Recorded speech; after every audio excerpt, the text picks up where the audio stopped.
I declare open this meeting of the Senate Economics Legislation Committee. The Senate has referred to the committee the particulars of proposed expenditure for 2022-23 and related documents for the Treasury portfolio and the Industry, Science and Resources portfolio. The committee may also examine the annual reports of the departments and agencies appearing before it. The committee has set 18 November 2022 as the date by which senators are to submit written questions on notice, and 16 December 2022 as the date for the return of answers to questions taken on notice. Under Standing Order 26, the committee must take all evidence in public session. This includes answers to questions on notice. I remind all witnesses that in giving evidence to the committee, they are protected by parliamentary privilege. It is unlawful for anyone to threaten or disadvantage a witness on account of evidence given to a committee, and such action may be treated by the Senate as a contempt. It is also a contempt to give false or misleading evidence to a committee. The Senate, by resolution in 1999, endorsed the following test of relevance of questions at estimates hearings. Any questions going to the operations or financial positions of the departments and agencies which are seeking funds in the estimates are relevant questions for the purposes of estimates hearings. I remind officers that the Senate has resolved that there are no areas in connection with the expenditure of public funds where any person has a discretion to withhold details or explanations from the Parliament or its committees unless the Parliament has expressly provided otherwise. The Senate has resolved also that an officer of a department of the Commonwealth shall not be asked to give opinions on matters of policy and shall be given reasonable opportunity to refer questions asked of the officer to superior officers or to a minister. This resolution prohibits only questions asking for opinions on matters of policy and does not preclude questions asking for explanations of policies or factual questions about when and how policies were adopted. In particular, I draw the attention of witnesses to an order of the Senate of 13 May 2009 specifying the process by which a claim of public interest immunity should be raised, and which I now incorporate in Hansard. Witnesses are specifically reminded that a statement that information or a document is confidential or consists of advice to government is not a statement that meets the requirements of the 2009 order. Instead, witnesses are required to provide some specific indication of the harm to the public interest that could result from the disclosure of the information or the document. An officer called upon for the first time to answer a question should state their name and position for the Hansard record, and witnesses should speak clearly into the microphone. Please make sure all mobile phones are switched off or turned to silent. I remind senators and witnesses in the hearing room that microphones remain live unless I instruct otherwise, for example at suspension or adjournment. For witnesses participating via video conference, please mute your microphone as the default and unmute your microphone when speaking. I ask members of the media to follow the established media guidelines and the instructions of the committee secretariat. As set out in the guidelines, senators and witnesses' laptops, mobile phones, other devices and personal papers are not to be filmed or photographed. I remind everyone in the gallery that they are not permitted to speak or interfere with the proceedings or with witnesses at any point during the hearing. Security is present and they will be asked to remove anyone who does not follow these instructions. Witnesses and senators who are seeking to table documents during the committee's hearings were requested to provide an electronic copy of those documents the day prior to the hearing so that the documents could be circulated electronically during the hearing. Please liaise with the Secretariat if you need assistance. The committee's proceedings today will commence with the Treasury portfolio, beginning with the Australian Competition and Consumer Commission and the National Competition Council. The hearing will then follow the order as set out in the adopted program. I now welcome the Senator, the Honourable Katy Gallagher, Minister for Finance, and officers from the Australian Competition and Consumer Commission and the National Competition Council. Welcome Ms Cass Gottlieb, nice to see you. Would the Minister or officers like to make an opening statement? I don't have an opening statement. All I'm pleased to do, Chair, is to say that we're really pleased to be here before the committee.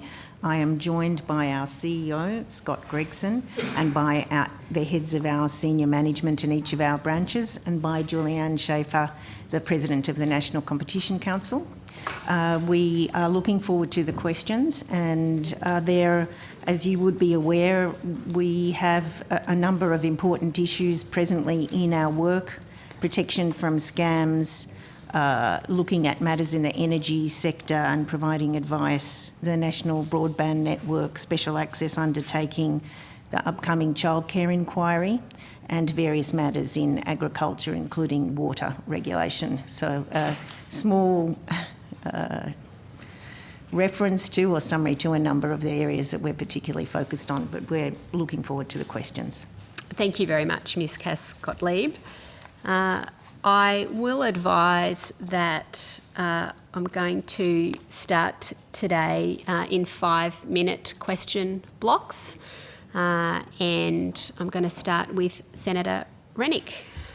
Hi guys, how you going? Good, thank you. I'd like to refer to an ABC article earlier this year that was about a family who had paid over $2,000 a year for 5 years to AAMI for house insurance. Their house burnt down as a result of an electrical fault, but because they had chickens on another part of their property that they made about $60 or $70 a week with through an honesty box system, they were denied insurance. What sort of, and apparently it was in the fine print that you can't run a business. I would have thought having a few chickens on, out in your backyard somewhere isn't exactly running a business. What protections are there for consumers, especially from insurance companies, that will look for any excuse not to pay out on their insurance? Thank you. So, as a financial product, the ASIC will be the regulator in relation to misleading and deceptive conduct in relation to financial products. Sure. In principle, for both ASIC and the ACCC as regulators in terms of the Australian consumer law, if there were misrepresentations made or the terms were not sufficiently made clear, so in fine print, there will be matters that can be taken up. Okay, thank you. Okay, so my next question won't be in regards to a financial product. However, I will refer to when you do sell financial products, you have to outline all the rewards and all the risks. Now, we've had a number of doctors over the last 2 years come out and say the vaccines are safe and effective, but they've never outlined all the risks. And I just want to highlight the actual findings of the Pfizer trial. Sorry, Senator Rennick. Yeah, Senator McKim. Yeah. Thank you, Senator Rennick. 44,000 participants, 22,000 each in the placebo group and in the vaccine group. In those groups, 1,790 people were pulled out of the vaccine group and 1,584 were pulled out of the placebo group. One of the people pulled out of the vaccine group was a young lady by the name of Maddie DeGarry, who was a 12-year-old, who ended up having to be fed through a tube and sit in a wheelchair. Given that Pfizer pulled her out of the trial, why is it that this information has been withheld or not made, more emphasis hasn't been put on the risks as well as the benefits in regards to the vaccine and its safety and effectiveness? I know government, public health safety is one thing, but I'm talking specifically here about the media and, unprofessional medical people that, were selling the vaccine, as well as the doctors, including the AMA. Why weren't they made to actually outline the risks as well?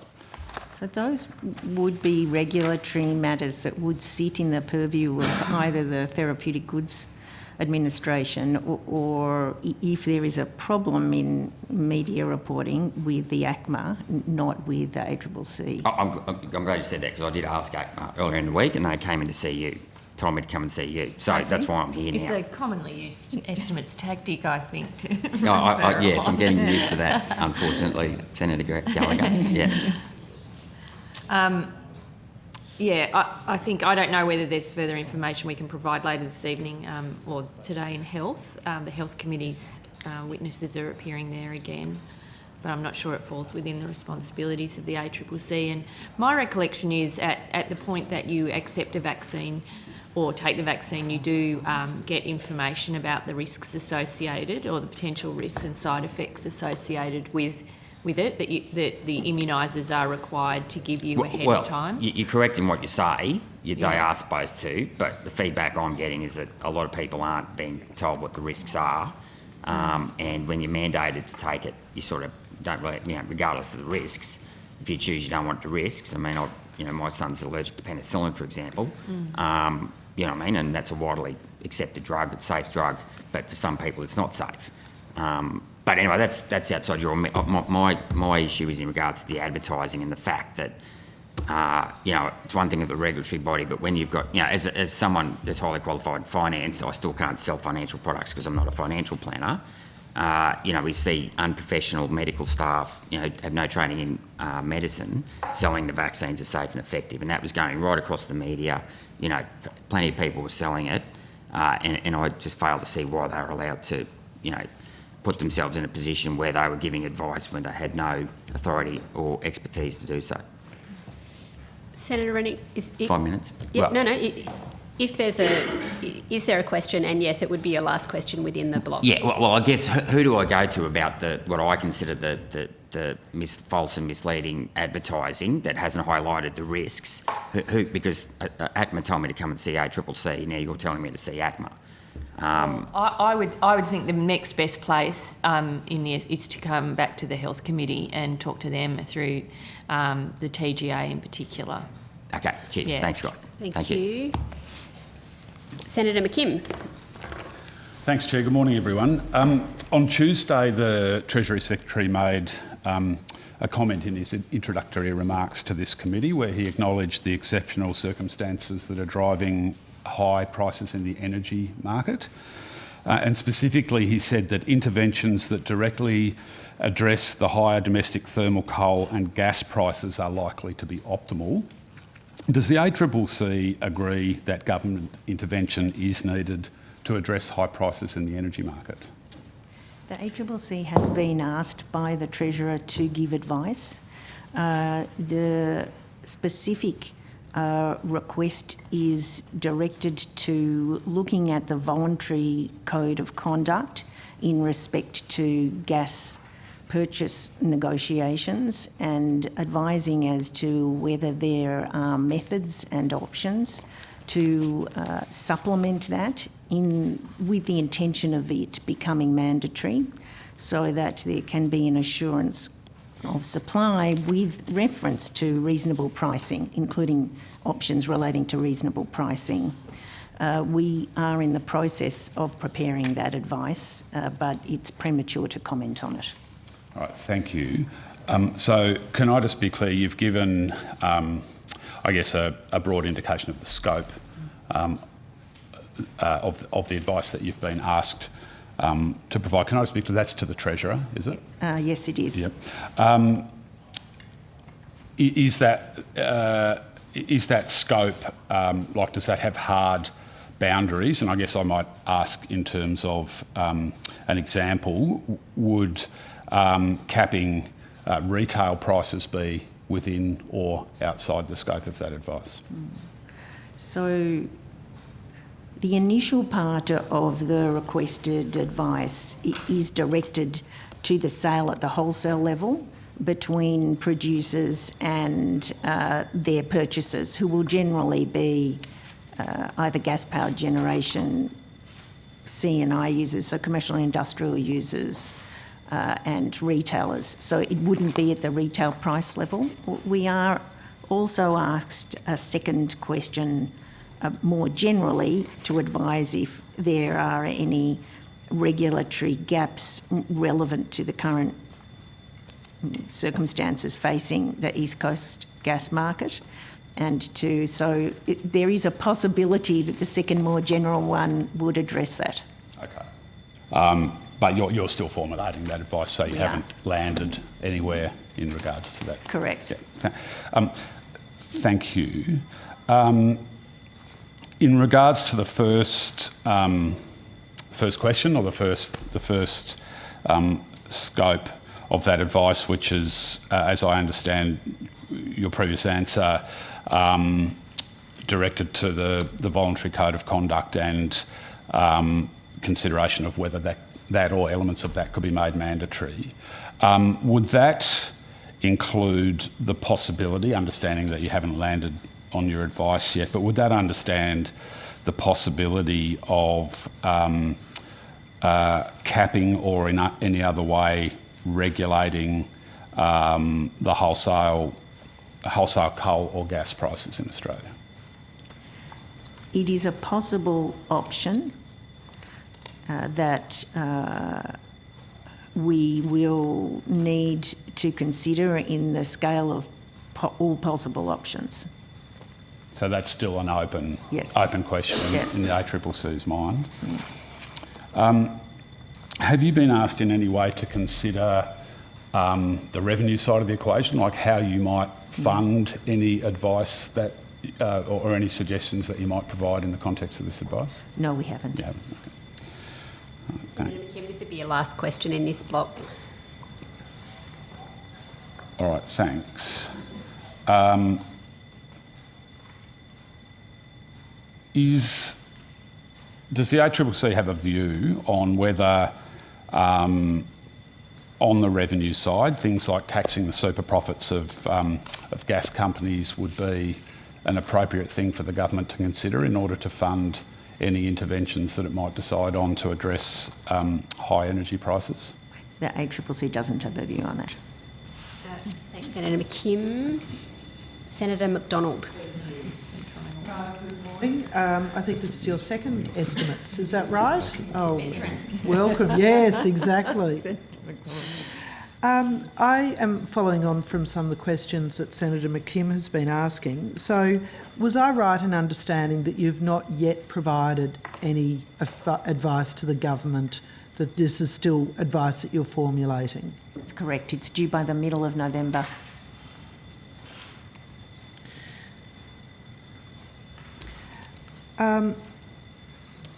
Senator McKim asked some questions around the scope of the advice.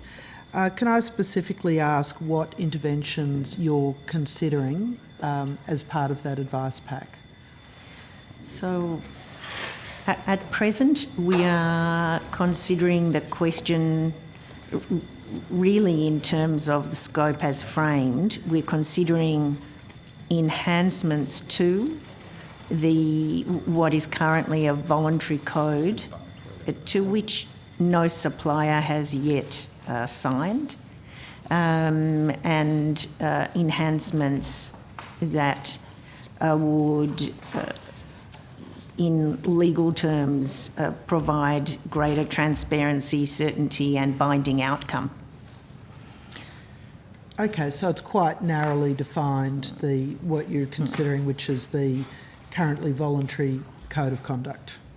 And it's in the context of, I think, Senator, you will know that in August we issued our July report in terms of the East Coast gas market, which forecast a shortfall of gas as against domestic demand of 56 petajoules. So it's taking into account the importance of an assurance of supply for the East Coast.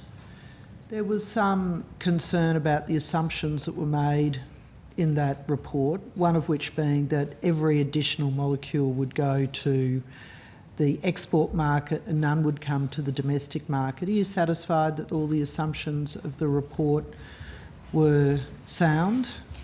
That figure was a figure based upon the data and the forecast given to us by the producers.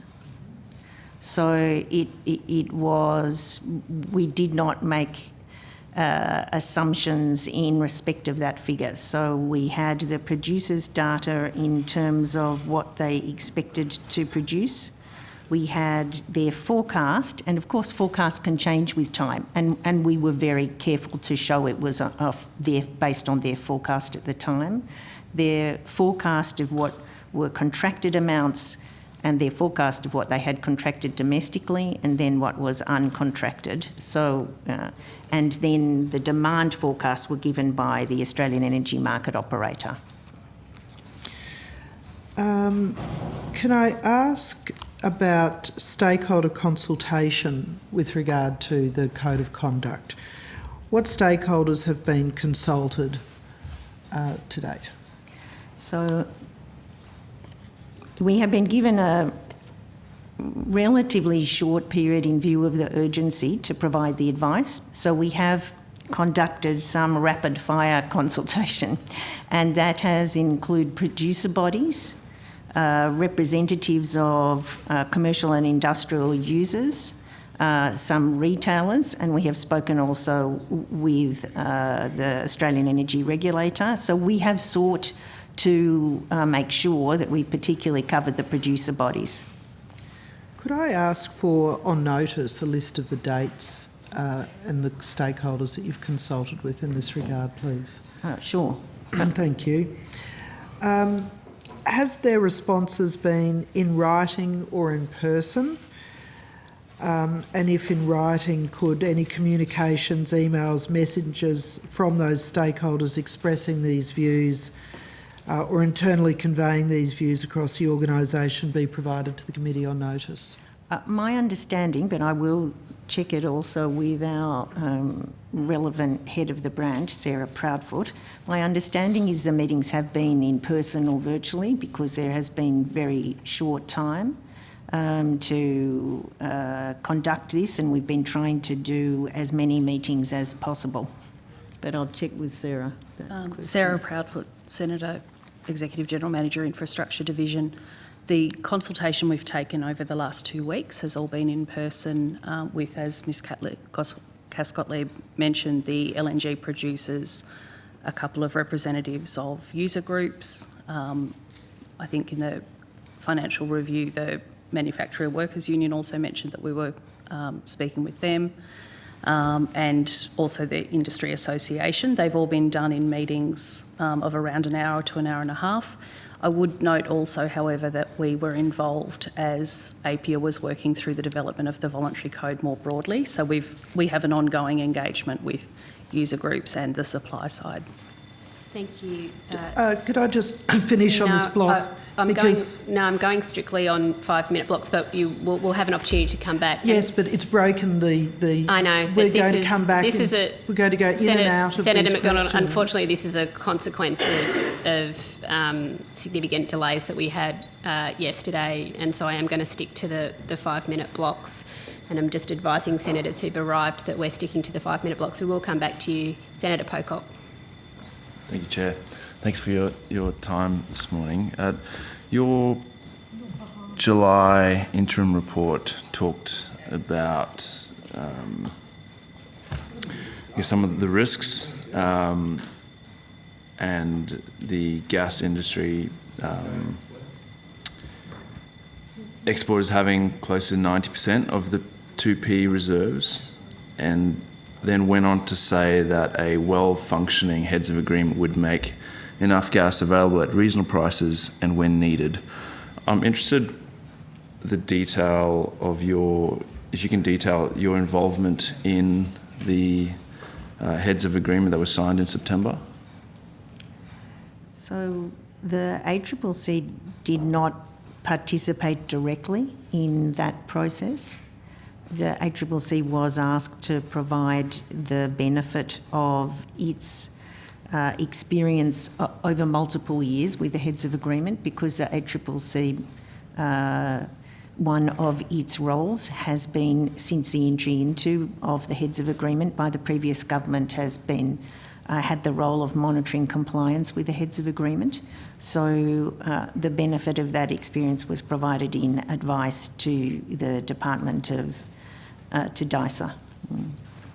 Was there advice around price in that? Are you able to table the advice that you gave to the department? Senator, that there would be a mix of meetings that we had with the department. I think we may have also provided some written advice. I don't think it went to price specifically in terms of a specific figure, but talked about the need for reasonableness of EOI terms and supply periods as well, so more the mechanics. But we can certainly look and take that on notice. Okay. I'm sure it did not address price. It was looking at the mechanics. Okay. And do you believe that the current heads agreement will do anything to deal with the prices that we're seeing?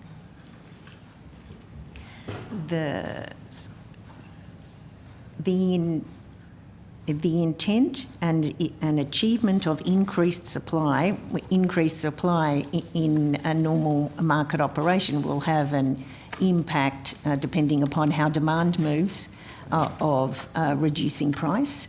So an increase of supply would be valuable, but it does not directly address the question of the price at which the parties would contract.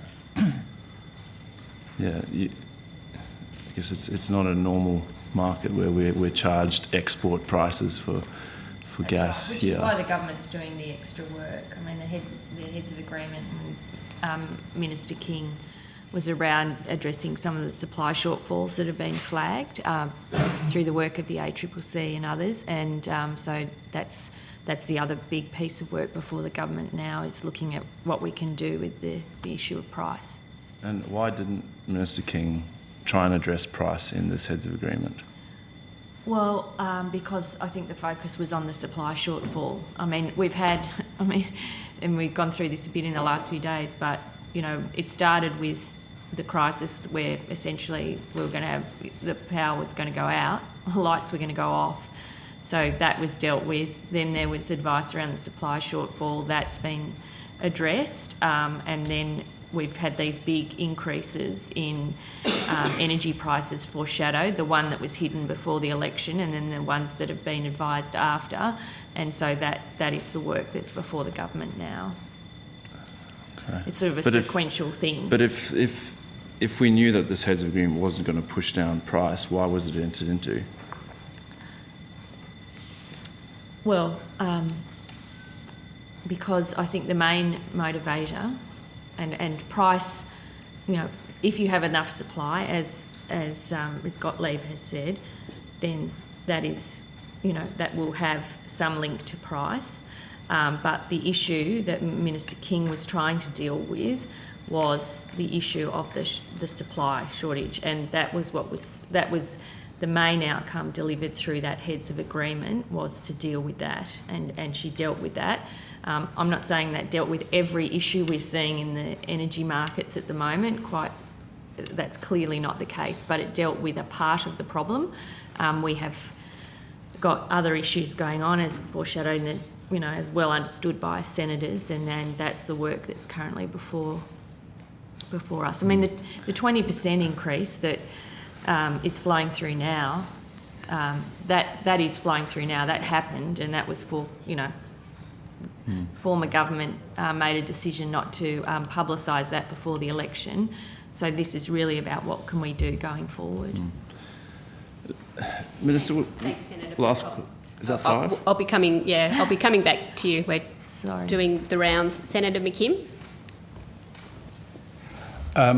Thank you. So, just again in regards to the questions on the ACCC's provision of advice to the government, is the ACCC aware that this morning the Australian gas cartel has fired a massive shot across the government's bow by threatening to use investor-state dispute settlement provisions in various trade agreements if the government does move to intervene in the energy markets?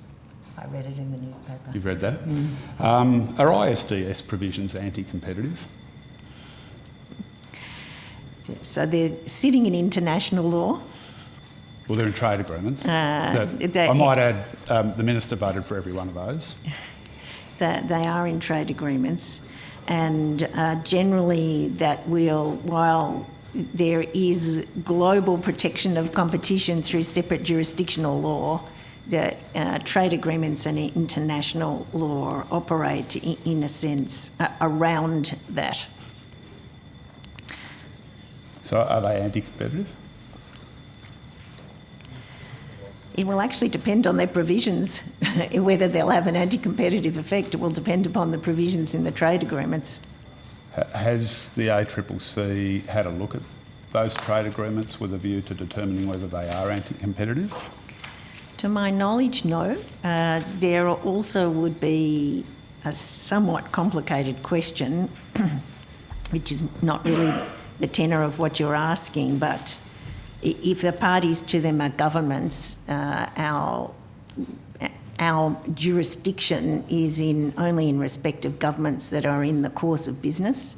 And so if the government is doing it in a government interest, it's quite possible we wouldn't have jurisdiction over the parties to it. Okay. So the ACCC's purpose is, according to you, making markets work for consumers. It is, That's correct. your very high-level purpose that's on Yes. your website. You talk about, when necessary, well-regulated markets, increasing the prosperity and welfare of Australians, taking action that promotes the proper functioning of markets, improving consumer welfare, and stops conduct that is anti-competitive or harmful to consumers. Yes. Wouldn't that I guess self-description of your purpose and your role make it pretty clear that anti-competitive components in trade agreements are in scope for the ACCC?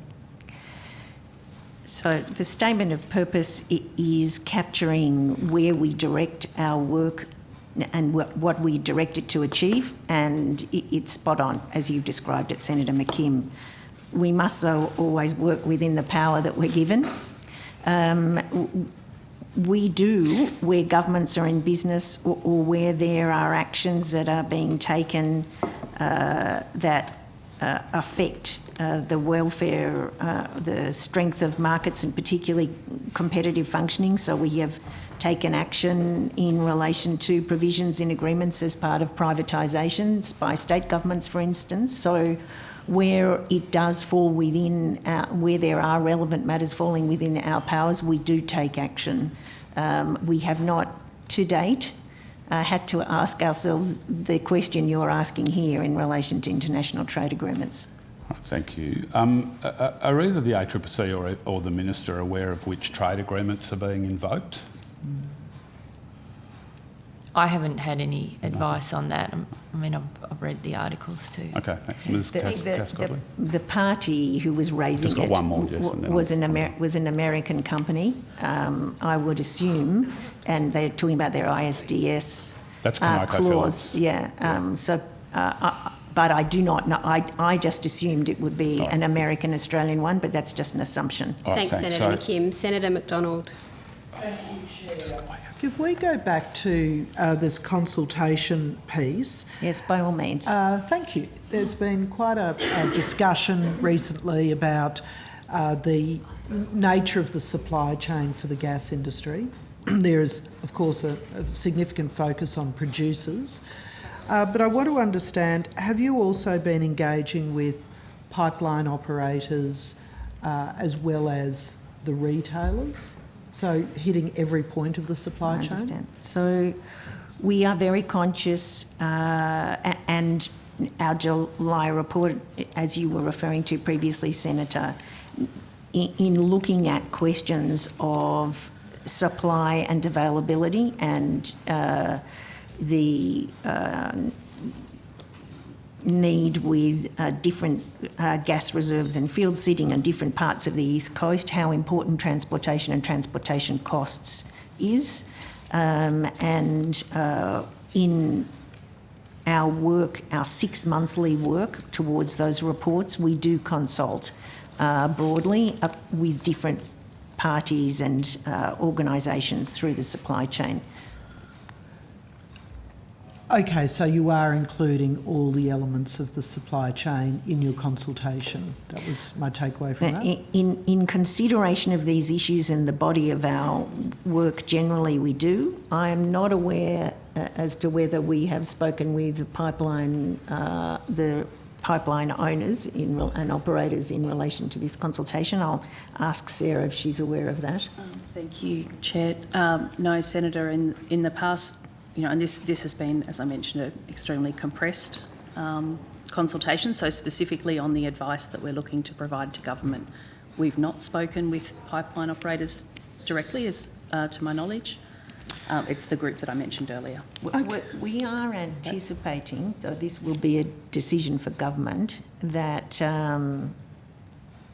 if we recommend a particular option or include an option and the government wishes to take it forward, that there would be a consultation process in relation to the form of that. So we are not anticipating that this very short consultation, we normally in the process of our reports have a longer period for consultation, but we're not anticipating this would be the only consultation. Okay. I guess, you know, some of the options that are being proposed for domestic prices and supply are dramatic. That's my word for the market implications and future investment. And so I'm just a little concerned that this advice that you're going to provide to government doesn't include also very significant parts of the price supply chain. So moving gas around the country at distances, you know, that portion of the price is significant. There is very little transparency of that pricing element. So I'll pause there and encourage you to include all elements of the supply chain in your consultation, because your recommendations to government will be weighted in a way that may not be fair on the full price supply, but also on the retailers. Can I ask, there was some a commentary in the Fin Review over the last few days around the access of the small and medium manufacturers, their access to price and the competition between the 4 retailers. Are those 4 retailers all included in the consultation? So just briefly back on transportation, we do have from our prior work a reasonable understanding of not only both the transport, different transport pipelines, but also of their price setting process. So we don't come to it without an understanding of it, and we have noted concerns about supply constraints in the pipelines and also pricing, so we are aware of it.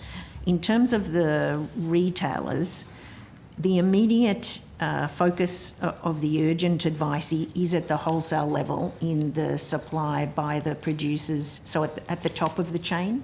I do understand, Senator, that you are identifying that when you get to the retail pricing, there is also a question of the retailers and retail margin as well. We do understand that. I do not believe that we have consulted with the retailers to date, but I will check that with Sarah. No, and I think it's important to distinguish, Senator, between the different processes that we're running. So alongside the development of this advice, we're continuing the work on our interim report that will be provided to the Treasurer in January. That report includes a particular focus on the experience of commercial and industrial users, and as part of that we'll be talking to users and retailers and then providing that, which should be released generally, I think, in February. Thanks, Senator McDonald. I'll go to you, Senator Pocock. I was keen to go back to the heads of agreement. My understanding is that the ACCC will monitor and report on progress of heads of agreement commitments, and you've been provided additional funding in the budget to do that.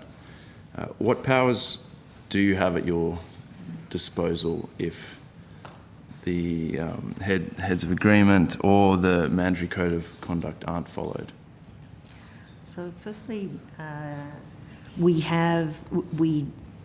do have the role, and we exercise it, to monitor compliance with heads of agreement. We use compulsory information gathering powers in order to get answers to questions in relation to the compliance, and we have a number of those notices out currently. And we have been issuing notices in the course of preparing for the report that we'll be providing in January that Sarah Proudfoot was just referring to, and we have additional notices currently out for response. When the first step that we take is to report to government so that government can assess what the level of compliance is with the heads of agreement, and that then sits with other mechanisms that the government has at its disposal. We are also have more generally other powers through our powers to investigate and take action in relation to anti-competitive conduct. And we did one of the points that we made in our July report looking at the control or influence over 90% was that it involved a set of exclusive arrangements which tied the control of such a high proportion of the market into a small number of ventures and projects. So those matters we can look at in terms of our general powers. We do not have specific enforcement powers in relation to the heads of agreement. Okay, thank you. And in terms of public reporting on the gas industry, are there plans to increase the frequency from 6 months? So, as I understand, there are plans to, in terms of the assessment in the matters referenced in the review of the ADGSM, which accompanies the heads of agreement, there is a move to have a quarterly gathering of information and reporting to the minister in order for the minister to be able to monitor that more frequently than previously it was yearly. But that information won't be made public. In each of our 6 monthly reports, we make information public. We do have to go through a careful process with that because where it's given to us in a compulsory manner and it is confidential, we must then both respect the confidentiality. We do have a capacity if we consider it is overwhelmingly in the public interest to still publish, but we must go through a very careful process to determine that. So just so I'm clear that there's no plans to do quarterly public reports? At this time, no. We are working on our 6 monthly reports, but we will report to the Minister for Resources quarterly. Okay. Given that the government entered into a heads of agreement that, sounds like it wasn't aimed to reduce prices, simply supply, and prices are crippling, industry and households. Do you think there's a case for the public having quarterly updates at this stage? Would you have the resources to do that if asked?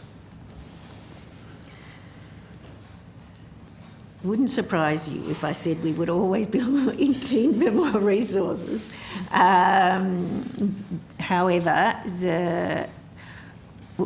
one factor that is very difficult actually in the timing is the confidentiality process. We do need to give the parties the opportunity to review their material. They make submissions to us, quite lengthy ones, on confidentiality. So it does actually take, that process does take its own time.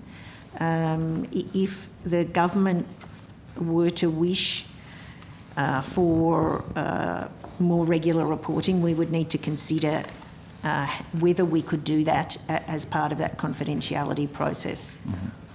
One of the aspects we are considering in our advice on options is what may be processes through the code for greater transparency. Okay, thank you. Thanks, Senator Pocock. Senator Smith. Thank you very much, Chair of the Committee. Chair of the ACCC.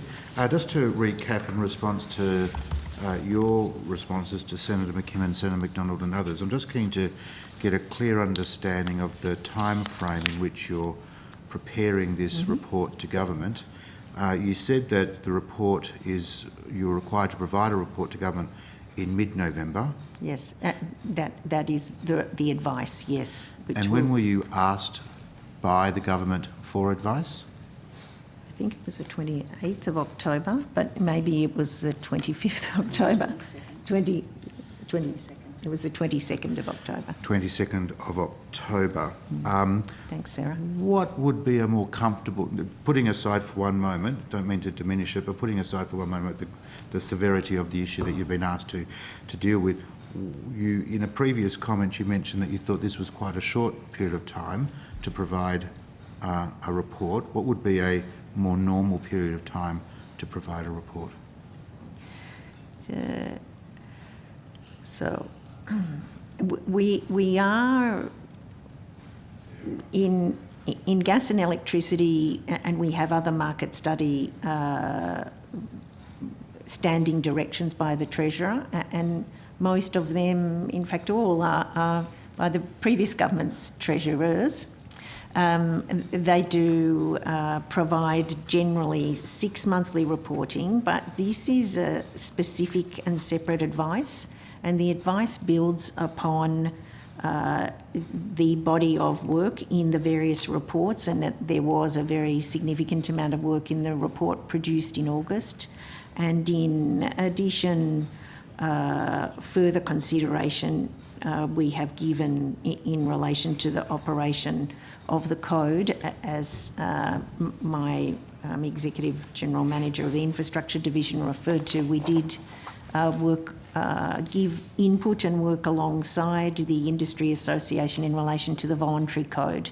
So we have built upon quite a deep engagement already with the industry in terms of these questions.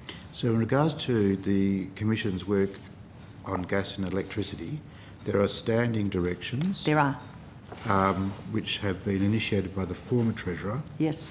Has the new Treasurer updated or amended any of those standing directions? No. Then the piece of work that you're being asked to do now, which is the subject of this conversation, is the result of a specific request from the Treasurer. Yes, by letter, yes. By letter. Are you able to make that letter available to the committee? We'll take that on notice. Yes. Given See the if we can severity, assist. given the severity of the issue and the fact that you're reporting to government in mid-November, and I think questions on notice are due on the 16th of December, I'm wondering whether I'll see you what might- I can do, Thank you, Senator Minister. Smith. And then why we would be very... One oh, sorry, aspect I would sorry, Chair. say is that the direction from the former Treasurer, which is under our,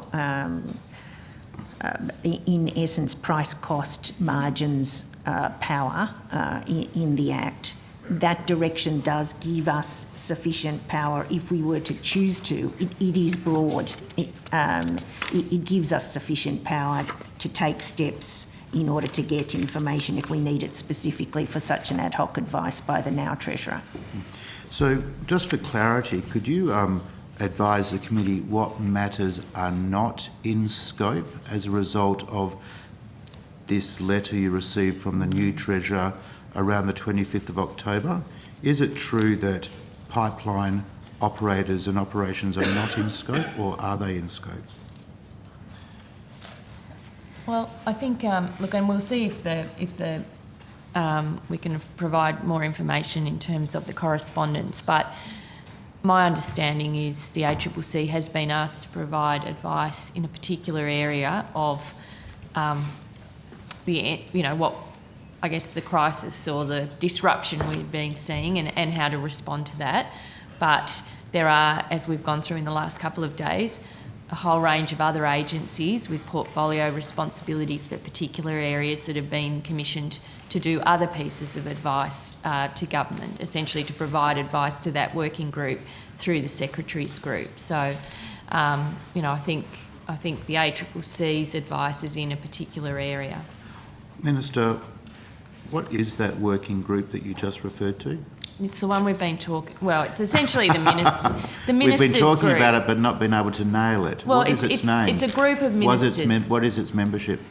We've been through this. It's the Treasurer, the Minister for Energy, Climate and Energy, Climate Change and Energy, the Minister for Resources, the Minister for Industry, myself, and that's essentially the ministerial working group that's being advised by secretaries, and the ACCC, and that work will advise the Prime Minister and ultimately the Cabinet in what options should be pursued in trying to ease the price pressure that was clear in the budget.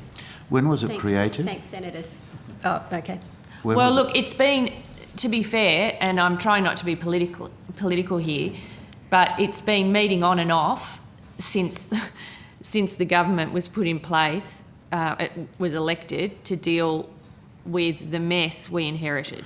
I'm interested to Essentially, know- like I'm it's been interest- dealing in an ongoing sense with what we've been seeing, from threats of having no power, essentially, to no supply next year or a shortfall of supply next year, to these massive increases in price. Thanks, Senator So Smith. it's dealing with all of that. I was going to go to Senator McDonald's, but so Senator McDonald, and we'll come back to you. Yeah, terrific, thank you. Just further to that, what items are on the agenda for that group? Is it just the energy crisis, or is there a range of other issues that you're considering as well? It's just, it's primarily at the moment and dealing with the energy crisis, yep, Okay, terrific. And how often does the group meet? as required. Would that be weekly, monthly, whenever you can get together? Look, I'm happy to see what I can provide on notice, but it's meeting frequently. Okay, terrific. If you could provide the meeting dates and the agendas. Well, no, I'm not agreeing to that. Like The meeting dates, I then. will see what I can provide to assist the committee. It is meeting frequently in terms of the work that is underway. Could I turn back to the ACCC with these questions on consultation? I listened carefully as the Minister talked about other agencies providing other pieces of advice, but the ACCC is a critical element of this advice piece. I am referring to an opinion piece by the APIA chair published on the 8th of November. Would you like me to provide a copy to the ACCC and the committee? I might just ask if you're familiar with this article, Ms. Cascott-Lee. I am familiar in the broad with what the President of the Industry Association has been saying. We'll just- If there are particular points you Oh, would well, like to just go It might be refer- useful if there's a copy, that's all. Terrific. Like if you're going to use it as a point of Thank you. reference. Okay, thanks. I want to refer specifically. Sorry, Senator Monald, looks like we've got... All right, yeah. I'll come back to that. Yeah. So we will table that document which you were attempting to use to ask questions, Yeah, so we'll sure. come back to it. Yeah. All right, so I'll keep going with some other questions then. So is the ACCC concerned about competition in the gas market? Yes. What is, at a high level, your current view of the gas market? Our current view is we are concerned by the 90% control through intersecting investments in projects and exclusive dealings in relation with other fields that sits with the LNG producers. So we have a concern at that level. We are also concerned focused upon supply constraints and not sufficient access arrangements in terms of pipelines.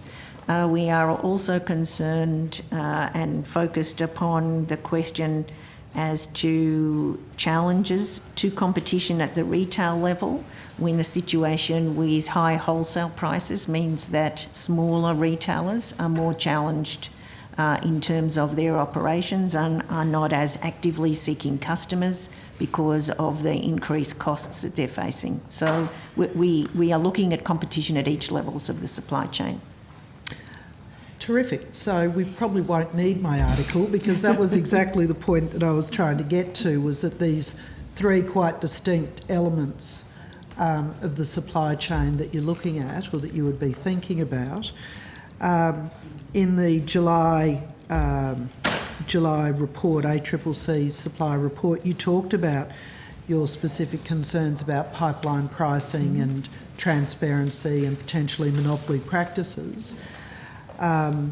and with regard to the retailers, the 4 retailers, who are the supply conduit for small businesses, manufacturing businesses and households. And so again, I turn back to the voluntary code of conduct with potential recommendations from the ACCC around mandatory, making that mandatory. How would that be a complete and useful document if you don't include all elements of the supply chain? I'm concerned that your advice is going to be incomplete without considering that some portions of the market, the less sophisticated, not the large manufacturers who have the opportunity to contract direct with the producers, that this other element, which is the noisy part, which is the part that no doubt the industry minister is hearing from, that there is not going to be a reflection of their part of the supply chain. We are certainly seeking, Senator, to take account of all of our understanding of the supply chain. We are considering whether there are options for modules or stages addressing areas that have the most immediate capacity to provide relief and assurance in terms of supply, but to then expand to look more broadly at other areas that should be encompassed. So we are taking these questions into account. Thank you, Senator McDonald. I'll come back to you. Senator McKim. Thanks, Chair, and I'll just ask one question, then pass to Senator Hanson-Young for the balance of this 5 minutes. And this is again on comments made by the gas cartel threatening the use of ISDS provisions. A lot of the gas terminals in Australia and many of the gas companies that operate in Australia are actually owned by foreign governments. So governments of Japan, governments of China, governments of Singapore, for example. So any talk from our government against foreign-owned or gas companies owned by foreign governments could create, diplomatic problems for our government. Is the ACCC capable of looking into anti-competitive conduct of other nation states operating in Australia, or of companies that are partially or wholly owned by foreign nation states who are operating in Australia? Do you have jurisdiction to look into anti-competitive conduct from those organisations? In terms of foreign governments, no. In terms of corporations that are owned, so corporations either incorporated in Australia or foreign corporations that may have other foreign government investment, yes. Okay, so even if a corporation is wholly owned by a foreign government, if it's operating in Australia, that's within jurisdiction for the ACCC? Yes, if it's doing business within Australia, yes. And so therefore, do you have a view on whether any use of the ISDS provisions would constitute or might constitute anti-competitive conduct? So I don't presently have a view on it, actually. It's only arisen with reading that report this morning, so no, I don't have a view on it. Okay. Would you consider that matter? Could you come back on notice to the committee with anything you're able to provide further on that question? Yes, we can. We can. I doubt it will be. I doubt we will conclude that question, which is really a trading agreements question, will necessarily be one that we can most effectively use our powers in relation to, but we'll come back. Thanks, Senator McKim. Just acknowledging that the committee is tabling the document of Senator McDonald. Senator Hanson-Young, I think it would be in your interest if I went to Senator Pocock and then gave you the full 5-minute block. Senator Pocock. Sorry, Chair, can I just jump in there? I've been Yep. looking for the right time, but I just wanted, in response to Senator Smith's question about the group that is working across portfolios, I'm not sure if I mentioned Minister Farrell as well, because obviously the trade side of it is an important side of it. So just to clarify that. Thank you. Senator Pocock. Thank you, Chair. Just want to get your understand a bit more about the gas trigger and the timing of it. My understanding is that the Minister it's now too late to pull that trigger for next year. Is that correct? How does that timing work? I think a decision has been made not to pull the trigger for next year on the basis of the entry into the heads of agreement is, as I understand what was Okay. announced. Minister Gallagher.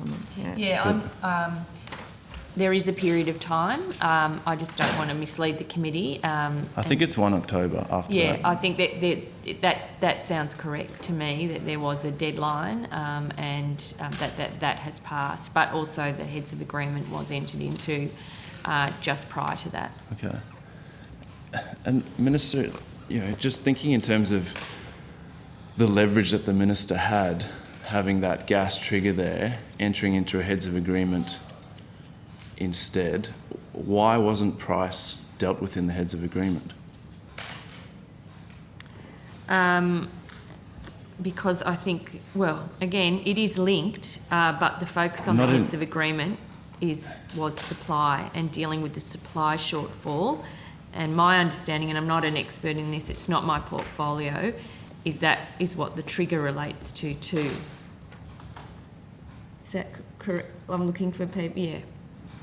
So I'm not sure pulling the trigger would have affected price, is what I'm saying. So the focus was on supply. Okay, so the heads of agreement didn't aim to specifically address price, it was purely focused on supply. I understand that the argument is that demand supply, but not in the gas market. We pay international prices for gas here on the East Coast.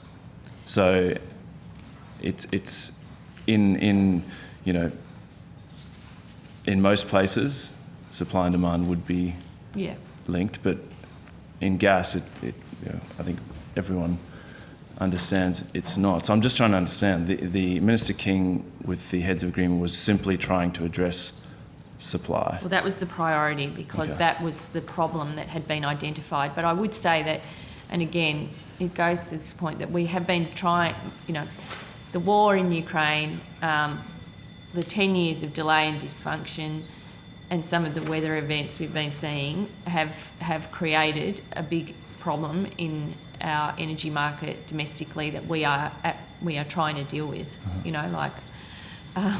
It's not easy. It's complex, as you can see from the questions we're getting around the table, from stakeholder management to international obligations to the powers available to government to intervene. There's a whole range of things that if there was something that could be done like that to lower the price, I think people would have already identified that and said this is what you should do, and the government would have taken that advice. But that's not the real world that we are operating in at the moment. We've identified price. The information about the big increase over the next 18 months came to government in around October. So sort of as that, sort of at the end of the work that Minister King had been doing about what was going to happen going forward, and we're trying to respond to that in a timely way. Okay, thank you. Senator Hanson-Young. Thank you. I actually have got some questions around the crackdown on greenwashing. We heard from ASIC yesterday about their concerns in relation to greenwashing. I'm particularly interested, of course, of the ACCC's role of your sweep on greenwashing in advertising, and in particular fake online reviews. Yes. I'm interested to know whether you've said you were going to commence 2 sweeps to identify misleading environmental and sustainability marketing claims and reviews. This is a priority, I understand. Have these sweeps been completed? And what have you found? So we've conducted the first of the sweeps. So this is a priority for this financial year. It will be an enduring priority for the ACCC. We are very conscious of the importance for the community to actually have trust that claims that are made about environmental sustainability are true. We conducted the first sweep in the 2 working week, basically, periods from the 4th of October 2022 till the 14th of October 2022. We did it broadly across a wide range of sectors to see what claims were being made and what our view was about just prima facie, the likely verification of them. We're using that data for a number of purposes. First, to test what sectors are making such claims. Yes. Second, to consider we are planning to move to guidance about what we expect to be the verification and substantiation of any such claims and the methodology that is referred to for such claims. And then thirdly, we also will, where we have a concern, we will move into an investigation phase using our consumer protection powers. Thank you. So if I was to ask you what criteria you've used, from the answers you've just given me there, is what you're saying, part of this sweep is to determine what criteria. Correct. Is that correct? So we're at that point still? We are. And to find out, we test which sectors are greenwashing. What sectors have you identified thus far? So our preliminary analysis tells us that industries with a higher prevalence of potentially misleading environmental claims include cosmetics and personal care, food and beverage, energy and fashion. It's really quite quickly afterwards. I'm giving you a preliminary readout, but that's what it is. Which, as as somebody who watches both the environment and the communication space quite closely, that is not surprising to me. In the obviously in the food and beverage sector, that must be. This is not greenwashing. It's probably the latest, and this is a sector that has claimed various different benefits to consumers over a long period of time, haven't they? In terms of food and beverage, there are a range of claims in terms of health claims and other claims, yes. Yes. In terms of energy, we're talking kind of energy providers, the companies that people engage to, put the lights on in their house, or what gas company they're with, or what electricity company they're with. Is that when you say energy? Is that what you're talking about? Yes, it is. So very much the consumer point of the energy discussion. Exactly, and our area, our role is particularly in relation to the claims made to consumers, so both product claims and production claims. ASIC is looking at corporate disclosure and those aspects. So yes, we are very consumer facing. Yes. Could I ask in relation to that in particular? It was reported in The Australian yesterday that Santos, which of course is the big gas company, told investors they are pushing to become a green gas giant. This green claim is arguably extremely misleading, as it merely entails plans to use CCS to offset carbon offset the carbon its gas fields are generating. Would that type of claim by Santos be captured? Claims in relation to production processes may be. Yes, we are, and we're working closely with ASIC, because if a claim is made in a corporate disclosure document, it will sit with them. If it more broadly is about the production process, it may sit with us. But we're trying to ensure nothing is falling between the cracks, so we're working together. And of course, if Santos is to run an advertising campaign claiming that their gas is greener than anybody else's, that would of course Be with raise ACCC. alarm bells It for would, you. Yeah. Thanks. I've got another block, so Yeah, thanks, Senator Hanson-Young. we'll come back to it. Thank you. Senator McDonald. Thank you. Thank you, Chair. Minister, I just want to turn back to, the ACCC, turn back to the letter from the Treasurer. Yes. Could you confirm that you would provide a copy of that on notice? I've taken it on notice. I'll Right. see. If it had in it, if there's something in there that, I don't know what's in it. So let's just take it on notice and I'll come back to the committee. All right, so the notice period, will you be able to do that by the end of today? I can certainly try. Thank you. Yeah. If I could turn back to the ministerial working group, given that it's not a cabinet committee, can I ask the ACCC if you've prepared any briefs or advice to the committee? I'd like to see those on notice, please. We have not yet provided advice to the committee, but I will check whether any sort of interim type of document has been provided. Thank you. Minister, again noting that it's not a formal committee of cabinet, how do you coordinate that? Do you use a WhatsApp group? No. Meetings are scheduled across offices and held. And you meet in person? Yes, where possible, but if required, not necessarily. And who organises the meetings? Which department is that?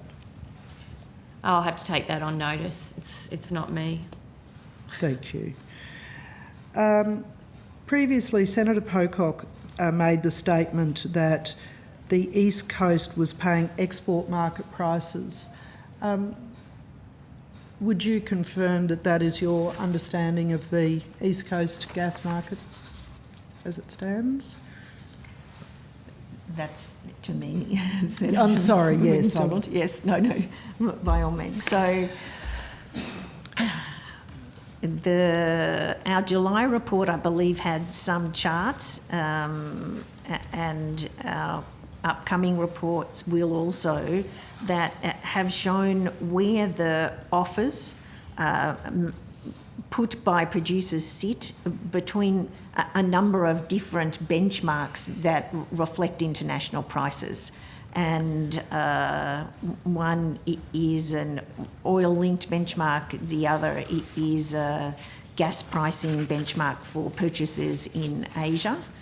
And you do see that the offers for periods of time sat below international prices, and for other periods of time have moved in line with but dispersed between the different benchmarks. So there is certainly manifestly influence of international pricing upon domestic pricing, but it is not necessarily perfectly correlated. So, Minister Madeleine King, Resources Minister, noted that the three exporters of East Coast supply account for only 3% of the entire East Coast gas market. And she continued, so there's a wider problem here. We have to look at the other 97% of the gas providers and what they're doing around pricing and selling and contractual arrangements. So again, I turn back to this point of the retailers and the other parts of the supply chain. And if the ACCC is not providing advice on that part of the supply chain, is your advice not incomplete?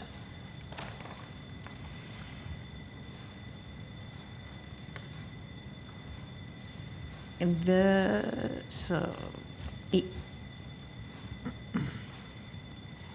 LNG producers produce on the East Coast substantially more gas than the East Coast domestic demand. So in terms of what they extract from the ground, it is multiple times more than the domestic demand.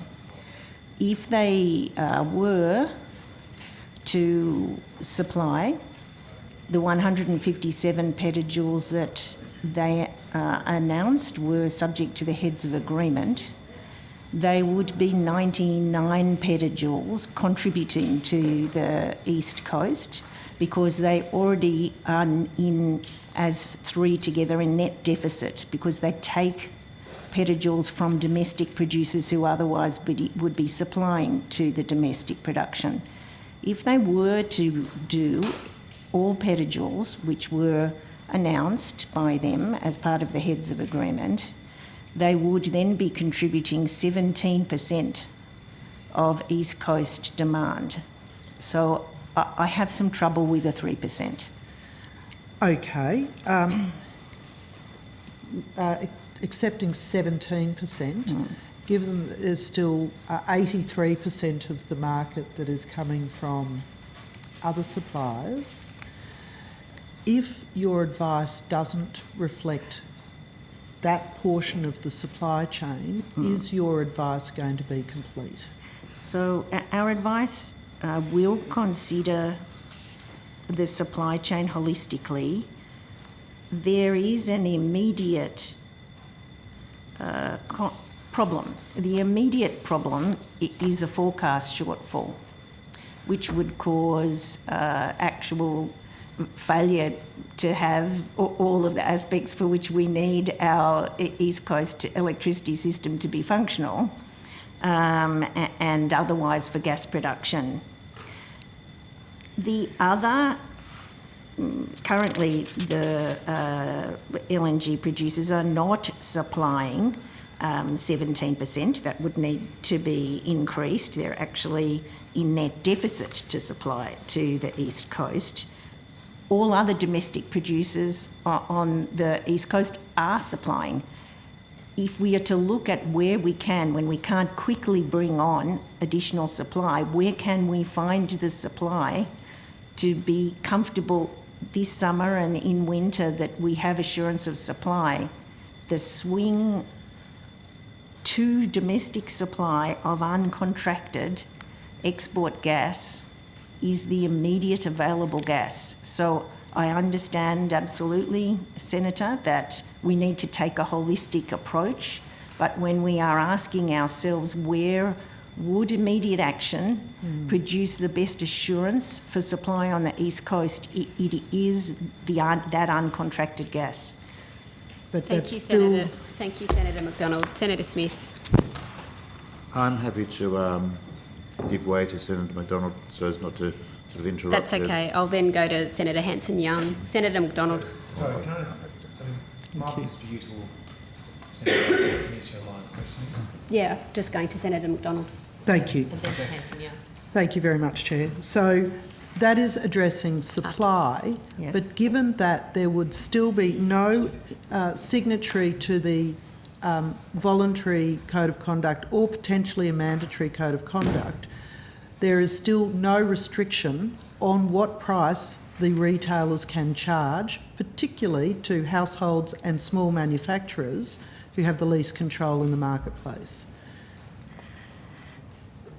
So we are considering the question about whether there are other mechanisms for small manufacturers to participate potentially in a collective bargaining capacity in terms of acquisition from producers. So we are looking, we're trying to test the question of bargaining power and improving bargaining power in multiple ways, so that we can address those questions. It's getting very complex, isn't it? That we're going to have a heads of agreement that doesn't include all parts of the supply chain, but then we'll have a new bargaining agreement for small manufacturers to negotiate with retailers who are not party to the heads of agreement. Do you think that sounds like an efficient way to be addressing this? The codes have, including the voluntary code, have sought to address the question of the supply and the commercial negotiations that occur at the top of the supply chain. So in terms of the first sale, we do hope, but we do watch this situation, that at the retail level, the market will operate in a properly competitive fashion. If the parties are not operating in a properly competitive fashion and there are any competition concerns, we would watch it very closely and take action. So the immediate focus is looking at the top of the supply chain question. But we are seeking to ensure that all parties, including all parties who are users and purchasers, would also be subject to obligations. We are looking at those situations, including obligations of good faith. So we are trying to take a holistic view about what are the various parts that will need to be addressed. Given that we've discussed the supply constraints are the ultimate issue that we're trying to address, supply into the domestic market, and there are projects, there's a 60 petajoule project in Queensland that is ready to break ground once its EPBC approval has been given. There's the Narrabri project, 160 petajoules, again earmarked for the domestic market. Have you done any analysis or have your stakeholders expressed any concern that this kind of a price cap mechanism or any other mechanisms that's restricting the market prices will in fact have a consequence of not bringing those projects to market, and that we will instead see decline in gas supply across the market broadly? Some stakeholders have made, in consultation, have made comments to that effect. We are conscious of those questions and are taking them into account. Okay. Just returning to the ministerial committee, Minister, I've asked you to take on notice what dates it met. You're coming back to me on that. And the minutes of those meetings. No, I won't be providing those. They're not cabinet these meetings? are active discussions of across ministers that will inform decisions of cabinet. So no. And I've made that clear over the last few days that the process is the work that's been done by this group to provide advice to the Prime Minister and to the Cabinet. I've been saying that for 2 days, so no. In terms of the letter, we're just getting a copy of that to provide to the committee. I'm happy to assist in terms of dates and things like that. I've explained over 2 days the nature of the work that's before the committee. I think I've been more than helpful in this regard. So will you be filing PII claims? Well, I'm happy to, but I'm just advising you that it is the work that's being done is to advise the Cabinet and therefore would be covered by Cabinet confidentiality. Okay. If you could do that, that would be excellent. Thank Thanks. you. Thanks, Senator McDonald. As advised, I'm going back to Senator Hanson-Young, and then I'll go to you, Senator Smith. Thank you. Back onto the topic of greenwashing. I'm interested as to whether you have turned your mind to the issue of Red Cycle. This is the soft plastics company that was announced yesterday, that after collecting millions of pieces of soft plastic and telling consumers that they were doing the right thing with this, that they have simply just been keeping it in a warehouse. Is this the type of consumer misleading, lying to members of the public that the ACCC will start to crack down on? Claims about recycling, compostability, a number of claims of that nature, yes, we are looking at. And will Red Cycle in particular have an investigation from the ACCC? So we do have a process in terms of how we determine the matters that we take to investigation. They come to our attention in various ways. Yes. And we then put them through a process of assessing their significance, their reference to areas that are one of our key enforcement priorities, which this is. And through that process, we choose the most representative and impactful matters that we can then put our investigation resources and enforcement resources into. Yes, but in relation specifically to this company, are they being investigated or are they on a list to consider to be investigated? Senator Scott Gregson, Chief Executive Officer, I'm not familiar whether we've had matters raised with us. The point I was going to encourage, if you or others have information, we need to focus on representations made, either express or implicit, and focusing on those really helps us understand the type of action that we might be able to take. So rather than someone failing, I think, to potentially undertake recycling, what is the representation they made? And we can look they into told those. consumers for months that they'd look after their plastics and it would be recycled. They lied. Yeah. So they lied to everyday Australians. That's helpful, Senator, and so to find where those representations were made, that's the type of thing that we'll need to look at. Yeah. Okay, moving on, a number of the other areas that you spoke about that are a part of this sweep being cosmetics and the fast fashion or the fashion industry. What type of engagement have you made to those industries about this? I'm extremely concerned that particularly women and young people in Australia are being misled. They want to do the right thing.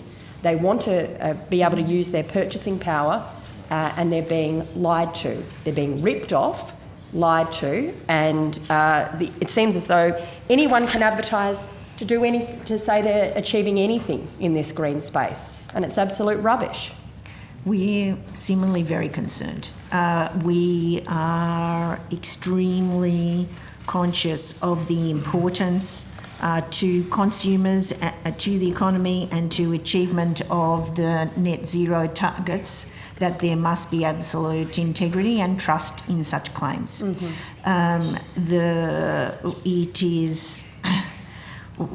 It's why we are engaging in a multi-pronged effort here. Part of it is investigation and we will take key cases, but other parts of it is guidance to each of the key sectors, industry broadly, but key sectors, and we will engage with them as well in order to,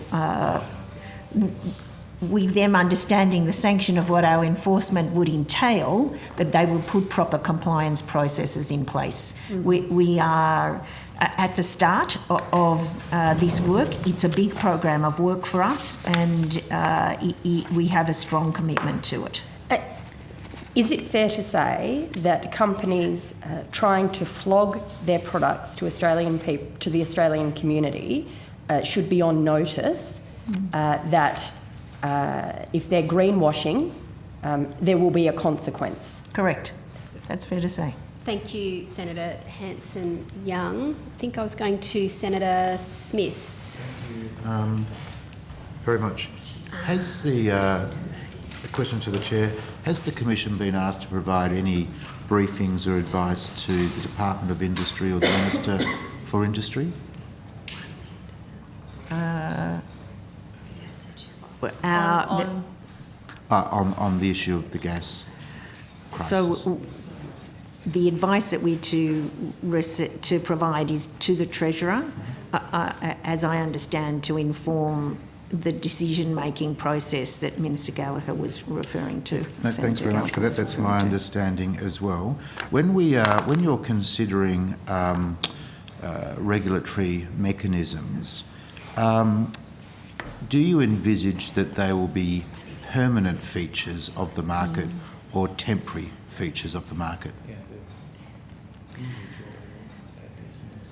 First, we envisage they will only be features for so long as they're needed. Time limited. Yes, so some, depending upon the structural elements of the market, may be longer than others, but they would only be for so long as they were to achieve a purpose. Thank you very much. The Minister for Industry made some remarks about the gas industry. He called them tone deaf. He characterised the market as a glut of greed. Has that helped your work with stakeholders? We have been seeking to engage with the stakeholders driven by the data and objective evidence we have in our reports. So and the in our optics, experience. the optics of the debate don't make the job more difficult for officials at the ACCC? I think the ACCC does the job it's asked to do and has expertise in. They're not responsible for statements by ministers, whomever they are. Minister Husic has some very forthright views. He's doing his job as the Minister for Industry with the stakeholders that are coming to him and explaining the difficulties they're experiencing at the moment. Are they his views or are they the government's views, Minister? Well, I mean, I have my own views. I've been providing that evidence over the last 2 days. I think all ministers are extremely concerned about what's happening, from industry, business, households, the energy crisis itself, the state of our infrastructure here, our transmission network, the whole thing. We have a lot of concerns. So do those I think it's fair to say we haven't made that clear. Do those concerns extend to characterising the industry as tone deaf and a glut of greed? Well, ministers will choose their own way of describing the concerns they have. Minister Husic is known as a forthright communicator. And, you know, I don't think it's any surprise that you would have the Minister for Industry making some pretty forthright comments when he's representing the interests of his portfolio and his stakeholders, who are, as you know, under enormous stress from the current failures of the energy market and the prices that industry are shouldering at the moment. Chair, the comments that the Minister for Industry made about the sector being tone deaf and a glut of greed, are they evidence-based? Well, again, I think it's difficult to ask for an opinion on someone else's No, I don't think comments. that's true, because the Commission in evidence before us has been talking about stakeholder engagement, has been talking about... Yeah, but you're asking her for a view on statements made by a minister. Whether the evidence suggests that Minister Husic's comments that the industry was or is tone deaf is characterised by a glut of greed are evidence-based. So the ACCC did find in its, did comment in its July report that the heads of agreement which had been entered into between the previous government and the producers had not been observed in spirit. That was on the basis of looking at the record of the levels of supply where the majority of uncontracted gas was being supplied to the international market. that is what we found on the evidence. That's right, that's right. But surely Mr Husick's comments are a colourful characterisation rather than a factual The ACCC is characterisation. not responsible for So, Minister, Minister are you, Husick's comments. does the government associate themselves or disassociate themselves from Minister Husick's comments that the industry is tone deaf and characterised by a glut of greed? They- question, it just reflects how out of touch you are with what's really important to people. Their jobs matter, their businesses matter, and you're just, having a go to try and grandstand. Thank you, It's thank you for that. inappropriate, it's Thank you for that, unnecessary. I've half-hearted answered the interruption, question. Deborah. I mean, it's putting the same question another way, but I've answered the question. Ministers will describe and use their own language to describe the concerns that we have around the operation of the energy markets at the moment. Ministers will also bring their own portfolio responsibilities to that, and you can see that in the comments that Minister King makes, Minister Bowen makes, and Minister Husick makes with direct portfolio responsibility. I don't think that's any surprise. The government is incredibly concerned about the operations of the energy market, and we're looking at options about what options are available to intervene to provide some support to industry, business and households. So on the scale of helpfulness, Minister Husick's comments about the industry being tone deaf and a glut of greed, helpful or unhelpful? Well, I don't have an index of helpfulness. I don't even know what that is. I think he's doing his job representing his portfolio in helping the Commission interests. meet the Treasurer's timeline of providing a report by mid-November.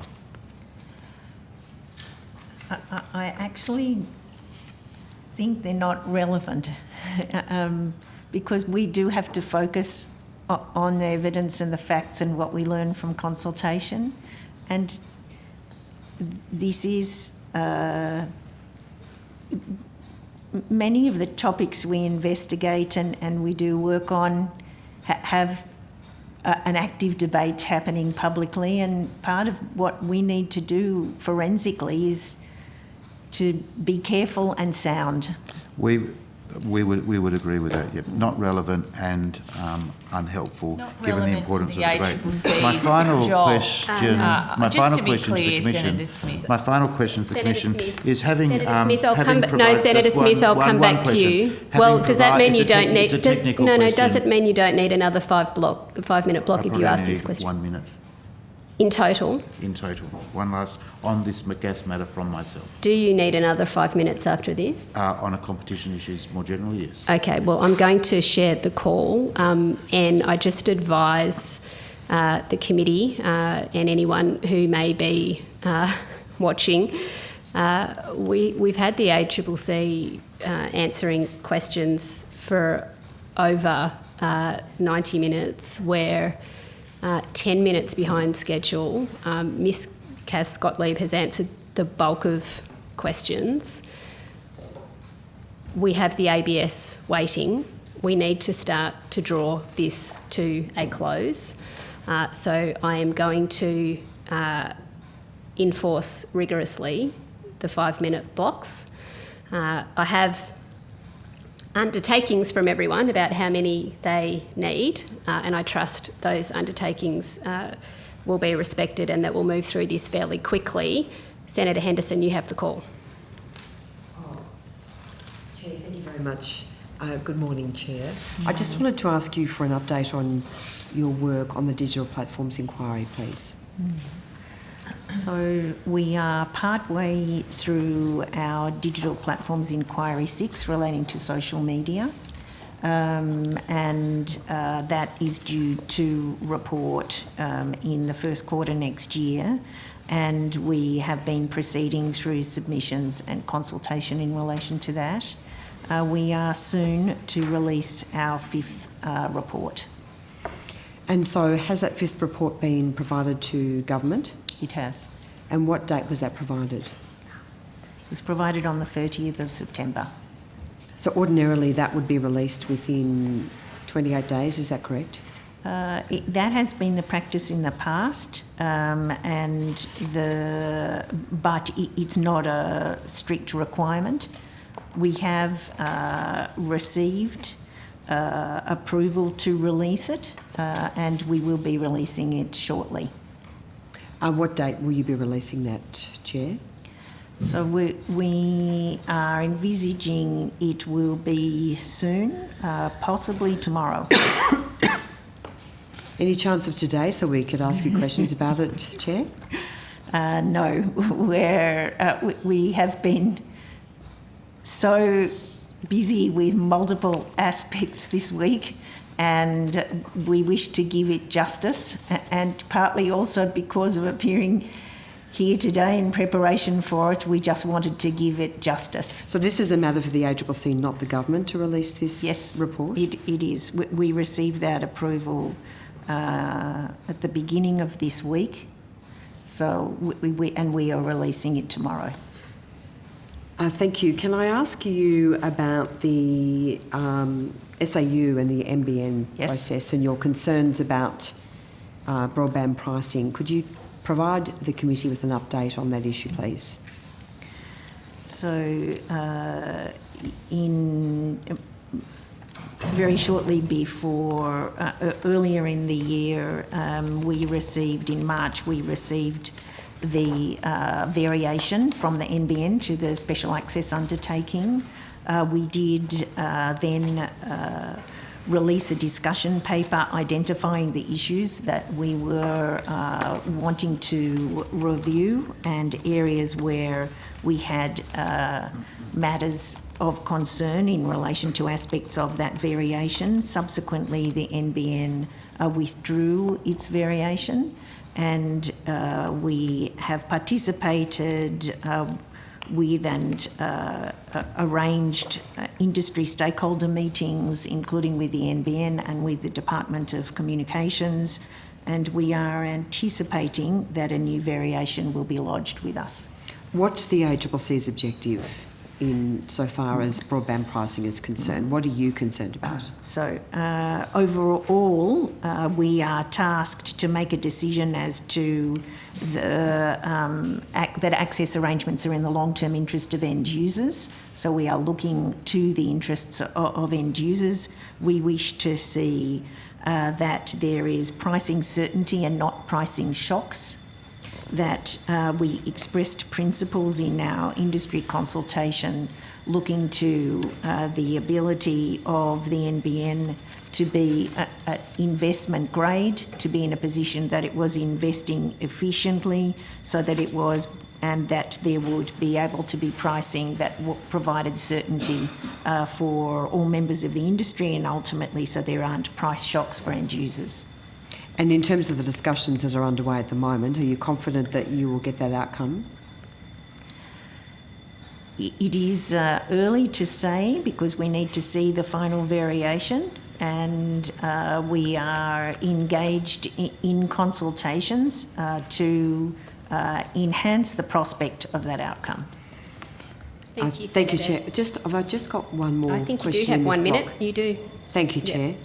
Look, I'm just keen for an update on your investigation of claims by the telecommunications carriers in relation to broadband speeds.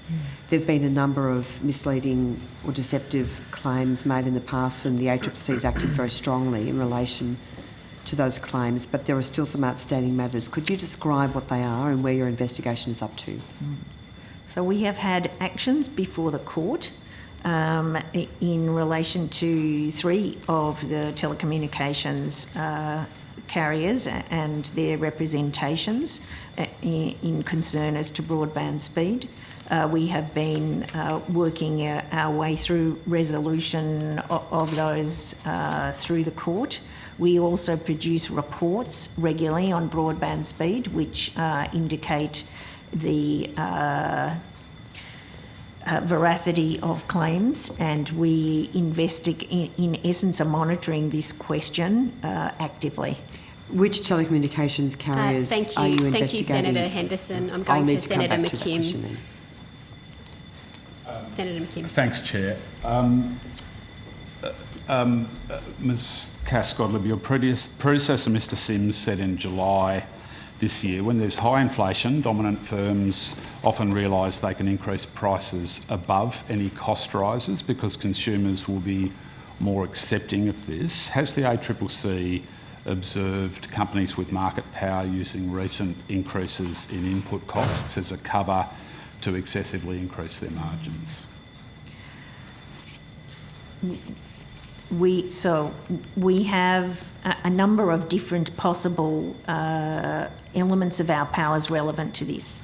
So in one of them is if there is a misrepresentation as to the reason for a price increase when actually it is a cover for an increase in profit margin. So that would be one. A second one is where we are actually the regulator in terms of the provision of the service, which will usually be in terms of a monopoly infrastructure. Then we actually are tasked to look at the cost infrastructure and the methodology in terms of the pricing. We, as I am aware of it, we do not have current investigations in terms of a question of whether there are such misrepresentations. Okay. All right. Could I just ask you on notice to confirm whether that's the case, please?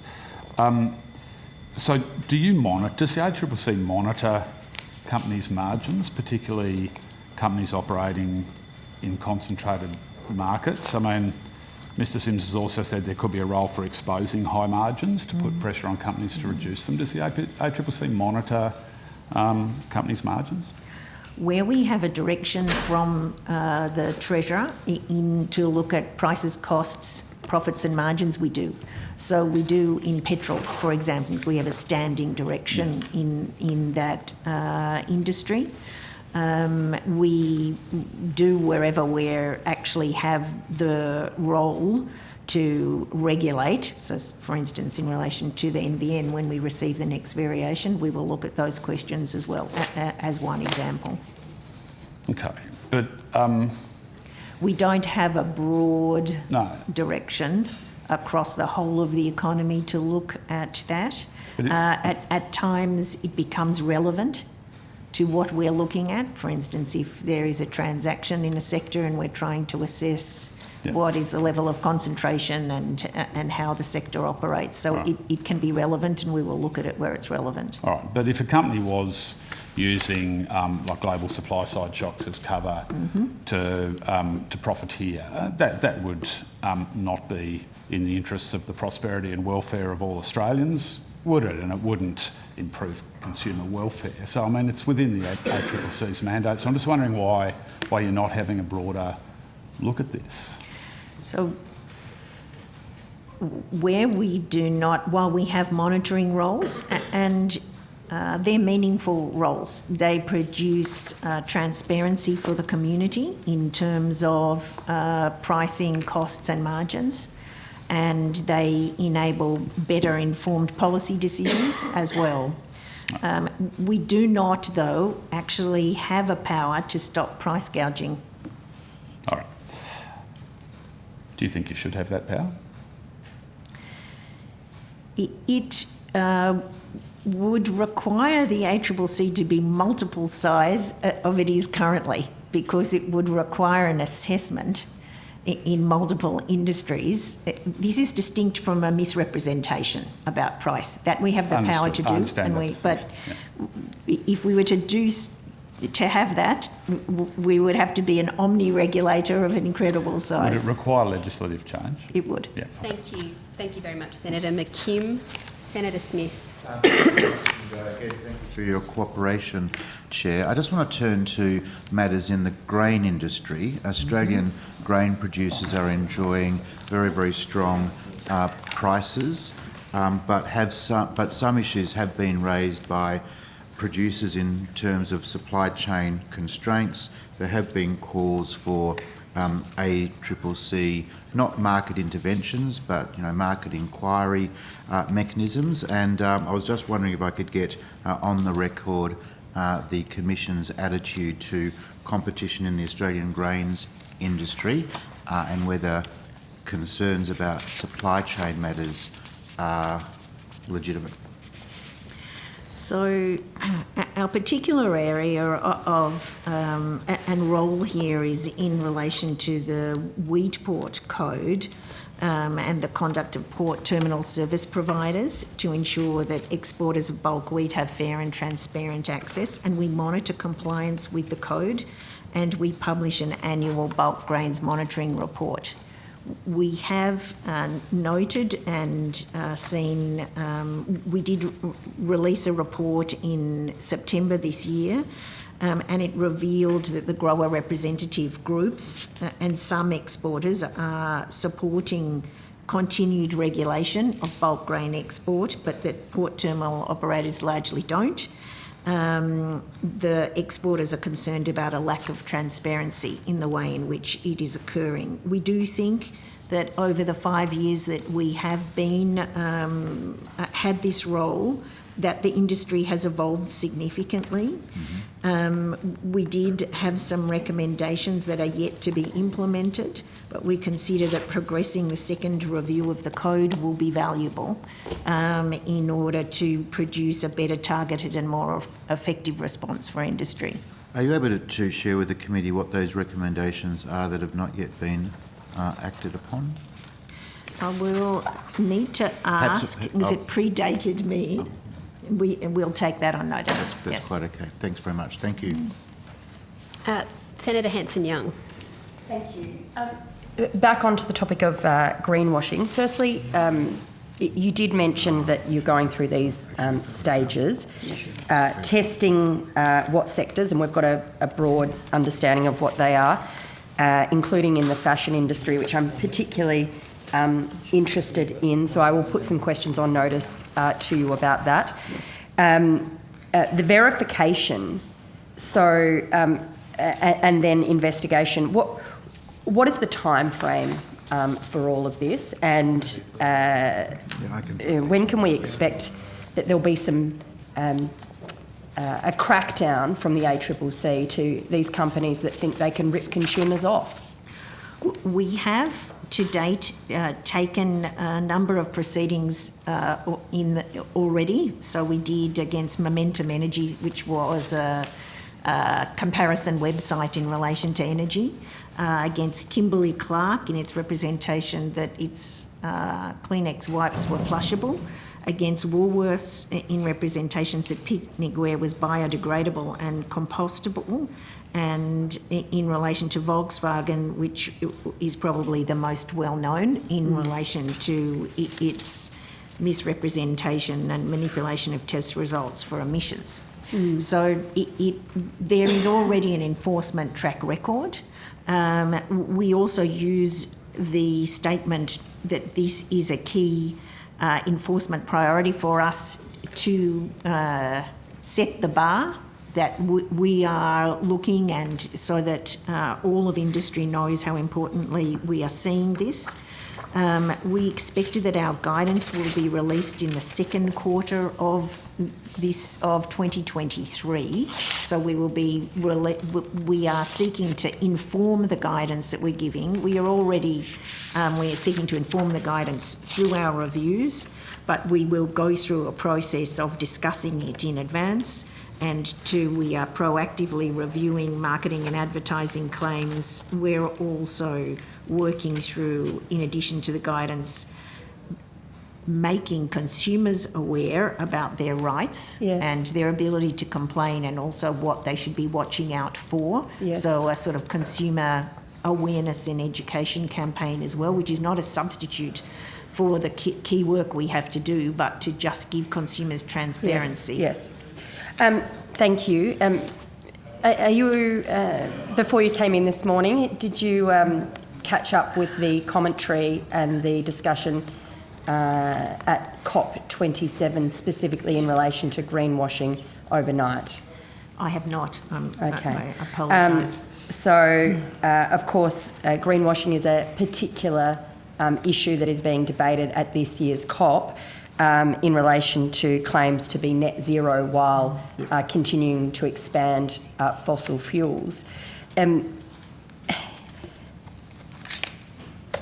The head of the UN, Antonio Guterres, has called this out.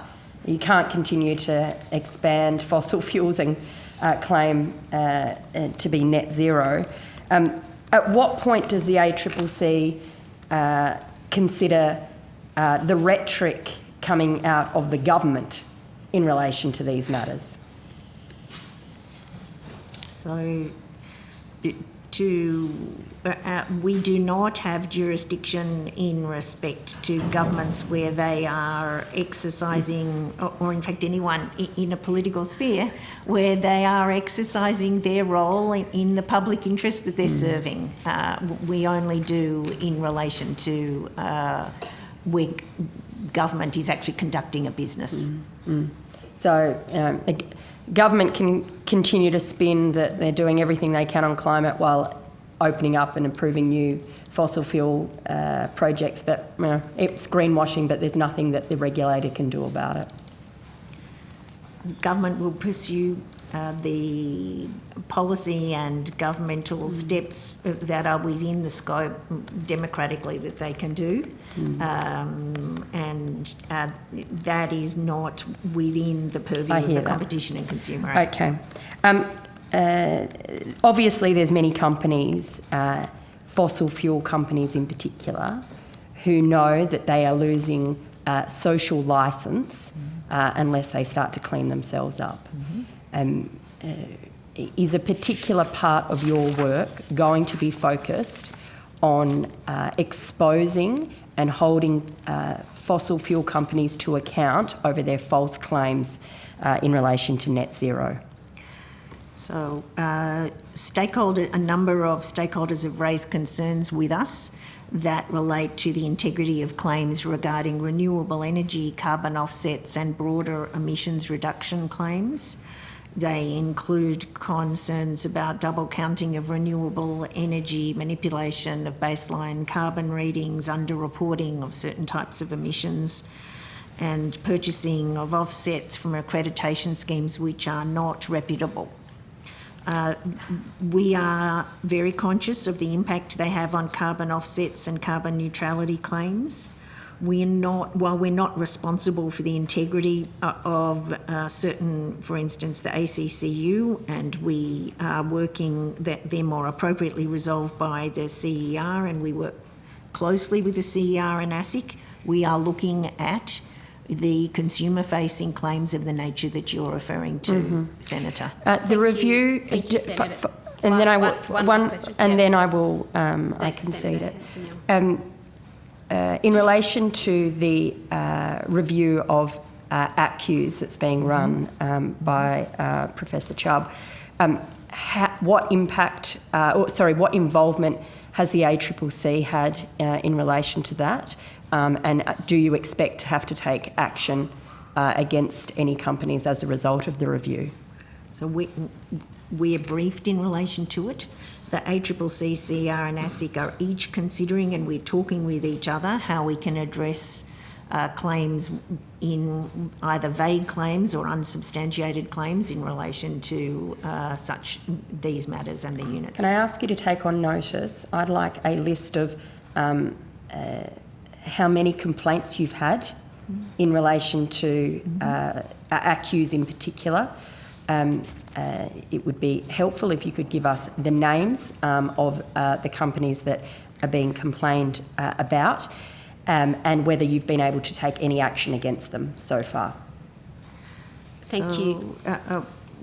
We'll take on notice the question of number of complaints. I need to just consider, and I actually don't know the legal answer to this. Yeah. We do receive complaints at times confidentially, and we keep our investigation processes confidential until we have concluded them and decided do we take action. So I will you get need me to back take what advice. you can, and Yeah. if I need to come back to you for clarification, we can do that. Thank you. Thanks, Senator Hanson-Young. Senator O'Neill. Thank you very much, and these will be my only set of questions in the interests of time. But it's a very significant issue that affects so many Australians, and that is scams. Yes. And clearly the government's been very significantly aware of this challenge and responded to it. in the recent budget.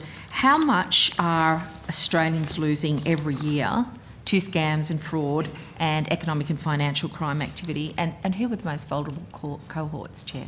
Thank you, Senator. So, on the basis of the losses reported to us, to law enforcement and to financial institutions, Australians are losing over $2 billion a year.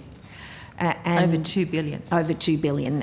And we are also very conscious that this is both a financial loss and a source of emotional trauma for families, that they lose a sense of security and stability, so that the impact, while incredibly significant financially, is much greater.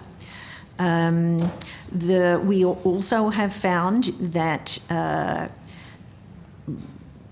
consumers, the victims, are disproportionately older than younger. So all groups that you would expect to be more vulnerable and experiencing vulnerability, the Indigenous community, the CALD community, refugees, for instance, will receive threats of being deported if they don't take action, transfer money, etc. So scammers are incredibly capable at targeting people with vulnerability, and the data that we receive in our reports indicates that there is a disproportionate impact upon each of these more vulnerable members of our community. So it sounds like there's a fair degree of shame as well as the physical impact of losing so much of your money. Yes.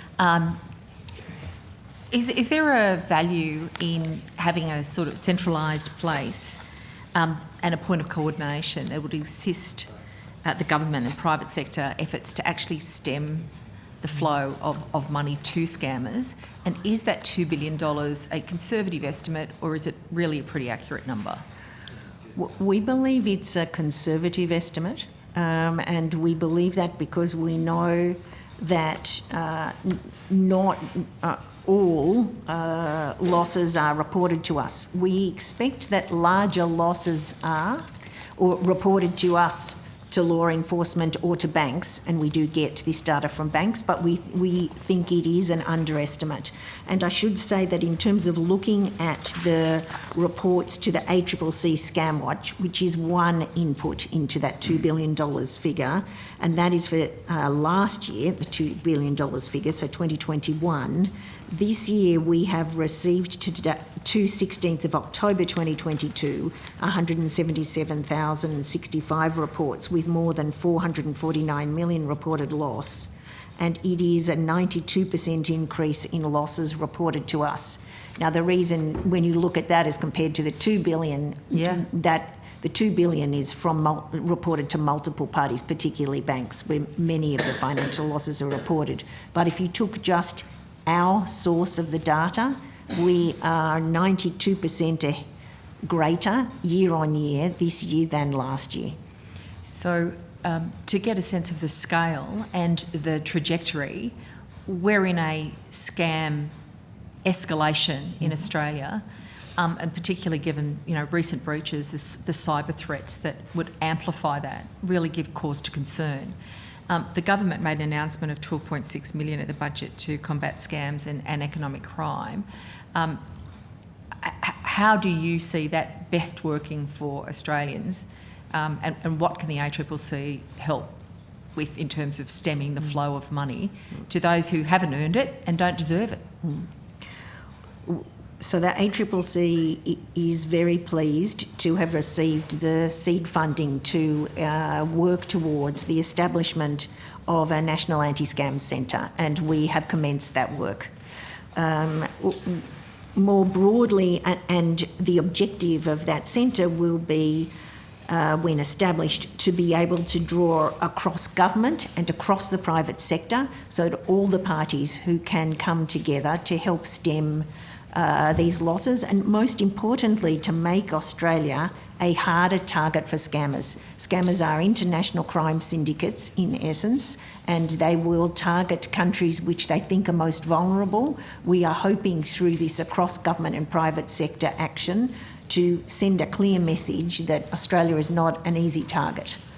And in that way, we are looking to the private sector to disrupt and prevent scam messages ever getting to potential victims. We're looking to banks to give confirmation of payee in particular, but other steps to stop the payments actually being made to a scammer. And this is still Scams Awareness Week, and Scams Awareness Week, the ACCC across government and across multiple private sector bodies is seeking to get awareness out amongst the community how to recognise the obvious signs of a scam so that they stop, think and protect themselves. So public education plus Yes. private sector investment in interruptive technology. Correct. And a role for them in public education as well. Yes, exactly. Thank you. Thanks, Chair.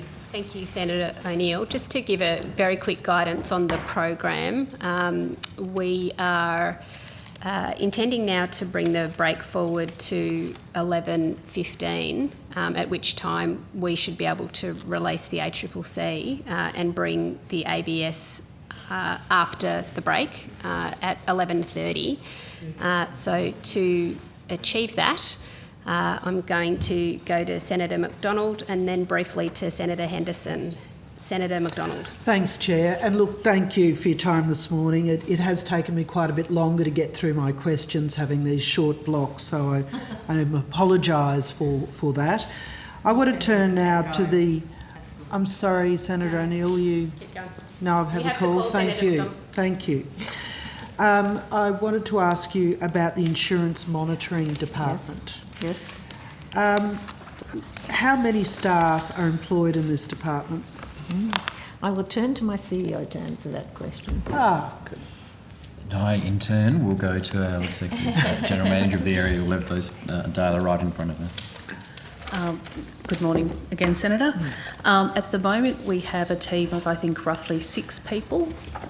We have a general manager appointed. We've just had a new director join 2 other existing directors.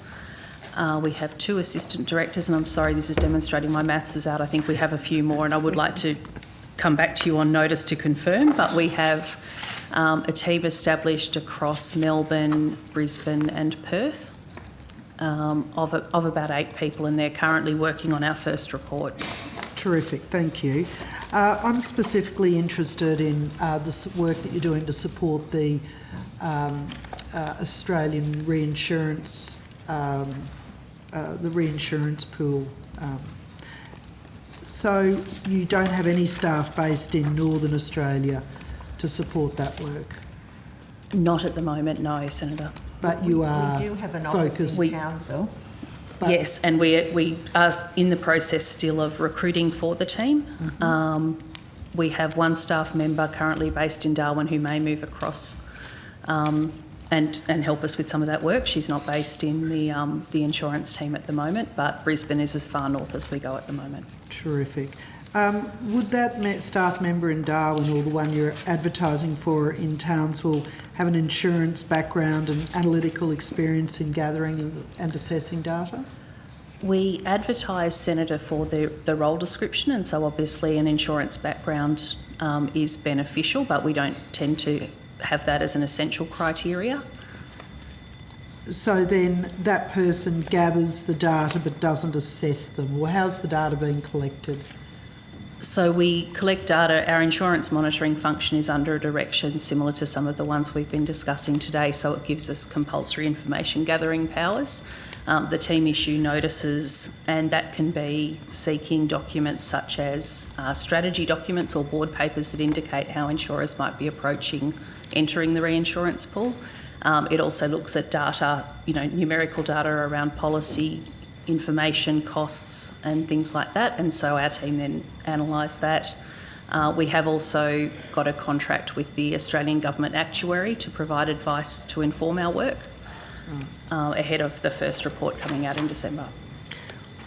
Is it possible that we have a local economist and business owners who are showing me premium notices demonstrating a 53% increase in premiums on the previous 30% last year. Is there a capacity that people can provide that information directly to the Townsville or Brisbane office? We certainly welcome direct information from consumers. Would you, on notice, be able to provide me with that email address or portal or whatever that is? Certainly, Senator. And then finally, Senator Hanson-Young was asking questions earlier about greenwashing. Is there any regulation or legislation that allows you to assess what is greenwashing, what is the definition, you know, to hold any of these people to account? So the legislation, the provision that we are using in broad terms are our powers under the Australian Consumer Law, where we can take action against misleading and deceptive conduct. There are also specific provisions relating to representing features that a product has that the product doesn't have, for example. So there are some specific prohibitions in that.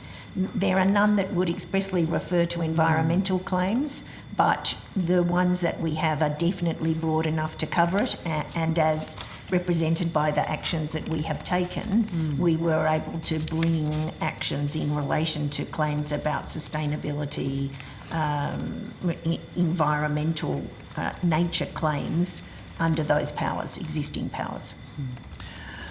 Thank you. Thanks, Chair. Thank you, Senator McDonald. Senator Henderson, we've just got a couple of minutes before the break. Thank you. Thank you very much, Chair. Chair, which telecommunications carriers are you taking legal action against in relation to misleading claims of broadband speeds? And can you describe the nature of those representations? So we do have actions before the court currently against Optus, Telstra and Vodafone. Or TPG? Yeah, TPG, Vodafone, exactly. And what was the nature of their alleged misrepresentations? So I can, at best, if I go to Rami Gress, who is on screen, online, so that I can ensure that he gives... Or do you want to take that on notice, given the time constraints? Yes, I think the Chair would prefer that, so we'll do that. All right, I'm just racing through my questions as quickly as I can. In March, the former government directed the ACCC to conduct an inquiry into the feasibility of using mobile towers in regional areas for mobile roaming during natural disasters or other emergencies. Yes. Chair, can I ask you, why should mobile networks not be required to share their infrastructure on a commercial basis, of course? We're a very big country with a very small population, relatively speaking, and if there is a Telstra customer living in an area or in an area where there's only an Optus tower, surely it's untenable that the customers should be stopped from using that infrastructure to receive vital connectivity. The purpose of the direction, we understand, is specifically targeted at those important questions, Senator. We are looking at both through our process of our investigation and a consultation, including with communities, regional communities. We are looking at both the technical capacity and other aspects in emergency situations for this to occur. So we are looking at each of the aspects that was under that direction, and we understand the significant public interest in the inquiry. Chair, one last issue. In relation to scams, the government has not taken any action to give ACMA greater powers in relation to scams on big tech platforms, such as on Facebook's WhatsApp or on Messenger. So there is a lot more work to be done. Do you hold concerns about these major regulatory gaps? We do. We have taken action against Meta earlier in the year in relation to facilitation, an allegation of facilitation of cyber cryptocurrency scams. So that is one action that we have taken, but we are advocating and seeking to call upon the platforms to take proactive action to move more quickly and to recognise and disrupt and prevent scams being promulgated on their platforms in the way the telecommunications companies are obliged to under their code, and they have had much success in. That's right, and that was all, of course, regulations which were imposed by the former coalition government, but yet there is a regulatory gap in regulations concerning the big tech platforms, the over-the-top message services, for instance. How important do you believe it is to take urgent action on that regulatory gap in the law? We think it's critical to do so. Thank you very much, Chair. Thanks, Chair. Thank you, Senator Henderson. Thank you very much, Ms Cass-Gottlieb, for answering all of our questions, and to all of the representatives of the ACCC and NCC. And NCC, thank you very much. You go without thanks. The committee will take a break and reconvene at 11:35. Thank you. Thanks, Chair, for your... You're ready, aren't you, over there? Yes. We are. They're ready over here.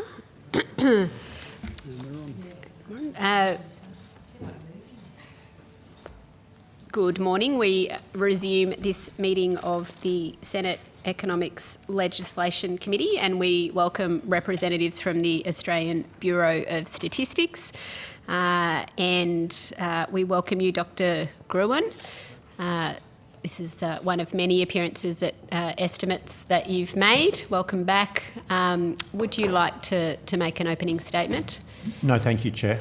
You're happy to proceed straight to questions? I will go to you, Senator Pocock, and yes, again, we're proceeding in roughly 5-minute blocks. Okay, great. Well, thanks, Chair, and thank you for being here, and it's lovely to see you in person. Dr. Gruen, be able to thank you for many decades of using all of the output from ABS staff. I'm very grateful for your, as a wonderful institution that has such a high level of trust in the Australian community. A couple of questions around particular data.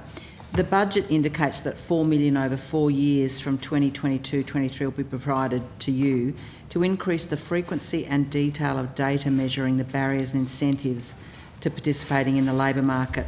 This has been an issue that a number of us who are involved in the Work and Care Select Committee are very interested in, and we've made some data recommendations in our interim report.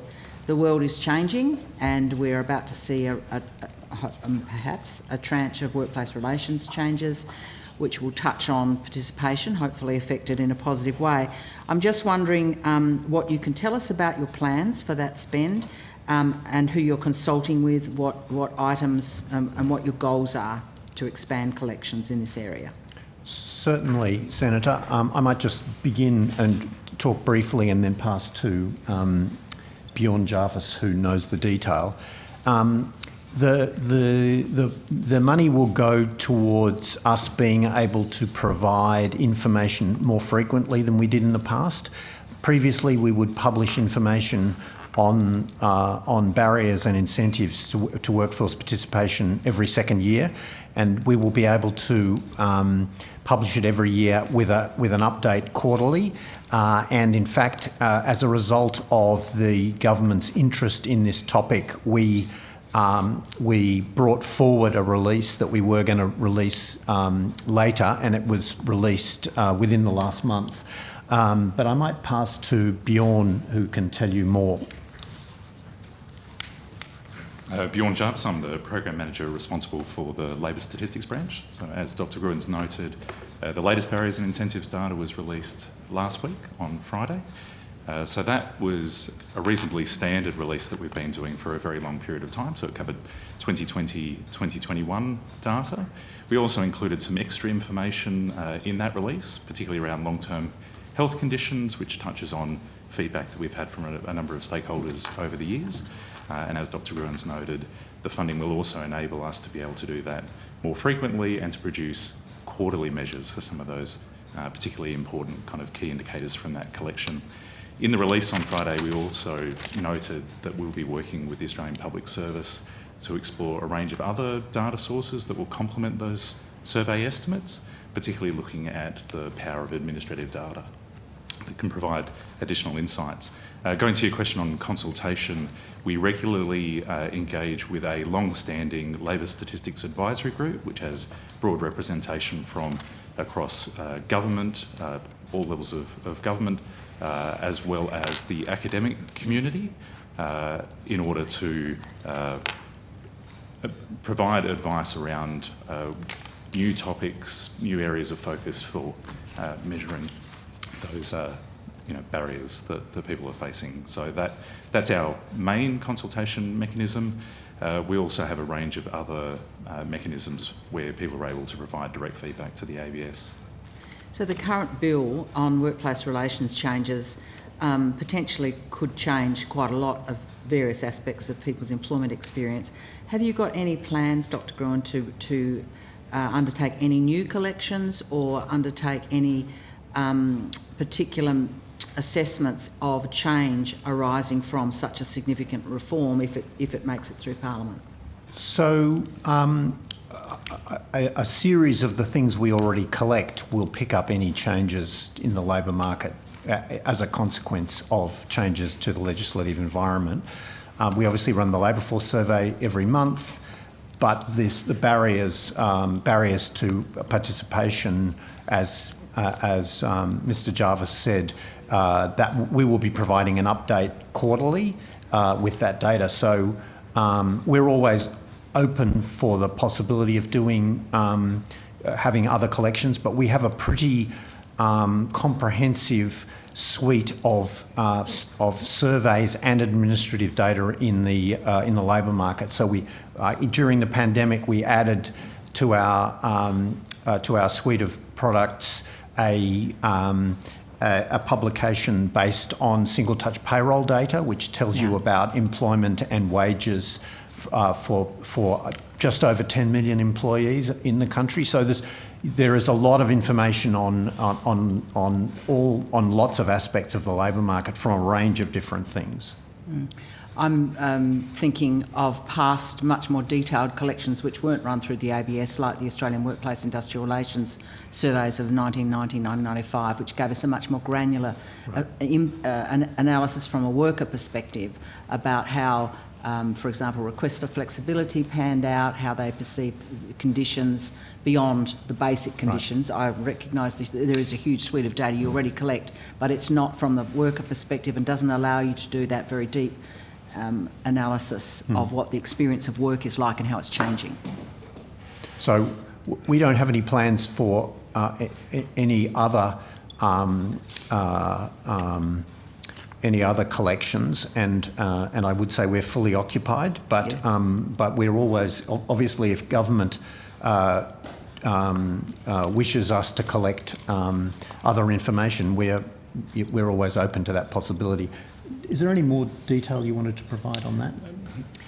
So I have a further question on renewable energy jobs. I'm aware that my time is short. The ABS last released data on renewable energy jobs, catalogue 4631.0 in 2020, but it hasn't done one since. Have you been continuing to collect this data series, and have you stopped for any reason? I'd be curious as to why, if you have, and when you might collect it again. Senator, that's probably a question that we'd need to take on notice. A lot of the data that was used in that particular collection, so there's a range of data that we have available, as Dr. Gruen's noted, to inform on employment across a range of different industries and groups of industries. I'm not overly familiar with the specifics of exactly which of those many data sources fed into that publication or the reason that we last ran it at that time. So if you could take that on notice, I'd appreciate. happy Last to. question. How are your resources in terms of the demands placed on ABS? I know you've got your minister here beside you, but I know the time use survey, for example, was a resource-intensive effort that was held up because of resources. How are you placed, given the demands and the changing nature of the world that you're measuring? So we are in the circumstance of having more good ideas than resources to fund them, but that is not a criticism. That is a product of the fact that there are an awful lot of things out there that where there's a value to measuring them, and we if you like, new things come along, and we are resourced to provide information on them. I guess I'm not. We have substantial resources available to us, but we collect the statistics and administrative data across a broad range of things, from economic, social, environmental, and demographic. It really is a question of, we do our best to prioritise and do those things that are critical to our role. And I'm certainly not suggesting that we're under-resourced. I think we've been well-resourced, but there's always opportunities to do new things. And like many agencies and departments across the Commonwealth, we run off some of our IT is old and needs updating, but that's a very common issue across many departments and agencies. Thank you. Thank you, Chair. Thank you, Senator Pocock. Senator Rennick. My first question is, do you know or can you track how many people are out of work because of the vaccine mandates? What about? So in your job numbers, are you tracking, how many people are out of work because of vaccine mandates? So we ask people a range of questions in the labour force survey, but again, I think it's probably best to pass to Mr. Jarvis. Sure. Senator Bjorn Jarvis, I head up the Labour Statistics branch of the ABS. So we do track across a range of labour market measures, people going in and out of employment. We ask questions that focus on a range of reasons, but we don't ask questions that specifically go to that as a factor. Well, could I ask you to do that? We've got significant labour shortages in this country, and I think it's important that we, the people and the governments realise, or find out at least, how much willing but idle labour is sitting there because of those mandates. Is that something you could do? Well, we can take that on notice, but if you could, no worries. And I note last year in 2021 there was an increase of 8,706 deaths from 2020. Sorry, I missed that. Sorry. So in 2021 there was an increase of 8,706 deaths over 2020. Do you track, despite the fact that there is very little COVID in the community in 2021, do you track... Is that total death? Are you talking about total deaths? I'm talking about the increase. So there was about 171,000 deaths in 2021 and 162,000 in 2020. That's the total number of deaths in those 2 years? In those 2 years, that's right. And that's as per your numbers, the Australian Bureau of Statistics. I could look them up, but sure. For the sake of the conversation, yes. Okay, so is it possible that you can track those deaths by vaccination status, number one, and then track between the time of death and the time of vaccination? So let me just make a general point. As you would be aware, the average age of the Australian population is rising. Yep. And so it is the case that the total, as is the population of Australia, so the total number of deaths, all other things given, gradually rises through time because you've got an older cohort. Yep. So the fact that there has been a slight increase in the number of deaths from one year to the next is exactly what you would expect. That's not a slight increase. That's about a 5% increase. That's a big jump. And it was all in the last 8 months. It started to jump by about 6%. I'm just per month. making the point that the fact that there was an increase is not is what you would expect. Now, the magnitude of the increase is of interest. That's true. So now, in terms of tracking the vaccination status, that would require analysis of microdata, which is available. There is the Australian Immunisation Register has been linked to a database, to an integrated data asset which goes by the name of MADIP, which is a people-centred integrated data asset. And so it would be possible for a researcher to inquire, to examine that. That would be possible. Yeah, that's excellent. Thanks, because that actually jump occurred in May, one month after the vaccine TGA rollout. additionally does, deaths... I'm just about to ask them Well, the same. deaths from vaccination or linked to vaccination have to be reported as an adverse event, and they report that data set publicly as well. Yeah, thanks, because that's. I just As wanted to do make. we. I thought you guys might have a better understanding, given that you're the sort of tech heads who sit there and crunch the numbers. So that's good to know. And just one other question. So in that breakout last year, there was a big jump in various causes. And I did put in a request to the ABS if I could get a breakout of non-specific causes that weren't listed line by line. Would it be possible to get a breakout of non-specific causes line by line in greater detail? So we can take that on notice. Yeah, if you could, I'd appreciate it. Cheers. Thanks very much. Thank you, Senator Rennick. Senator Bragg. One question. Did you recommend to the last government that sexual identity or identity should be included in the census? Sexual orientation? Yeah.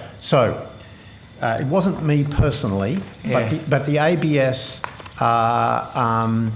as it always does in the lead up to a census, does detailed consultation with the community about potential new questions. Yeah. And the advice that was provided to government and has been tabled, so it is publicly available. The advice was that the ABS took the view that there were both pros and cons to asking questions about sexual orientation and gender identity, and left it to the government to decide. So what is your advice? Well, we will give new advice once we've been through, for the 2026 census, once we've been through the consultation process. But we're not giving it at the.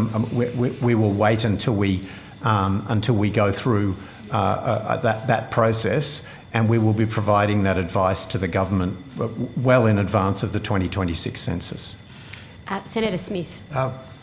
For this particular process, could you just provide us with what some of those strengths and weaknesses, pros and cons, might be regards including sexual orientation in the census? So I might give an initial answer and then ask Duncan Young to add to it. But the advantages are clearly that you generate information that is of considerable interest to groups in the community. So the advantages are understandable. And it's worth making the point that the Canadians have collected this information in their most recent census. The aspect of it that makes this more complicated than many things is that you send the census to the household and you ask somebody to fill the census in, and these are sensitive personal pieces of information that perhaps some members of the household have not shared with the rest of the household. And it is possible for people to fill in their own census, but it does. These are clearly highly personal pieces of information, which we do collect in surveys which go to individuals, but the census is a different kettle of fish because it goes to the household. So it's not necessarily opposition to collecting the information. It's a discussion around what is the most appropriate mechanism. Correct. I just might let Mr. Young add to that if he wishes to, if he thinks there's further information to add. Thank you. Good morning, Senators. Duncan Young, General Manager of the Census Division here. The only additions I'd make is that when we did some testing in for preparation for the 2021 census, there were some people who filled out the census who expressed some confusion about why there was a separate question on sex and gender, and they felt they were being asked the same question twice. So there's not a universal understanding across the community, as well as the point that Dr. Gruen made of some people feeling that a question about sexual orientation in the census might be a too sensitive or too personal a question to ask in that form. However, we are on a bit of a journey here, and these things do change from census to census, and the censuses continue to adapt to the society that it's run in, and we will start our public consultation process early in 2023 with public submissions on the content for the 2026 census, and we expect this will be an area of interest in that process. Great. Can I identify another area of interest? And I think myself and the former Senator Darren Hinch might have written to the ABS on this, and it's the inclusion of data or collection of data in regards to grandparent carers in our country, which I think for many years has been invisible but is now much more visible. Is that also a matter on your list of considerations or items for attention as we progress towards the next census? Anything potentially can be put forward by members of the community for consideration. It is worth making the point that the census, we have one of the longer censuses in the world, and it's valuable real estate in the sense that you're asking the whole community to fill this in, and so the longer you make it, the more time it takes. We have very good response rates. We got a response rate of over 96% to the last census. But we are conscious of the that although there are groups in the community that would like questions asked about a wide range of things, we have to be we as kind of keepers of the census, we have to. There's a trade-off. So just excuse my ignorance, but so in terms of how long does it take? I did do it, but how long does it take to do? On average? I think that if doing it online, it obviously depends how many people you're filling it out for. But I think for us, yes, but to the extent that we send it to households with 4 or 5 people in them, then it takes longer. Good point. That's why you're the statistician. That's correct. Point. So the average household in Australia is about between 2 and 3, I think. Right. So for an average household, how long would it take? Yeah. So Duncan knows the answer to that, not me. Are we talking about what, 3/4 of an hour or less? A little bit shorter than that, of around 20 minutes. Oh, okay. For the average household, that's pretty good. Yeah. Does it take longer in your? Does it take longer in your household? It does. It did take longer in our household. We have discussions about the answers to some of the questions. So are we at that? So that we're getting a 96% response rate. It's taking 20 minutes to complete. If it was a 30-minute process for an average household, do you have an expectation in terms of what the response rate would fall to? We have not done that, but we imagine that it is reasonably sensitive to the amount of time that you take. Fascinating. Can I just ask one question on COLT? Culturally, linguistically diverse. How's that being managed to make sure that the task is accessible? Is this for the census? Yes. As in, how do we make sure that we reach out to those groups? Yeah. We do provide a lot of information in different languages, and we provide a lot of help for people. But the census is taken in English, is that correct? The census is in English, yes. Yep. Okay. I just wanted to clarify that. Yep. Thank you. Mr. Gruen, next Tuesday marks the 5th. Oh, sorry, Senator O'Neill. Yeah, Senator Smith. Oh, yeah. Mr. Gruen, next Tuesday marks the 5th anniversary of the disclosure of the results from the Australian Postal Survey on the marriage debate. How is the ABS celebrating its, I oppose the plebiscite, but how is it celebrating its execution, postal survey. How's it celebrating, what was a significant logistical achievement and a good outcome for our country? Now, that is a question I was not expecting. But I think you are correct that it was a major logistical exercise that I think went off extremely well, and I was not involved at all, other than watching the television when the result was announced. It was a painstakingly long preamble to the result. Indeed. No, I'm sure the statistician at the time was doing his job correctly, but it was very exhausting for some of us. Right. I will take that on board. So that's a good question, and we should do something. I don't think senators are really in a position to talk to people about how long things take when presenting. Yeah, there's been a few preambles that I've sat through in the last 4 days. Yeah, we haven't done that. That was meant in good humour, Senator Smith. Are you concluded with your question, Senator Smith? I believe that is all the questions that we have for the ABS. We thank you, Dr. Gruen, very much for appearing, and the representatives of the ABS, and we will welcome the representatives from the Reserve Bank of Australia to the table. That's me out. Yeah, because they're independent, so I can't listen to them. Yeah. I know, that is weird. I don't know how it gets. I just get told when to leave. Thanks very much. Yeah, thank you. Lovely to meet you too. I've called up to echo to do my leadership duty and see it's with the jeans. It's all right. I'll send you later. No, the Reserve Bank is coming now. Yeah, but I'm. Yeah. Yes, I'm going to sit next to you. So I can take my rubbish.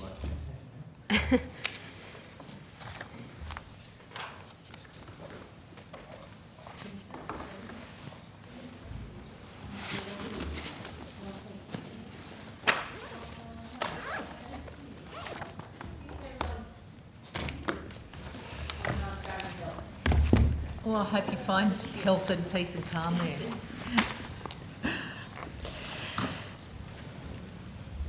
Hi there.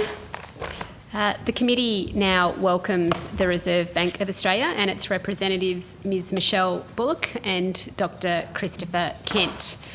In welcoming the RBA, the committee recognises the central bank's independence under the Reserve Bank Act 1959, particularly in regard for its setting of monetary policy. The committee is cognisant that while the RBA does not receive annual appropriations, it does provide the Parliament with opportunities to discuss its insight and performance, which the committee greatly welcomes. As such, no government minister will be in attendance with the committee while representatives of the RBA are present. Before we move to any opening statements and any questions from senators, I'll just advise that in the interest of allowing the many senators who I expect will be joining us for this conversation, I'll start with a few 10-minute blocks of questions and then we'll move down to 5 minutes to appropriately manage the discussion. Ms Bullock, Deputy Governor, do you wish to make an opening statement? No, I don't. Okay. With that, we will invite senators to ask you questions. Senator Bragg. Thanks very much, and congratulations, Ms Bullock. I think this is your first appearance since your appointment as Deputy Governor. I did one by video, but yes, first one in person. Okay, well, congratulations. Thank you. I wanted to ask you some general questions and then some questions on payments. How many times has the Treasurer met with the RBA leadership since the election? I couldn't speak for the Governor. I know that he's met once with the Reserve Bank leadership team about couple of weeks, I think, after the election, but I believe he's met with the governor more frequently than that. But I couldn't Take it on notice, please. take it on notice. Do you know what was discussed? With the senior leadership team, it was generally a briefing on what was going on in the economy. So there was a bit of a briefing from the Assistant Governor Economic. Assistant Governor Financial Markets gave a bit of a briefing about what was going on in markets, and then one from the Financial Stability, and we also talked a little bit about our operations. As to what is discussed with the Governor, I'd have to ask the Governor and take that on notice. Okay, and could you please take on notice any action items or minutes or notes that you can release? There wouldn't actually, I could confirm that there would have been no minutes taken of that meeting, the one I'm referring to that I was at. Okay. Has the Prime Minister met with the RBA leadership? He's not met with the RBA leadership team. I couldn't speak for the Governor. Okay, could you check and... I can check Thank with you. the Governor if he has met with... And what about the Finance Minister? Has the Finance Minister met with the RBA leadership since the No, election? it has not, and I can check with the Governor. Okay. In terms of the review, what sort of engagement are you having with the review panel? So the review panel itself has had an engagement with the Governor, the other members of the board, including myself, and there have been a couple of... I've had a 1 hour meeting. I think a number of the board members have also had about 1 hour meetings with the panel. The questions have varied. I can only say what I was asked about. Others, I think, have been asked about different things. The bank more broadly, in terms of engagement with the review itself, the working group, if you like, has had quite extensive engagement. So we've provided quite a lot of written answers to questions that have been put to us by the review panel, and also a lot of data, a lot of information from our systems on staffing issues, those sorts of things. So quite extensive engagement. And has there been a draft of the review's findings presented to you at this stage? No. Has there been any draft concepts put to you yet about recommendations? No. Okay. I wanted to ask you about your recent statement on monetary policy. This included a lot of forecasts, including a higher inflation forecast than what is in the budget. Can you explain for the committee why this forecast has been updated? So we update our forecasts every quarter formally, and we publish them, and the last ones we published in August, the inflation forecast was for 7 3/4, a peak of inflation at 7 3/4 in the December quarter of this year. Since then, the main thing that's happened is that energy price forecasts have been revised up, electricity prices in particular. Yep. And that's the main reason it's been revised up. So that's the main reason it's been... That's the main reason it's been. And what is the electricity price component? 10 to 15% this year, but I believe we've used the budget forecast for next year for energy prices, electricity prices in particular. So you've used the budget forecast, you haven't used your own forecast? No, we've used whatever the budget has assumed for electricity prices, yes. We don't have our own forecasts. Okay, so but since the last statement of monetary policy, has anything changed your view on the need for tighter monetary policy? No, our view is the same, that there is some supply effects on inflation, and this is continuing, but there is actually more broad-based inflationary pressures. We're observing it in particularly services and in goods, and also in food and fruit and vegetables. Some of that is temporary, but some of it is more persistent. So that's not changed our view that inflation is a little bit more broad-based than it was, and we need to increase interest rates to influence demand. So, I mean, what can fiscal policy do to help fight inflation?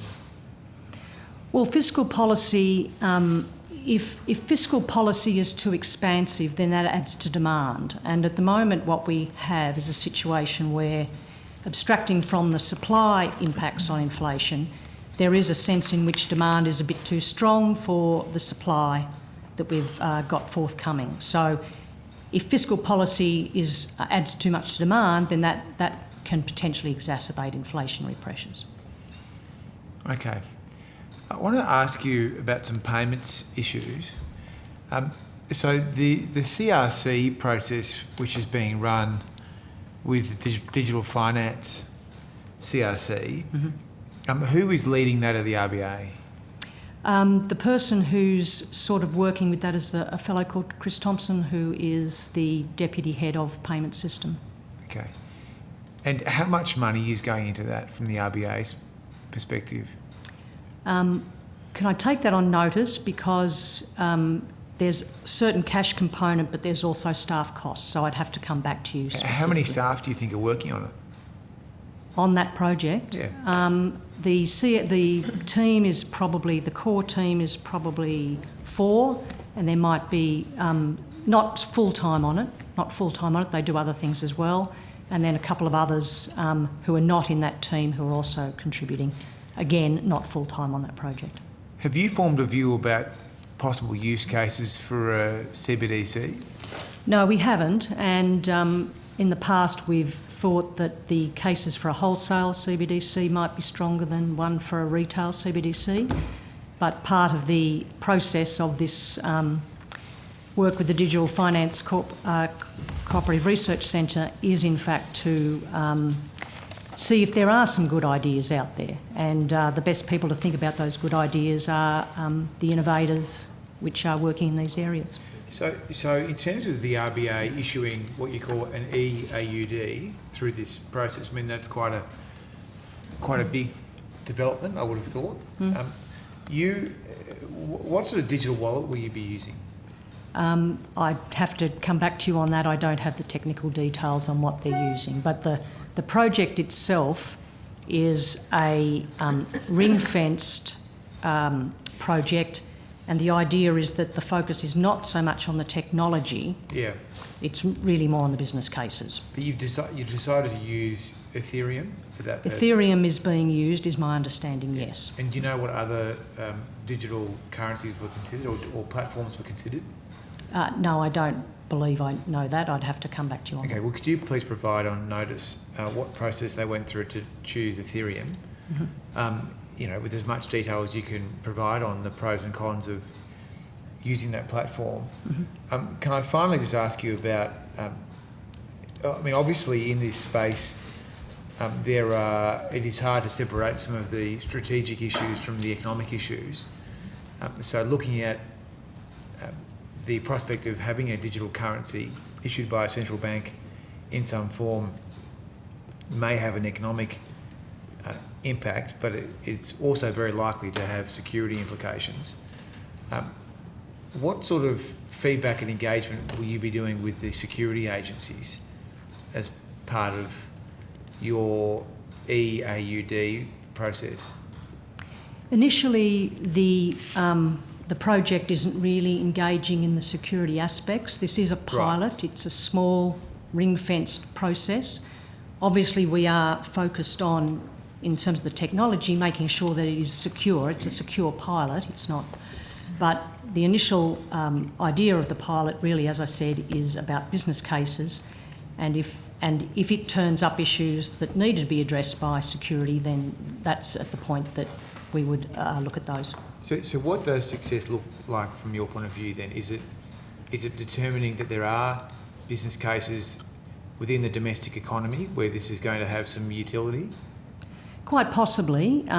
As you would be aware, the Treasury has been asked to do a piece of work on looking at the cases for a central bank digital currency. So this will feed into that, looking at the potential costs and benefits of a central bank digital currency. One of the things I think that will be important to establish is whether or not the existing payment systems can in fact provide the same or better benefits than a central bank digital currency when you consider the costs of the various systems. So will the project look at the digital yuan and the implications the digital yuan will have? I mean, given that's the only CBDC which is issued on a large scale and is already going beyond its primary jurisdiction, will it consider that? No, it won't be looking at digital yuan. It's just looking at Okay. Australian potential CBDC. Okay, but it won't look at the implications of No. of a foreign government issuing a CBDC. No, it it could be won't. used by the diaspora or could be used in our backyard. No, it won't be looking at that. That's a broader issue about potential broader holistic government considerations of whether or not you might want a digital currency.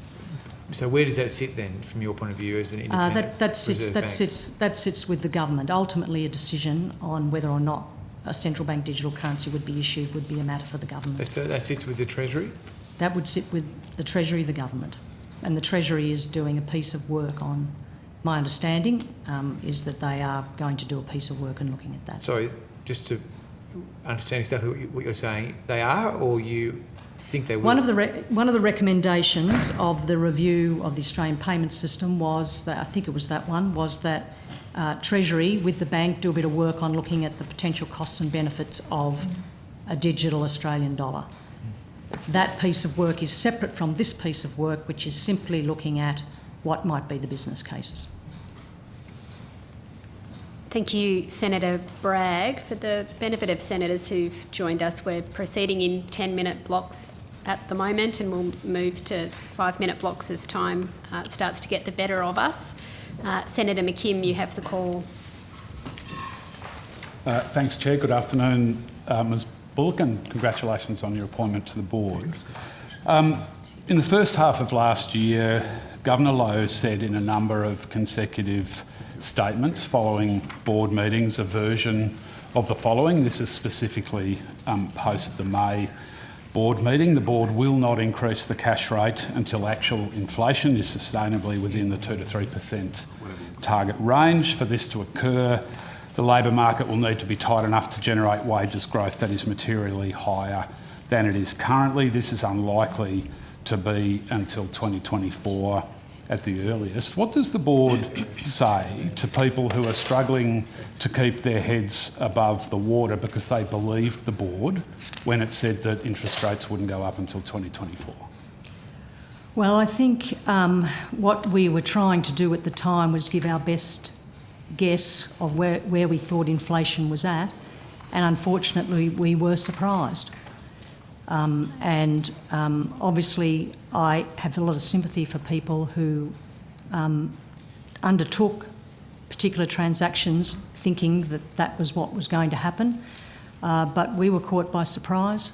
Other countries were caught by surprise by the strength of inflation, and under the circumstances we had no choice but to start raising interest rates. I'll come to the decision to raise interest rates shortly, the series of decisions to raise interest rates shortly, but I do want to ask, and I have to ask, does the RBA board believe that your independence equals a lack of accountability? A lack of accountability? No, I don't believe that the Reserve Bank Board thinks that at all. Okay. And in fact, the Governor fronts the House of Representatives Committee 2 times a year and is accountable for his decisions and the Board's decisions.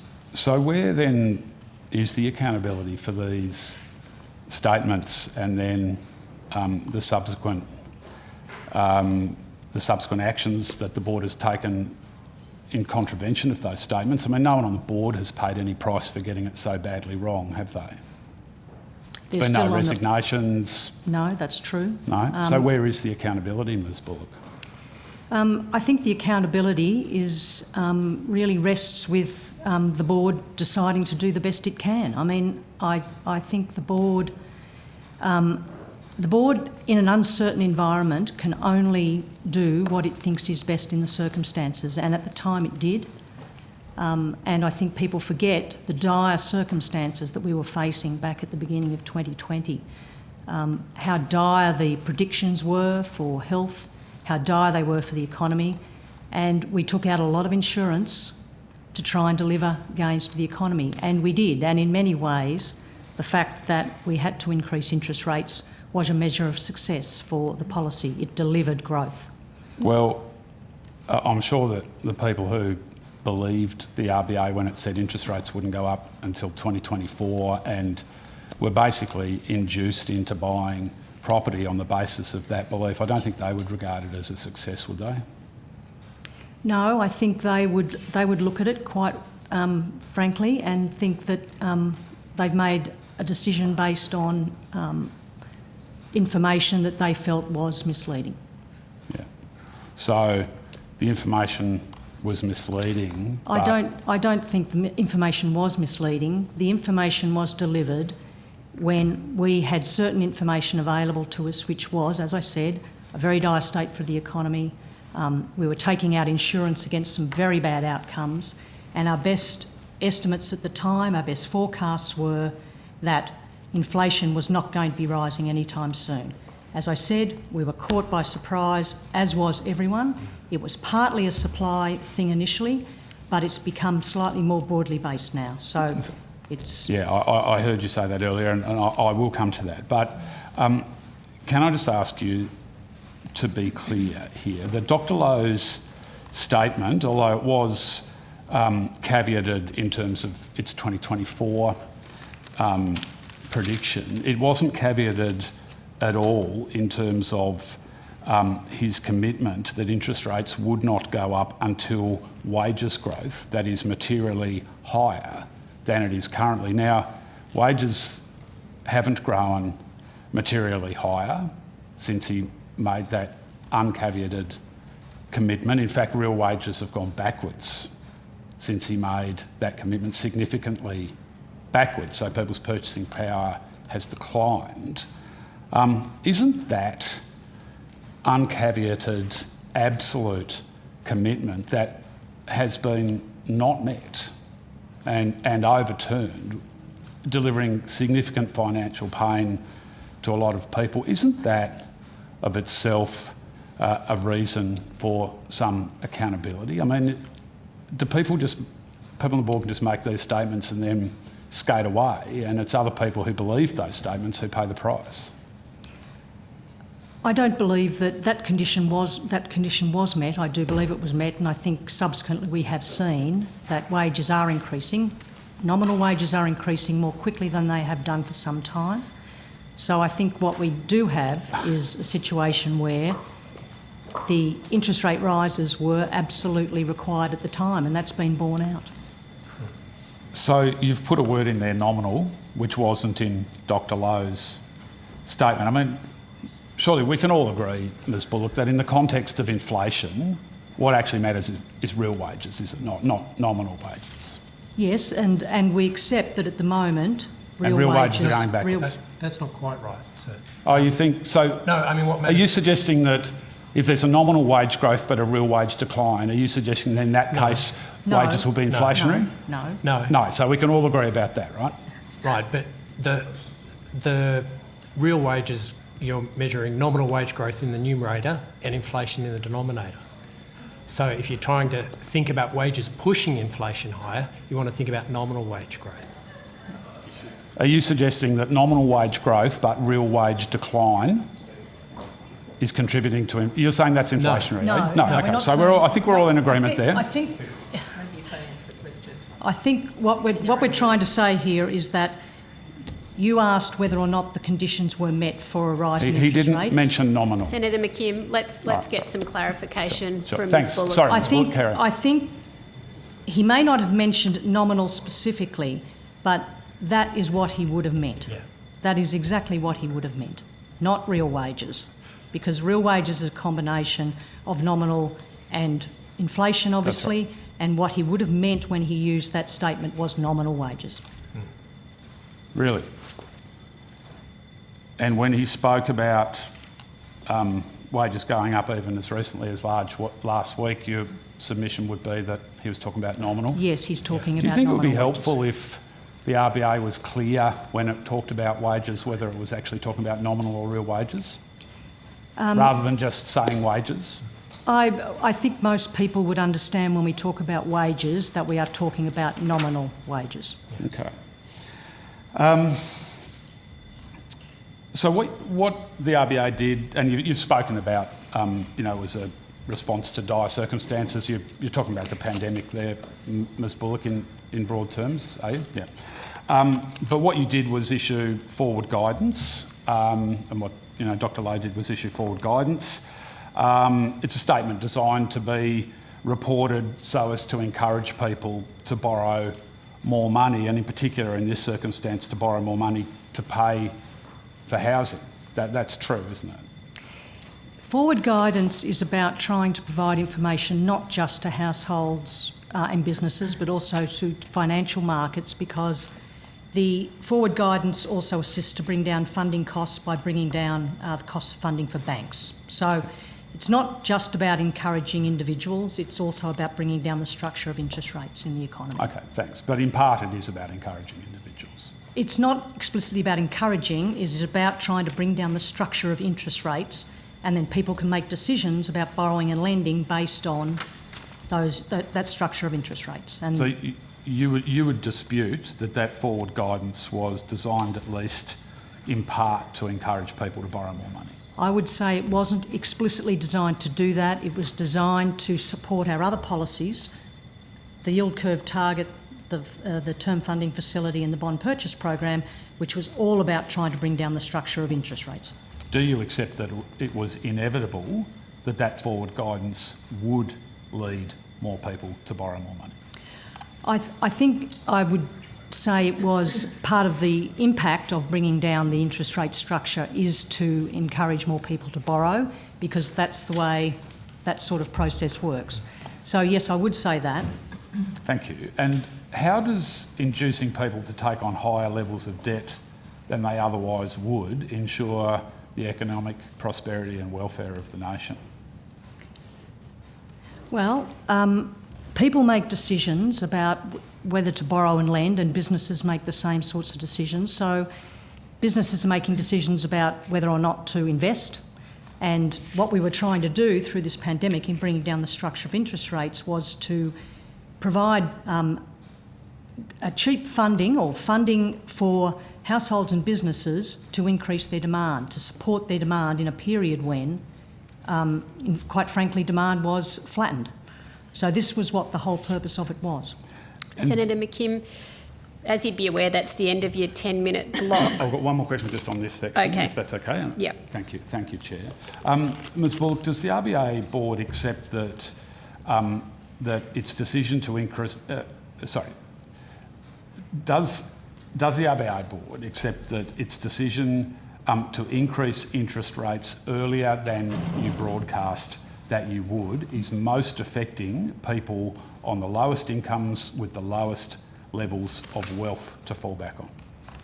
I think we would accept that interest rate rises impact those who have mortgages and are of lower income, and that's about 30% of the population. So yes, of the people that have mortgages, I think we would accept that those on lower incomes are more impacted. But it's also true that there's another chunk of the population who don't have mortgages at all, and in fact they are not impacted by those interest rates, and many of them are on lower incomes still. So it's not as clean cut as all that. Can I just add very briefly? I mean, inflation is adversely affecting everyone, including low-income households and those without mortgages. Yeah. Come to the drivers of inflation next time. Thank you, Senator McKim. I'm going to you, Senator Rennick. Hi guys, how are you going? Look, my first question's in regards to the term funding facility and just what the terms of that funding facility is. Is it about the outstanding balance? I think is about 188 billion, and is that money that the banks have lent at a fixed rate when it was taken out, or is that move in line with the RBA cash rate? That money can be lent by banks or used by banks for a whole range of purposes. So some of it might have found its way into fixed rate loans. No, but when they borrowed it from you, when they borrowed it from us, RBA, what's the rate of interest they're paying? It's fixed. Some of it was fixed at the earlier rate it was taken out at, which is 25 basis points. Right. And much of it's fixed at 10 basis points. Right. So they're borrowing at 0.1 or 0.15, and they're now lending out that money at. The various market rates. Yeah. Could be anywhere between the overnight cash rate of, 3.3% is now, 3.25% now, up to 5 or 6%. Yep. Something like that. Yeah. So in regards to when they park it with the RBA, the overnight cash rate, they're getting about a 3% margin on that. The same money that you've lent to them, they now lend back to you, and that's basically a free gift to the banks, isn't it, on behalf of the Australian taxpayer? Well, I mean, it is a subsidy. It was intended to be, because it was put in place, as the Deputy Governor suggested, during those dire times of March 2020, when the intention was to provide low-cost funding, and much of that low-cost funding was passed on to borrowers, including households, but also small businesses, in the form of low-rate loans. Okay, thank you. So any money that's parked overnight, though, the RBA cash facility isn't actually being passed on, is it? No. They're actually creaming 3% off the top. I mean, they're borrowing at 0.1 and then they're making a 3% margin, so that's something like a 3,000% yes, return. but I suspect much of it was lent out. Well, yeah. And earning an even higher return for the banks. You know, that's something I think that, the banks should actually, in my view, be made repaid, because I fail to see why they should be getting, money at 0.1% while, hard-working Australians are now, copping it on the chin in regards to their home loans. Anyway, I'll leave that as a statement. I just want to pick you up, Ms Bullock, on your comment that fiscal policy can add to demand. I would disagree with that statement as a generalisation. I think there's two types of fiscal policy. There's obviously spending and consumption, which, yes, does add to demand, but there's also investment in building and production. Now, what we've had, as a result of, a lot of the excess demand pent into the market with the $300 billion, that was spent throughout COVID, we've increased demand. We've had a supply shock from Ukraine and renewable malinvestment, etc. Okay, what you're doing at the moment through increasing interest rates so fast, through qualitative easing or tightening now, is you're reducing demand. So you're bringing on an austerity package, right, rather than, as I've spoken to you before about this, Mr Kent, is that we need to be having a quantitative easing package that increases productivity and increases supply. So, because we hear this all the time, that fiscal policy only ever adds to demand. I disagree with that. If we're going to deal with supply side issues in this country, i.e. the lack of productivity, through not enough dams, not enough power stations, roads, bridges, etc., shouldn't we be looking at a quantitative easing measure that is focused on building assets, sovereign assets, that are going to supply more essential services into the market that will actually drive prices down because of increased supply? So rather than adopt an austerity package through tighter, and I mean, I'm not saying you shouldn't raise interest rates, but I just don't think you should raise them as quickly. Wouldn't we be better off raising productivity and hence supply to offset that lack of supply because of the Russian, war, Ukraine war, or what other measures that we're facing? I can't disagree with that general premise. I think what I was basically talking about was fiscal policy that increases demand by increasing consumption. Sure. And the other challenge here, of course, is that we do have, in the infrastructure space, we do have supply constraints there as well. And we know that the federal government, the state governments, there's all the home building as well. There's a huge pressure on construction at the moment, which is also increasing inflation. Yeah, exactly. So all I'm saying is that we just need to be... nothing wrong with the idea that the government needs to look at infrastructure spending to increase productivity, but we need to be a little bit careful that the spending isn't directed into areas where there's already inflationary pressures and areas that impact particularly construction at the moment, and also consumption are likely to do that. Yeah, I accept that. Has the Treasury approached the RBA since the new government has been formed about forming an infrastructure bank designed to provide cheap capital? And I know you've just, as I just demonstrated, you're providing cheap capital to the banks, but cheap capital, say, to state governments to help build dams and railways and power stations? No, I don't believe we've been approached, no. Okay, no worries, thank you. Look, I did ask earlier on in the last set of estimates for the correspondence between the RBA and the International Bank of Settlements, and the RBA refused to do that. Can you tell me why, as an elected representative of the Australian people, we shouldn't have access to correspondence between the RBA and the Bank of International Settlements. So there was a couple of points. I think the first one is that the requested amount of information is voluminous. Sure. Because a lot of it is very transactional. It's just meetings, setting up meetings, these sorts of incidental things. So it's quite voluminous, would take a lot of work for us to do. But the second point is that the information that is potentially of interest is in fact confidential. And that's the information I want to get a hold of. Yes, because I'd like to know why there's information between the RBA and the Bank of International Settlements, who have got a notorious history. They melted down the gold, Nazi gold. I mean, they are a notorious operation. Why is that information confidential? Why does the RBA consider that information confidential from the Australian people? Because a lot of the information is about conversations we are having with other central banks, and those conversations are had on the condition that they are kept confidential. And if we were to release that sort of information, it's, I would say one response would be that we would not be allowed to be included in conversations which include confidential information with other central banks. And that's my concern, because central banks aren't being held to proper standards of transparency and accountability. And given that it's been central banks that have expanded the volume of money on a dramatic scale in the last 30 years, if anyone should be transparent and accountable, it should be the world's central banks, especially the US Federal Reserve, which is owned by a number of prime banks. Most people in this room wouldn't even know what a prime bank is, and that's the level of secrecy they operate behind. So I will continue to pursue those confidential minutes, whatever they may be, because I think that the RBA should be accountable to the Parliament, which, as Senator Wong herself said last week, is the ultimate level of accountability, and central banks shouldn't be keeping conversations to themselves. But I'll finish up with that as a statement. Just in regards back to my favourite topic, the gold bars that are stored in the Bank of England, did the Bank of England actually ask permission from the RBA to actually melt down the 80 tonnes of gold, Australia's gold, before refining it from 2015 onwards?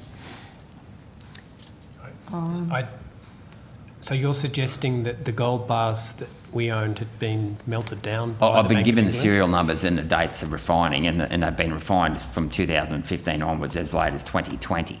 So I would have thought that if the Bank of England, either they didn't have our gold bars there in the first place, and you know, the memo I got from the RBA previously has said there's been fake gold bars, duplicate serial numbers. That would mean at some point the gold bars we own now, well, we know that, you know, I've got the document from the RBA that says they've been refined from 2015 onwards. So clearly our old gold bars have either been given to someone else or they've been melted down. But long story short, it's a trespass to chattel for the Bank of England to be, you know, moving around our gold bars without permission from the RBA. Wouldn't you agree with that? Senator Rennick, I was just going to ask if there was a question there, which I think was, do you agree with so that? Did the and Bank that's of the England end of ask for your permission? 10-minute block. Yep. Yeah. So the gold bars that we own, sometimes we will lend those bars out. So those bars will be lent by us to somebody else. They don't move. They won't move. It's a paper transaction. But then we might get back a different gold bar, but still one that satisfies all the very stringent conditions for that gold bar to be in the Bank of England's vaults. Well, given that the RBA has admitted that there's been fake gold bars, well, the Bank of England admitted to the RBA that there's been fake gold bars. How do you know a real gold bar hasn't been lent and you get a fake gold bar back? Well, I think we've clarified that some of the problems with these gold bars that you're referring to were a very different type of gold bar, a much smaller gold bar than the ones that we have in our ownership. So we only deal with the much larger gold bars, and there have never been questions about the quality of those bars sitting in the Bank of England, some of which we own. So can I just finish up one question? Just 1 minute. One tiny short question with a tiny short answer. Alan Greenspan admitted in 1997 that if the price of gold took off, the central banks would lease gold out to basically suppress the price of gold. Australia's third biggest mineral export is gold, at $28 billion. To put that in context, our beef exports are $11 billion. Why is the RBA working with other central banks leasing out gold? You might pick up, $1 million on your side of the ledger, Senator but Rennie, given that we've got $28 can you ask billion... your question, please? So why are you doing that? Why are you leasing out gold that's impacting the profitability of our gold miners in this country that employ over 100,000 people, directly or indirectly? Well, my understanding is that some of the lending actually is to facilitate producers who occasionally need gold in their possession that they have not yet produced. They're going to produce it. We don't move physical bars. No, but they've promised the gold to somebody else, so we can lend it to them for a time until they obtain suitable gold to use for their purposes. So it's facilitating the market in helping producers. Yeah, Thank I you. disagree Thank you, with that. Senator O'Neill. You're a legend. Thank you very much, and thank you for joining us today. The November Statement of Monetary Policy referenced the upgrades to expected receipts over the next 2 years. To what, sorry? The November Statement of Monetary Policy referenced the upgrades to expected receipts over the next 2 years. Could you describe what the upgrade to receipts is expected to do relative to the estimates in the March budget? You mean government receipts? Yes. I think what we reported was simply what was reported in the budget. I don't believe we have any separate estimates of government receipts. We simply use what they're using in the budget. Okay.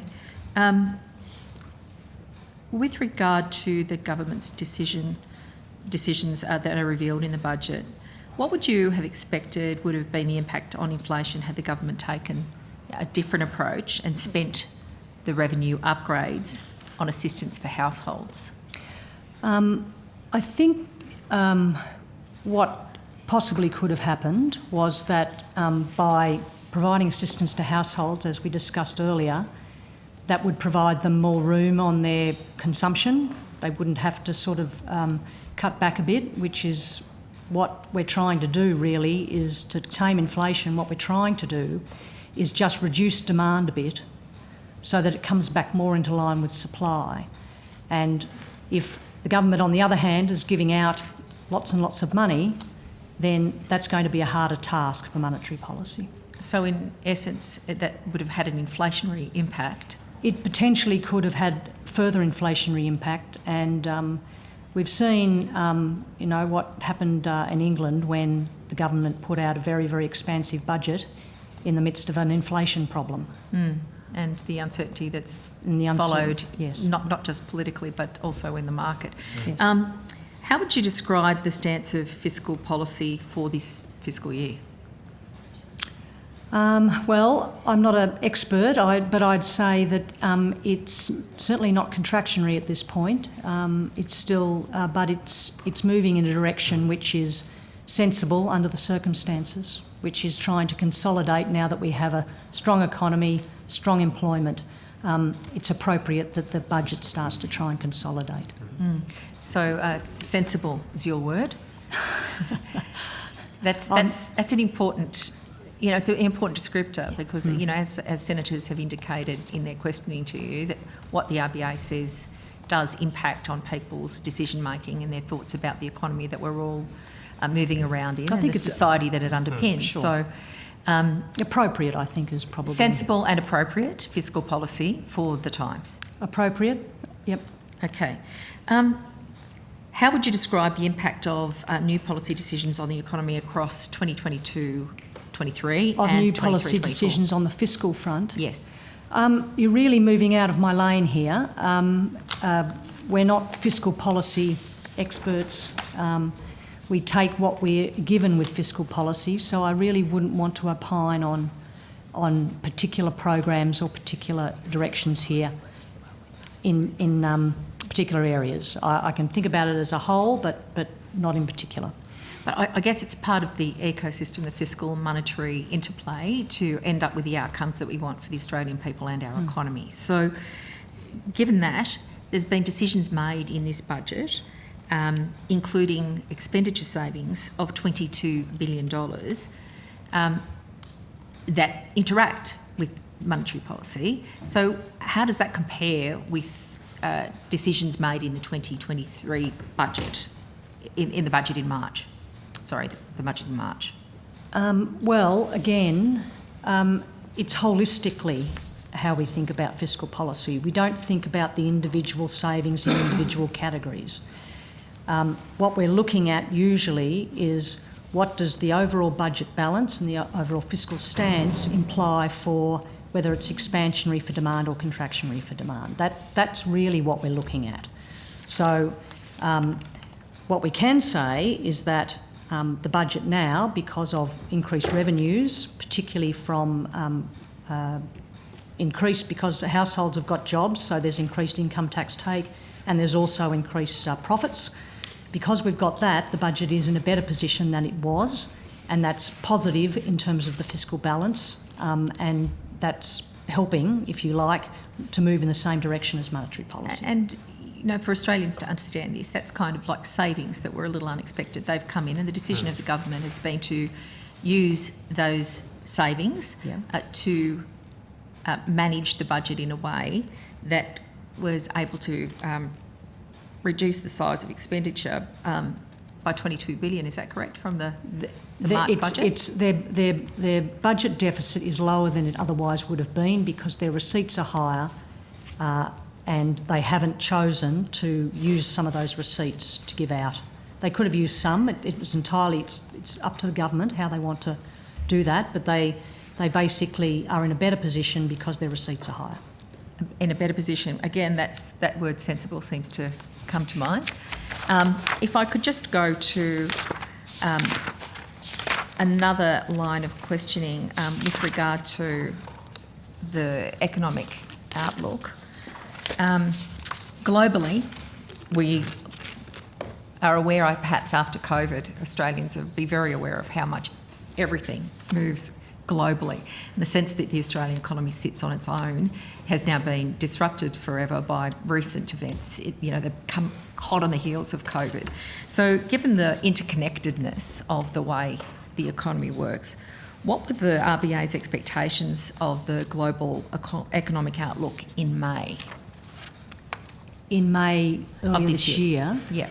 I think compared to now, we were slightly more optimistic than we are now. We've downgraded our forecasts for world growth. We've downgraded our forecasts for our major trading partners, although not by as much as world growth generally, because our major trading partners have held up a bit better than Europe and in particular in the United States. So if I'm correct, your expectations in May were that inflation in many advanced economies would reach between 6 and 9% over the course of this year. That has changed now, and what is the current position that you hold? Well, we don't have our own forecasts as such. We usually take others' forecasts who know better about what's going on in their economies. But at the moment, what we're looking at is inflation rates of 10% in Europe, UK, the US, I think, is possibly getting up to 10% as well, and all of these things. A lot of the increase and the uplift in these forecasts is being generated by energy prices. So that's led to some changes in the behaviour by central banks. So tightening in advanced economies in May was premised on a particular set of conditions. How has that changed now? You mean the tightening? Revisions to basically financial markets now expect that interest rates are going to have to go up further than they were expecting they were going up in May. So you've seen basically an uplift in expectations for policy rates in US in particular, but also in Europe, in Canada, in the UK, and here. You've indicated some concerns about the global economic outlook. What do you think are the main risks? And I note from your speech that you identified perhaps some of those as uncertainties as well. Can you put those on the public record as well? Yes, and there's certainly in our most recent statement on monetary policy, I think the US and Europe situation is fairly uncertain. Europe, because of the energy price shock that they continue to experience. The United States, because interest rates there are continuing to go up, and indications are that inflation is going higher and it's broad-based. And the third uncertainty risk, if you like, is China, and it's for different reasons. They've got particular COVID containment policies and they have issues in their property market, and that's of concern for us, obviously, because of the importance of China to us as a trading partner. I've probably got another line of questioning if we have time later, Chair. Later on. Thank you. Okay. Thank you, Senator O'Neill. We're going now to Senator Canavan. Thank you very much, Chair. Thank you, Ms Bullock. Ms Bullock, is the RBA bankrupt? No, the RBA is not bankrupt. We can still continue to meet our operations and perform our operations and meet our debts and so on. So no, we are not bankrupt. In your annual report, I'm sure you're aware, in the statement of your financial position, for 2022, you have net negative equity of $12.5 billion. Yes, that's right. I mean, on what basis are you, in a normal world, a going concern with net negative equity of $12.5 billion? There's a couple of reasons. One is because we actually have the ability to create money, if you like, so we can continue to meet debts and we can continue to pay.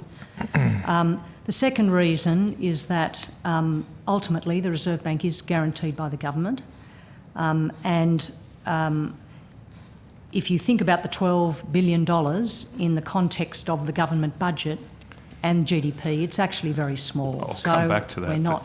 I mean, you're probably aware, Mr John Keogh wrote in the Australian Financial Review that if the Reserve, this was on September 21st, I think when your accounts perhaps came out, he said if the Reserve Bank of Australia was a commercial bank or hedge fund, it would be bankrupt. So Yes. Do you disagree with that? Because it sounds like the only reason you're not bankrupt is because you can print money, and obviously a commercial bank can't do Yes, that. because the central bank is not a commercial bank. Yeah, That is yeah. that is true. Now, your financial accounts, obviously, are the ones I read out, were as of the 30th of June 2022. What's the equity position of the Reserve Bank today? I'd have to take that one on notice. It would depend very much on opposing forces. On the one hand, we've had a depreciation of the exchange rate, which will have increased profits. On the other hand, Had rising interest we've rates. got so. I I'd have to take that one I on will notice. come to drilling down. A big reason for these extraordinary losses that do, as you say, you're part of the Commonwealth Government. This is Australian taxpayers bearing the cost of these losses, and I don't think they'd accept that $12 billion is a small amount of money. The losses are higher than that too. That's just the negative equity position. Presumably, since the 30th of June, interest rates have gone up significantly, and a lot of these losses are because interest rates have gone higher than your holdings of long-dated or longer maturity bonds. Is that correct? Is that So a lot of the losses, as you highlight, the bulk of the loss has come from marking to market our holdings of Commonwealth Government securities. Yep. So the extent to which yields have gone higher than they are, prices have gone lower than they are on our books, then yes, we'll make some more losses on those. The bottom line on that, though, is that we're holding them to maturity, and ultimately now they're at a price lower than we will get back for them, so they will result in realised gains at some point. I'll come back to that. Just before I do get to that point, but we'll just, I mean, presumably you would have an idea, I'm sure, whether your position, your equity position is better or worse than the 30th of June. Is it better or worse than on the 30th of June of this year? It's slightly better, I think, but can I take that on notice, take it on please? Because notice. it moves around Yeah. so much day to day. And you It's don't very mark to difficult. market every day, I presume. No, but we can get some. We can put some numbers in and get some Yeah. estimates. But we do mark to market every day. But we Yeah. can get you that. But all I'm saying is the exchange rate's moving, interest rates are moving, things are quite volatile. Things change day to day. So can I take it on Okay. notice, please? Have you asked the government for an equity injection? No, we have not. Have you at all prepared advice to the government about the need for an equity injection? No, we have not. I noticed that the New Zealand government, New Zealand Treasury, has provided the RBA there, its Reserve Bank, its central bank, an equity injection.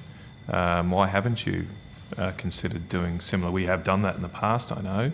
Why, with a negative $12 billion position, why aren't you asking the government for an equity injection? The board discussed this, and I think we mentioned this in the annual report, but we felt that given the fact that we will start to make profits again in the future, that there is a viable path for rebuilding equity and coming back to positive equity and capital, and so there was no need to ask for a I might come back to that if I've got time, a limited time. I just wanted to go to the yield control curve policy. What are the mark-to-market losses on that policy? Much smaller on the bond program, but I'd have to get back to you on that as well. On the specifics, it's... Because that also changes over time. I mean, some people I speak to in financial markets are not impressed by the transparency of the Reserve Bank. They say to me, at least, that Reserve central banks overseas are publishing their losses, their mark-to-market losses on individual components of the QE policy. Is that, do you think it's a fair criticism of the Reserve Bank? Not, well... We have published quite a bit of information on that. On yield control curve? Yeah, I didn't even find the yield control curve wasn't even mentioned in your annual report. In the yield target review, I believe the numbers are in there. Right, okay. Why aren't you selling some of the longer maturity bonds you hold that you accumulated during the yield control curve policy, given that you would potentially, I don't quite accept the point you made earlier, Mr. Bullock, wouldn't you potentially limit your losses? If interest rates are going to go up in the next few years, the losses will continue to accumulate on these low yielding bonds. Why wouldn't you consider selling them now? It's actually just a matter of timing. It doesn't make any difference to ultimately the profit whether we, if we sell them now, we realise the losses, right? If we don't sell them now, we sell them when they mature, we get the face value, and that'll But those losses are dependent on the future path of interest rates, right? It's timing. It might mean we make more unrealised losses in the meantime, but when they mature, we get a bigger gain, a big realised gain, because we're coming from a lower position on the price. So it's a timing matter. I mean, one point of doing that right now, that would help normalise the curve because you are in a tightening cycle. So selling those longer maturity bonds now would help increase interest rates at that part of the curve marginally, but at least some part. Why wouldn't that be consistent with the Reserve Bank settings right now to try and tighten financial conditions? I think the point is that the main reason for having the bond purchase program on the way down was we had reached the effective lower bound of the interest rate. We don't have that restriction on the way up. So the primary monetary policy tool now is the overnight is the cash rate. That's right. I'm going to get to the So the I think the estimates of the impact of the bond purchase program on long-term rates was 30 basis points. So it's at the. So yeah, I wanted to get so to the it's at the margin. You're saying there, you're effectively saying there's a trade-off here between cash rate rises and the sale of government bonds at longer maturities. No, there's no trade-off. Well, it's the same. I mean, you're effectively selling bonds overnight, if you like, when you're taking the cash rate. So you could also tighten financial conditions by selling bonds you hold 2-year bonds, don't you? At the margin. At the margin, that would be true. The point is that you can have a very direct effect by just pricing. Can you just let Ms Bullock answer the question? Because we're on time limits, though. Sorry, Chair. That does. Did you want to rephrase the question? No. I just the reason I am sometimes interrupting is because of the 10-minute time block. So because I need to get through things. But sorry, we're interrupted there. I'm just getting to this point about the trade-offs here between cash rate rises and taking action at other points of the yield curve. It seems to me, as you've just admitted almost, that homeowners will have to pay 30 points more on their home loan because you're bailing out hedge funds and investment banks by not selling these other bonds, the 2-year bonds that you hold. I think the main impact, as I said, is the cash rate, and we don't have a limit on that. Like we did on the downside, we don't have it on the upside. So what we're doing with the running down the bonds that were part of the bond purchase program is we are letting them run off as they mature, so they gradually tighten. That's 30 basis points over a period of 10 years. It's marginal in respect of the monetary policy. I don't think 30 basis points is marginal for the average Australian mortgage holder, Ms Bullock, and here I am very concerned that you have a very cosy relationship with banks in this country, that some of them have taken similar positions to you on interest rate movements, And by not acting on this part of the yield curve, you're protecting their interests and potentially requiring Australian mortgage holders to have to pay higher interest rates to meet your tightening objectives. So to the extent that we are tightening, and if your argument is correct, then we have to tighten less on the cash rate because of that. So these things work together. They don't work in opposition to one another. So the amount we need to tighten will also depend on the extent to which there is a bit of downward pressure still on the yield curve from the One Purchase program. So Senator Canavan, as we know, you're at the end of the 10-minute block, but just one more question. Yep. Just on the, you mentioned before about holding them will limit your losses, or your view will limit your losses. I'm struggling to understand that logic, Ms Bullock. I mean, because I would imagine the value of these securities will depend a lot, especially on interest rates. Bonds tend to be priced off interest rates, and the future interest rate movements are unknown, uncertain. So has the bank done scenario analysis of different interest rate movements and what those losses would be depending on those circumstances? We have, but I want to make a distinction between the unrealised losses on the bonds, which you're talking about, and the losses that we will incur because the interest we are paying on our exchange settlement accounts is above the interest we are receiving on our bonds. That is a separate issue, and we have done scenario analysis on that. But the unrealised portion of losses, if you like, on the bonds, that's a separate issue to this issue of scenarios on profits. Could you table those scenarios? I can provide those for the committee? I can do that. They're also published in the bond purchase review that we put out. There were some scenarios there as well. Thank you very much. Cheers. Thank you, Chair. Thank you, Senator Canavan. We're going to go now to Senator Smith, who has some questions. Thank you very much, and thank you, Deputy Governor and Mr Kent, for making yourself available to the committee today. I just want to turn to the RBA review that was announced by the Treasurer on the 20th of July, and just beginning with, from the RBA's perspective, the level of engagement the RBA has had with that review process thus far. Sure. So I think the first thing to say up front is that actually we welcome the review, and we're very happy to be doing it, and we're being very cooperative with the review panel. Engagement's been on a number of levels. The first level has been at the level of the panel, if you like, and the panel members have been interviewing a number of people. They've been interviewing all the board members, for example. They've put out a survey for staff. They're planning to have a session with staff. So the bank has generally been engaged with the panel.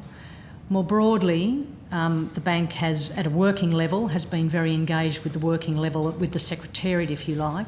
There's been a lot of questions that have been put to us by the panel, and we've been working to provide information to those questions going to the processes of the bank, questions going to staffing numbers, promotions, these sorts of things. So there's a whole lot of data involved in this, diversity and inclusion.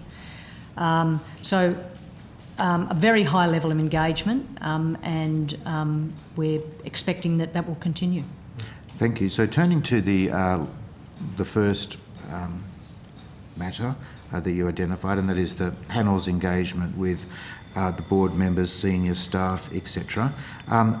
How many times has the panel had a meeting with the board as a whole on the review?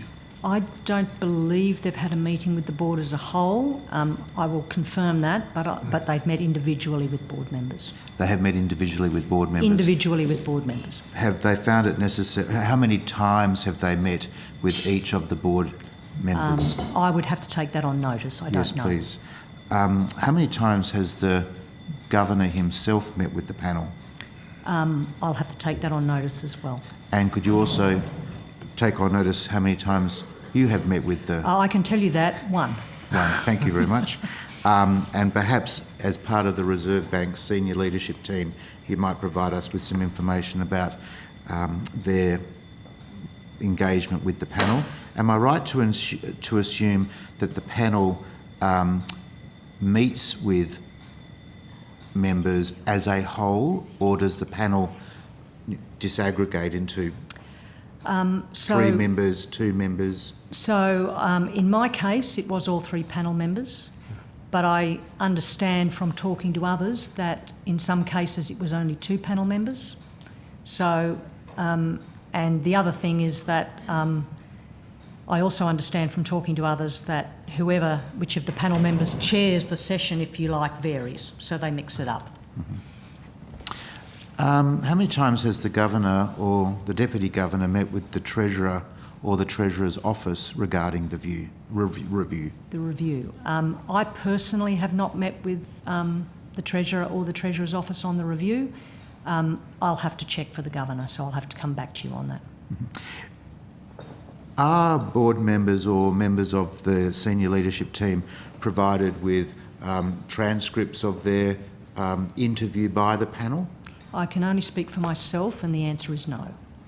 Has the RBA senior leadership team or individual members of that team been provided with any sort of early drafts of the final review document?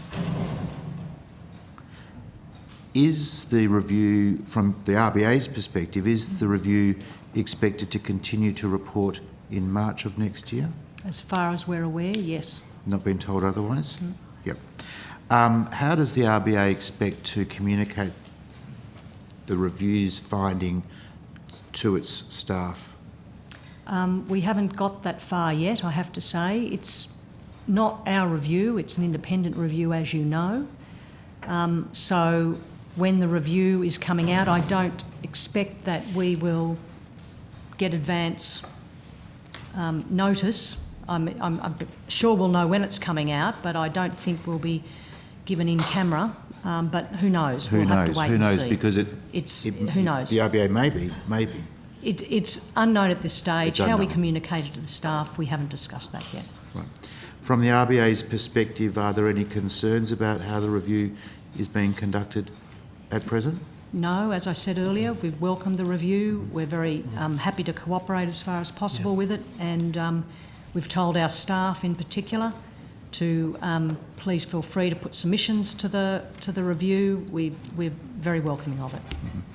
Have you heard of the review engaging with other domestic or global experts as part of its review process thus far? Again, we're removed from it, but I've seen what I've seen in the media, as I'm sure others have as well. I have no other information than that. I am aware that they've interviewed a number of different academics. They've interviewed, I know that I gave a speech last night at the Australian Business Economist, and a number of people there had said they'd engaged with the panel. So I'm aware they're out there, but I have no knowledge of the specifics. Just on a slightly different tact, Senator Rennick talked about the importance of productivity gains as part of moving forward through our current economic predicament. What sort of observations would you make in regards to the importance of productivity gains and where the RBA thinks they might be able to be achieved? It's a little out of the brief, I accept that, but I thought I would have a go. I think the Governor gets asked this quite a lot. I mean, there's been many reports out there about areas you can look at for productivity, education, infrastructure. There's some tax actions you could take. I mean, broadly, I think they're outside the remit of the Reserve Bank.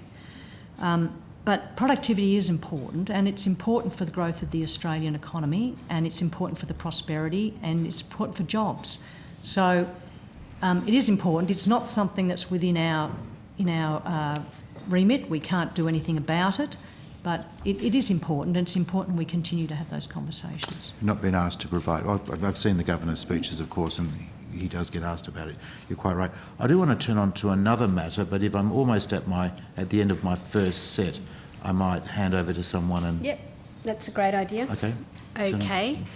I'm going to Senator McKim. Thanks, Chair. Does the RBA have any evidence that there is an increase in demand in the economy? The evidence is price pressures mainly coming through. That could be supply side though, couldn't it? It could be, but it's not all supply side. So we can identify what appear to be supply side issues. We can also identify, because it's demand relative to the supply, and we do know that, for example, we know that there is a very tight labour market, that there is a shortage of labour at the moment, and demand for that labour is very strong.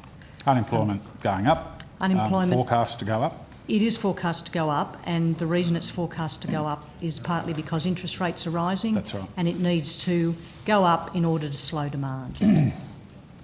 ABS figures last week had retail sales growing at 2% 0.2% in the month of September. That's a fairly weak rate of growth. Doesn't that indicate that demand is actually not driving inflation at the moment, and that what we are talking about are supply side issues? Well, it's basically demonstrating that, and it's only one piece of information at the moment, but it's demonstrating demand is slowing. We do know that demand has increased dramatically. We've come out of the pandemic really, really strongly. People are spending lots of money, and we know they're spending it on services and they're spending it on clothing and footwear. These are things that are under price pressure at the moment. So the RBA's put up interest rates for 7 consecutive months. Prices are still going up. Now, I know there's a lag, but when are your interest rate rises, which you've left open the opportunity for more into the future, when are they actually going to stop prices going up? Well, we don't know, and this is the uncertain world we live in. What we've done is increase interest rates a substantial amount, as you mentioned, over a short period of time, to get it from interest rates from a very low level, an emergency low level, where we were taking out insurance, to a level now that is getting up to where maybe there might be an opportunity to sit and wait and look a little bit about what's going to happen next. And so we've got to that point. We think interest rates probably still have to go up a little bit further, but we're not set on our timing and we're not set on the amount. So that was what I was going to ask you, Ms. Bullock. I mean, it looks as if demand for actual goods is quite low based on retail sales growth figures. There's obviously a lag between interest rates and prices. I think you'd probably acknowledge that. You've got, according to the RBA, you're forecasting inflation to sort of peak this year and then come down. Why isn't the RBA taking more of a wait and see approach rather than engaging in, a very significant series of interest rate rises, which is, as we've acknowledged, hurting a lot of people in the economy? So the forecast that we've got of inflation peaking and coming down is predicated on basically a market path, a sort of a path for interest rates which continues to go up a little bit further. So this is the best we've got. And as I said, there's a lot of uncertainty. You only have to look at our forecasts in our outlook, the Statement of Monetary Policy, to see that there are substantial bands around this. But this is the best we've got, so that's what our forecasts are predicated on. So if we don't follow that path, then that will have implications for the forecasts. So I'm just trying to understand this. When you've just said that demand is slowing, is that right? Well, no, I said the one number you have quoted is so far the first sign we have seen in the data that demand might be slowing. So you don't think there's enough evidence to say that demand is currently slowing at the moment? We're hoping it might be slowing, but we need a bit more evidence to see if it is slowing. Thanks. So I read your speech from last night, and I noted with interest some of the comments you made around wages. So we spoke a little bit about this earlier, but can we just be clear? Do you accept that wages are currently not driving inflation? I accept at the moment wages are not increasing at a level that is driving inflation. So wages, which are growing nominally but declining in real terms. Nominal, yeah, that's Yep, right. Nominal wages at the moment are rising more quickly than they have done in the past. Yes, but still below below inflation, right? So they're Yeah. declining in real terms. Yes. They're forecast to decline in the budget for another year, correct? And over the 4 out years of the budget, net is a flat line, right? we get- Declining over the first 12 months, but Yes. at the end of the 4 budget out years, real wages are going to be yes. exactly where they are today, right? That's the budget forecast, correct? I think our forecasts have for real wages actually to be rising a little bit, but So your by the forecast is end. different to the government's budget we forecast? don't have the same forecasts as the government. So, but they're not. Basically, they decline, and then in the out years they start to rise again. Understood, but the budget forecast nets out after 4 years at no Yes, change to I accept today. that's the budget forecast. Yes. So can we agree that wages are currently not driving inflation?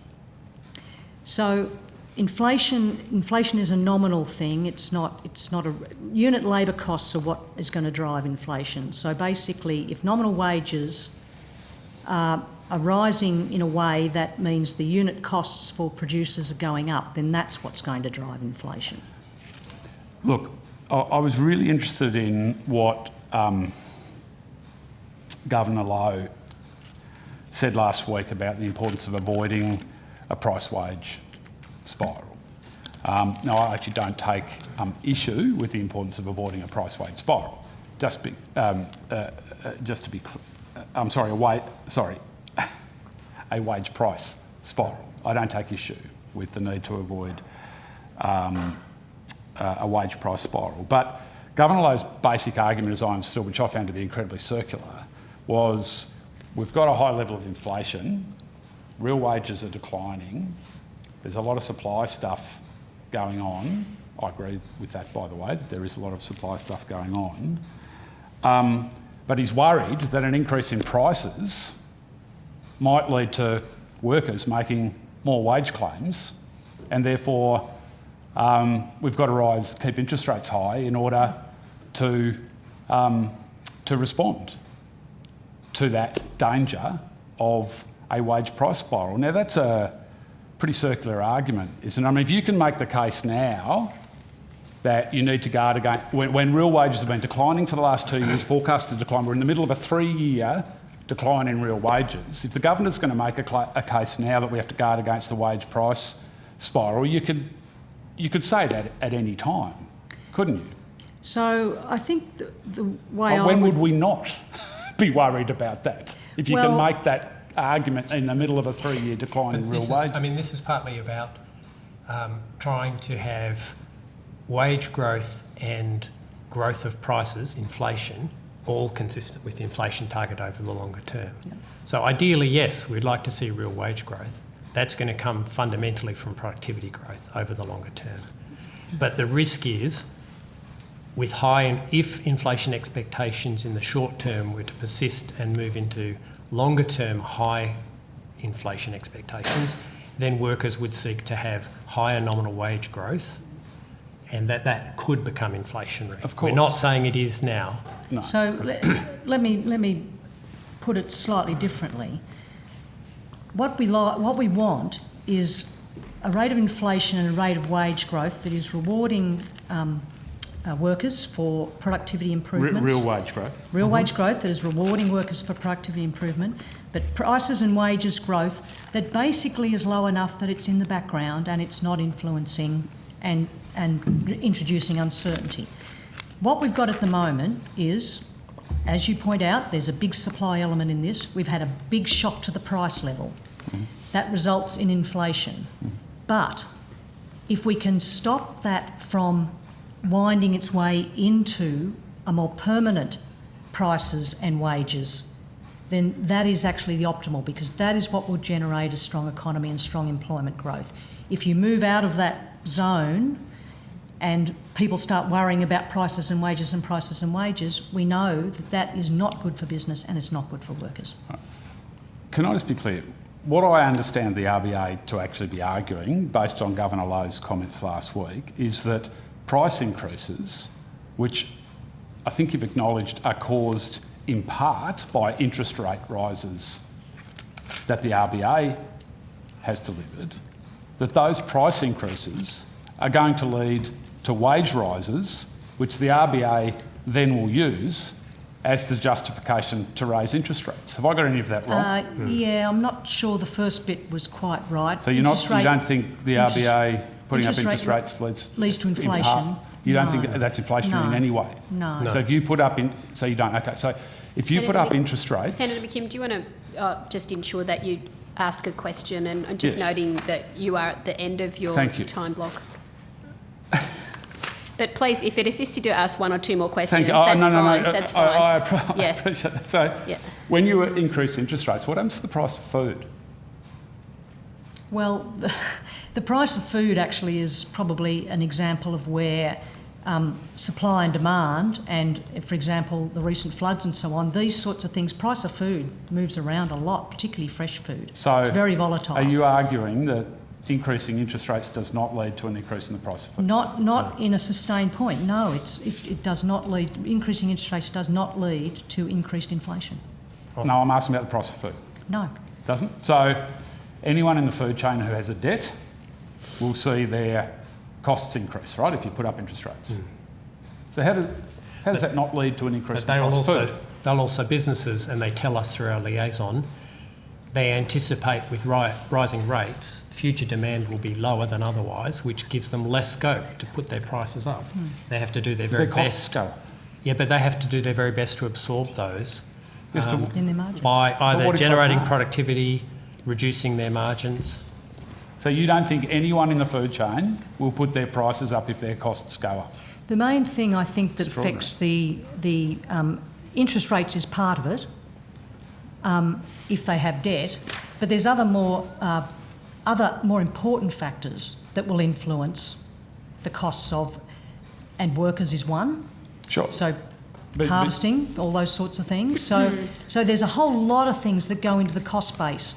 Interest rates, if you want to take a step back, raising interest rates does not increase inflation. Ultimately, what raising interest rates does is bring demand down and it lowers inflation.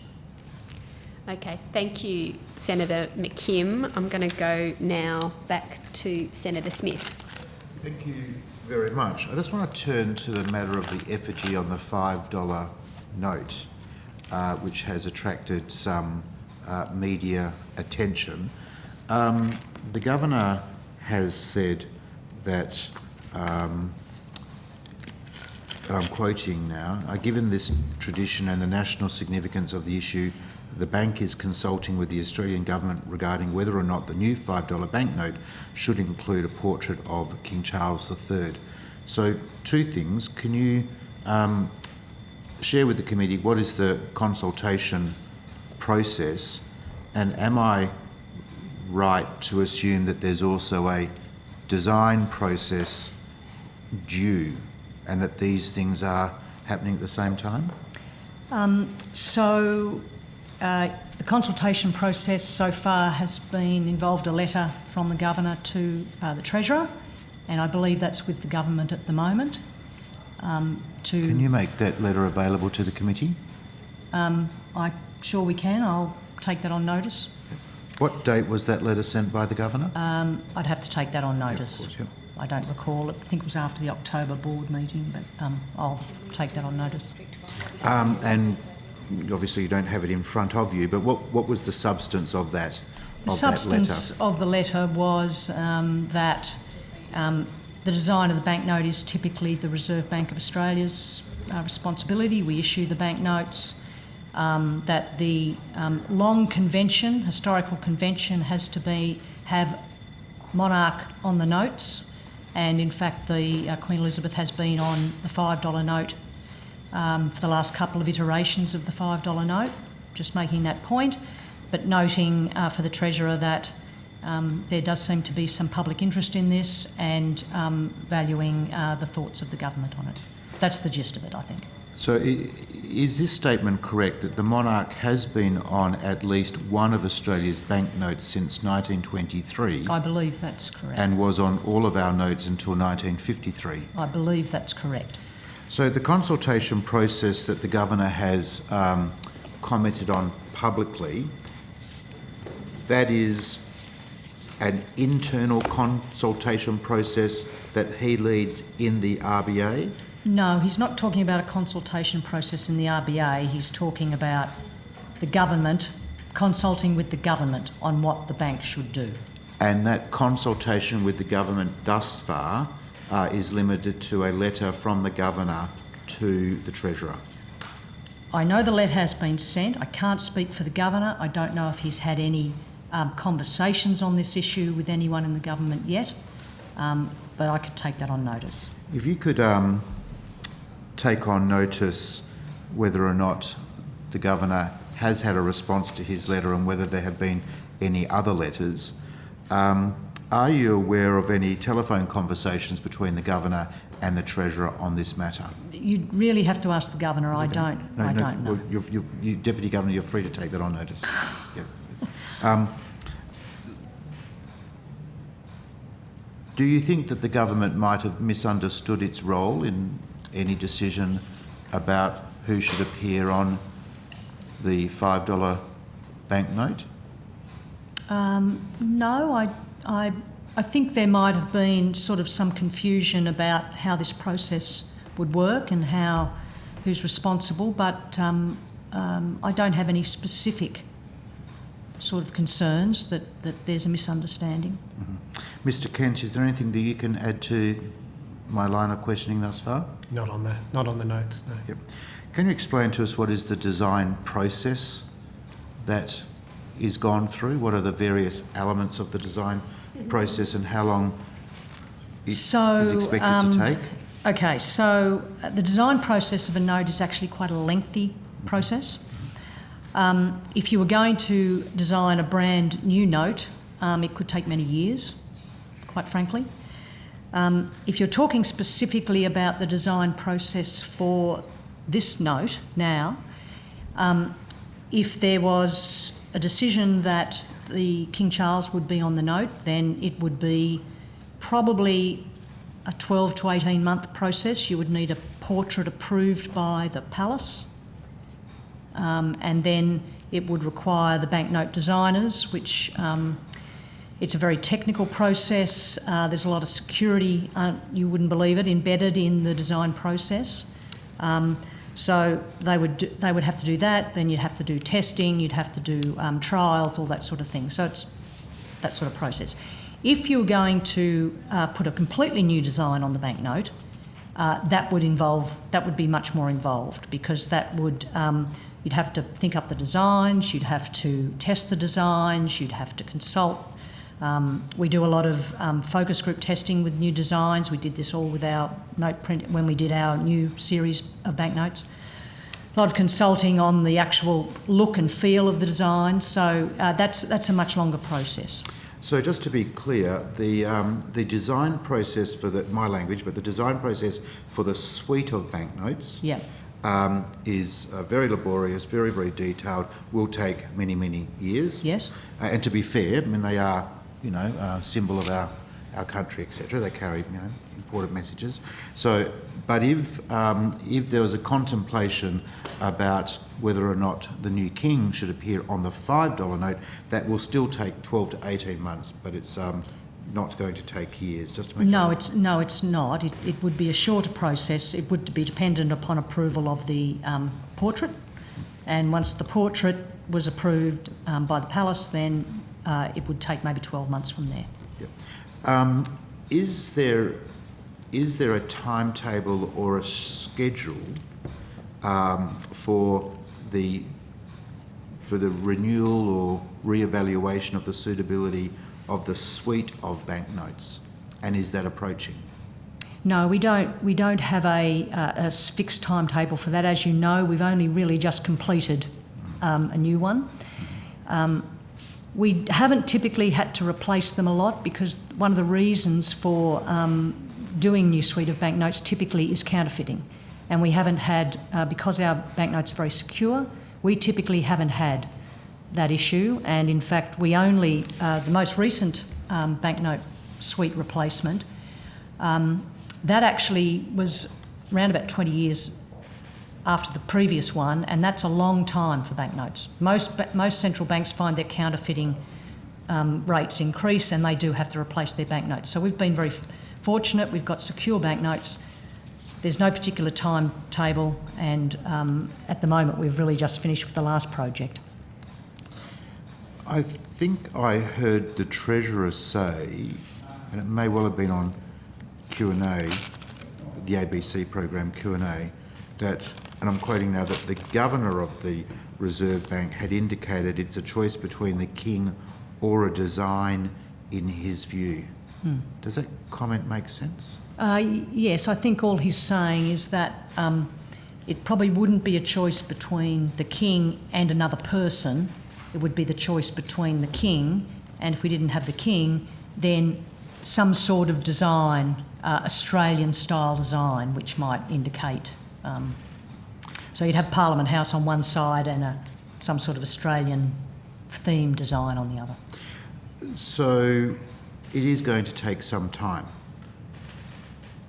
And it sounds like the RBA can reassure Australians who are interested and concerned about this matter that they won't wake up tomorrow or next week and have a new $5 note absent the late Queen.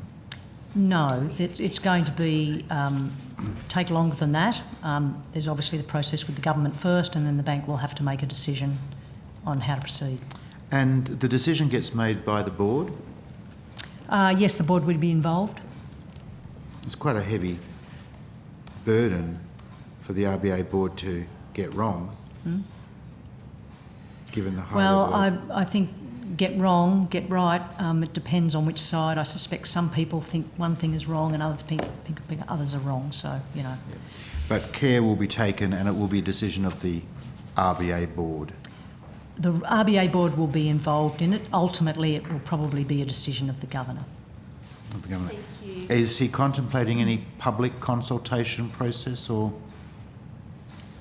I'd have to take that one on notice. I don't know what he's contemplating. Thank you very much. Senator Smith. That's the one on notice on that issue. Just a question about how much physical money is moving around in the economy as practices changed and we're using digital means of money transfer more frequently. Just if you reported that somewhere and can point me to that, that would be very interesting. On notice, I don't want to take any time today. It's a long and complicated story, so we'll take it on notice. Thank you.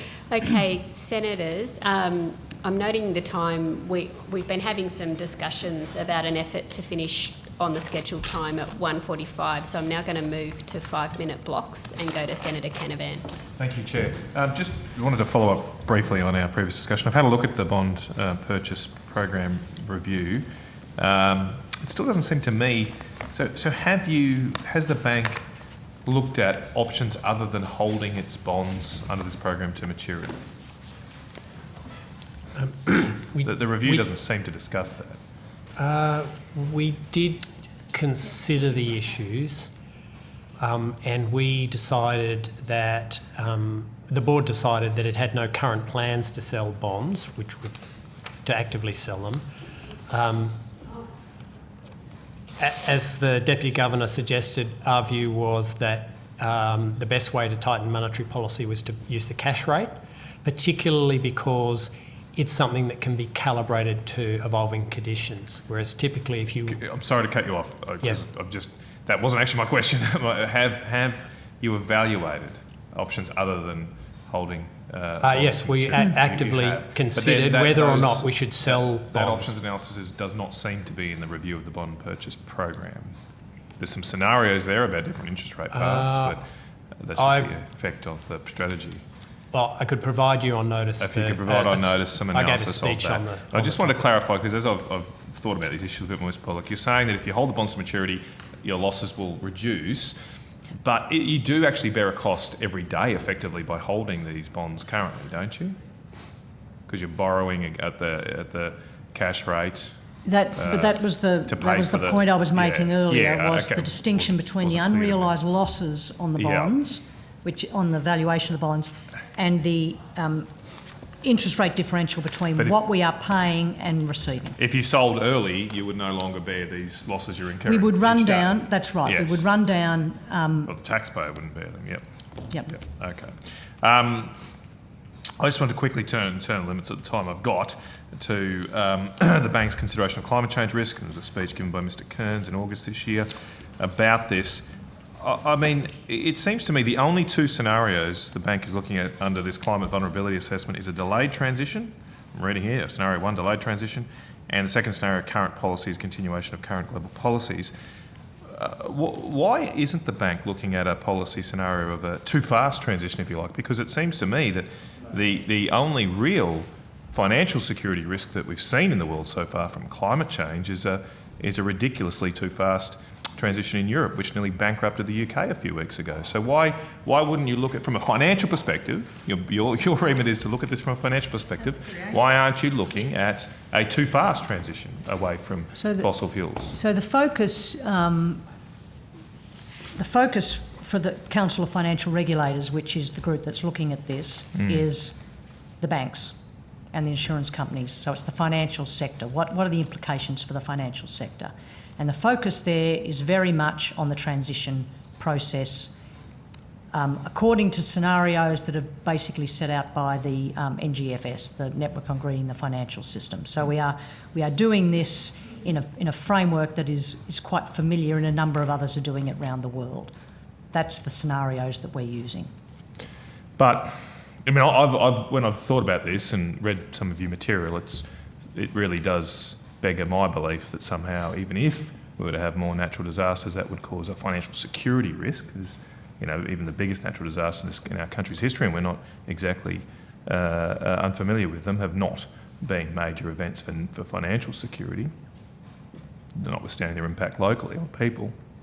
But we just saw in the last few months when the Truss government decided to subsidise people's power bills, which are a direct result of the UK not investing enough in their own energy sources, that it almost seized up their financial institutions. I mean, the cost of that program, which is now being stopped in April next year apparently, but the cost of that program on some measures was higher than their JobSkeeper scheme.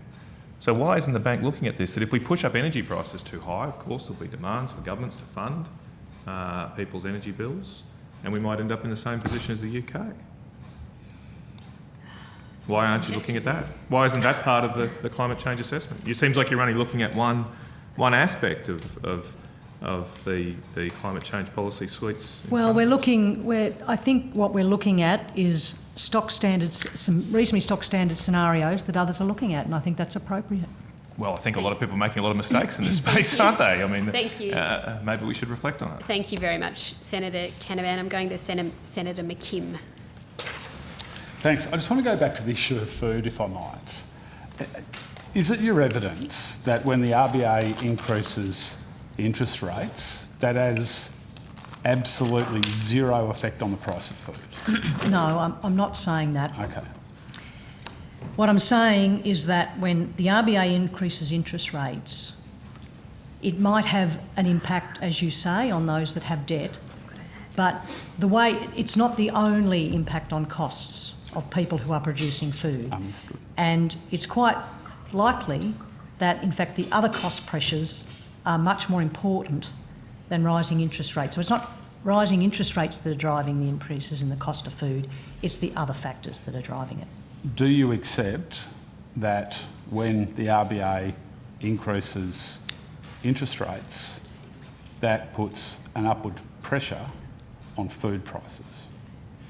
It might, but again, it depends on the debt levels. Of course. If they have, I'm just if they have asking no about debt, the effect of interest rate if they have rises. no debt, it doesn't impact them. If they have some debt, yes, it does increase their costs, but by far, other costs are much more important, I think, in that process. But the other point, which is what I was trying to say earlier, was those are the direct effects. The indirect effect, by working to suppress demand, higher interest rates, will broadly bring down inflation of all goods and services, and food's an important part of that. So are you saying that increasing interest rates will reduce demand for food? For discretionary food, yes. Yeah. Well, see, this is the point, isn't it? Because for a lot of people, food is not a discretionary spend, right? And for poor people, they spend a much higher percentage of their income on food, right? So what you are saying, I think you've acknowledged that putting interest rates up does have an impact on food. You've said there are other impacts. I accept that, but it does have an impact on the cost of food. How's it in the interests of the economic prosperity and the welfare of the people of Australia to put the price of food up? But what we're trying to do is actually reduce inflation of all goods and services, Yes, but you've just including agreed food. that it's putting the price of food up. No, a small A small increase in the incremental price of food for a some lot of people is a very significant matter. Could you allow an answer to occur? Yes, but it's a small, direct, incremental effect for some producers who might have large amounts of debt, whose interest rates are going up. But for everybody else, the bigger effect is a weakening in demand, which will help to keep a lid on and bring down inflation of goods and So poor services. people have to starve in order to get on top of inflation. Is that what you're telling us? By far, no, not at all. By far the worst outcome for those people is if inflation gets out of hand, because we know that inflation will impact those people the most, and it won't just impact food, it will impact everything. So you can't just focus on the narrow aspect of food, you have to consider, as Chris said, the broader economic implications of this. And really, if inflation gets out of control, the people that will suffer will be people at the lower end of the income And there's no better way to tackle inflation than to put interest rates up. That is the most appropriate way to tackle inflation, yes.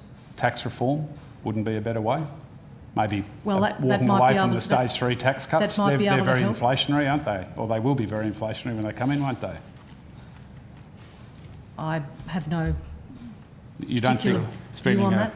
$250 billion on tax cuts over 10 years will be inflationary? Depends on what else they do aside from that. But all other things being equal, they will be but all other inflationary. things are not equal. But all other things being equal, the stage 3 tax cuts will be inflationary, won't they? They could add to demand, yes. They will add to demand. But It's $250 all billion other things extra are not, dollars in all the other economy. things are not equal. Thank you. Do you- Thank you. last Just question. one question, Yep, Senator thank you. Kim. Does the what's the RBA doing, if anything, to understand whether corporate profiteering or corporate price gouging is playing any role whatsoever in driving inflation? So we do a lot of business liaison, obviously, and in that process we talk with large businesses and small businesses. I think a couple of things. One, there isn't actually a lot of evidence in profit, apart from mining, which is doing very nicely, thank you very much at the My moment. word. I don't think more generally there is a lot... Super profits tax now, I'd suggest. Where would we be without coal? Sorry, Ms. Nick. I don't think there's a lot of evidence that there is lots and lots of profits being made by companies in Australia. In fact, the equity market would suggest otherwise. They're quite disappointed in some of the profits. Share prices are going down. The other point I would make is that a lot of the demand here at the moment that we're seeing is in services, it's in food and clothing. There's a lot of small businesses in this. Small businesses are not profiteering.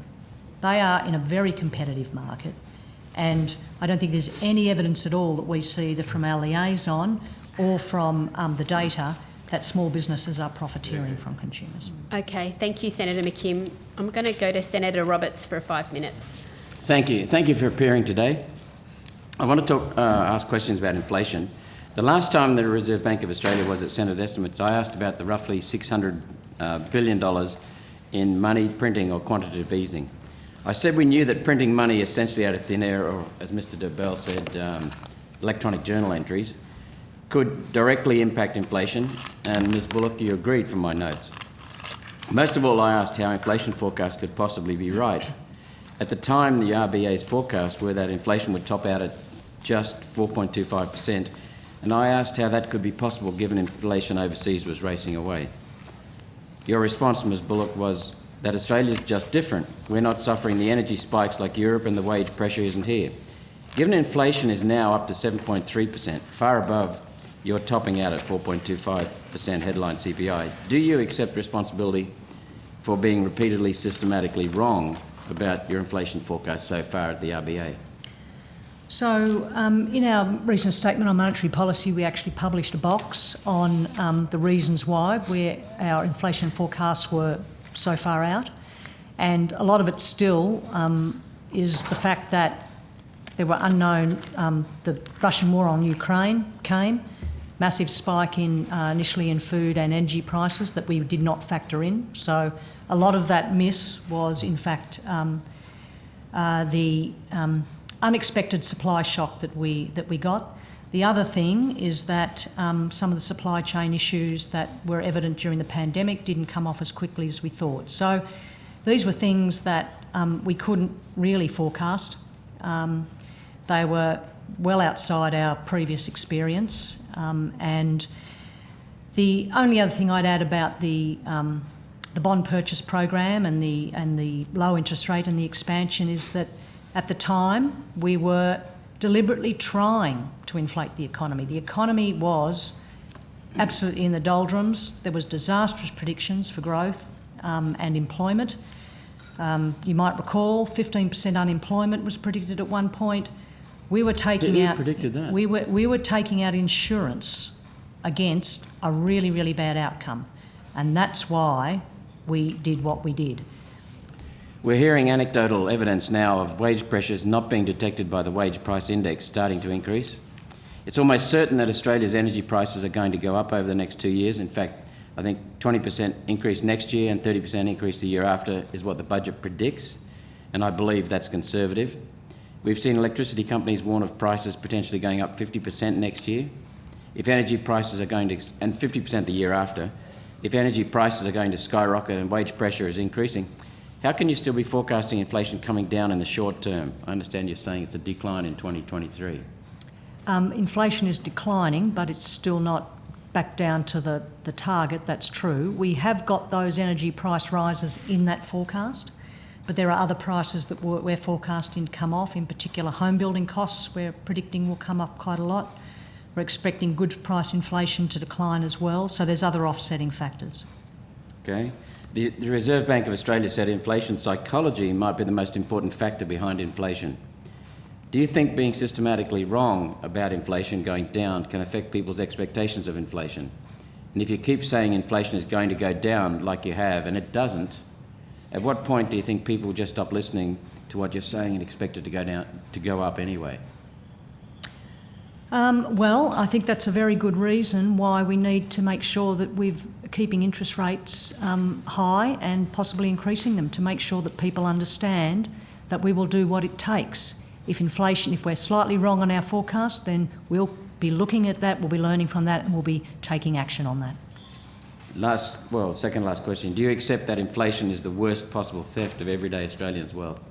We agree. I think the Governor has used the word scourge. We agree that inflation is a very, very poor thing for the country and it does not help either employment or growth. Do you, last question, Chair, do you do any detailed analysis on the uptake of energy, new unreliable energy like wind and solar? For example, people are saying the price of our electricity is increasing because the coal price has increased. Complete rubbish, because the coal coming into the power stations in Australia has been sold on long-term contracts, so it hasn't changed. It's still $80 to $100 a tonne. The selling price overseas for thermal coal has been as high as $400, remarkable. But isn't it due, the increase in energy, aren't they due to the increased use of solar and wind? Just like every country in the world that is increasing solar and wind has reported increased prices for electricity. True. I wouldn't like to speculate on that. I don't have enough knowledge. Okay, thank you. Thank you both for appearing. Thank you, Chair. Thank you very much, Senator Roberts. Senator Smith. Thank you very much, Chair. Is Australia tracking towards a narrow landing? Narrow path. What? Narrow path. Landing on a narrow path, maybe. Landing on a narrow path. Are we heading in the right direction? Look, we live in a really uncertain world, as we've already talked about, but our forecasts and our intention is to try and land on that narrow path. Inflation coming down, unemployment will rise a little bit, but not too much. That is our intention.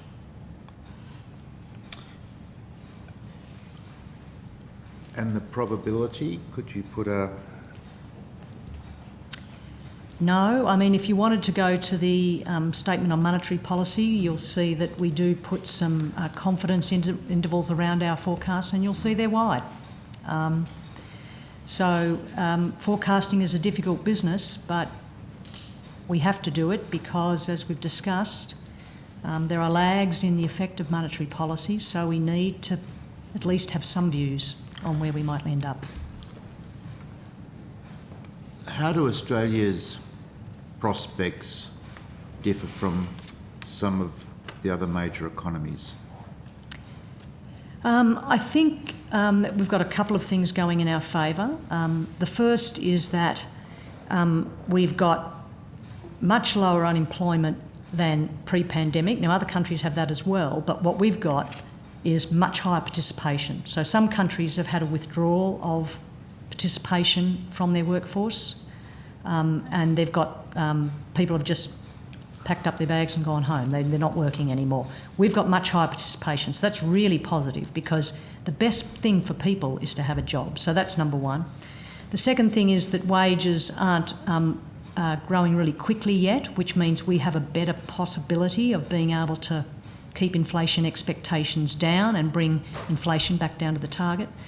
And the third thing, ironically, is that we are benefiting from the high energy prices because of our exports. So they're all positive things in our favour at the moment, which put us in a slightly better position than some other countries.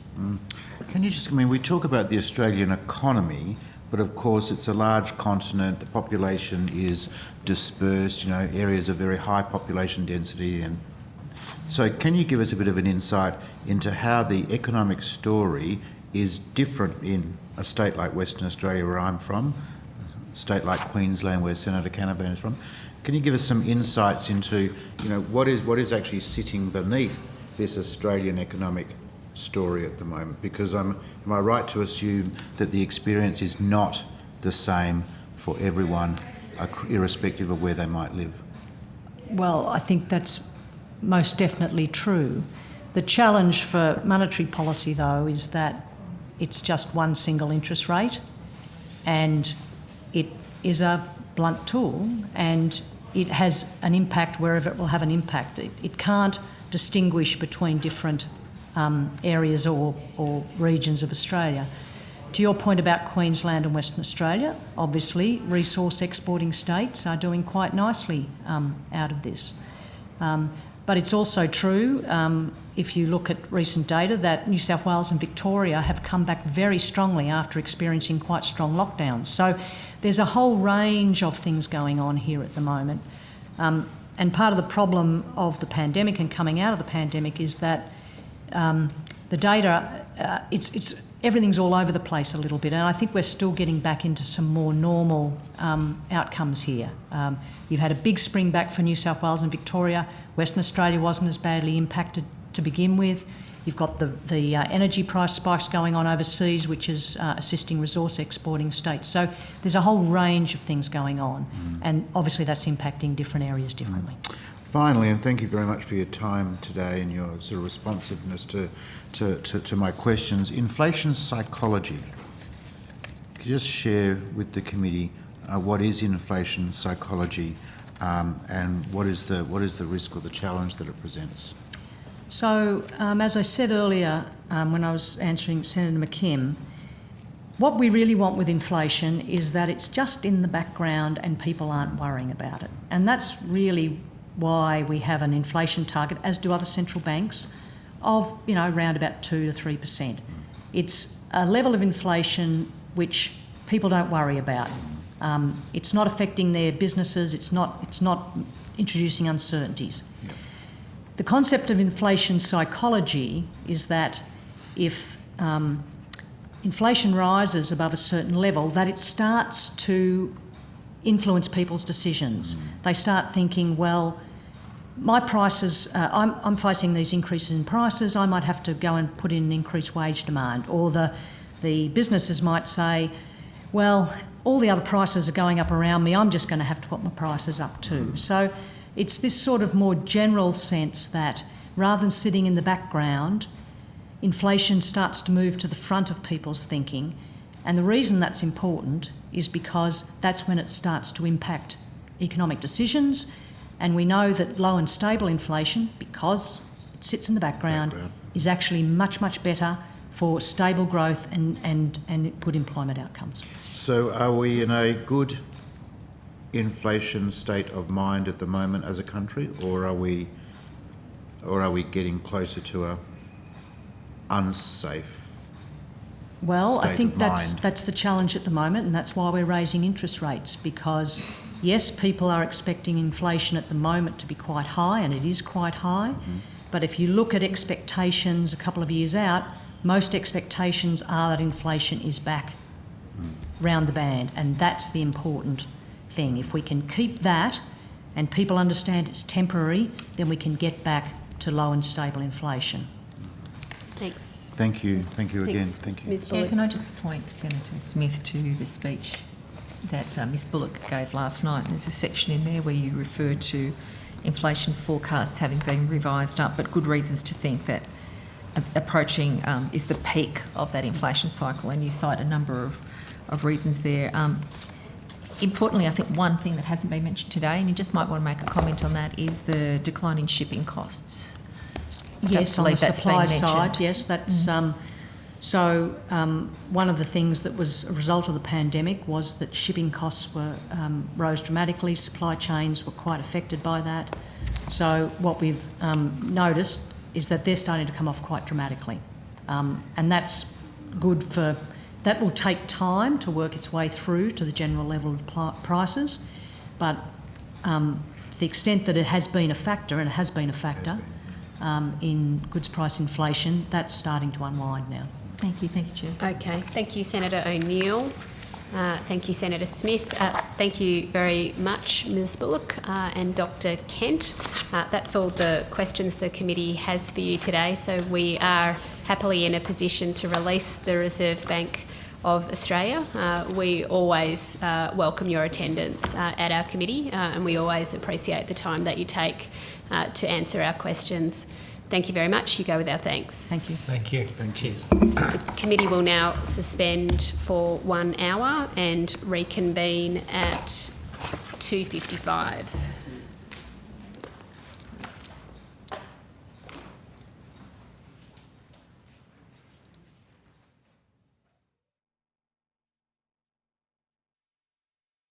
We'll resume with the industry portfolio, beginning with the Commonwealth Scientific and Industrial Research Organisation, CSIRO. The hearing will then follow the order as set out in the circulated program. The committee has set 18 November 2022 as the date by which senators are to submit written questions on notice, and 16 December 2022 as the date for the return of answers to questions taken on notice. I now welcome Senator the Honourable Tim Ayres, representing the Minister for Industry and Science. I also welcome the Chief Executive of CSIRO, Dr Larry Marshall, welcome, and officers from CSIRO. Assistant Minister or Dr Marshall, would you like to make an opening statement? No, thank you. Dr Marshall. If there's time, Chair, yes. Yes, your opening comments would be welcome. Thank you. Thank you, Chair. Dr Larry Marshall, Chief Executive, CSIRO. The 5,500 people who work at your National Science Agency are focused on solving our greatest challenges. There are 6, not great in number, but great in impact. Impacts for the air that we breathe, the food we eat, and the life we live. Last month, we published our annual report, which shares some of that impact.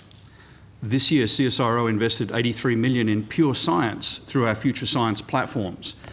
These pave the way for quantum technology, immune resilience, permanent carbon locking to reduce emissions, and advanced engineering biology.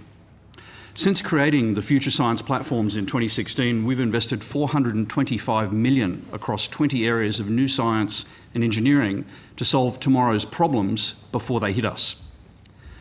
CSIRO's primary functions under the Science and Industry Research Act of 1949 are to assist Australian industry and further the interests of the Australian community. Last year, we worked with almost 1,600 small and medium businesses, or SMEs, making up nearly 70% of our private sector partners. We've also supported most of Australia's 85,000 farms through the Rural Development Corporations.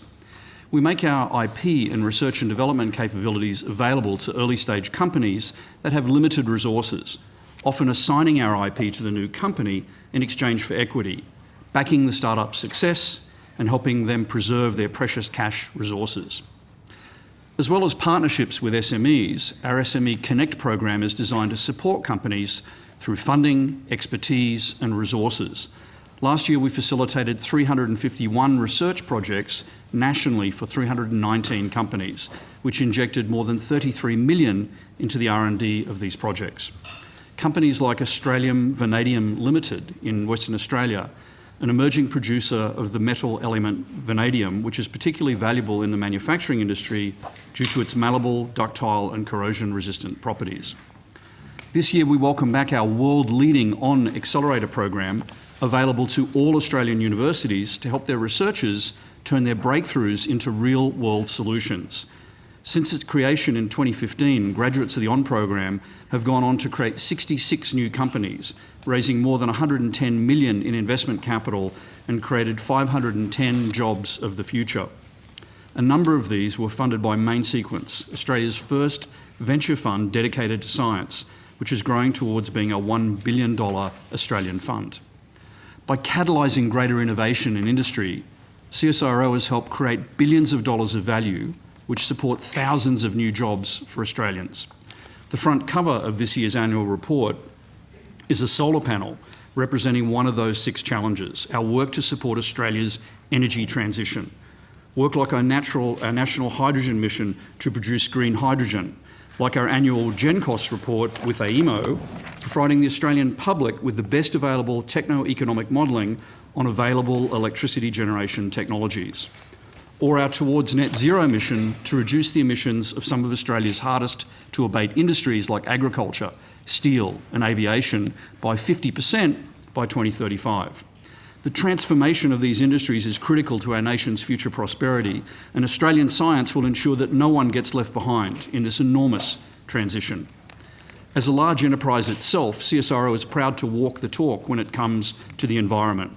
Last month, we published our first sustainability report into CSIRO's operations, which showed we are leading across government with a 50% reduction in our emissions over the previous 12 months, despite transitioning back from COVID-19. Now, none of this would be possible without our people, who bring our strategy to life by getting up every morning to solve Australia's greatest challenges through innovative science and technology. Last year, CSIRO's people delivered around $8.4 billion of social, environmental and economic benefit to this nation.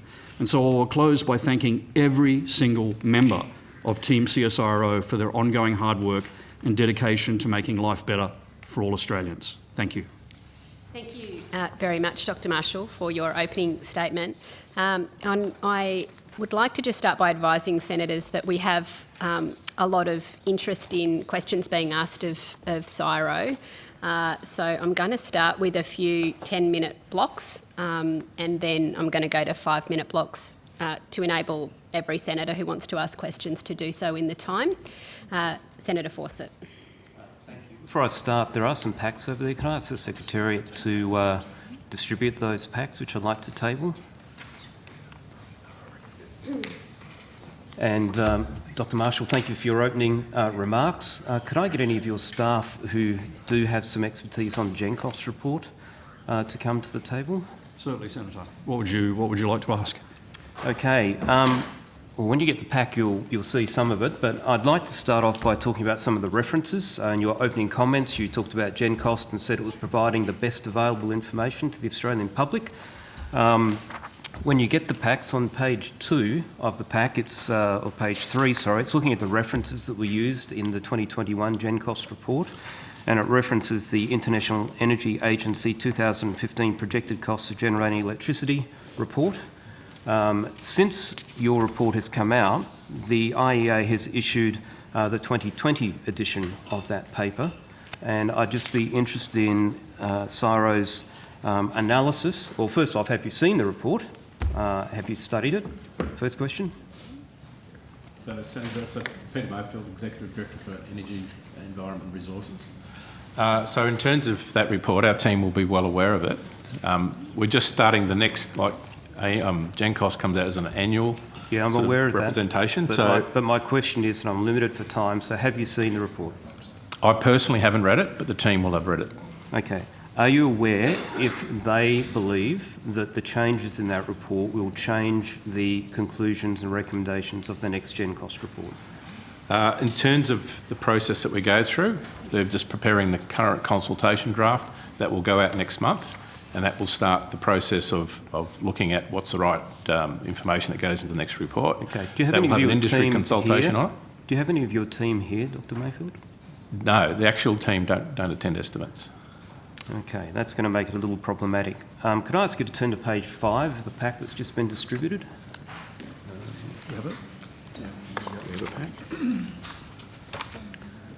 There's a few key points, and essentially I'll be asking you to take these on notice then, because I don't think you'll necessarily have the answers, but I'll put these on notice and flag the questions for you. So if you go to page 5 of that pack... This is with the numbers on the top of the pages? Number on the top.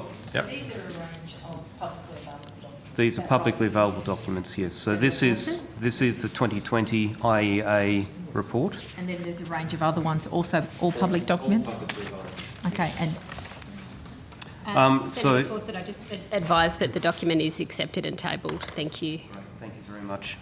The point I'd like to just highlight, in comparison to the GenCost report back from 2018 and the most recent one, the view of the IEA, which is regarded by yourselves and many others as being a global expert, have had a look at the levelised cost of electricity from different sources of generation.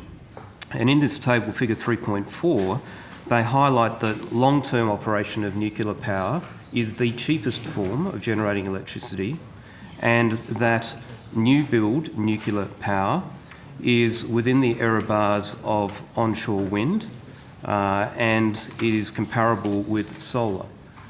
So that is a very different conclusion to what GenCost has, and I think that'll be one thing. So on notice, could you ask your staff to come back and tell me what difference that table will make? If we go to page 7 on that document that I've given you, even this 2020 document from IEA is now slightly outdated itself. It refers to the most mature SMR concepts being based on various technologies. I've included in here references to the fact that the United States government nuclear regulator has now certified the NuScale design, and when the IEA report talks about some of the benefits may be available, that same regulator has actually certified and approved, for example, the much reduced footprint in terms of the safety area for that NuScale design. And so some of these recent developments, which even this 2020 report haven't picked up on, dramatically change the narrative that is in the GenCost report. And I'd like an opinion on notice, well, not opinion, I'd like a statement on notice from your team as to what changes they will make in the next report, and whether they think some of these are significant enough that they will actually change their advice to government in advance of the next report, because they substantially change the way we should be looking at energy. Senator, I might be able to help you a little bit with that. So GenCost is looking at the cost of available technologies at utility scale for energy generation. So SMRs are a promising new technology, but they're not utility scale yet. So Dr. Marshall, I'll get to that. Could I just finish, Senator? The reason we partnered with the US Department of Energy is because they're in the middle of a 10-year trial of SMRs, and they're sharing the data with us as it evolves. So we should be able to answer this question much more accurately once that trial is finished. But we absolutely agree it's important to look at these emerging technologies because they will change our perspective, as they should. So, Dr. Marshall, let me continue through here, because I think it is far more urgent for us to actually change the advice to government than what you are proposing. For example, the IEA say that for SMRs to have a similar cost basis as larger scale, Gen 3, Gen 3 plus, There are a number of things that have to happen: simplification, standardisation, modularisation and harmonisation between regulators. And there is a case right now in Canada and the US, and so this is the GE Hitachi BWR X300, which has done each of those things. The two regulators, Canada and the US, are collaborating to get a common approach to actually certifying that. And the business case that OPG has developed, so this is a state or a regional government-owned power company, has developed a business case and shown that the levelised cost is in line with the IEA predictions, as in comparable with wind and solar, and that the overnight investment cost is around $3 billion, which is substantially lower than anything that the GenCost reports are indicating to government. The reason this is important is that your reports say that there won't probably be an SMR until 2030. But if we are to be ready for that, we actually need to work through the milestone approach of the International Atomic Energy Agency, which will take some time. And in fact, your witnesses who were at the House inquiry into nuclear power made the point, and that is in here on page 16, made the point that there is a fair time required to consult with community, engage. And so we actually need to get ahead of that before 2030, and that won't happen if your reports feed the narrative that nuclear power is the most expensive form of power. So that's why we need to change. The second report update that I'd like your team to take on notice is the OECD NEA report about meeting climate change targets. And on page 13 of this pack, that report repeats the IEA levelised cost of electricity charts.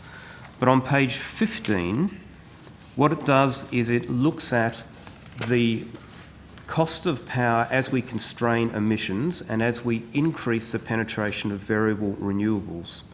And I'd ask your team to look at that chart and then to give me an indication as to whether they agree with the summary comment, which is, and I quote, "The policy implications of these systems cost finding are significant. It may be possible to reduce emissions to meet 2030 targets by growing the share of variable renewables in the mix. However, the costs of reaching net zero with high shares of variable renewables are likely prohibitive." End quote. So I'd like your opinion on that. And Senator, just to be clear, you want our opinion with respect to Australia, because obviously the IEA is talking about global or their region of the world, which is not necessarily ours. You want specifically for They're talking about Australia. A whole range of IE countries, but yes, obviously Australia, but many of the conclusions here are actually applicable to Australia. In fact, even more so, given the profiling costs that the OECD identify that significantly add to the variable renewable cost base. So I can't ask you for an opinion. I'd like for a statement of the impact that the GenCost team believe this will have on the next report, and whether or not they will issue some interim advice to government which may change the narrative. That's a 10-minute block, so I probably just need to get an indication of whether one or two questions will conclude or whether you need to come back. Three more questions, I reckon. Just to be clear, we give our advice to the department. The department then gives their advice to government, but we absolutely can take your question on notice. Sure. Well, you can rephrase that then, what advice you'll give to the department, and I'm sure the Secretary will dutifully report that to government. The other one I'd like to get some clarity around is I'd like the GenCost team to talk about the consequences of some of what are currently considered Gen 4 small modular reactors, particularly molten salt. The Chinese have just started operating their first one in China. It started last month. The UK and Canada are working towards a molten salt reactor. These uniquely use spent fuel as their fuel source. So they actually eat away at the problem everyone's concerned about what do we do with waste from older reactors. I'd like an opinion, now that these are actually working, they're no longer just a concept, as to what difference that would make around waste. Senator, if I could just... Sorry, Mr Mayfield, can I just clarify whether you're just seeking to put the questions on notice, which would assist with time, just given the approach that you're taking? Yes, I only have one more and then I'll be done. I think it's preferable. It's probably preferable to take that on notice, if that's okay. And that's the intent. I'm putting all of these on notice. Just wanted to make a clarification that the GenCost team do techno-economic model or work. In terms of the actual technology of the particular different types of SMRs, different type of large-scale nuclear reactors, ANSTO is in a better position to talk to that. Yes, and I will our be team talking looks at, to them. looks but at the data the available. levelised cost of electricity has a range of input, and for nuclear power plants, the dealing with waste is one of those economic inputs which affects the cost. And so if you have a technology that actually uses spent fuel as opposed to generating more waste, it actually changes the economic equation. And as you appreciate, Senator, getting quality in those inputs is really important. And that's the challenge we currently have, is that because there are no existing commercial reactors, that data doesn't really exist. There are estimates, and we look at the best ones we can find. So in the evidence that was given to the House inquiry, and that's, I think on page 16, I think I said before, you talked about the fact CSIRO staff at that inquiry said that there were no nuclear experts who reviewed or had input into the GenCost report. That was actually in the Hansard and it's in that pack. If you go to the Ontario Power Group, these people operate nuclear power stations, they operate hydro, they operate solar. They have done a business analysis which highlights that many of the things that the OECD NEA have come up with are accurate in terms of both the overnight capital costs and the levelised costs. So what you have now is, rather than theoretical studies that informed your best available science, you now have business cases which have been backed by banks, because the Ontario Group has now committed to the build at the Darlington site in Canada. It's been backed by a bank there to the tune of nearly $1 billion. So you now have evidence from the commercial world that experienced operators, not the vendors, but experienced power generation operators, believe that this case stacks up. That is more credible in terms of advice to government. Senator Fawcett? Well, it goes to his point that this information doesn't change. We're not here to debate. We're here to ask questions and have them answered. The last point that I'd like your team's advice on is on page 44 here. This is a page from the OECD report. The very last paragraph, it says that nuclear energy must be included alongside other options in discussions about energy transition in order to maintain the integrity and evidence base of the policy dialogue, end quote. I would like CSIRO's opinion as to whether you agree with that statement and whether you would support the lifting of the prohibition which stops the CSIRO, in accordance with the evidence you gave to the House inquiry, being able to actually do detailed analysis of nuclear options. Of course, Senator Fawcett knows that asking public officials for their opinions on these matters is outside of the boundaries of what Senate estimates should do. He knew that before he asked the question. I know that Senator Fawcett has persuaded himself and wants to prosecute this argument. I mean, nobody loves a nuclear reactor more than a reactionary, but you know, we should conduct these processes on the basis of the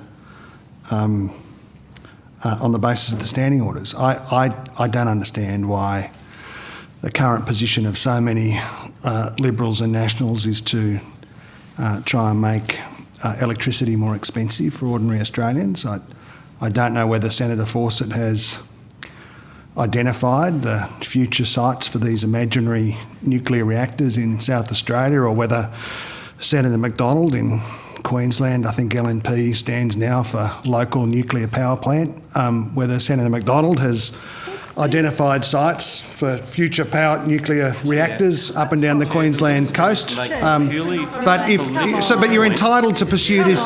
You're entitled to pursue this obsession. What you're not entitled to do Order, Minister. is to ask Order, Minister. to ask officials for opinions, and you know that. I offer to rephrase Thank you. before you launched into your political diatribe, which I might note is a very standard response to the Labor Party whenever they're challenged with fact. Can we have one final question Yes, for this so- 20-minute, 10-minute block, Senator Fawcett, please? You've been And very no generous, one Chair. else should take Thank you. any cues from this, any comfort from this. Senator Fawcett. Now you've made me forget what my question One was. question. That was my fault, I think. That was your fault. Yeah. Indeed. We'll be happy if you put it on notice, I will Senator put Fawcett. that one on notice. Thank you very much. Senator Rice, you have the call. Thank you. Thanks, Dr Marshall, Dr Mayfield and others. Glad to see you here.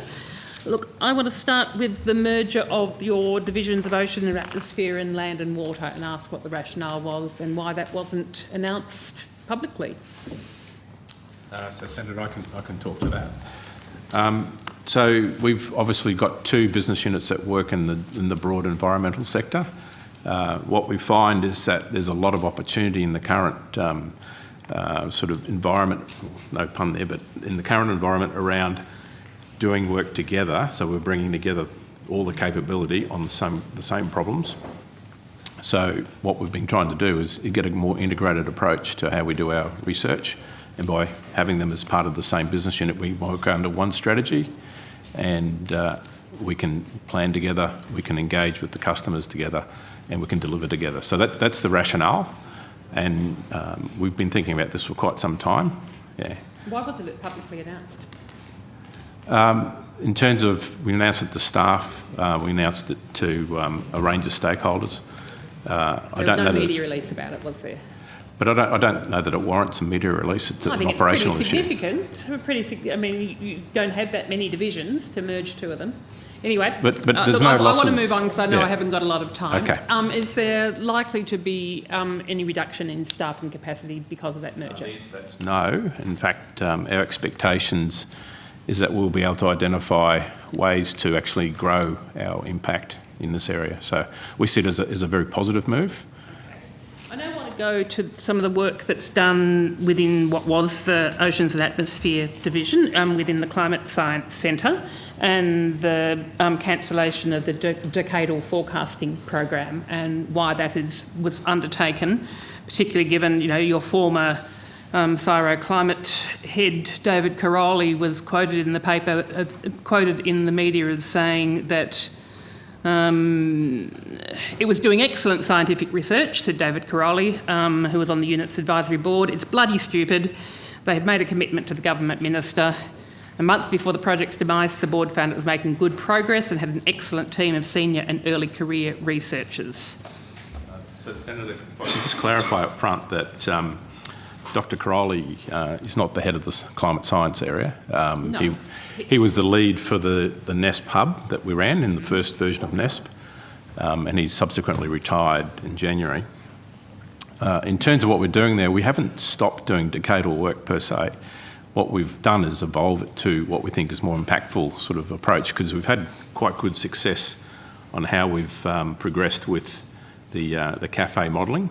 So we've now got a data set that we think is reasonably robust around decadal forecasting at this point in time, and we're testing it with real-life applications and trying to refine it through that process.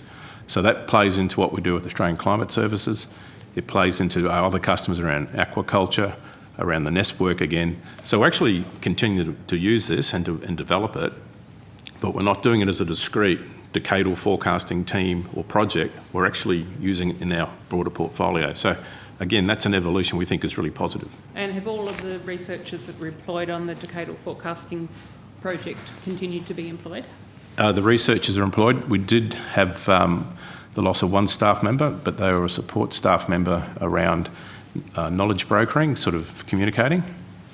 But our research complement is intact, and our $37 million funding commitment is also intact, so we're still putting that appropriation into this area. Dr Caroli was also quoted as saying the primary reason for ending the program with external income was negligible, adding CSIRO typically requires units find more than 50% of funding from outside. Is that an accurate assessment as to why it was? I would say that's Dr Crowley's opinion, and that's all I'd really say about it. going to the external earnings, so that units need more than 50% of funding from outside, I have had told to me that in fact that has been increased in the climate science area, that projects require 70% external funding. Is that the case? So we obviously leverage our appropriation, so we get a larger amount of impact. I think Dr. Steele is probably in a good position to talk about the business model that we operate, but ultimately it's about more impact. And no, Senator, it's not the case. So that's not the fact, okay? Senator Jack Steele, Director of Science, Impact and Policy. The policy that applies in terms of how we cost projects in the climate science area is no different from any other area inside CSIRO in fundamental principles. And so there's a couple of things to keep into account here, Senator. The first one is when we take on a new project for a customer, there's a costing that's associated with that. And yes, there's a decision as to whether or not CSIRO co-invests. So you know your total cost of your project, how much of that is for the account of the customer and how much is a CSIRO contribution is the issue. Broadly speaking, across CSIRO, 70-30 is where we generally land, and that's the average right across the organisation. 70 external earnings. Approximately, Senator. But putting that into a context, keep in mind that almost invariably these projects are built on either existing intellectual property or existing capability or both, and those costs are not built into that at any point either. And so 70 sounds like a very large figure. Actually, the proportion of CSIRO's total costs that are from external clients is around about 30 in average, Senator. And so when you look at the bigger picture as opposed to an individual transaction or an individual contract, you get quite a different perspective around those numbers. Okay, but so you reject that 70% for the climate science area? Just to be really clear, it's no different in the climate science area than other areas. In relation to individual pieces of work, individual contracts, it could well be that any individual case will be 70-30, and generally speaking, that is the way we handle our transactions on external, work with external clients. But when you look at CSIRO's overall activities... but I'm interested in that work with external clients, that you're basically saying that projects have to get 70% of their funding from that external client and 30% of CSIRO funding, which is a problem with public good science like climate science, to actually have those external clients to pay for that 70%. Let me go further then, Senator, for clarity about this. That's sort of the average that occurs across the organisation. It's also dependent on what is the nature of the individual relationship with the client or the nature of the science, that it can vary from that. In some cases, work that we do with large companies is actually 100-0. And it is open to the business unit leader to vary from the 70-30, taking into account the nature of the science, the background, where we're going, the potential use of the outcomes and the national benefit arising from it. So that's a guidance, but actually it's not the definitive decision. The definitive decision's in the hands of the delegate, Senator. And so again, going back to the decadal forecasting project, where there were insiders say that the project's inability to attract additional external funding was one reason for CSIRO abandoning the work, said that CSIRO had made it clear that it did not want scientists to enter into ventures on projects valued less than $500,000. The Climate Science Centre, for instance, could have helped close a funding hole of more than $4 million if such projects had been permitted. They want us to work with fewer and bigger companies, the researcher said, requesting anonymity. They cut off a lot of smaller projects. How do you respond to those pretty trenchant criticisms from one of your own scientists? Well, they're not one of our own scientists, Senator. They're outside the organisation. But well, they are described here as insiders, obviously requiring anonymity because it's, the jobs would probably be on the line. That's rubbish, Senator. CSIRO scientists are encouraged to speak up. That's the reason the organisation has become more innovative. I'll go to that in a minute, but can I ask you to respond to those Senator, if I may, criticisms? If I may, you're conflating two things. So the revenue across the organisation, we get around $500 million of external revenue. Our total budget is about $1.6 billion. So clearly Clearly, we're not getting 70% of our income from outside. Clearly, it's the opposite, which is what Dr. Steele said. I'm talking about the individual projects, as Mr. Steele just said. I understand the difference. These are projects where you are seeking external funding.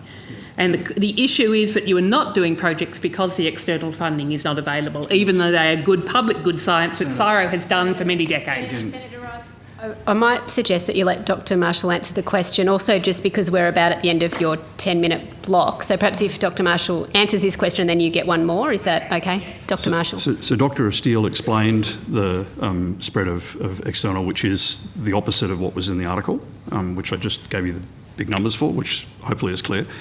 Dr. Mayfield explained why we finished that project, because it had matured to a point where part of it could be handed off to the Australian Climate Service, which was created by the government to deal with the results of climate change and to ensure better adaptation and response to climate emergencies. And part of the work moved to a more mature project, as all projects do. So, Senator, we don't do myxomatosis anymore because it matured. If we stayed doing the same things we did 100 years ago, we wouldn't be here, Senator. Centre, which I'd like you to stick to, please. Could I have one last question? And I'd like to table a document which is the results of the culture survey at the Climate Science Centre, which I think should be available because it was forwarded to the Secretariat. We got a copy of, which is absolutely damning, and particularly given and shows how the people of the workers at the Climate Science Centre feel about what's currently going on at CSIRO. I mean, I'm sure you know about these results where, absolutely low morale, things like, and so much lower even than the rest of Oceans and Atmosphere and the rest of CSIRO. Where, clear strategy for our future, 7%. We're able to meet short-term demands without compromising our long-term vision, 2%. When people ignore our organisational values, they are held accountable, down to 6%. We work hard to achieve win-win solutions, 3%. There is clear agreement about the right way and the wrong way to do things, at 6%. Everybody believes they can have a positive impact, 4%. And you only have to look at the pattern of people's morale. What was your response when you got those results as to the morale at the Climate Science Centre, and what are you going to do about it? So, Senator, just to put it in perspective, under the current strategy, CSIRO has achieved the highest scores for morale in our history, just to be clear. And because we hit... I'm not talking about CSIRO as a whole. I am talking about the Climate Science Centre, where your climate science is done within the Division of Oceans and Atmosphere. And I don't want to have just any old words about CSIRO as a whole. And because we hit the highest levels ever, we moved to a new tool, which is on a different scale.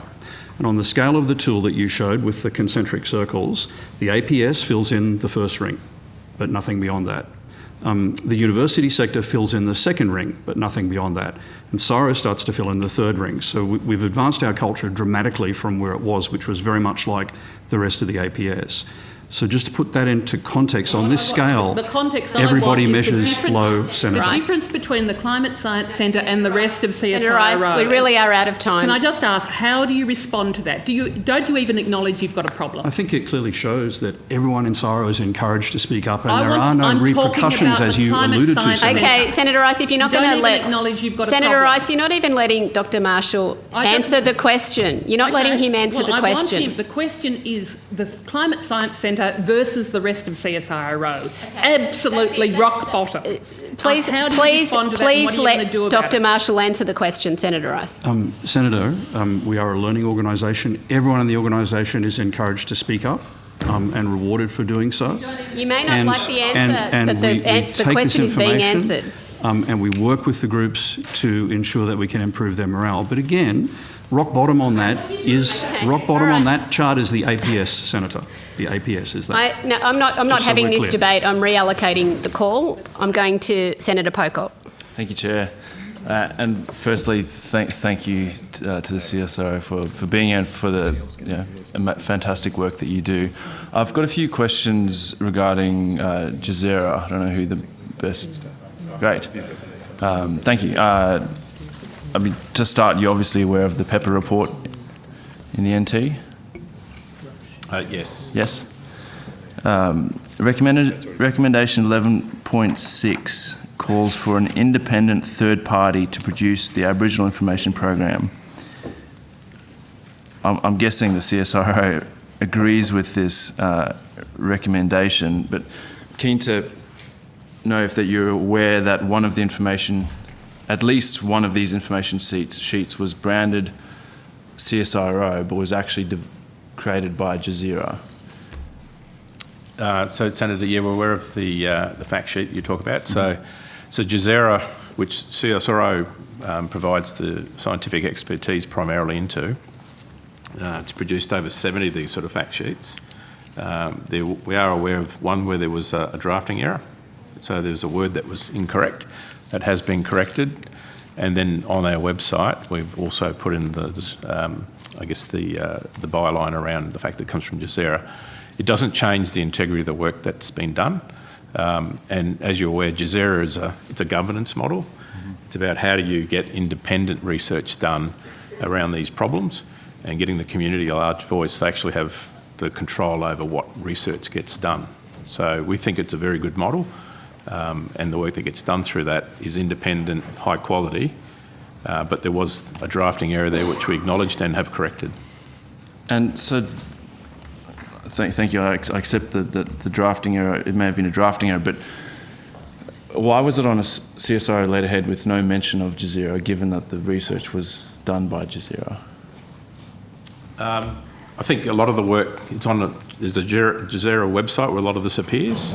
But if I'm receiving that in a remote community in the NT, Yeah. all I'm seeing is CSIRO, which is your brand, which is rightly known as being the best and independent. And the work was delivered by CSIRO ultimately, so but we agree that it needs to have that extra bit of qualification. But why wasn't that, what is your framework to manage conflicts of interest? Because I understand that so much of your research is done in partnership with industries or companies. It seems to me often, say breeding better varieties of wheat, the public interest is aligned with that research. It's going to benefit us. But clearly with Jazeera, there is this divergence point with the public interests and environmental and social interests and the interests of the gas companies. Yeah. What frameworks do you have in place to manage that conflict of interest? So as I said, the Jazeera model is really a governance model.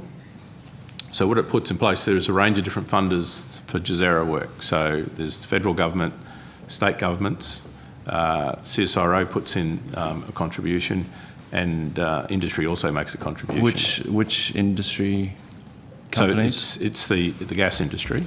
So you'll find different companies from the gas industry. Could you list the companies? They're on the website. I can list some of them, but I'll leave some out. But there's Santos, there's Inpex. There's the 3 LNG operators in Queensland. The consortium's there. So it's those sort of groups. Origin, but they put in money. But in terms of the governance model, we run what are called regional research advisory committees. So they're for each of the states and for each of the regions, and they are made up of a mixture of representatives, but the casting votes come from community members. So we have more community members represented than anyone else. And so who decides who's on those committees? So CSIRO goes and requests people to come on there, but we make sure that as part of the governance model that there is a larger number of community representatives than other stakeholders. They then decide, they call for research ideas on the topics of interest. They decide which research projects are funded, and CSIRO delivers those, and then we make them publicly available. No one else has any opportunity to edit, change, or whatever we do with that work. We do it through our normal processes, then we publish it publicly. So it's a very solid model such that the work that gets done is ultimately in the community interest. Uh-huh. Very happy to take you through it in detail. Yeah, but I mean, do you accept that it does seem like an attempt not including Jazeera, if they're the ones who've done that work and are, as you say, quite in some ways like a standalone, that they're doing this work through all these committees, why not have their logo on the information sheet? These are put on their website. So but if I don't have CSIRO delivers the work, to... so we stand by the quality of the work that's done there, and the governance model determines the absolute sort of so if it's on the quality of the decision making independent. I just don't. So you don't think that there's a problem with what's been occurring? We recognise that this needed a very strong governance model. That's why we put in place this framework. It's the most comprehensive framework that we work with, and we think it's a good model for other areas as well. So we've actually intentionally put in place a very solid governance process to prevent the things that you're worried about. Okay. So you know, okay, thank the right you. work's getting done and it's being delivered appropriately. Yeah. I mean, Dr. Marshall, do you have concerns? You know, we look around, we're in a cost of living crisis, energy crisis. Gas companies are making phenomenal profits and are, essentially screwing the average Australian with gas prices. Clearly attitudes are changing. Do you see this as a... I'm not sure if I should pull you up on unparliamentary language, but maybe if you could just rephrase that, sure. how the Australian public has been affected. They're making wartime profits off Australians. Have you discussed this internally as a potential brand risk for the CSIRO going forward as gas companies lose their social licence? Oh, Senator, with respect to gas companies specifically, our modelling back in 2019 for the net zero transition showed quite clearly that gas companies are part of the future. We need gas as part of that transition. At what price was that? Oh no, not on price, Senator. Just the fact that gas is so that was just needed to stabilise independent of price. The grid. Well, no, Senator, but just in terms of, so we recognise the importance of gas companies, which is why we work with them to try and help them, come on this journey to net zero. But Senator, I think you're asking a more fundamental question, which is this tension between, how does a government organisation manage the tension when an industry partner funds us? How can the public be sure that we'll do the right thing? And that industry my question won't influence? is more specific to gas and the Jazeera, because clearly there's big sections of the community that are really uncomfortable with this sort of partnership, given what we now know from a lot of your scientists' great work on climate, from the way that gas companies are charging us export prices. They're kind of on the nose a bit. You don't consider this as a reputational risk? Senator, the reason we do Jazeera is because the public's concerned about the potential environmental impacts of that type of work, which is not approved by CSIRO. It's approved by the government or the state government, depending on the region and the specific activity. So the reason CSIRO's there is to ensure that the governments get the best possible advice on how to best protect the environment in the event they do decide to approve that kind of work. So that's really our role. With respect to price or the other, that's not our role. Yeah, I understand that. Okay, no, sure. Can I just go back to the PEPR review? My understanding is, as part of that, it was recommendation 9.8 that Jazeera was tasked with writing a report into the recommendation and potential use of carbon credits to offset emissions to reduce net emissions from gas facilities. My understanding is that the report was due on the 10th of December last year. I was just keen to get an update of where things are up to. Probably. We've done a lot of work over the years on understanding emissions from gas operations, so it's work that we're quite familiar with doing. On that specific piece, I'd just have to double check, so I'd probably take that on notice just to see if that's been delivered already. Yeah. Okay. From what I can see, it hasn't been. The timeline was extended in May. Progress reports in August and October have further extended the timeframes. But yeah, I would love an update on where that report's up to. We can get background as to what, there can be a multitude of reasons as to why things get delayed. May not have available information or other barriers, but we're very comfortable with undertaking that work. Thank you, Senator Pocock. That's the end of a 10-minute block Yep, for you. thank you, Chair. Thank you very much. Wait around for the next one. Thank you. I note that the document circulated by Senator Rice has been accepted and tabled by the committee. Senator O'Neill. Thank you very much, Chair. Can I take you to the Gen Cost report that Senator Fawcett referred to? I think he only spoke about the bibliography, but this was released, as I understand it, 2021-22, joint report with CSIRO and AEMO, released in July. So can you just give me a bit of an outline at the electricity generation cost factors that CSIRO looked at in terms of renewable energy in that report? So, Senator, just when you say cost factors, can you be more specific? Because quite a few inputs go into these estimates. Well, just break down what you found in terms of the costs of the renewable energy. Yep. I'm with you now. So ultimately, I guess the headline was that the report found that if you're looking at wind and PV, so the variable renewable energy sort of sources, that under all scenarios they were the lowest cost in this current work. And that was including, we did enhanced work in this cycle around trying to better quantify what are the firming costs. So in the past we looked at additional storage you might need to ensure that it's dispatchable. But in this cycle we've also included the fact that you'll do greater interconnection in the grid, so more transmission lines so that you can connect different renewable energy sources, so you get that geographical sort of diversity in the system, which helps you take some of the peaks away. So even with that included, we saw that wind and PV are the lowest cost.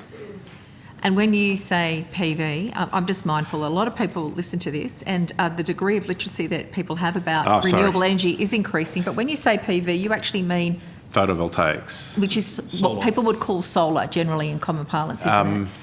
Yeah, but there's other... Yeah, we use the photovoltaics because there's other solar energy sources like concentrated solar thermal and things like that as well. But but it's photovoltaics, solar. And there's two types there. There's obviously what people have on their rooftops. Yep.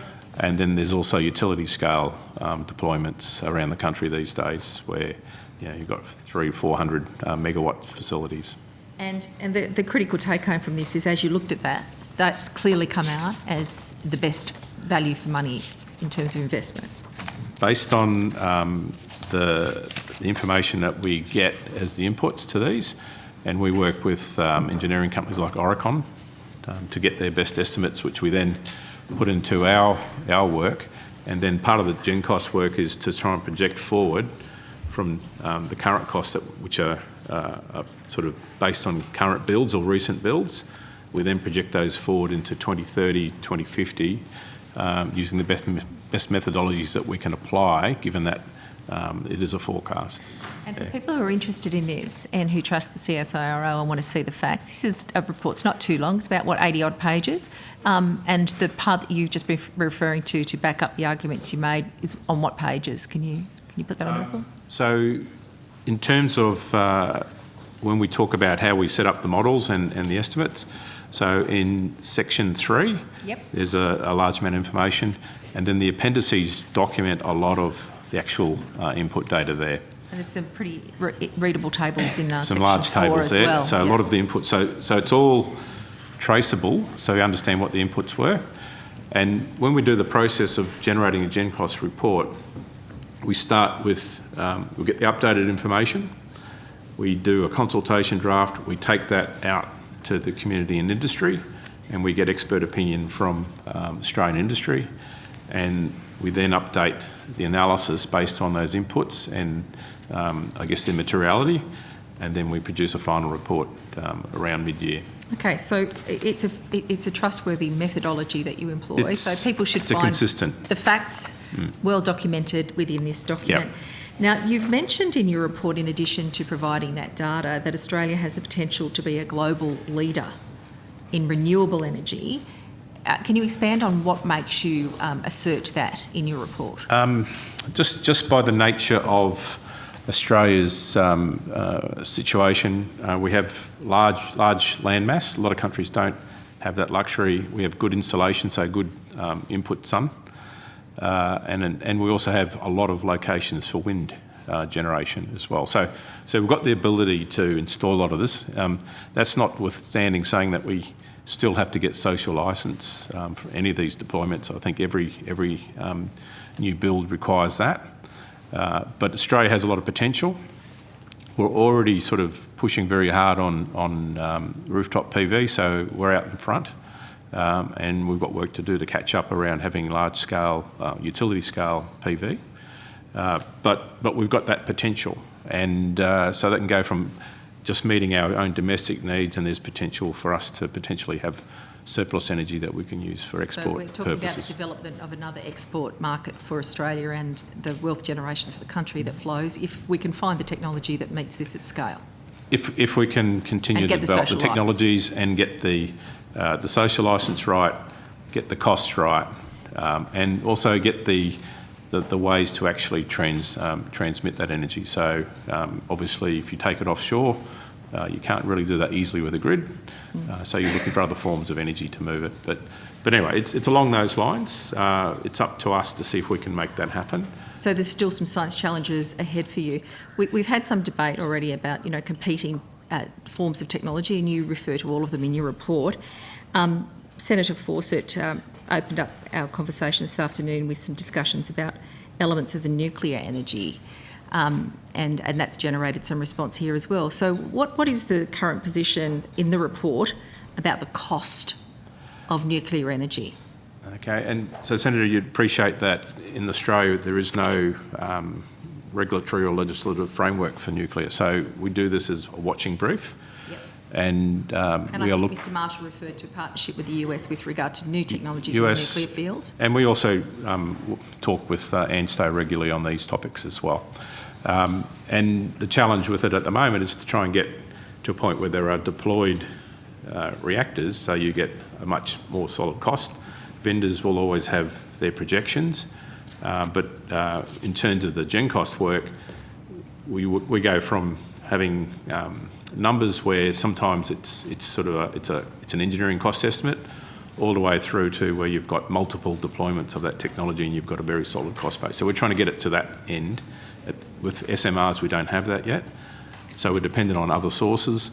The one that ANSTO and ourselves are probably most interested in is the International Atomic Energy Agency, currently working on some cost estimates, which we believe will be available somewhere around 2024, and ANSTO's signed up into that work. So that's something we will sort of engage with when that's available.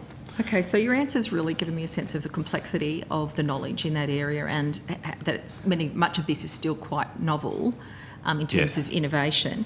But in comparison to the costs that we were just speaking about for wind and PV, which most people would call solar, is that nuclear energy is a much more expensive form of energy by comparison to those. Is that a correct reading of what's in the report?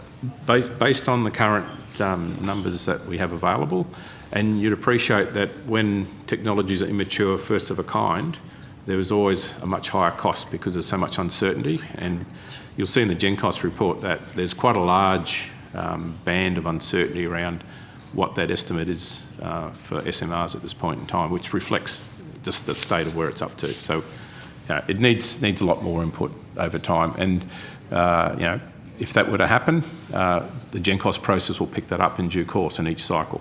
Okay. Now, the small modular reactors is what you've been referring to in shorthand as SMR. It's quite different from other forms of nuclear that people might have seen in movies, for example. The most typical type people are used to is the large-scale reactors, like France operate, the US operate, many countries operate. But this is a different technology. This is a different technology. We don't look at the large-scale costs ourselves. We did in the earlier Gen Costs, but in the absence of a regulatory framework and a legislative framework. So there's no vehicle to deliver it, but there is considerable debate still in the public place about the retirement of coal plants. And some people are just throwing out this idea, well, just replace them with SMRs. You've already given me a pretty good indication that's not a reality. I just want to confirm that this is not a viable, deliverable alternative. Well, putting the legislative piece aside, in the short term, Australia doesn't have the skill sets, the regulatory framework, all those sort of things that other countries have. So it would take quite some time, and I dare say we have a lot of other options available to us as a country right at this moment. We talked about great sun for solar, great wind. We've got storage opportunities. We've got some small amount of hydro. So we've got other options, and I guess as a country we're exploring those. And ultimately, we just need to make sure we have a transition that's managed or balanced. Just two more questions and I'm done in this set, if I can. Okay, Senator O'Neill. So was the advice of CSIRO and AEMO, therefore, that nuclear small modular reactors are not a viable alternative to meet Australia's energy needs in the near future? Well, in the work that we've got in the latest gen costs, we don't even look at it before 2030 because we don't think it's viable in that time frame, and it would need some significant cost reduction for it to become a competitive option. And we're not saying whether that's, we're not ruling that in or out. We'll have to see how that evolves.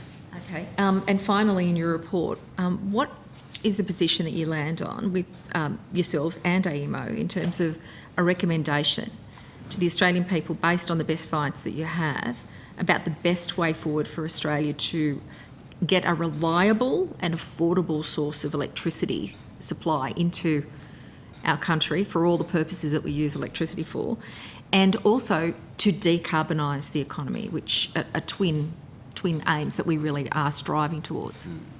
So this is probably more the domain of AEMO, where they do with the integrated system planning, where they're looking at the sort of resources that will be needed for the future grid and delivery of electricity. But at a high level, obviously, we need to keep building out the renewables. We need to improve the storage options that we have, and we need to have a transition from the fossil fuels that makes sense. And we believe that at this point in time it needs gas for quite some time, and ultimately it also needs CCS in the later decades to get to net zero. So 4 key things: renewables, storage, transition, including a gas transition, and carbon capture. Carbon capture and storage we see is very important as well. Thank you, Mr Mayfield. Thanks, Chair. Thank you, Senator O'Neill. I'll just do some timekeeping for the benefit of people who are waiting for us as witnesses for you, for senators who may be watching and wishing to come ask their questions. We're working towards releasing CSIRO at 4:30 and taking a break. There are a lot of senators who want to ask questions still, so I'm going to move to 5-minute blocks of time, and I'm sure I will have the assistance of senators to enforce those strictly. Senator Davey. Thank you very much. Thank you for appearing before us. I have a few questions regarding your work in the water space. Specifically, the government announced in the budget that they would provide $51.9 million over 5 years from 22-23 to strengthen the Murray-Darling Basin Plan by updating the science. How much of that $51.9 million is going to the CSIRO? So, Senator, at this stage, I can't answer that, but I think the work you're referring to is the update of the sustainable yields work. And so we're in discussions with various stakeholders on that work, but we haven't actually landed at a project sort of scope and value yet.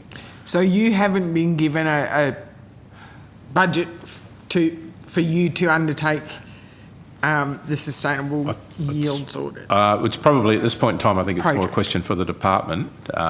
This is DQ around what they're doing, but we are in discussion with them, so we know that that's the sort of work that's needed, and we're able to do that work. So we have an expectation that we will be asked to do or contribute to that. So the sustainable yields audit used to be done, and then I think it was cut a few years ago. Was it cut at the same time as the National Water Commission was dissolved? So the last sustainable yields work that I'm familiar with was around 2012. Right. And so this is the Yep. update, and I guess... No, we didn't come in until 2013, I'm just saying. So but the CSIRO used to oversee the sustainable yields audit, is that? We used to undertake science that contributed to it. Right. I don't think oversee is the right word, but we did the science work. Right. So that's, as I said before, that's work that we expect that we will contribute to again. And there's also apparently been $6 million set aside to reinstate the Sustainable Rivers audit, which is different to the Sustainable Yields audit. Is the CSIRO involved in that? I'd have to take that on notice, Senator. I'm not familiar with that at this point in time. Is there any other work that the CSIRO is undertaking or is in discussions with other water agencies to undertake in relation to the Murray-Darling Basin?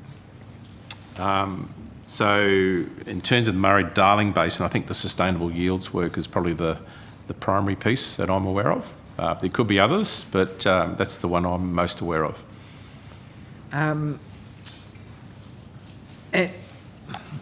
So when you are involved in the sustainable yields audit, the component you do, who is it the department that is the overarching agency, or is it the MDBA? We tend to work to the NDBA. Right. Yeah. I've got them all day tomorrow, so I can ask them intensely. And are there any other water projects that the CSIRO is involved in outside the Murray-Darling? So we have been working quite extensively with the National Water Grid Authority and on a range of projects. I think the most recent ones that we delivered were the assessments around the original Bradfield scheme. Are they still looking at that? It comes up from time to time. So we've delivered two pieces of work. We delivered there, I think it was in August. I think it's fair to say that the costs of that scheme outweigh the benefits by quite a bit and make the water too expensive for farming or irrigated farming. I'm intrigued because, as you say, that scheme sort of keeps coming up time and time again. The most recent one you were looking at, was that the old idea of taking the Queensland water and feeding it into the southern connected system, or was it to turn it inland and keep it in Queensland for development in Queensland? So there were two pieces of work done. So there was a review of the original concepts, and then there was a second report which related to some modern concepts that could be looked at in terms of how you might move water between some of the catchment areas there to get a benefit. So it looked at both, but in both cases the infrastructure costs are quite considerable, and the evaporation rate is probably the greatest enemy there. You lose a lot of water. Fantastic. Thank you. Thank you very much. Thank you, Senator Davey. About the timing on that. The last document I could find about the Sustainable Yields project is dated May 2009, lessons from the Murray-Darling Basin. So we're talking about work that ceased as long ago as that. There was, I think there was a small update around 2012 around some of the climate information. Senator Orman-Payne. Thanks, Chair. I'd like to take you back to the report that Senator Pocock was referring to earlier, in which you said you're going to have to take on notice whether that report has actually been completed. Yep. I've seen at least 5 progress reports between October 2021 and October 2022, pushing back the publishing date. The last 3 from July 22 on have all said that the job is pretty much done. I'm wondering if you accept that the ongoing delay could be perceived as delaying a politically difficult announcement for the NT government and the gas industry? I don't have any information on that, Senator, and the governance process, we just want to put the science out there, so it's not about whether it's the science says this or that. It's about getting the right science out there, in terms of our expertise. Are you able to tell us why superseded progress reports are being removed from the website? I can't talk to that, Senator, Take to that take it on on notice, notice. please. Because I guess the question is, does this ensure a suitable level of transparency and accountability around what is obviously a very important report? And could I also get you to take on notice then, we'd like to know when the report will be published? Yes, we can do that. Now, also noting that the NT Government's target date is December 22 for the completion of recommendation 9.8. So we suggest that it's of some concern that we're getting very close to December and nobody's had the opportunity to read that report. Also noting that on the 31st of May 2022, GESERA hosted what they called a knowledge transfer session, and they gave a presentation on the report. The slides of that are available on your website. Can you tell us who was invited to that presentation? Were gas companies or industry groups invited, and if so, which ones? I'd have to take that on notice for the specific participants, but typically you would be talking to the whole group of stakeholders, community, government, industry. Okay, You so would you be able wouldn't to- pick one or the other, you'd go for everyone. Could you take on notice then, please? We'd like to know which stakeholders were invited to happy that to do that. presentation, please. Now, the slides from that presentation show data on emissions and offset scenarios, among other things. And we're interested to know if any report results have changed since that knowledge transfer session. Do you know if that's Again, the I'll case? take that on notice, yeah. I'm not aware of any changes. Okay, so there's no change around the need for overseas carbon credits to offset the life cycle emissions from fracking in the NT? I'd have to take it on notice to get to the specifics there, Senator. No change for need for carbon capture and storage? Again, I'd take that On on notice? notice. I think Yep. get the right answer. The slides state that unless a Beetaloo gas project can obtain 10 to 20% of Australia's land-based offsets, then overseas offset schemes would be needed. Have those figures changed since then? Again, I'll take that on notice so we get one integrated, comprehensive answer for you. And finally, why hasn't there been a revision of these figures in the offset scheme generally, given the concerns around offset integrity and the Chubb review into carbon market integrity? Again, we'll take it as one answer on notice. All right, thank you. That's all, Chair. Thank you very much, Senator Orman-Payne. Senator McDonald, you have the call. I thought Senator Davis... No, she's finished. Thank you. Sorry, keeping up. Thank you, Chair. I just have some quick questions on the GenCost report, specifically around,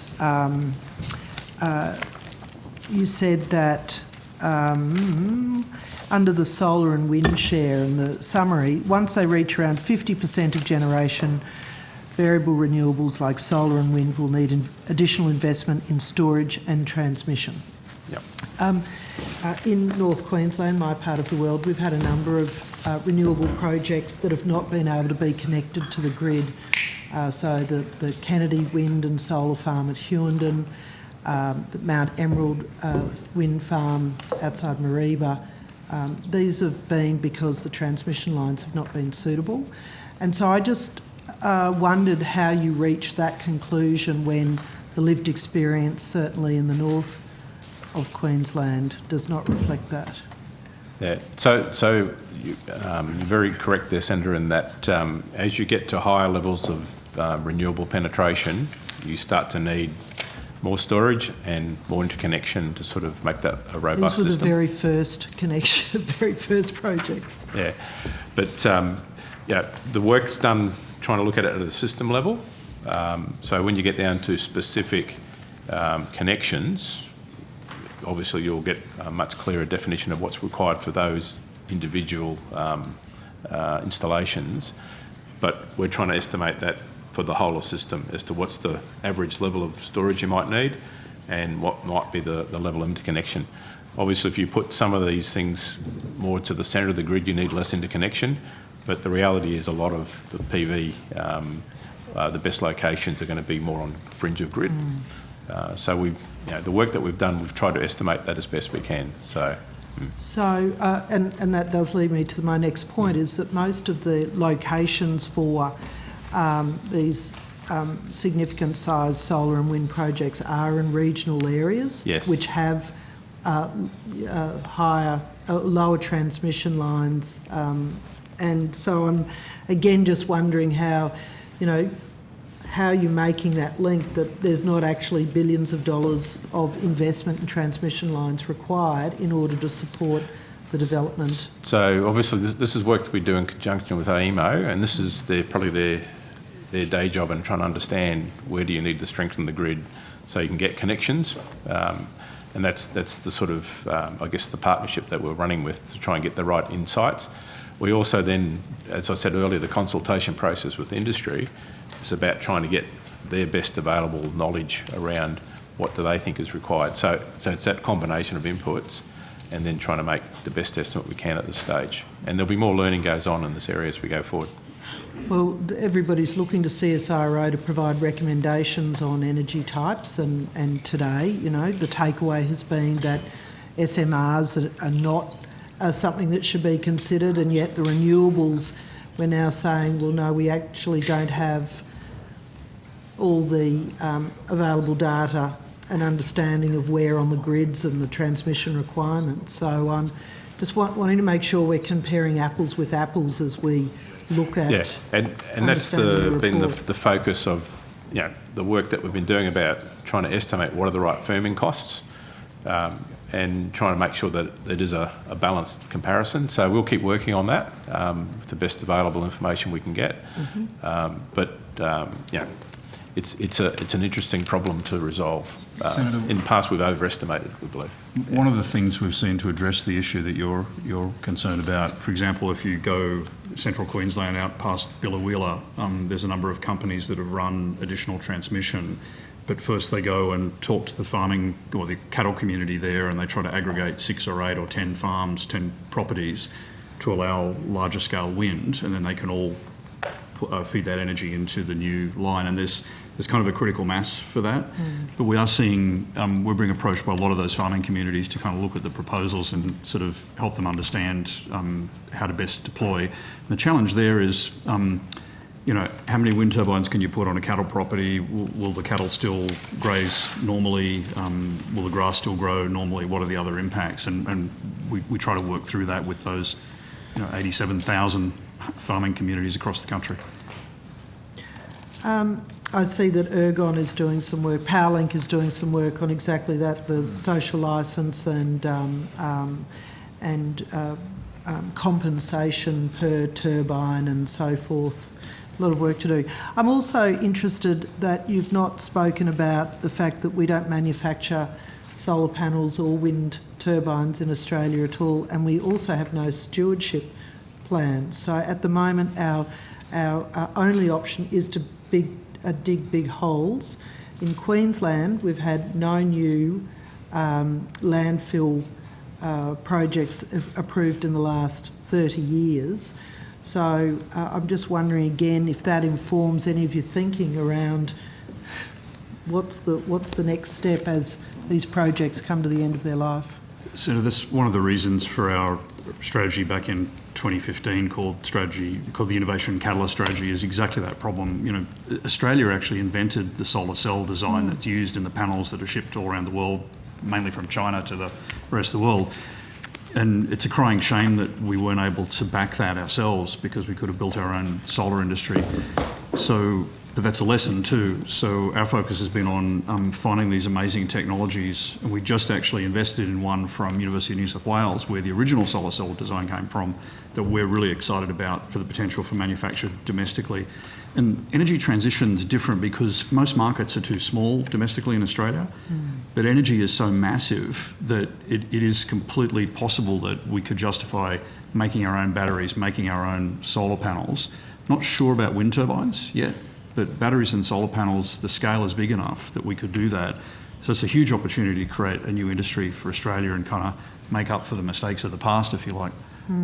I spoke to the German... You got me there, Senator McDonald. I was about to move the call on, but go ahead. Thank you. I'll just finish on this. I spoke to the Germans who said that they had developed, invested a lot in manufacturing of solar panels and then lost the the project to China because of costs. So, you know, he cautioned against being at the bleeding cutting edge of manufacturing in that regard.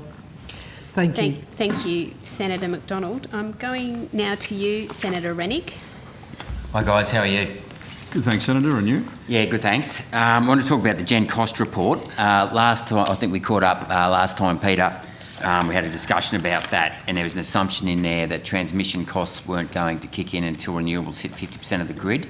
Does that assumption still apply in the report, or has that been modified? No, we're still talking about needing a much greater degree of firming once you get past 50%. So up to that, a lot of it doesn't need that. You know, both transmission lines and storage being required beyond 50%. Okay, because we've got a $20 billion Rewiring Australia fund that's available. Well, I think it's almost available now, subject to getting it up and running.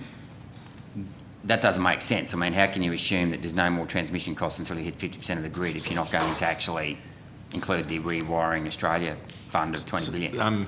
So Senator, if you go to the work that AEMO does in their integrated system plan, you'll see that there's transmission lines in all their planning going out. Yeah. So a lot of it's already incorporated. So we actually take that into account when we look at our work. So they have plans to strengthen the grid in that regard. Yeah. There is storage being input to the grid already, and that's part of their plan, so they can see those things. So we're talking about, do you need to do additional?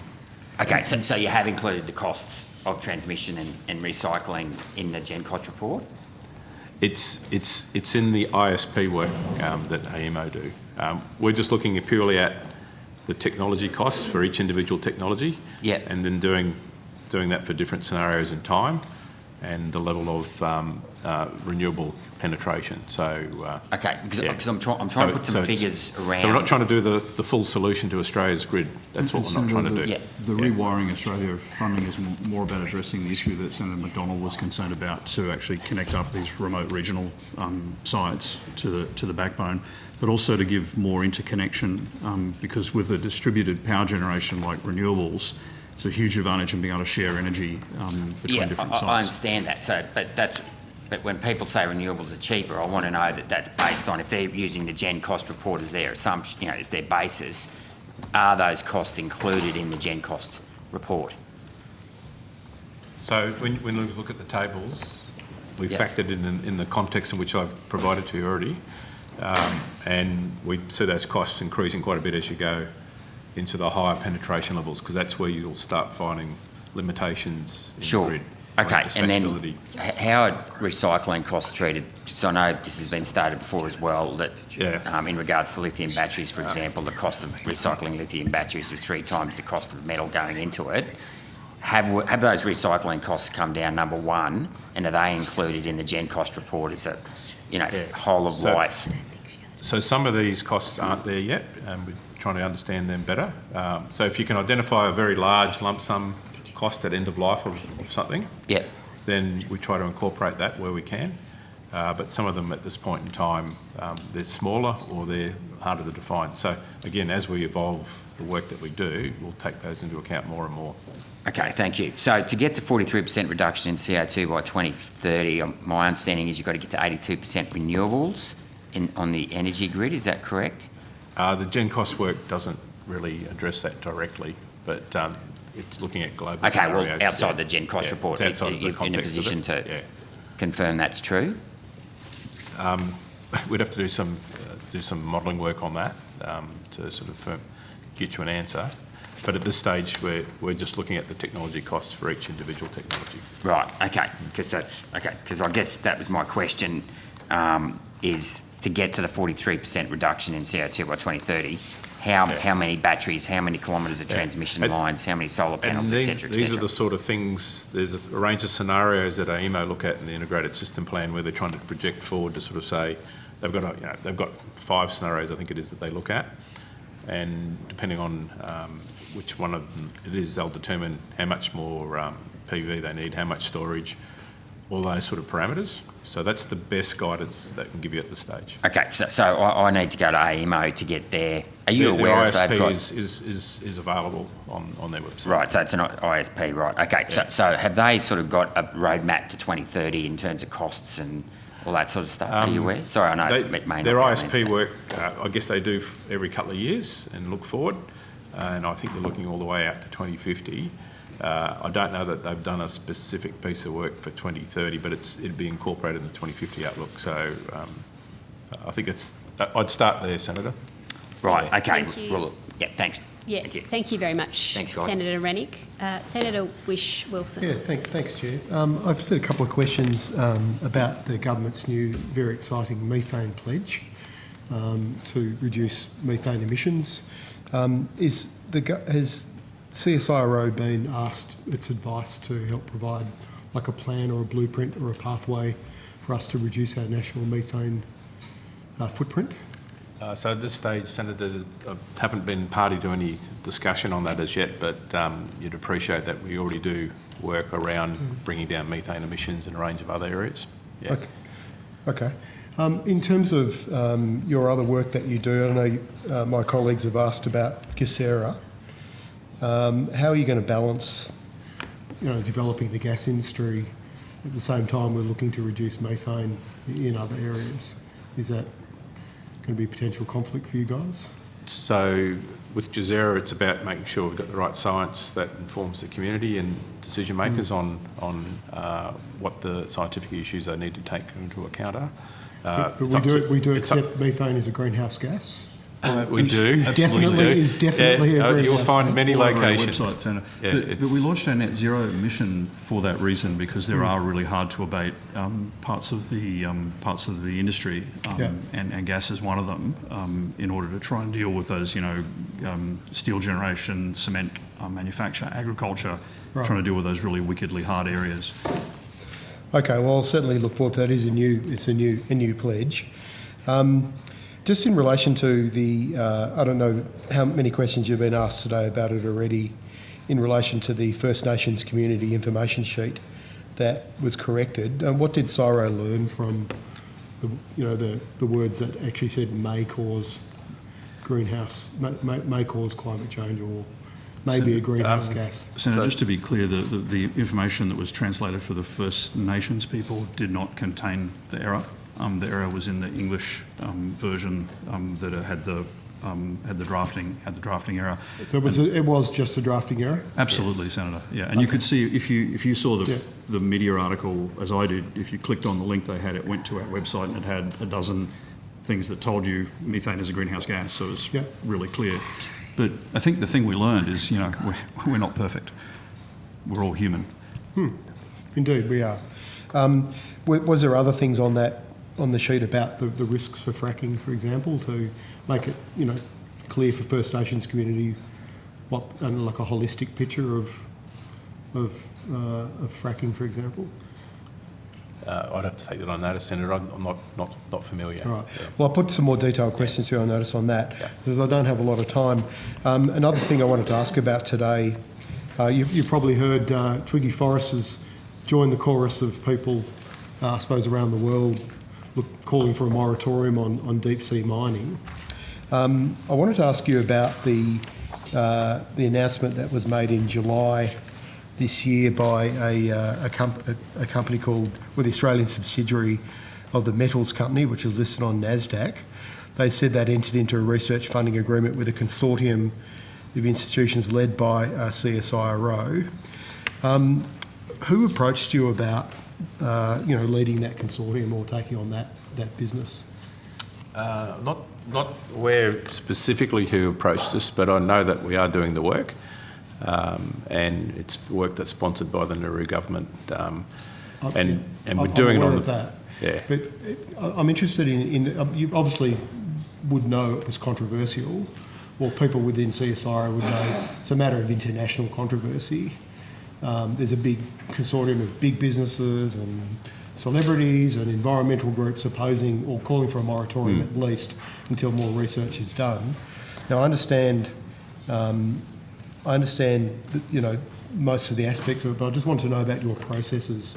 How do your divisions go about? I know you're independent of government, so I'm not asking about whether you sought the government's advice, but what kind of ethical or moral overlays do you put on taking on a contract like that? So I guess it'll come down to, depending on the nature of the project, the business unit leader or one of their research program directors to look at that. Would they run it by you, for example, Dr. Marshall? There are certain triggers, risk triggers, financial triggers that would escalate to me or even to the board, depending on that level of risk. But in general, when we get involved in a project like that, it's because we've been asked, sometimes by the government, to take an independent look at it to figure out whether the project can be done sustainably or not. Were you asked in this instance by the government? Senator, I don't know for sure. I kind of wanted to say that. You but would I'm not know 100% that for sure, wouldn't you? Well, never came. They didn't come to me, Senator. So, but we can find out. Yeah. I mean, you must have been aware of there was numerous media reports when it happened. Obviously, would go across your desk, Dr. Marshall being CEO.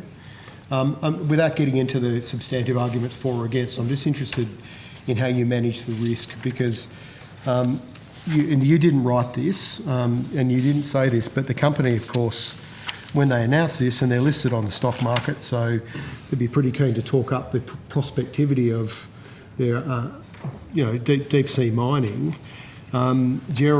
Gerard Barron, the chief executive of the metals company, said CSIRO-led work would propel the development of a rigorous management plan focused on the cumulative impacts of collecting nodules to enable TMC to operate within safe ecological limits.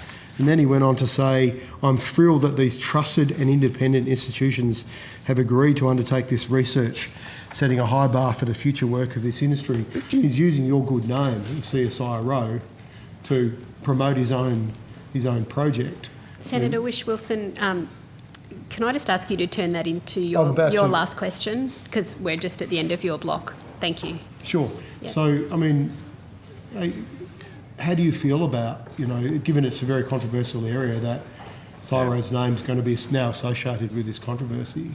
And did you discuss that at any senior level? Senator, if such work were to be undertaken that you're describing, if a government approved that, and just to remind you, it's governments that decide whether or not to do that type of work, not CSIRO, I feel more comfortable knowing that we had done the rigorous science to ensure that the environmental impacts were absolutely You're talking about minimised. the Nauru government? For example, yeah. The Micronesian government and others oppose it in the area as well. It's not just one government that's...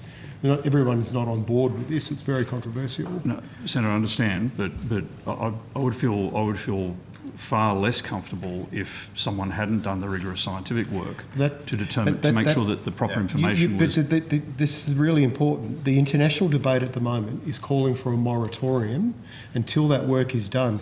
What you are doing, according to these guys, is enabling their project to proceed.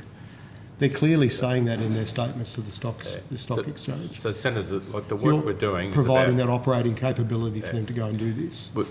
We're very clear we're doing an integrated ecosystem assessment, and we have the right to publish that. So they can't stop that from being published. So the right science will get published, and that will influence whether that's something that happens or doesn't happen. Okay.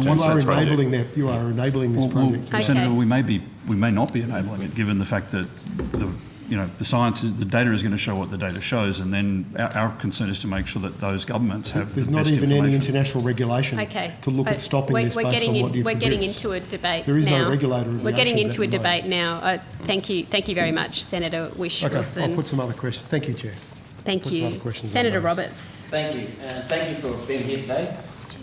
Minister, my first question is to you. Climate change and related energy policies are translating into high energy prices, hurting Australians, families, employers, our economy and future budgets. Previous climate change ministers attribute climate and related energy policies to CSIRO reports on climate. Is that the same for your government? Well, I suppose I'd make a couple of points. Firstly, I don't say this to not answer the question, but it seems to me there's some other portfolio areas where those questions could be asked. The government takes into account a range of views from reputable national science organisations, including our own, the CSIRO, which has got deep credibility as an institution over many, many decades. It's been a core national institution for our economic, our science, our agricultural, our industrial progress for many, many decades, and I believe that it will continue to be, continue to play that role. The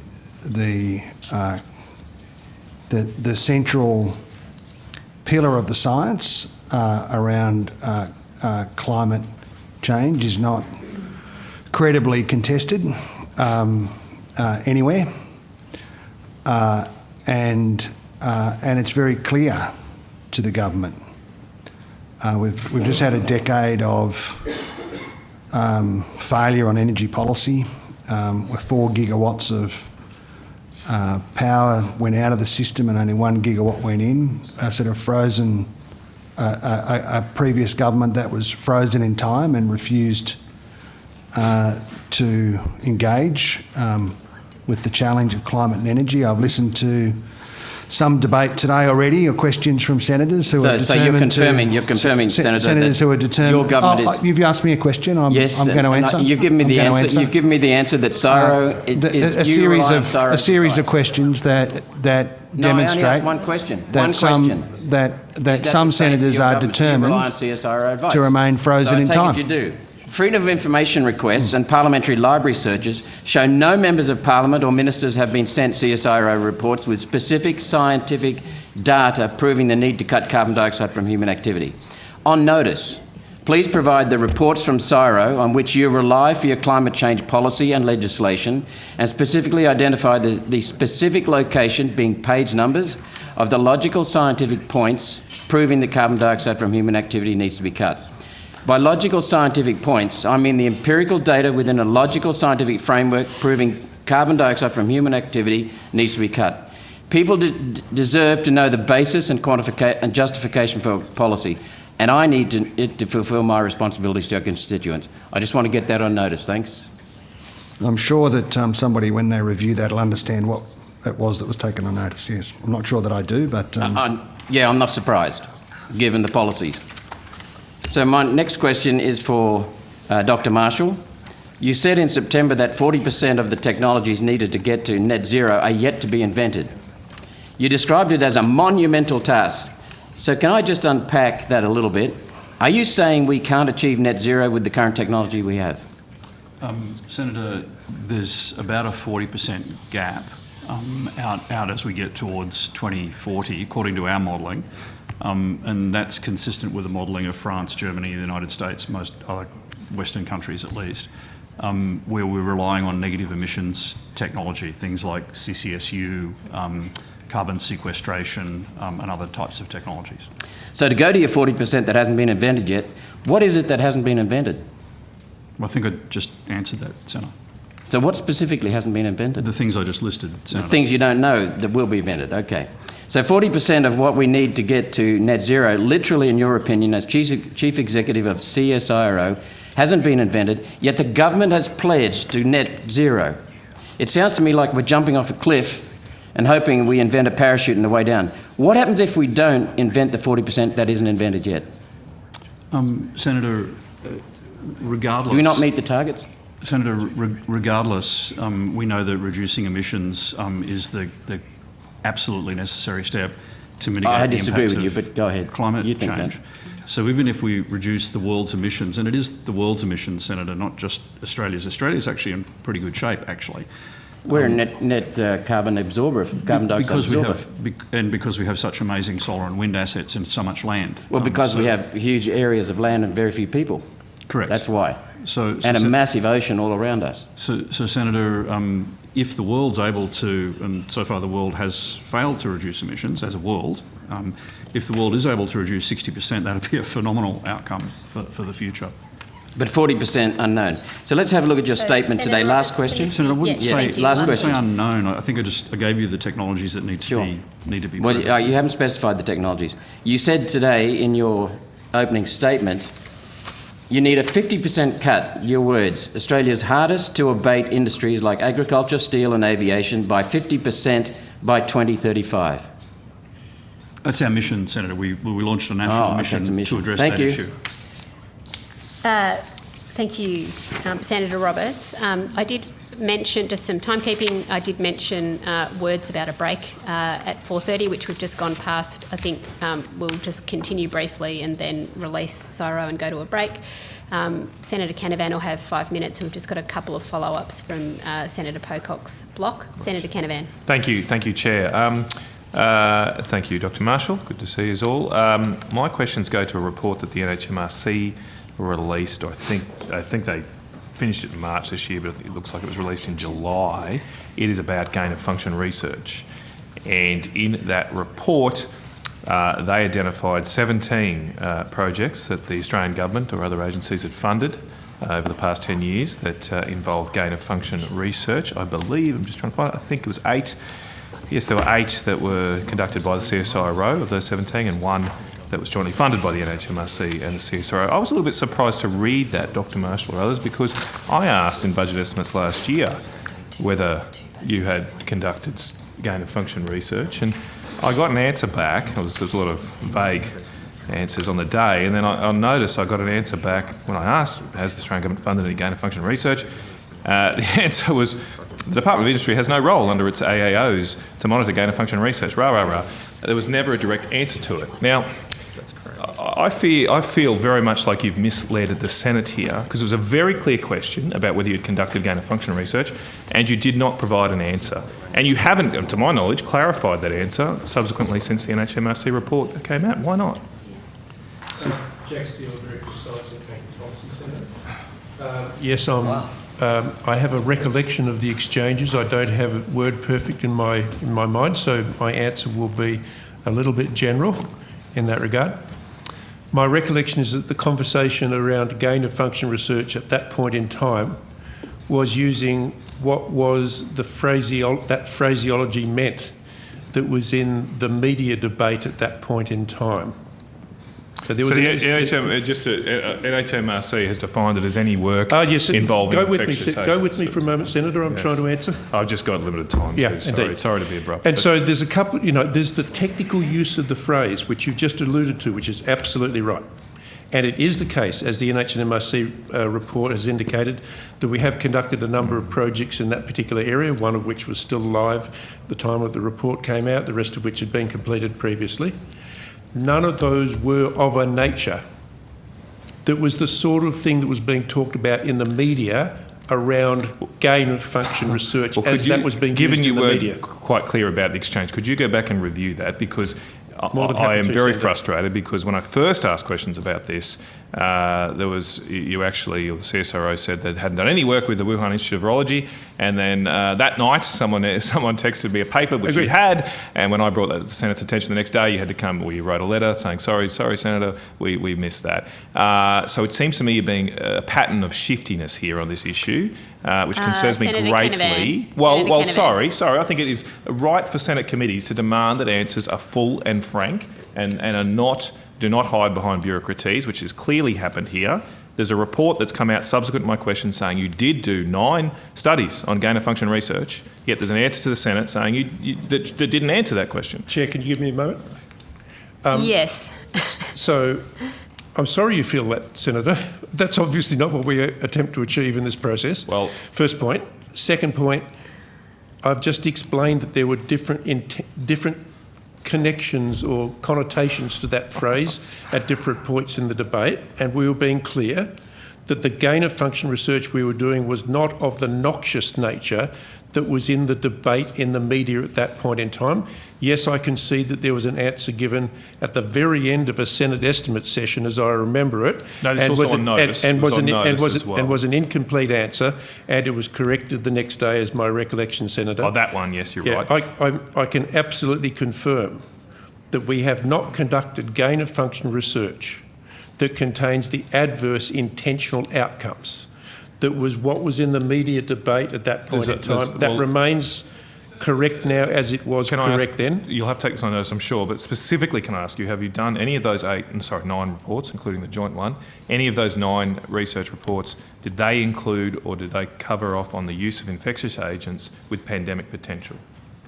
They were, a number of those were in relation to infectious agents, potentially infectious agents of a livestock nature, viruses of livestock, because it was basically animal health research. None of that, to be absolutely crystal clear about this, none of that was in any way, shape or form of a nature that we anticipate that you could say would produce a human pandemic. Okay. It would never get approved to be done. Can you provide the details of those 9 reports? I can provide the nature of the research. And I'm not pulling back. Stay with me, Senator. I'm very happy to provide a description of the sort of projects that they were in each of those cases to be transparent about. I'm asking for the reports themselves, the details of those reports, the titles, the authors, or where they were published, because I've already been in the NHMRC. It's unacceptable that they're not being provided to the public, or publicly funded. Those projects that ended up in a definitive outcome, at least one of those, as I remember it, did not actually end up with a finalised piece of research. Those that ended up in a piece of research, and certainly those that ended up in a piece of research that was published in the scientific literature, delighted to provide it to you, Senator. And by the way, when we do that... I'm asking for all 9 of those that were identified by the NHMRC. I'll be as complete as we can be, Senator. Okay. And by the way, that having been said, after we've sent that to you, I'd appreciate the opportunity to go through it with you as well. So as to do our best to make sure that there's no miscommunication about what any of that means. Thank you. Can I have one more question just on this issue? Just one final thing to Dr. Marshall. Dr. Marshall, in the Australian, or at the National Press Club, I should say, you said that we should continue to work with China on science, including on solving a pandemic. I mean, how could you come to that conclusion when China has clearly not cooperated fully with the World Health Organization on the origins of the coronavirus? Why should we continue to cooperate with a country who is clearly not adherent to its obligations under the WHO treaties? Senator, CSIRO has a relationship for more than 5 decades with the Chinese Academy of Science. Australia as a country was the first Western country to recognise the Academy. And it's clearly recognised that the work that we do around global issues like climate change, like water, like agriculture and environmental science are really important areas that we collaborate on. At the same time, we don't do work on other areas like digital or cybersecurity or manufacturing. You did on coronaviruses. Excuse me, You did on coronaviruses with the Wuhan Institute of Virology. Coronavirus is a global challenge, and there are about 5 labs in the world, like ACDP, that have the ability to study these viruses. We needed to talk to every single one of them during the pandemic. Well, to Dr. Marshall, I just cannot understand when we're going to get serious and hold China to account for its clear contraventions of international treaties in the past few years, possibly causing a global pandemic. I mean, continuing to butter them up with comments like that is not going to encourage them to actually be adherent with those treaties, and it's causing great risks to the world. We'll take that as a statement, Senator Canavan. It was. Senator Pocock, we're quite considerably behind time, so I appreciate that you've got a couple of questions and you might put some on notice as well. Thank you, Chair. Senator Pocock. Thanks again for staying with us over time. Dr. Marshall, I'm interested, I read recently that you've partnered with Santos to develop what Santos described as new technology to negate carbon emissions. Interested in what conversations you had with our Science Minister leading up to or since that deal happened? Oh, Senator, I'd normally have conversations with my people in CSIRO or my board, but generally my chair would have more conversations with the minister than I would as a general case. So you haven't had discussions with Minister Husic about this deal? I do talk to the minister about a range of things. Specifically this deal? But it wouldn't normally be appropriate for me to share the nature of any conversation with my minister. That normally wouldn't be something I'd talk about in estimates or anywhere for that matter. Okay. Is that? That's great. No, Senator. but is that, Oh, sorry. is that a reason I not thought to you- answer a question? You caught me off guard there. Apologies. What was your answer, Dr. Marshall? My understanding, and I don't want any details. I just, did you discuss this before or after? Like, is this?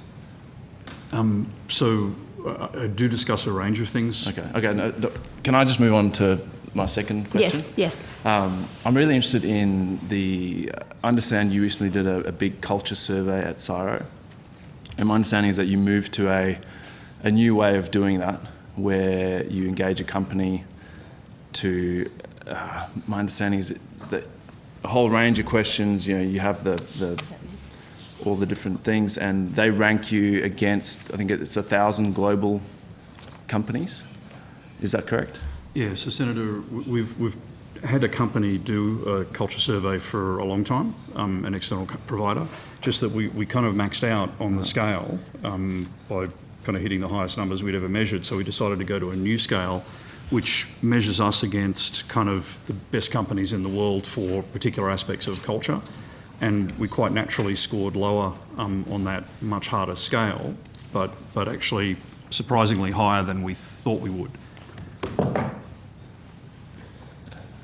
Yeah, I don't know, it seems if you're being reported as sort of a percentile of 1,000 companies, I'd expect the CSIRO to score really well, given the purpose and vision behind the organisation. I guess my question is, my understanding is of some of the results is that the longer you had worked at CSIRO, the more unsatisfied you were. So the scientists who'd been around for the longest were deeply unsatisfied compared to the equivalent at 1,000 global companies. Is that concerning to you? Absolutely, Senator, but it's not quite what the survey showed. Are you able to table the survey for the Senate? We can, Senator, but I can just quickly maybe show you. This is the summary of the organisation. So this central ring here is generally where the APS scores. The second ring is where the university sector generally scores, and the third ring is sort of getting into really advanced companies like Amazon and Google and so on. This survey measures things like how flexible the organisation is, how agile is it, and you can imagine a company like Amazon or Google is extremely flexible compared to the APS or to us. So their score, the only ones that get to the outer ring are these, amazing tech companies. We don't want to be Amazon or Google, but we do want to learn from them to make it easier for our people to work together. I guess my understanding... Because you're an amazing tech company background. Sorry. Haven't worked your magic. Senator Pocock has the call. Sorry. So, Dr. Marshall, thank you for clarifying that. I guess my concern is that 1,000 global companies, they're not all going to be Amazon, and so you are getting a broad range. And if scientists who've been slogging it out at CSIRO for decades are saying that they're deeply unsatisfied, I think that warrants, and I understand there's a body of work happening to try and address that. I guess it is a concern looking at the culture. Yeah, I think again, just to be clear about what the survey showed, strengths were clear on the purpose, information is really widely shared and transparent, they value working as a team, being connected, and innovation and appropriate risk-taking is strongly encouraged. That was the good stuff. The stuff we have to work on, calling out behaviours that are not aligned necessarily with our values, addressing the siloism and top-down sort of command and control, which is a bit more like the APS than it is Amazon or Google. Because our people like to work as a team, there are systems and processes that get in the way of that.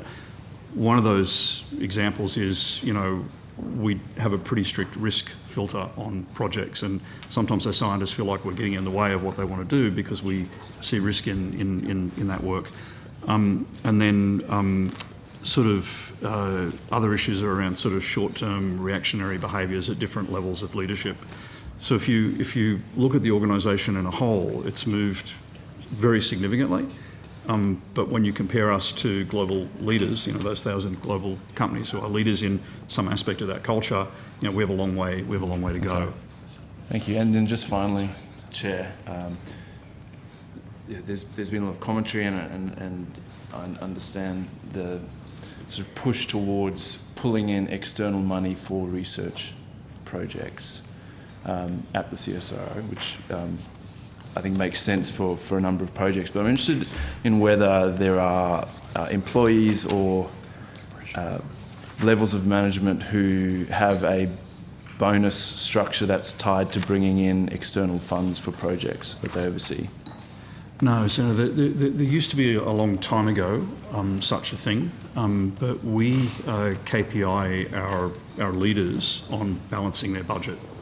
So at the beginning of each, or before the beginning of each year, each part of the organisation puts forward a budget, and our only KPI on them about the financial one is that they meet that budget, so that what they spend, if they bring in external revenue, they're able to balance the budget that they put forward. Okay. So it isn't Senator Pocock. potentially in part, but not. Yeah, so it's related, but it kind of, I guess the balance, Senator, is that it doesn't encourage them to overestimate external revenue. Rather be a bit more conservative about that and be a bit more measured in how we hire. CSIRO, though, has been on a growth trajectory for most of this strategy period, which is quite unique in the last 30 years. Senator Pocock, I really need to manage the time now because we're so far behind, and I'd really appreciate it if you put anything else on notice. Senator, please, at some point. Also, if any other senators put Black anything Mountain on anytime. notice. We'd love to host you. Been in there a few times. Thank That's you. That's a great invitation, Dr. Marshall. Senator Whish-Wilson, are you happy to put this question on notice? One question, Chair, just one. Okay. A follow-up question. Okay. In terms of meeting budgets, how do you do that when you're dealing with public good science, Dr. Marshall, when there may not be any clients willing to pay revenue for your services? So one of the learnings through the strategy, Senator, is we put a lot of our public good scientists through the ON program. And ON isn't necessarily about, creating a company, but it is about learning how to create greater impact from your science. And a number of those public good scientists went back to their science and found ways to engage, very creative ways, probably more innovative ways, to deliver much greater impact. In the case of to meet their budgets? That Senator, in the sounded case like of two questions. climate science, I'm sure we could talk for hours about that. Okay, we're not talking for hours. So, I'd like to. Okay, thank you. Thank you, Senators. Thank you, Dr. Marshall, as always, for answering all our questions. Thank you to all the officials of CSIRO. We now release you and you go with our thanks. The committee will break and resume at 5 p.m. Thank you, Chair. National Reconstruction Fund, is that what's next? Australian Space Agency.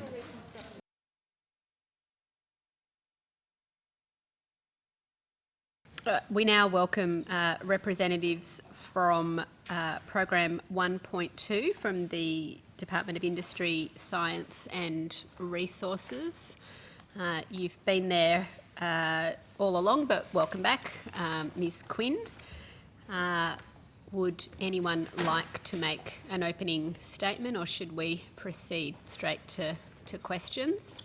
I do have an opening statement, which I'll locate in a moment if you give me a moment. Yes, I will do. And while you're doing that, I'll just advise that because we are over half an hour behind time, I will, which is next, for the rest of the evening, allocate questions on the basis of a 5-minute block. My opening statement Minister. is that I do not have an opening statement for this section. Thank you. Okay, I will give Senator Cadell the call.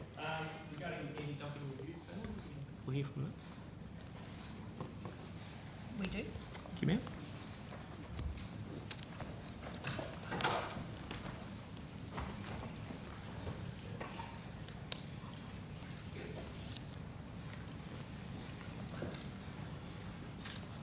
Thank you. Was going through a number of things and specifically came across a appeal 2021/134, which is ammonium nitrate exported from the Russian Federation. Do we have a timetable for when that might be coming out? Unfortunately, I don't have a No problem. timetable for when that would be coming out, but I understand it is quite soon. Okay. Would you just say your name, Ms Fisher? It's Jacqueline Fisher. I'm an anti-dumping review panel member. Can you Thank give a slight 5 minutes, a brief background of that case? It's not a case that I actually problem. have responsibility for. I just understand it. I can tell you it's... Then you can correct me. My understanding is it's regarding ammonium nitrate dumping. It was a 5-year review that got not extended, and that's been appealed. So I can give you that on the 19th of July 2021, the review panel initiated a review of the former minister's decision not to continue anti-dumping measures applying to ammonium nitrate exported from Russia. 4 Australian manufacturers applied to the review panel for a review of the decision. The review panel is finalising its recommendations to the minister at this time. Okay. The minister's timeframe to make a decision will commence once the review panel delivers its report to the minister. Okay. And there's been no reference on the website after the 15th of July. You've given that update there. The correspondences process was extended until the 8th of September. Does that fit in with quite soon? It seems a little... So can I just go back? It was the 19th of July that it was... 15th of July 2022 was the last thing on the website. Okay. Yep. Sorry. My understanding is that particular case was subject to a reinvestigation. Reinvestigation. Okay. And it went to the Anti-Dumping Commission for that reinvestigation to take place. That report has been provided, as I understand, and it's before the review panel member at the moment being considered. Okay, and a bit of grandstanding, this is the same Russian Federation that is currently invading Ukraine and is using gas as a weapon in Europe? That's the Russia that the case was initiated, yes. Okay. Right. Ammonium nitrate exported from Russia, yes. And the EU, at a similar time, we didn't review the 5-year window. The EU did extend their ban, and virtually every other EU anti-dumping legislation around the world extended the prohibition. I have no knowledge of what other countries done. All I know that we have is that we have a case that is currently underway. Okay. But it may be very soon. My understanding it will be quite soon. Okay, that's all I have. Thank you very much. Thank you. Thanks, Jeff. Oh, sorry. You didn't even need really 5. caught me by surprise. Senator Allman-Payne. My questions relate to the National Reconstruction Fund. In the budget papers, certain priority investment areas have been identified for the National Reconstruction Fund, including value-add in resources, value-add in agriculture, forestry and fisheries, transport, medical science, renewables and low-emission technologies, defence capability and enabling capabilities. On its face, this is a bit troubling because every time we saw the words low emissions uttered by the previous government, it meant gas. The previous government, in its low emissions technology statement, defined low emissions technologies to include carbon capture and storage and what it called clean hydrogen, meaning hydrogen made with gas. Could you state what technologies exactly are included under the banner of low emissions technologies? So I might just start at a high level and pass to my colleagues. Just to explain where we're up to in terms of implementing the National Reconstruction Fund. So first, enabling legislation is being developed for introduction that will set the governance structures and the approach. And the second will be the investment mandates for the particular components. And it'll be the investment mandates that provides a lot of the detail that you're looking for. The government's intending to consult on those investment mandates. They haven't been finalised, they're kind of open for consultation. And then a third stage is looking at co-investment plans, which will be how to support projects that might be available for the National Reconstruction Fund. Mm-hmm. But I'll just pass to my colleague if she's got anything further on the election commitment in terms of the definition of low emissions. Yes. So Narelle Ketty, Head of Manufacturing Division. Senator, so in the election commitment, it was around pursuing opportunities around components for wind turbines, producing batteries and solar panels, looking at things like modernising steel and aluminium, innovative packaging solutions to reduce waste.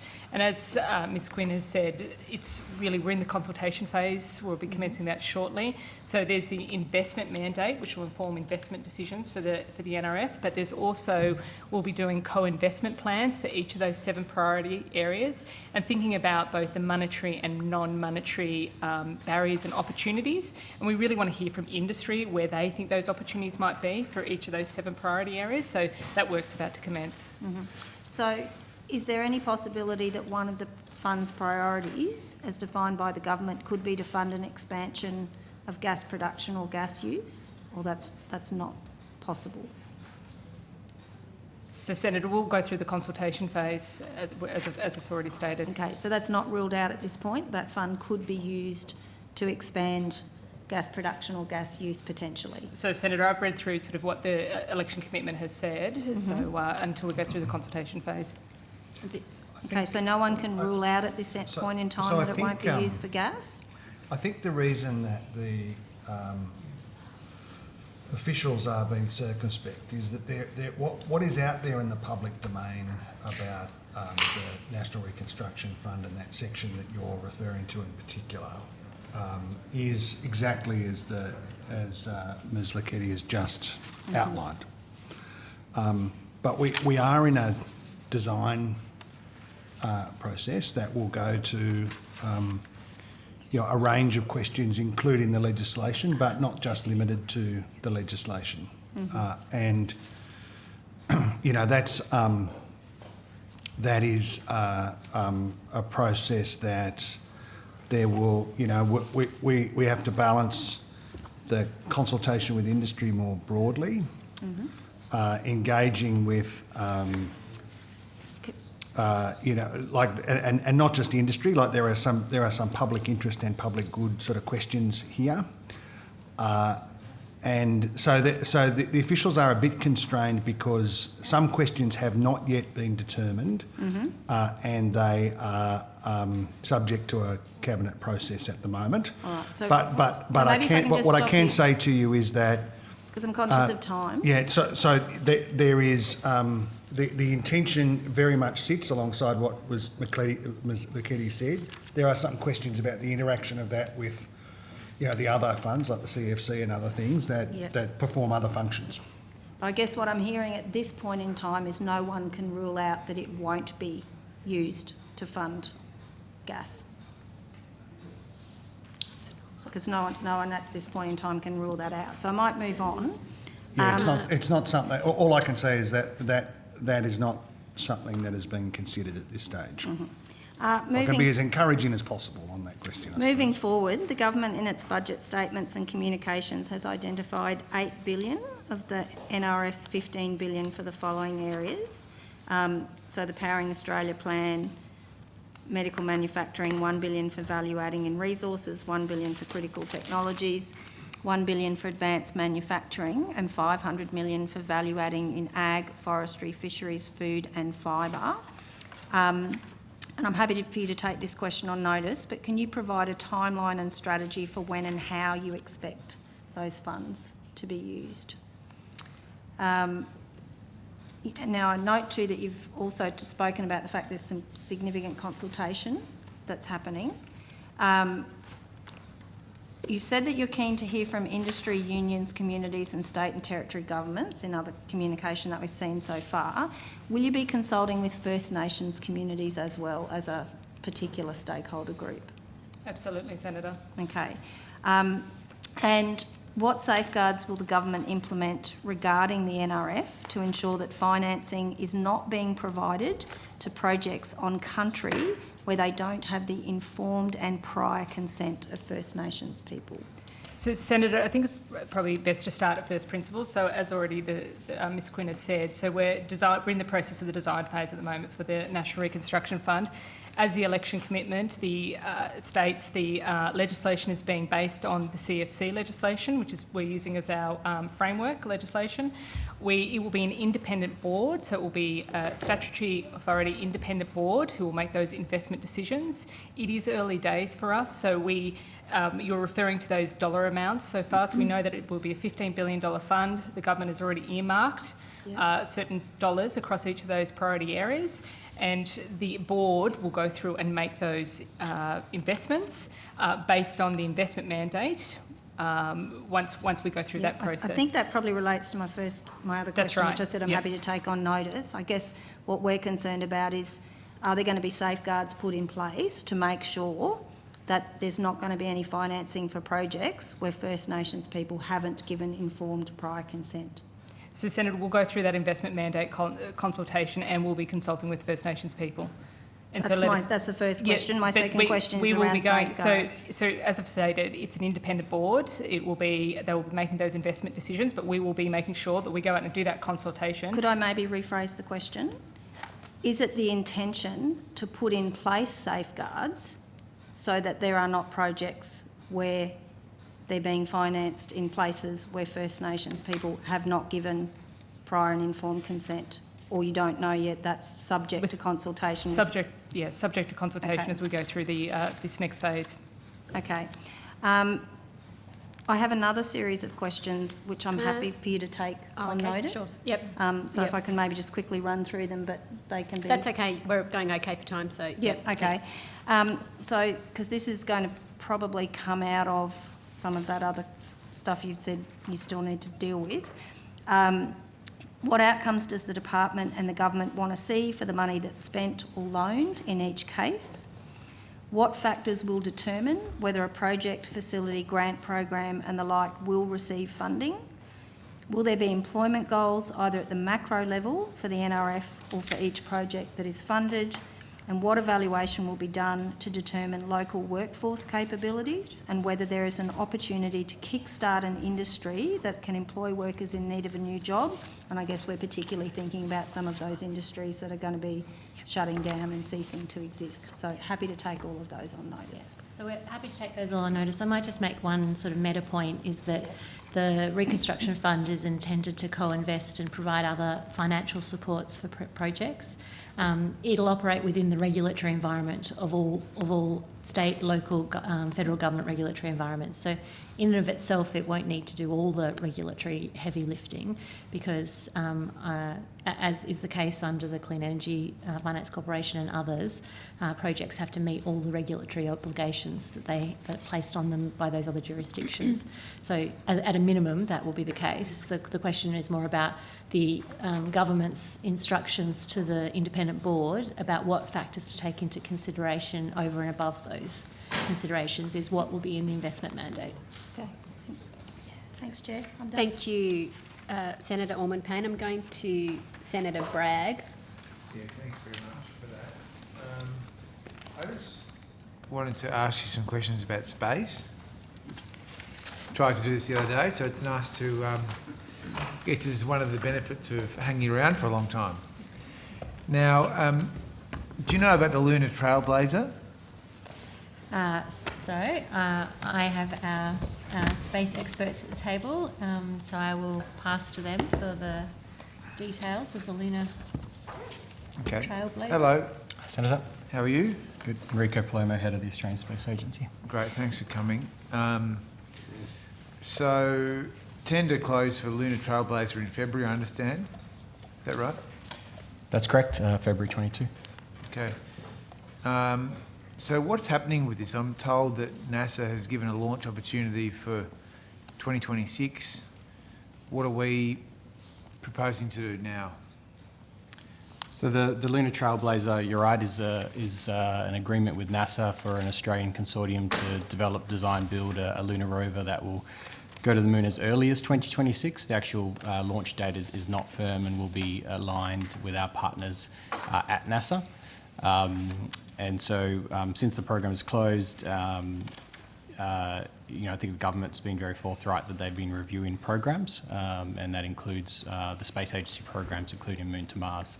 So it's under review, is it? Per the recent budget, there's been no changes to the budget allocated to Moon to Mars, but I think the government's been clear that they are still reviewing uncommitted funds against their priorities and their agenda. At the agency, we've been continuing to assess the proposals and be ready once that review is complete. Okay, because I think this, I understand what you're saying there and appreciate the honesty. I think from an industry point of view, that could be quite a confusing message, because if something is under review, then potentially it will change. Is there a question? So I guess my question is, what are you saying to industry, given that the tender closed in February? It's quite a long time ago. As I stated, all programs, including those at the Space Agency, have been under review. Now that those reviews are completing, we'll be progressing that with the government. We've been keeping our partners at NASA advised to keep the relationship strong and aligned around program delivery.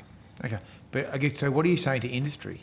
What's the message? So I might just step it out a little bit in terms of the context. I mean, the government, when it came in, was very clear it was doing a review of programs through the audit of waste process.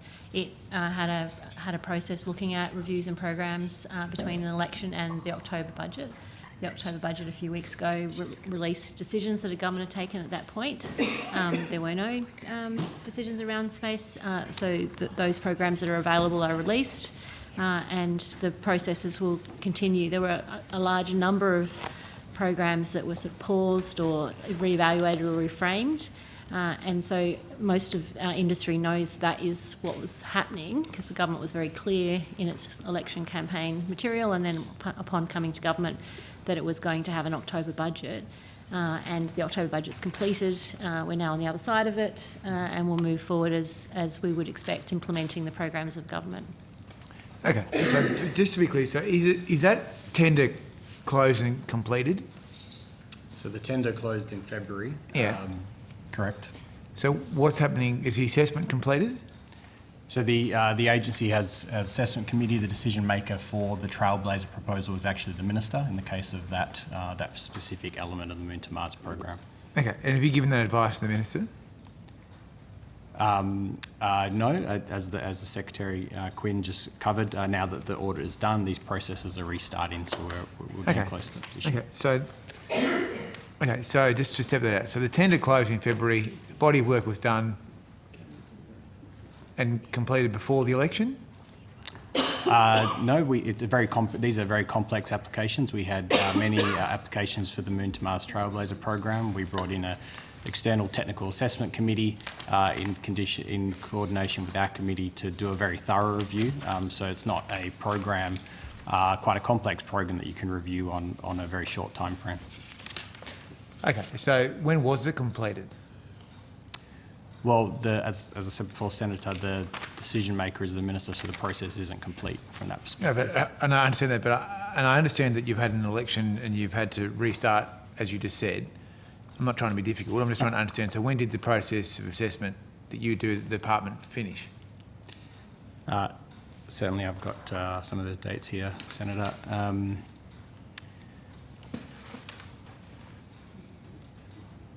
No, I don't have the detailed dates. The internal assessments are ready for recommending to government. So we have done the internal due diligence. Okay, and when do you think you'll provide that to the minister? It might just be easier if we take these on notice and give you the You dates don't of know? where the things. As I said, we'll take it on notice. I think we've explained Senator, the process. We reviewed internally, the audit and reviews are done. We're now in a position to present it to the minister. All right. So I'd like to ask you about well, thanks for taking that notice. We look forward to your answers on that. Can I also ask you about the National Space Mission for Earth Observation? You know about that one as well? Yep. Yes. Okay. So this is a $1.3 billion program. Is that right? 1.3 billion? 1.16 billion was the measure in the 2022-23 federal budget in May. Okay, so what's happening with that? Yeah, 1.13 billion, yeah. What's happening with that? Senator, the answer is the same. This program, like all programs, not just in space, but across government, have been under review. There was no changes to this budget item in the October budget. Our team is now preparing very diligently for the request for tender. This is a complex procurement. We've assembled a program office that is preparing to put it through the processes of final approval and go to tender after that. Okay, so is that in the same bucket as the Mars one? Yes. Okay, so these are the two major initiatives, are they? They are two of the significant initiatives the agency has. We deliver a lot of programs, not just funding. And they're both tenders, are they? Sorry, Senator? And they're both tenders? They're both tenders. Tenders. Yeah. Yes. So the Moon to Mars program is a grant program for the Trailblazer development. Right. The National Mission for Earth Observation is a procurement for satellites. Okay. So So slightly different processes. There's guidelines for grant implementation and there are guidelines for procurement, and they operate with the same intent, which is best value for money, but they have different administrative arrangements if something's a grant program or a procurement program. So I guess in many cases they would be the same industry participants or similar industry participants? Similar, not exactly the same. Okay. One is a robotics project and has obviously that part of the sector. The other is the main component is satellite manufacturing. There's some intersection and we see some overlap between the consortia that have applied. Okay. So in both cases they've been waiting already for quite a long time. What sort of timetable do you think the industry should be awaiting?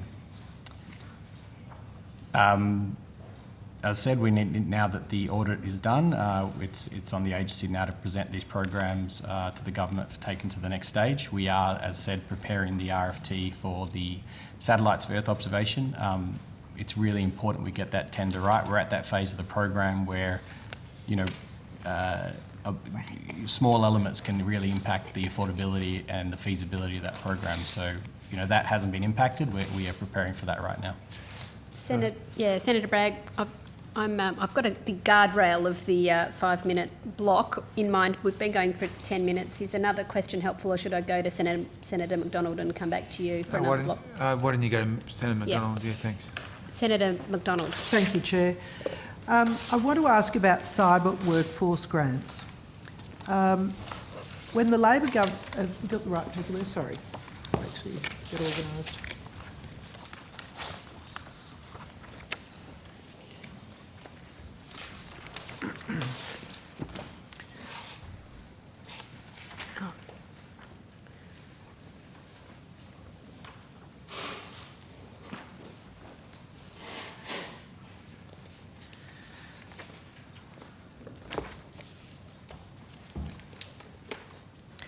Minister, I might start with you whilst everybody's getting organised. When the Labor government was elected, it froze the Cyber Security Skills Partnership Innovation Fund Round 2 as part of its review of all commitments. Guidance on the Cyber Security Skills Partnership Innovation Fund Round 2 website states, the government is currently reviewing programs to ensure its investments are targeted and aligned with policy priorities. We'll contact all applicants regarding the status of your application once the review is complete. In the meantime, please be reminded that under Section 5.2 of the Cyber Security Skills Partnership Innovation Fund Round 2 Grant Opportunities Guidelines, you must not commence your project until you execute a grant agreement with the Commonwealth. What was the purpose of that round of that funding? What was the purpose of the round of funding that has been paused? Or, I'm sorry, it's being reviewed. Well, I don't have the paperwork in front of me for the precise purpose, but it's one of many arrangements that are being considered by the government. As I understand it, there was a commitment of $5.8 million in the October budget to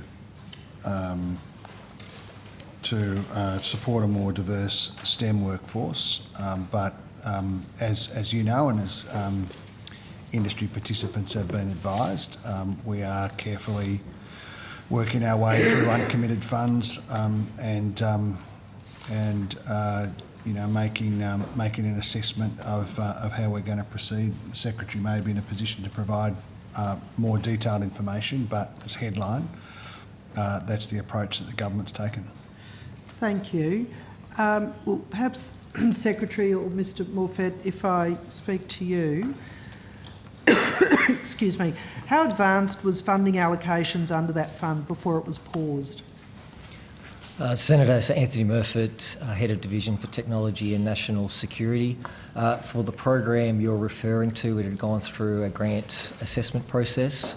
The applications had been assessed And as has been highlighted earlier today, the government was very clear that it was reviewing a range of programs. When we're aware of that, the program was paused, and I think we've heard from the head of the agency, of the Space Agency, similarly with all programs that has been in case. We're now through the budget. And the programs have outcomes. The cyber security program we're talking about, the Partnership Innovation Fund, it is on the other side, and we expect government to make decisions on the next steps shortly. Had the department advised any applicants that they were likely to receive funding? Applicants had been advised in confidence, but no contracts had been entered into. Can a list of applicants the department contacted be provided to the committee? I can take that on notice, Senator. Thank you. Did the department develop any advice on that program for the new industry minister about this funding? I think, Senator, this goes to the question of advice to government, but I think, as you would expect in any program that a department runs when an incoming government, that they would prepare a range of advice on issues, and cyber would be one of those. So should I ask if it could be provided to the committee? I'd have to take that on notice, Senator. Thank you. What is the status of this funding committee? Will $60 million be spent on cyber workforce grants through this fund as intended? So, Senator, I think I've answered that question in... Yeah. Thank you. If the funding has been cancelled, where's the money being redirected? So again, Senator, the government's considering next steps for that, and that'd be a matter for government. Can you confirm that the cyber security firm CyberCX applied for funding as part of the Cyber Security Skills Partnership Innovation Fund Round 2? So again, Senator, I just have to be careful about applicants that have applied because of confidentiality, but I'm happy to take that on notice. Okay. I would like you to also take on notice, please, how much funding would they have received if they had been successful? What would that have funded? I want to ask you, are you aware that CyberCX is providing crisis response support to Medibank? Senator, so I was not aware of that, but if I can answer just some of the earlier questions about the role of the fund, which was actually broadly around lifting cyber capability in regions, rural, and there was a focus, of course, on women and diversity. A great deal of foresight with hindsight, isn't it? Do you think that funding would have strengthened that firm, and could have it helped them to help Medibank? Senator, it's an opinion, so I don't think I can answer that question. Okay. Minister, did the Minister take into account that sort of impact when deciding to delay or remove that funding? Well, I heard your previous question, and that is the longest bow I've seen drawn over the course of the day, but there are broader... I think we've had some longer ones. There are, of course, challenges for the country in this area. The Tech Council has identified vacancy rates in the tech areas are 60% higher than in other areas of the economy. We are going to have a growing requirement for tech skills, not least in cyber security. Of course, that deficit in technical skills and cyber security skills occurs after a decade of coalition government. Terrific. So I think you've repeated these comments previously, Minister. And the government's considering carefully. The government's considering carefully the unallocated funds here and the policy levers more broadly in terms of what is a very significant workforce skills gap. And I wouldn't pretend, and I don't think you would pretend, that the program that's been announced touches the sides of the skills gap that is there. There is a lot of work to do to recover after a decade of lost opportunities and mismanagement in this area. So specifically, Minister, CyberCX is specifically helping Medibank, who has had a massive data breach. They had applied for funding. You're making them wait. Can I recommend that the Minister go back and have a look at the urgency of some of these programs? Because I think, to your point, about the deficit of skills in this space, the deficit that it is right across the world in inquiries, Senate inquiries that we've had in this place, that here is an example of one firm that's trying to expand on its skill set to do incredibly important work right now. Could I ask that the Minister go back and re-examine the fund? What I'll say is that what I won't do is comment on the specifics of an individual company. The idea that there's a relationship between a funding commitment over the course of the last few months that may or may not have been made in this case is being reviewed, and the breach of customer information by this particular institution is an even longer bow than the last one. Minister, I'm not suggesting it would have stopped the data breach. I'm suggesting that this is a company that's now stepping into the breach and trying to support Medibank with its response. So,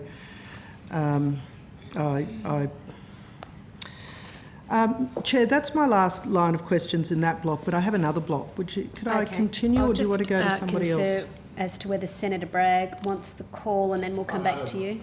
I don't mind if you want to finish your questions or whatever. Okay. Senator McDonald. Thank you.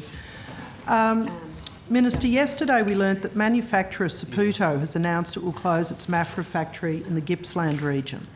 This has implications not only for the 75 workers who will lose their jobs, but also impact right up and down the supply chain. Minister, has the Department of Industry recorded an increase in manufacturing closures? I might seek some advice. Can you just tell me the name of that company again, please? Saputo. Saputo.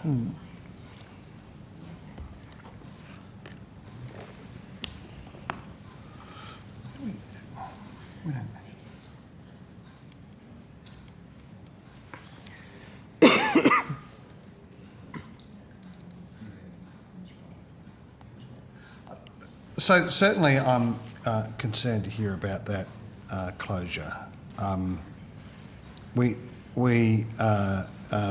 department does not at this stage collect a sort of running total, and hasn't over the course of some years conducted a running sort of total of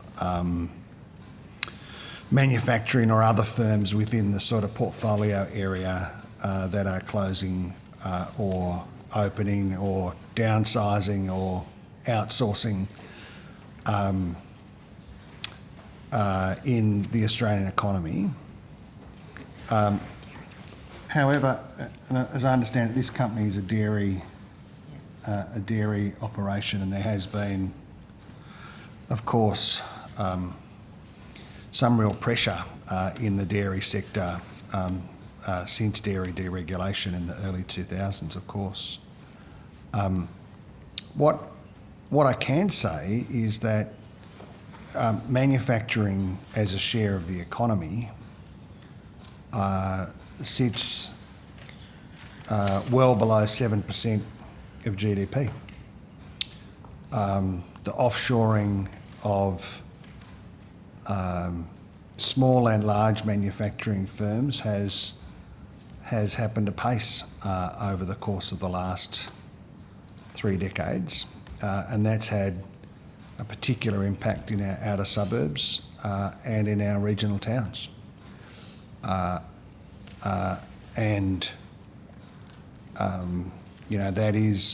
is why the incoming government has the National Reconstruction Fund, Australia's, the largest ever piece of industry policy in our national history, because we've got to set about the business of turning that ship around.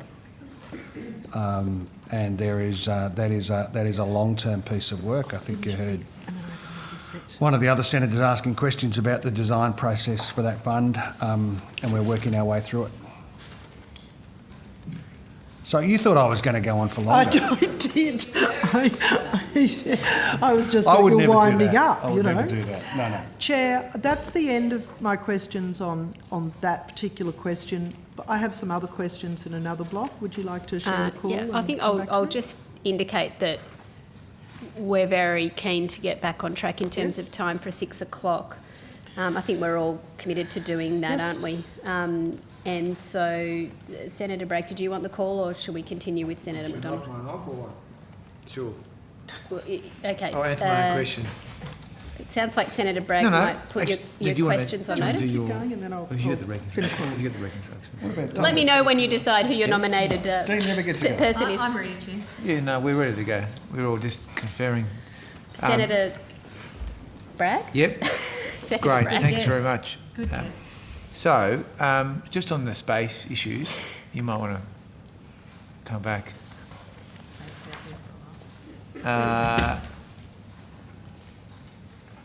So, thanks for that. So I just wanted to get a sense of the proportions here of these missions, the National Mission for Earth and Moon, and what sort of engagement we're likely to have between US and Australian agencies.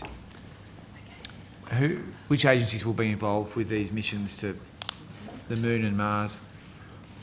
So the Moon to Mars mission, which is the Trailblazer rover, is a partnership with NASA. They'll be the primary international partner. There may be international partners that the various consortia may bring into their teams. Okay, And so, then- yeah. And I think your question was on the national mission as well, in Yeah. terms of the partners.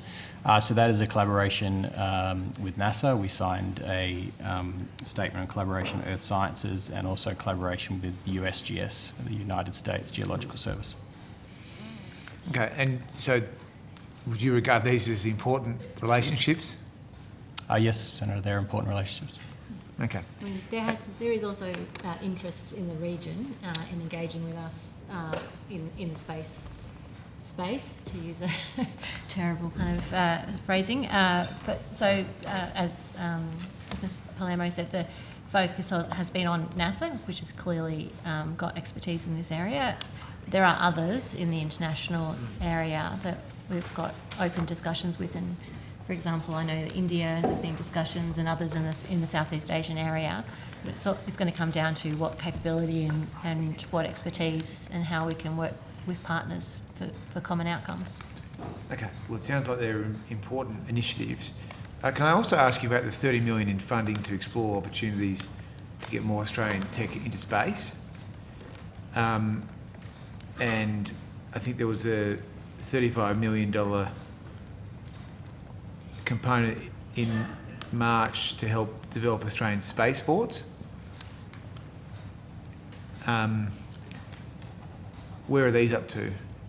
Sorry, are those separate initiatives, or is that the same? So those two elements fall under what's called the Fast Track in Access Space measure that was in the May budget. And was The May budget, or in the October budget as well? There was no changes. Oh, it's in October and March, was it? Correct. As before, there was no changes to the space agency programs in the budget. That program, it's the same answer as before. The government has been quite clear on their review of programs, and they've committed to continue to review uncommitted funds under those, and so we're falling within that. There's no particular scrutiny around space in that respect. Okay, so all these programs are all under review.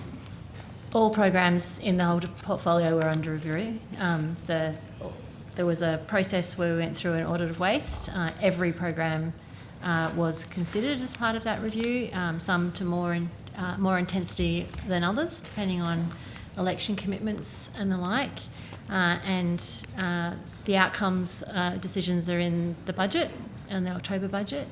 I guess the only caution we sort of say is that because of across all the programs, you'll never hear a secretary of a department say that there's no review ever happening again, because clearly we look at programs and their outcomes and efficiencies and provide advice in every budget. So, but audit of waste programs decisions have been taken.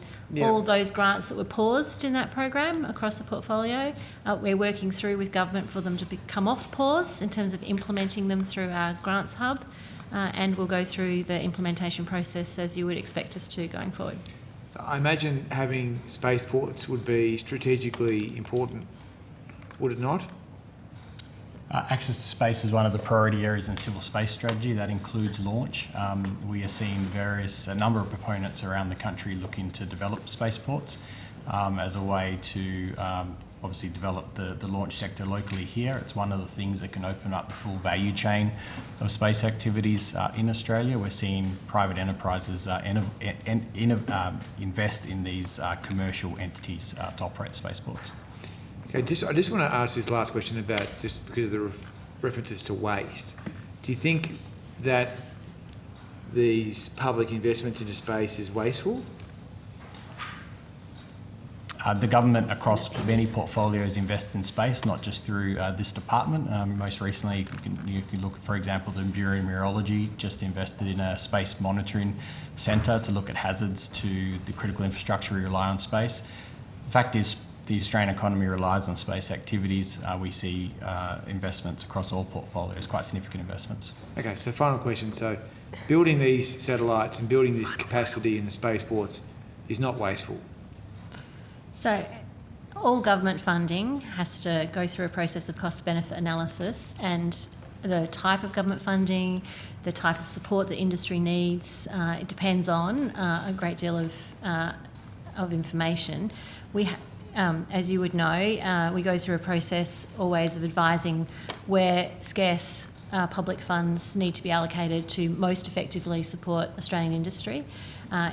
It depends a little bit on the tools. So money is one thing, regulatory frameworks is another. Often it's about collaboration and bringing people together to work together, which may not involve much money other than organising roundtables and discussions. So there's a lot of tools that the government thinks about for industry policy support, not just in the space industry, but across all industries. It's clear that space technology is important across the economy, whether it's disaster management, medical technology, agriculture, climate change, defence. And so it's a focus for the government going forward. It's potentially one of the elements that might come under the National Reconstruction Fund as well, in terms of rebuilding Australia's industry capability. So space. But it's not in that, is it? It's not in the Reconstruction Fund. It's not in it as well. So but it was in the last government, but it's not under this one. National Reconstruction Fund looks at rebuilding industry. So it includes space as a priority, does it? It's not a separate identified priority, but as we've mentioned earlier, there's $15 billion allocated. Not anymore. To the National Reconstruction Fund. 8 has been specifically identified, but they're categories of which lots of different things can come under. Thank you, Ms Quince. Senator McDonald. Thank you, Chair. So, the National Reconstruction Fund. On page 153 of Budget Paper 2, it states that it commences from 2023-24, whereas the government has previously stated a commencement this financial year. Can the Minister advise why the start date was pushed back from what was previously announced? Not sure.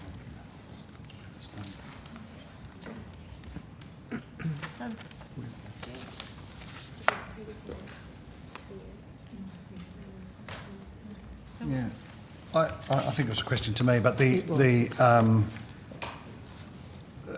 you may point me to something, but I can't.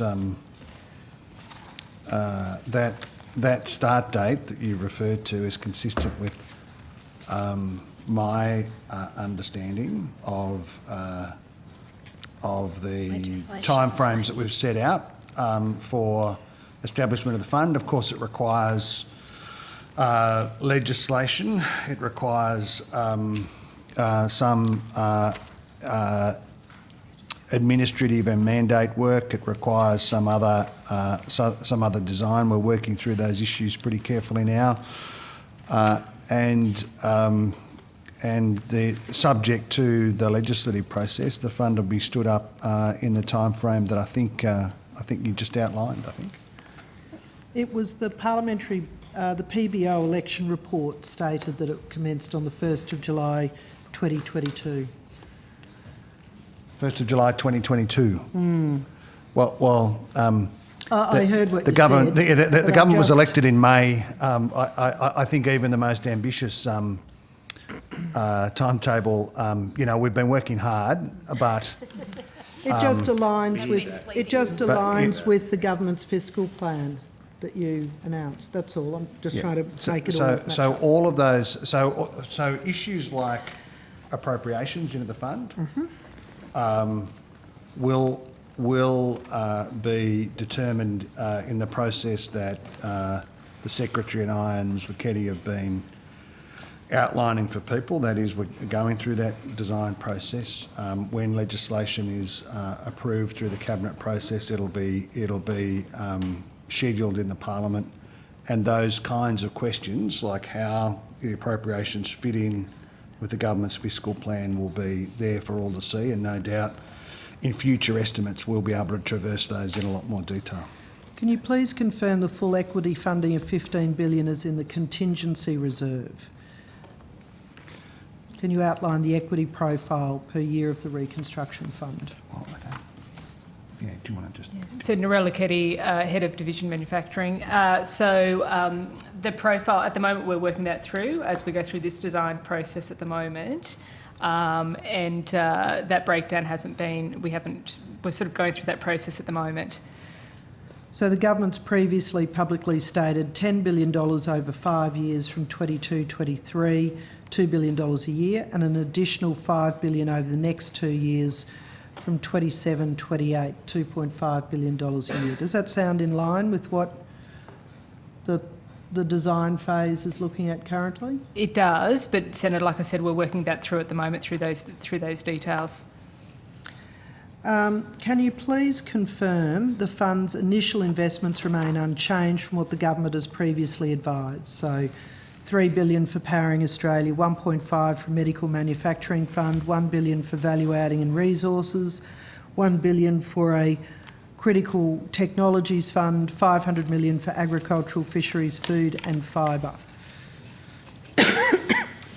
Yes, that's correct. Thank you. So just to confirm again, the $15 billion isn't contained in the budget estimates. So I'll have to take it on notice. So my colleagues in the Department of Finance, the way it's represented in the budget papers, I think, is in BP1. I actually don't have that in front of me, but I'll have to take that on notice. Thank you. Is there a consultation process underway for these separate funds? So, Senator, we will be commencing consultation very shortly in relation to the investment mandate for the NRF, and we hope to kick that off very soon. Okay. Can you confirm if this fund will have any grant mechanisms, competitive or non-competitive? So the election commitment is equity guarantees and loans, and so that's the focus. I'm sorry, I just missed the last bit. The election commitment is equity, loans and guarantees. Okay. I note in the budget the National Reconstruction Fund will drive regional development by identifying and investing in manufacturing technologies to help the transition to net zero emissions. Can you expand on that? So, Senator, as previously stated, there are the 7 priorities. One of those priorities is renewables and low emissions technologies, which the government has earmarked $3 billion, which is part of the Powering Australia plan. So, and under that, there are many opportunities, should I say, for that. So there's things such as, components for wind turbines, batteries, solar panels. So they're the types of things that we'll be looking at under the low emissions and, the renewables and low emissions technology space. So will it be a requirement for investments to have net zero emissions? So, Senator, we're working through all of that detail at the moment. Okay. So there's no purpose in me asking you about the criteria requirement to meet the focus on regional development or domestic manufacturing activities because you've just not designed that yet? No. So Senator, the investment mandate will cover things such as outcomes to be delivered. It'll look at the risk and rate of return. It'll look at both the advice on policy priorities. So it'll have all of that information. But that's where the consultation's about to kick off. We go to a broad range of stakeholders. Do you have just a final question in terms of the time arrangements we have made, Senator McDonald? Picking one.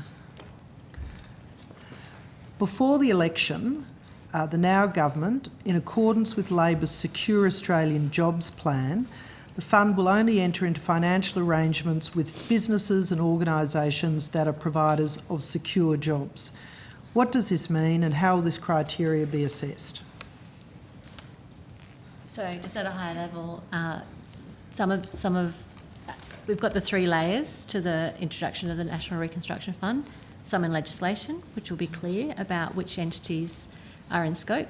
For example, any restrictions on foreign investment and the like. And then there's the investment mandate, which goes to those technical details of what are the allocation of funds, as indicated in the election commitment, how does it meet other objectives that the government wants to provide, the guidance to the independent decision makers, and then the co-investment plans, which is how other activity of government will support investments of the National Reconstruction Fund. So the short answer is all of the questions you're asking will be clear once the legislation's clear and once the process of the investment mandates, the consultation process, which will be public, will be very widely canvassed. People will have an opportunity to put their views in, and then it will be a regulatory instrument that the Parliament will be able to see as well. Thank you, Ms Quinn. Senator O'Neill. Thank you very much, and depending on time, I've got 2 lines of questioning, but can I just start with some questions about the National Construction Code? So, getting on the ground very quickly, there's been a Building Ministers meeting convened by Industry Minister Cusick. Arising out of that, the new National Construction Code was published in October. Could you talk through what the key energy efficiency changes are to the code? And it looks like Mr Rake might be the man for the answers to this question. Certainly. Gary Rake, Chief Executive, Australian Building Codes Board. As part of the update of the National Construction Code, which is updated every 3 years, we have introduced new energy efficiency provisions for future Australian homes. These provisions will increase the thermal fabric of buildings to 7 stars. What this means is that buildings will be more comfortable to live in throughout the year, through warm climates, through cool climates, with less artificial heating and cooling, and that should reduce the consumption of energy. So this is the livability of homes as well as the efficiency as part of these design features? Correct. They'll use less energy, they'll be more comfortable to live in. We also have a flexible whole-of-home energy budget, which encourages homes to be efficient in the net use of energy. So a combination of more efficient energy appliances, hot water systems, fixed cooking, fixed heating and cooling, along with on-site renewable generation where possible, particularly in freestanding homes. So there's a net budget and there's flexibility for homeowners to mix and match the right combination of energy efficiency for their home. Okay. There were also some changes that were announced regarding electric vehicles and new buildings. Could you put that on the public record this afternoon as well? Yes, certainly. For new apartment buildings, we're supporting the ease of electric vehicle charging by mandating the rough-in of the infrastructure. And rough-in means putting empty conduits, so it won't have the wires, but all of the expensive hard work that is most difficult in apartment buildings will be pre-installed, ready for activation as the owners of that building and the owners of the apartments are ready to make the switch to an electric vehicle. So done in the construction phase? Done at the construction phase. Do it once, do it right? And do it when it's cheapest. It's very cheap to do it when trades are already on site, when they're already laying out space for electrical infrastructure. Now, in addition to that, despite the supply chain, supply chain interruption in getting electric vehicles to Australia, which we've explored in other committees, the building ministers were looking at a charging of electric vehicles more broadly. What else did they do? They've asked the Australian Building Codes Board to work with our jurisdiction partners and with other agencies to look at what else we can do to make electric vehicle charging in the built environment easy. We're working on a cycle of successive energy efficiency improvements for our building stock. There'll be more to come in the next round of the construction code. And so as part of that, we'll be looking at what we can do to support electric vehicle charging in commercial buildings and in other buildings, shopping centres and the like. And we'll also look at whether there are further improvements we can make to help with freestanding houses. At the moment, those are relatively low-cost retrofits, but we're looking at whether we can make it easier still. Okay. Just with regard to critical technologies, because you've been so prompt with your answers, this is a term that Australia is going to become more and more familiar with. So what are critical technologies? I don't think that one's me. Right. We'll just bring other officials to the table. While they join us, there has been a process of consultation on critical technologies in terms of coming up with a list. I'll just make the point, it's always difficult to draw boundaries between critical technologies and the like, but I'll throw to colleagues who have more information. So these are the things that people who are interested in science of all ages would be very keenly aware of right now, things like robotics, for example, and AI, artificial intelligence, etc. The things that were science fiction movies once upon a time now that are becoming a reality. What else might you add to that list? Mr. Murfitt, is it, who's come to the table? Thanks, Senator Anthony Murfitt, Head of Division Technology and National Security. So critical technologies have had a broad term around largely areas we want to promote and protect because they'll have both a great economic opportunity for Australia, but at the same time they can present risks. Big focus on the promote element, because if we look at the technology you've already spoken about, Senator, so we're thinking about robotics, which will have the potential to have between 170 billion to 600 billion contribution to GDP by 2030. We look at artificial intelligence. Just to be clear, you said 170 billion. Contribution between 170 billion and 600 billion contribution to GDP by 2030. So this is critical work for the future of the nation. That's right, and there's others. So if we talk about artificial intelligence, it's been forecast to contribute between 1 to 4 trillion over the next 15 years. And this is, so if we look at these type of technologies, it's a huge opportunity. And what's really exciting is Australia has such a strong base in these areas, and it's why when we look at these critical technologies, we're doing work around a national quantum strategy, which is being led by our chief scientist. And again, the quantum technologies are going to have a profound impact in that, again, like we're seeing with AI and robotics, they're going to allow us to come up with new solutions, monitor things such as climate change. So that's a huge potential.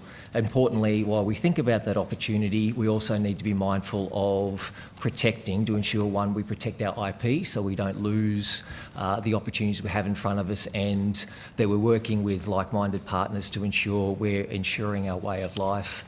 And the other thing I would say importantly with our critical technologies is there's the social aspect, in that a really important part of this is we have to build trust so the community understands these technologies. And you've heard our Minister talk about being a leader in things like responsible tech and responsible AI, because that is a fundamental part that if we don't work with the community, explain these technologies and how they can be applied, and these are a big part of both what we're thinking around the National Quantum Strategy and then also thinking about where we're doing work around robotics. These become core pillars, and it comes back to that concept of promoting and protecting. So this is really leading us into the field of ethical AI, which has been a discussion going on for some time, and also about the gendered nature of some of the workforce in these areas and how that could be conceptually limiting. So we need to really think about diversity of engagement, of thinking in the field from all perspectives.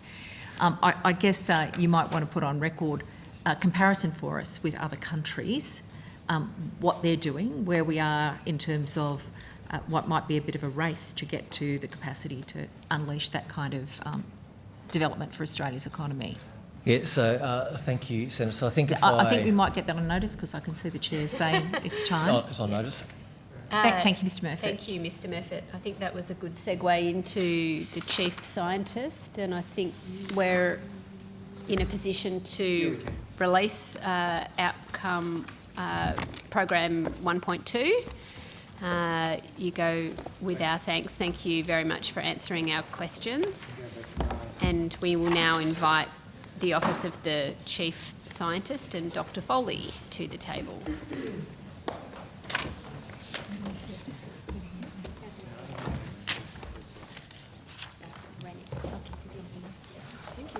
G'day. Hello, how are you?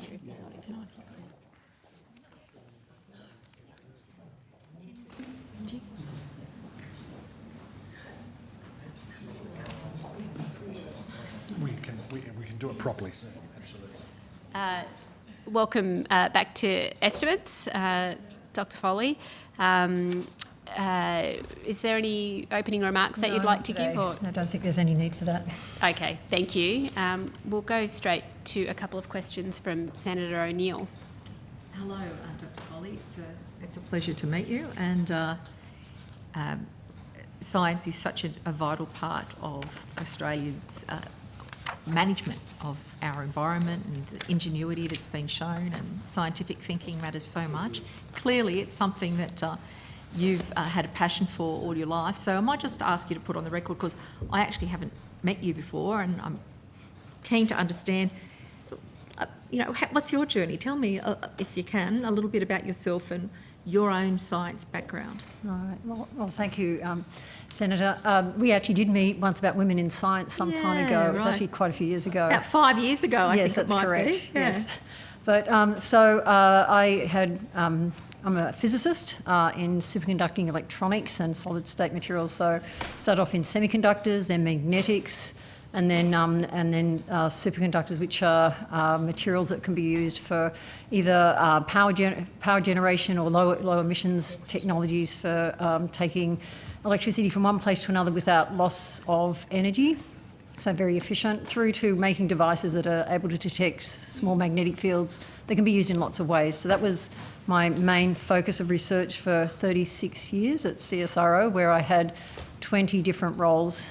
During that time, I guess I had the great opportunity, being in CSIRO, to work in a range of different areas. So eventually I was appointed as CSIRO's chief scientist, and so it did give me exposure to environment, manufacturing, agriculture, mining, minerals. So it put me in a good position, so that when I was appointed Australia's chief scientist, it allowed me to have that visibility across the board. I think one of the things that's really interesting is Australia has an amazing science sector, and one of the things I've found is by having sort of the I guess you could almost call it the sheriff's badge of chief scientist, it's extraordinary how willing and ready the whole research community is to drop everything to be able to come and support the government and support me to be able to provide the best advice, which is what my role is now. So I did a bit of curriculum theory as an educator, and one of the important things for great knowledge is to actually have breadth as well as depth of knowledge. It certainly sounds like you've got both of those in spades. So there's some words in science that can be quite frightening to Australians. So I just want to ask you to talk about, like, semiconductors. What are they? How critical is that to the conversation that we need to have going forward in the science field for the nation? And how does that intersect with quantum, and why is that a big topic? Okay. Well, we wouldn't be here in this room without semiconductors. Back after World War II, there was the ability to make the first transistor. Looks a little bit like a tiny Vegemite sandwich the size of your fingernail. And on the basis of that, over the next 70 plus years, we've got to a point where there's many billions of transistors on a single chip, which allows us to have computing. There's also the invention of the laser too, which allowed us to add to that, so that we've got the communications we've got today, and the ability to, probably all of us are wearing semiconductors on us now, from our watches to our devices. So humanity is what it is today because of semiconductors. They are a very important part of us. I think they've got to a point where it's, you'd have to say, just like water, clean air, food, and energy, semiconductors are an absolutely critical part of us being humans and humanity being able to survive. So this is something which means it's a critical technology which we need to be able to make sure we have access to. In Australia, we have a small semiconductor industry, mostly on design. We've got very strong design. We've also got nitride semiconductors, or what they call compound semiconductors, as opposed to silicon, which are used for things like RF for communications and for power applications, often in defence. But we don't have a strong silicon capability. We have a nascent one, but not strong. And so we're very reliant internationally on importing electronics and also individual chips internationally. In the last... We're not alone in that though, are we, No, Dr. Foley? it's And the been- biggest provider of that is which country? Taiwan, so a company called TMSC. And what percentage of the market share do they have? Oh, look, off the top of my head, it's about 70% that they have. And growing. And yes, but there's also, you would have seen the US had the CHIPS Act, which was enacted just in October, and it's trying to look at how the US plus also friend countries are looking to reposition that, because we've had a real reliance on one country, which in the big picture of things is, on two counts, is a problem. The first was Taiwan experienced a very bad drought, and to make semiconductors, like with many industries, you have to have a lot of water, and so there was a reduction. There was also the issues relating to just the impact of the pandemic, which meant that supply chains were not as good as they were, and many of us will be aware if you've been trying to buy a new car, because there's a lot of semiconductors in cars. They are they're leading to you having to wait for 6 to 18 months to get your new car because of the delays in production, and that's mainly because of access to semiconductors. There's the other thing too, and that is its growth. At the moment, there are about 35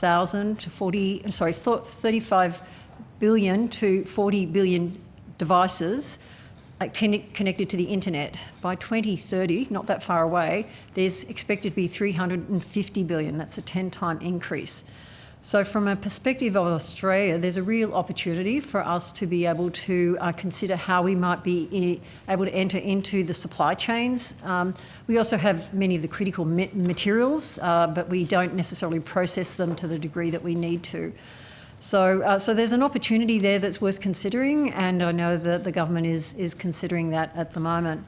And then how it links into quantum, it's sort of quantum technologies are really the next generation, because you would say that semiconductors and lasers were the first quantum revolution, which has allowed us to have the world we have today.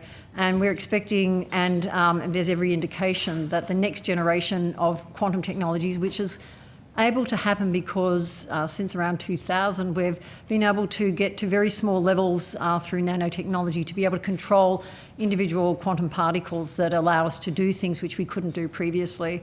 And that will open up the chance to make computers which will be able to do calculations we just can't do on classical computers.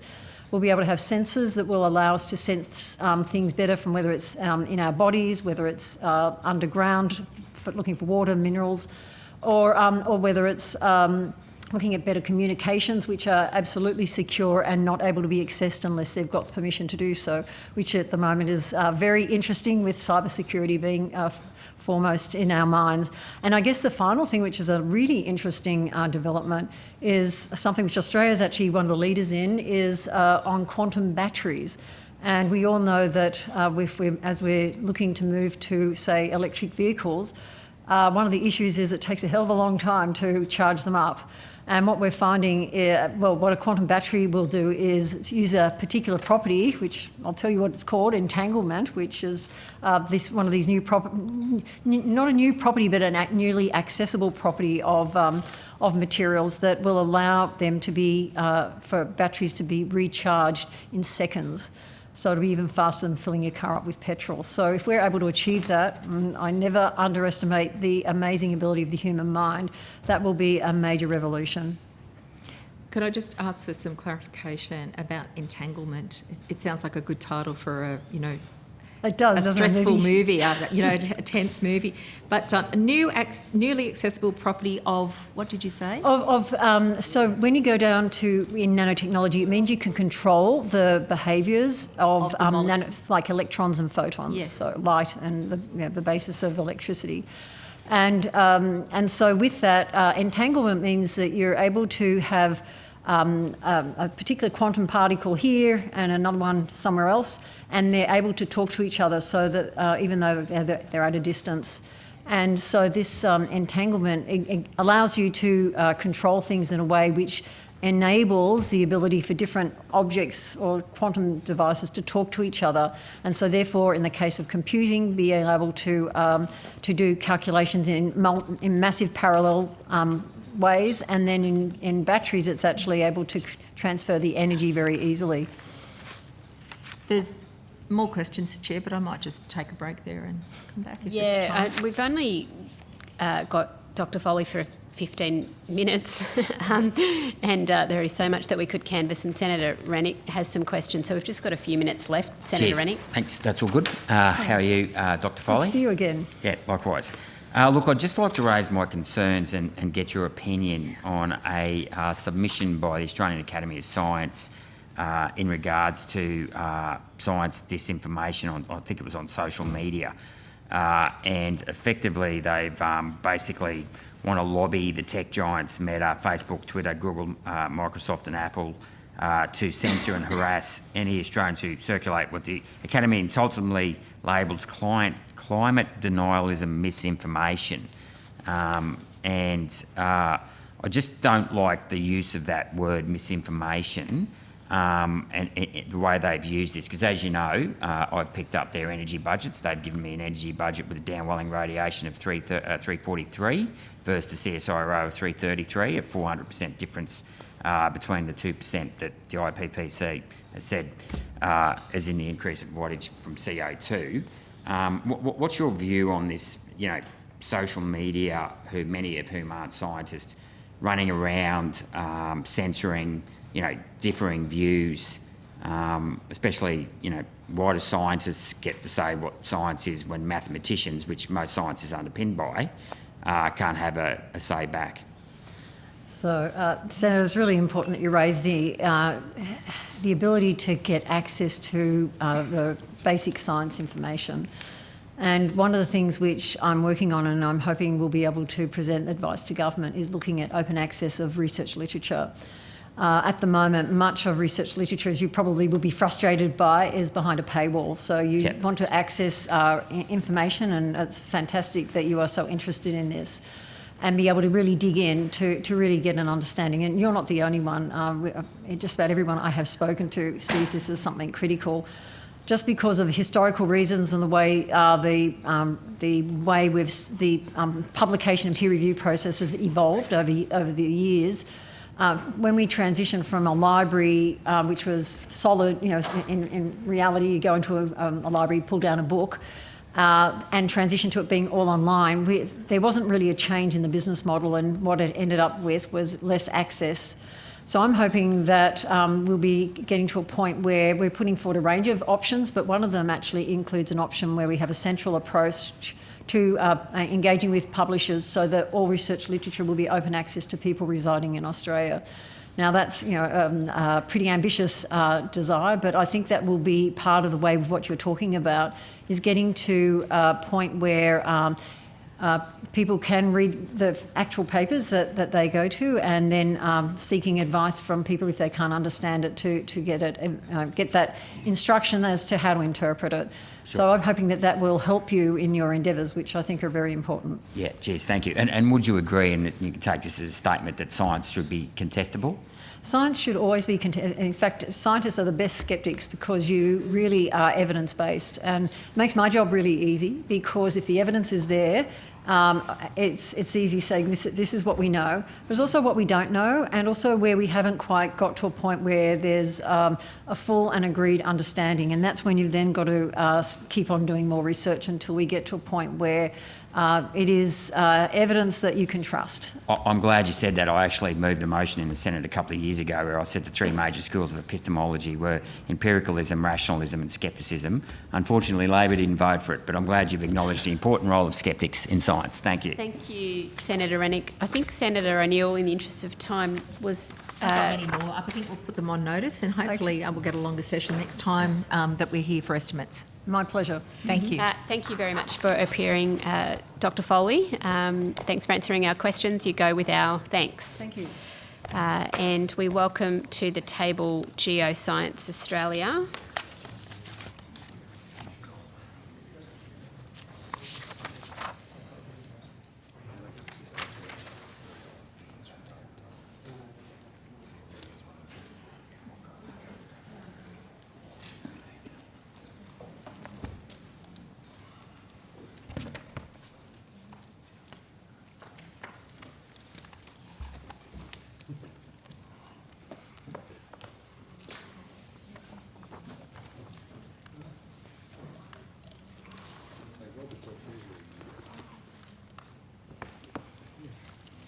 Welcome to the representatives of Geoscience Australia. I see we have CEO Dr. Johnson at the table. Dr. Johnson, did you wish to make any opening remarks or just proceed to questions? Chair, if the schedule will bear a 5-minute opening statement, I'd like to make one.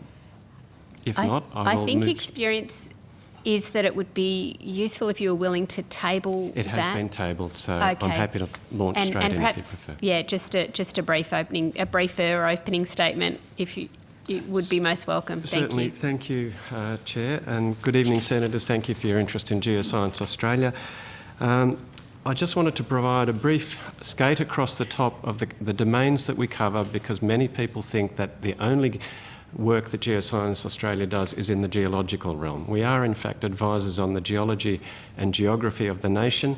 Our work covers obviously the building Australia's resources wealth component, so that we maximise the benefit of the nation's wealth to Australian citizens and indeed enhance Australia's reputation as a destination for investment of global exploration capital.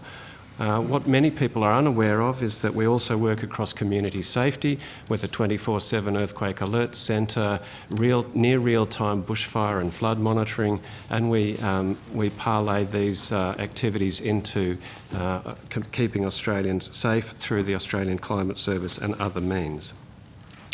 Ironic as it seems at this moment in time, Australia is in fact the driest inhabited continent on Earth, and so we have a groundwater capability that is all about enhancing regional communities and indeed agriculture, and creating the information that enables these communities to thrive. The only other element that I will touch on today is our location-based work. Through the science of geodesy, we actually we also run a network of ground-based infrastructure that is improving GPS accuracy around the country from what was 5 to 10 metres a few short months ago to around less than a metre now, and in the near term, in the next few years, we'll get down to as little as 10 centimetres accuracy. This is going to enable things like driverless cars, safer landings for the Royal Flying Doctor Service, potentially mobile phone apps to provide navigation assistance to visually impaired pedestrians. Every time you use Google Maps or you're on your phone or sat-nav in your car to navigate to a restaurant or even a suburban junior soccer field, you're reliant on the hard work of our dedicated staff in the Positioning Australia program. I could talk about some of our satellite imagery-based work, but in the interests of time, I'll see if that comes up through the questions, but it's another domain we work across. All of this is to contribute to the prosperity, both economic, but also social and environmental of Australia. Thank you, Chair. Thank you, Dr. Johnson. I think we all congratulate you both for your work and your ability to exercise that brevity in your opening statement as well. Thank you very much. Senator McDonald has questions. Thank you very much, Chair, and welcome, Dr. Johnson. You are part of the schedule that I've been looking forward to enormously. I do have to ask you, though, if you don't have a Geosciences tie, similar to the one that Queensland Geosciences have, which is an absolutely appalling fashion statement, but a reflection of the mapping in the state. Senator, I think you've already indicated the reason I didn't wear the one that I do have in the wardrobe at home. Well, I encourage you, this is the place to roll it out. Okay. Even if you tucked it in your pocket and only wore it in here, it is something to be seen. I wanted to start by asking you if you're aware of the current consultation period of the 2023 Critical Minerals Strategy.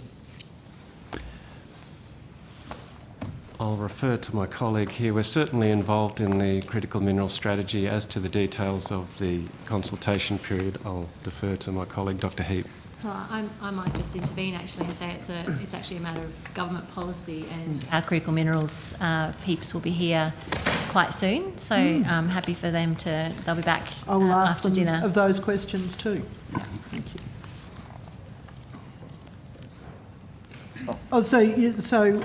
Are you participating in the review, is my question. Andrew Heap, Chief of Minerals, Energy and Groundwater Division. We haven't had a formal request to participate yet in the review of the strategy, although we have been involved in previous iterations of the strategy, so I guess our expectation would be we'd have a role eventually. Right. Secretary, would you expect that they'll be involved in the consultation? Yes. Terrific. Could you provide details of the current known reserves of these resources? And I am happy for you to take this on notice. Iron ore, copper, lithium, bauxite, zinc, antimony, gold, magnesium, nickel and uranium.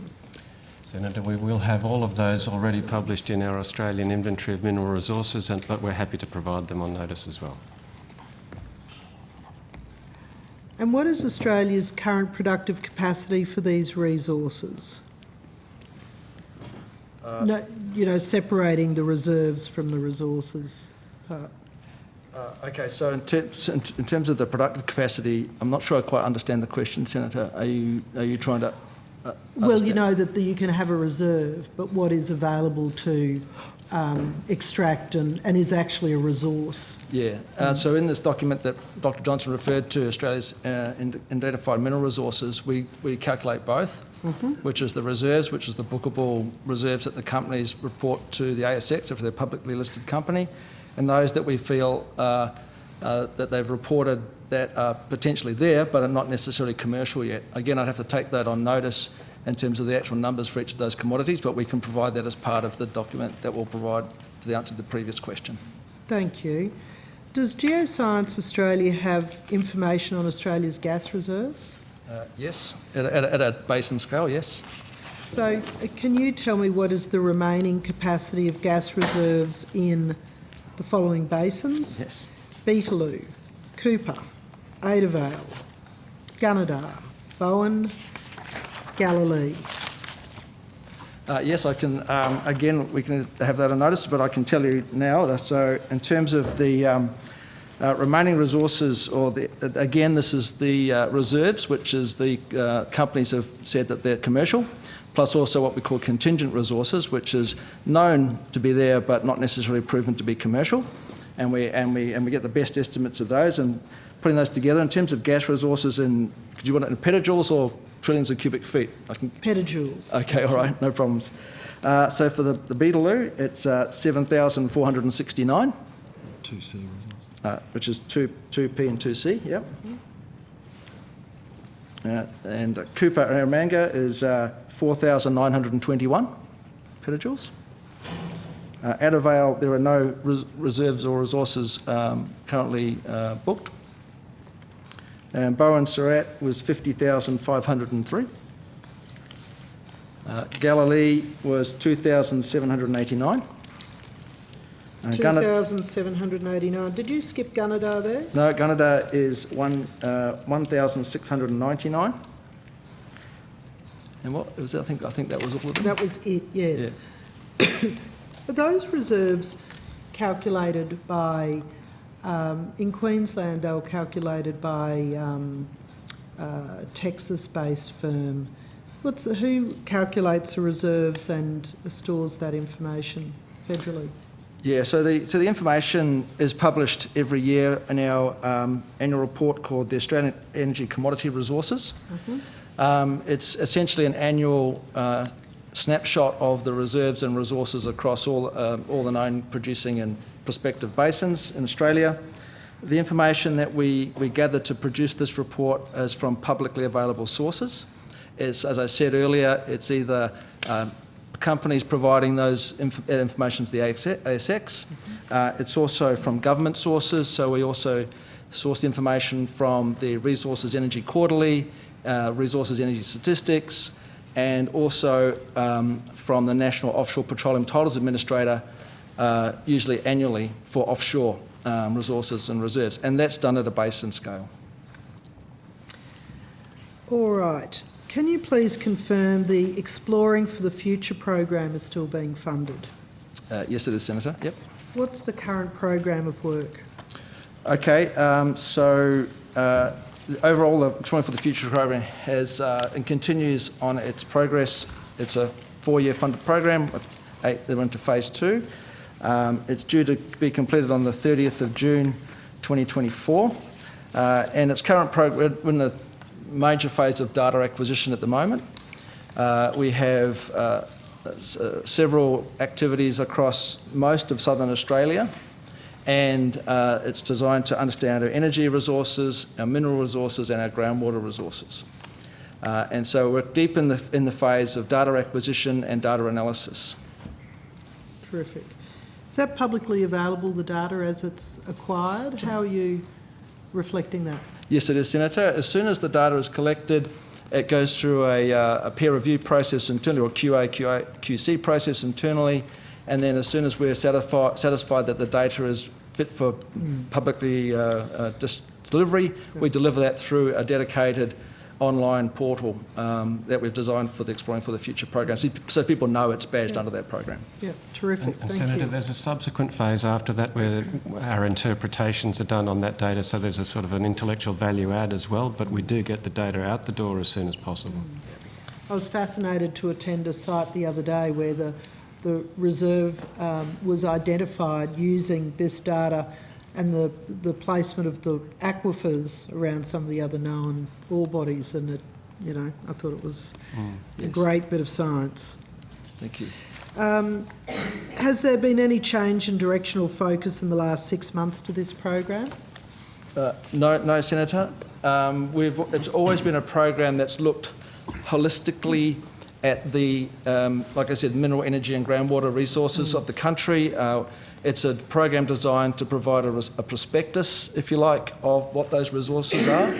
And we've always taken a holistic approach to that. So at the moment on the energy front, we look for conventional and unconventional energy resources, hydrogen, carbon capture and storage, for instance. On the mineral side, we're looking at pretty much all of the minerals that we would need to have in Australia to do the things we want to do and export to our trading partners. That includes critical minerals. And in the groundwater space, it looks at all different types of groundwater systems. So it's a broad church, so to speak.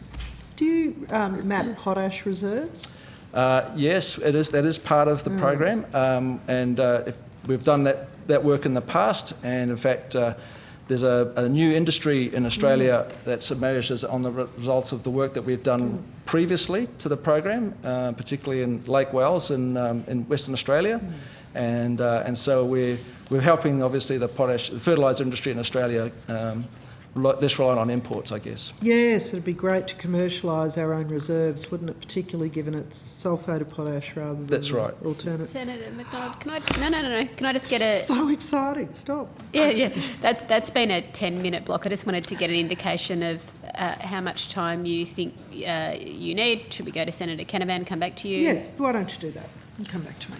You ready for the block? Senator Canavan. Happy to go, Chair. Thank you, Senator McDonald, and she's exactly right. It's very, very exciting. Thank you, and welcome again to my favourite government agency. Dr Johnson, has the government asked you to provide any advice on how we could increase gas production in Australia? No, not at this stage. They haven't? Not at all?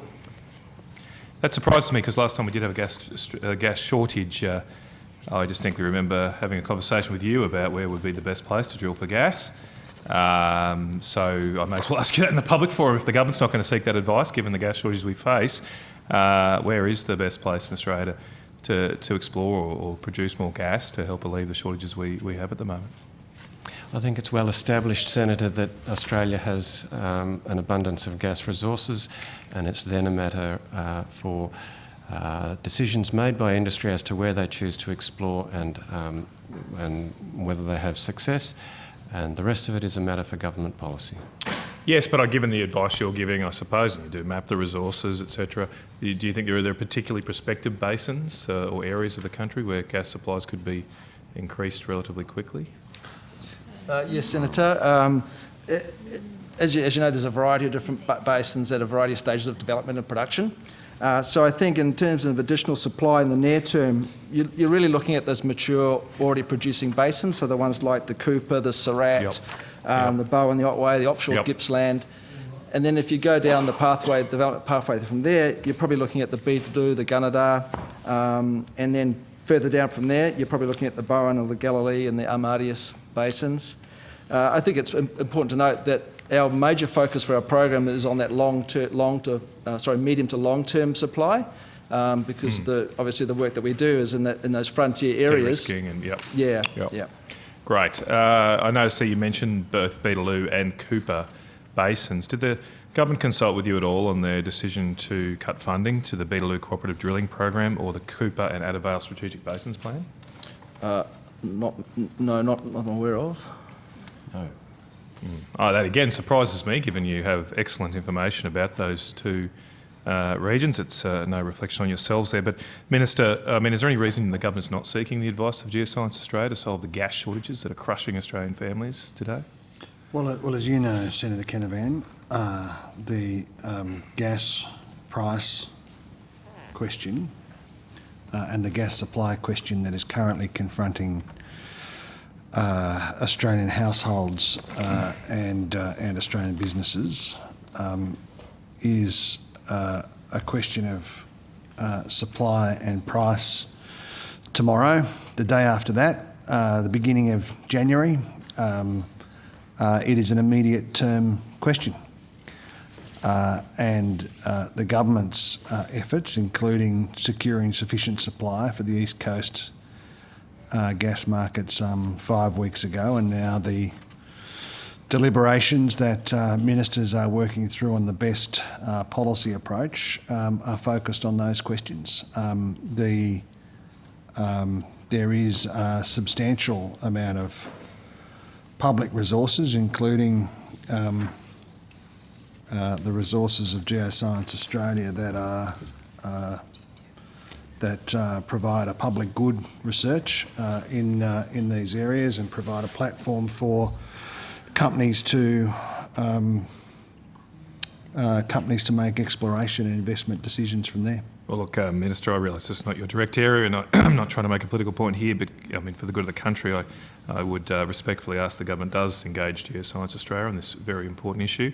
I think they might have some perspectives that are relevant, and I realise a lot of discussions about price caps and taxes and things, but supply, as you've mentioned there in your answer, supply is clearly one of the factors here, and Geoscience Australia, I think, are the best placed within government to provide advice on that aspect of this. Senator McDonald mentioned the Exploring for the Future program, and I'm having a look through the current projects. I mean, is there any of the current projects that are actually focused on increasing oil and gas production in Australia?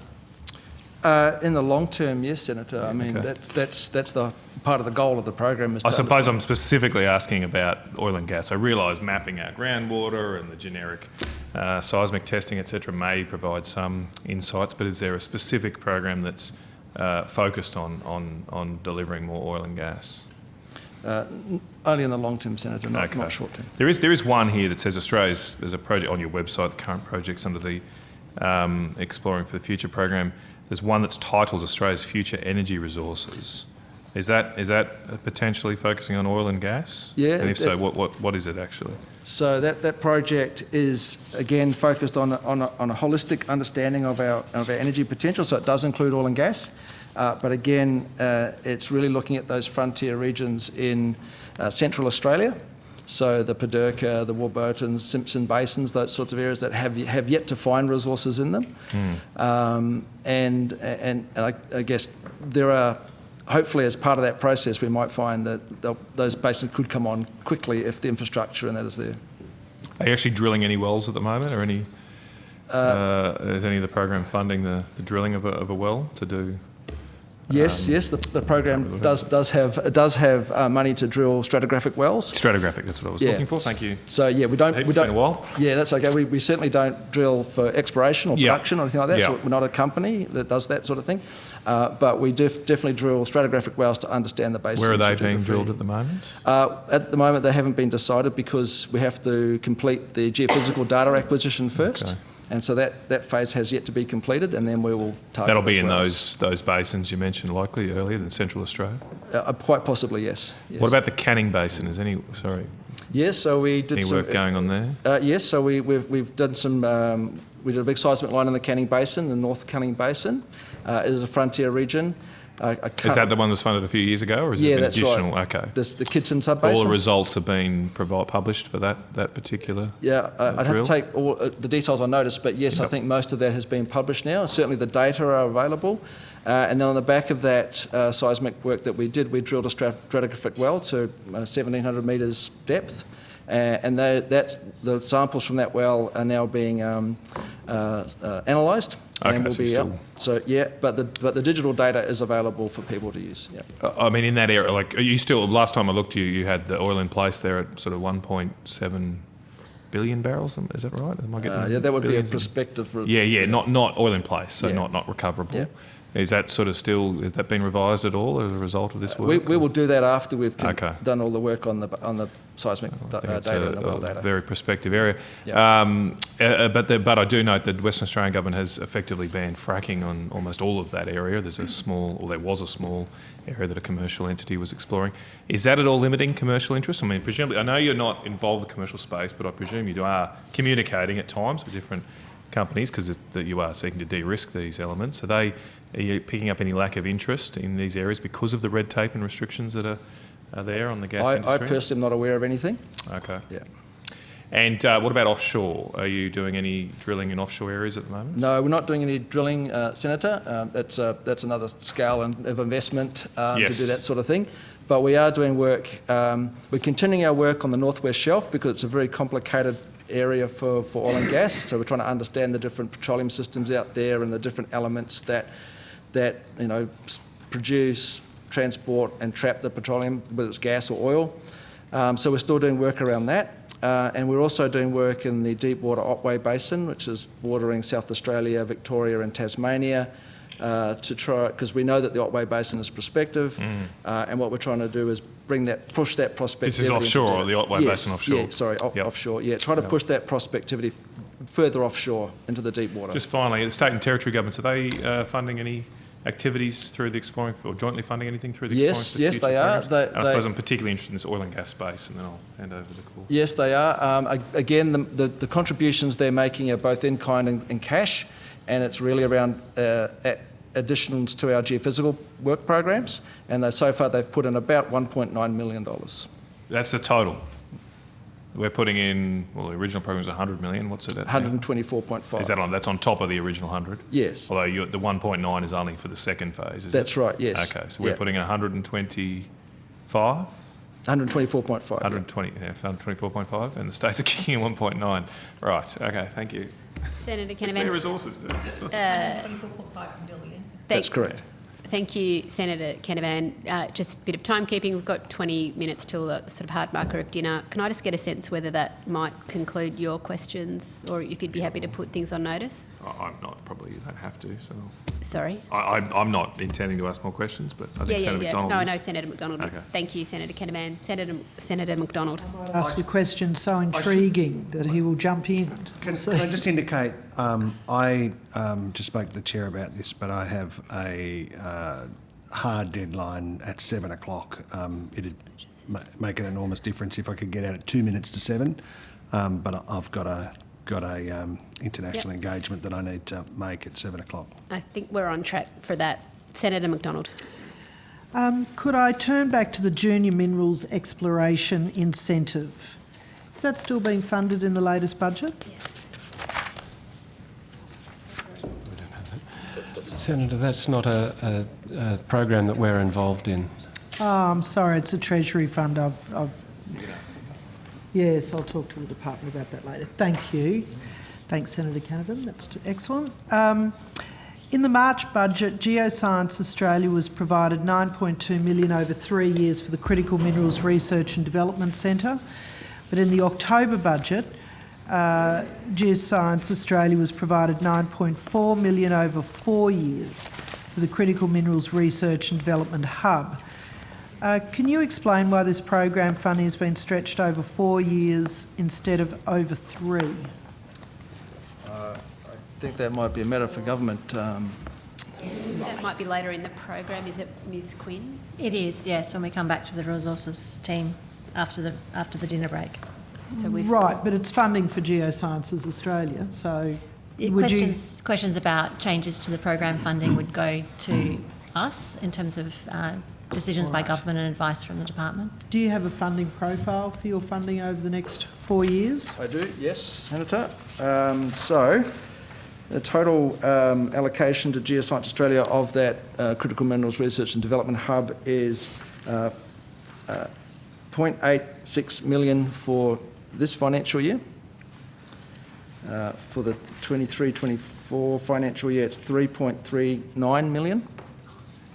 For the 24-25 financial year, it's 3.3 million. Sorry, 3 million total, sorry. And then for the 25-26 financial year, it's 2.08 million. Terrific. Thank you. The gas data that you provided previously, what's your rule of thumb for how many homes a petajoule of gas can power? Senator, I had to look into this earlier to translate it into normal speak, and 1 petajoule is approximately 1 million 9 kilogram household barbecue cylinders, and it stretches a very, very long way. We've got 1 million household barbecues. What about households? No, I haven't got that information, but we could certainly work that through. Perhaps for comparison, Australia consumed about 1.5 TCF, which is about 4,600 petajoules. Oh no, sorry, 1,600 petajoules. Sorry. Yeah. 6 per annum. Yeah, 1,600. Yeah, sorry. 1,600 per annum, right. Does that include the export, the LNG exports, or that's domestic? That includes the export. Yeah, okay. Sorry, I'm a little unclear. So the 1,600 petajoules Sorry, Sam, let me just... per annum is for Australian household use, or is it including export? It's the consumption that we had in Australia in 2019-20. Okay. Sorry, just let me get my information here. Here it is. Oh, you got it? Yeah. So in 2019-20, Australia produced 5,945 petajoules. We consumed 1,647 petajoules, okay. and the remainder was exported. Thank you very much. Sorry. Can we just get 1 unit of measurement? Yeah. Did we do that? We can give you a favourite. We've got TCF as well. Engineers. Yeah, that's right. Your seismic programs, could you tell me where that is, where you're up to with that currently? Seismic? Is that under the Exploring for the Future program? Yes, thank you. Okay, so at the moment we've just completed a seismic line. There's 2 types of seismic: there's active seismic and passive seismic. Active seismic, as you may, it's basically producing sound waves that go into the earth to be able to detect the rocks beneath. So we've just completed an active seismic line across from South Australia into New South Wales as part of our Exploring for the Future program. And that's designed to look at, as I said, a variety of minerals and a variety of energy sources, but also groundwater. We have planned 2 other seismic lines, one across the Addervale Basin in central Queensland, which is currently at a request for tender process. Is this an active one? Yes, an active Is this seismic. another active one? Yes, an active seismic line. And then another active seismic line planned across what's called the Birrindudu Basin area, which is sort of southern NT into sort of Western Australia area. And again, that's out for a request for tender at the moment. So when those tenders come in, we'll assess them and then go forward with that potentially. Passive seismic is where you put basically the geophones, the listening instruments out across the land, and you leave them out there for a little bit of time, and then you record the natural seismicity of the earth, whether it's from earthquakes or lightning strikes or waves or whatever it is. And we have a program at the moment to try and cover all of Australia with those listening devices. And at the moment we're looking at moving into from Northern Australia into Southern Australia. Is that the program that was announced under the previous government, those 2 bands of exploring for the future, that was the active seismic programs. Is that So- right, or is that the passive? So those two bands are for working where we work to produce all of our data.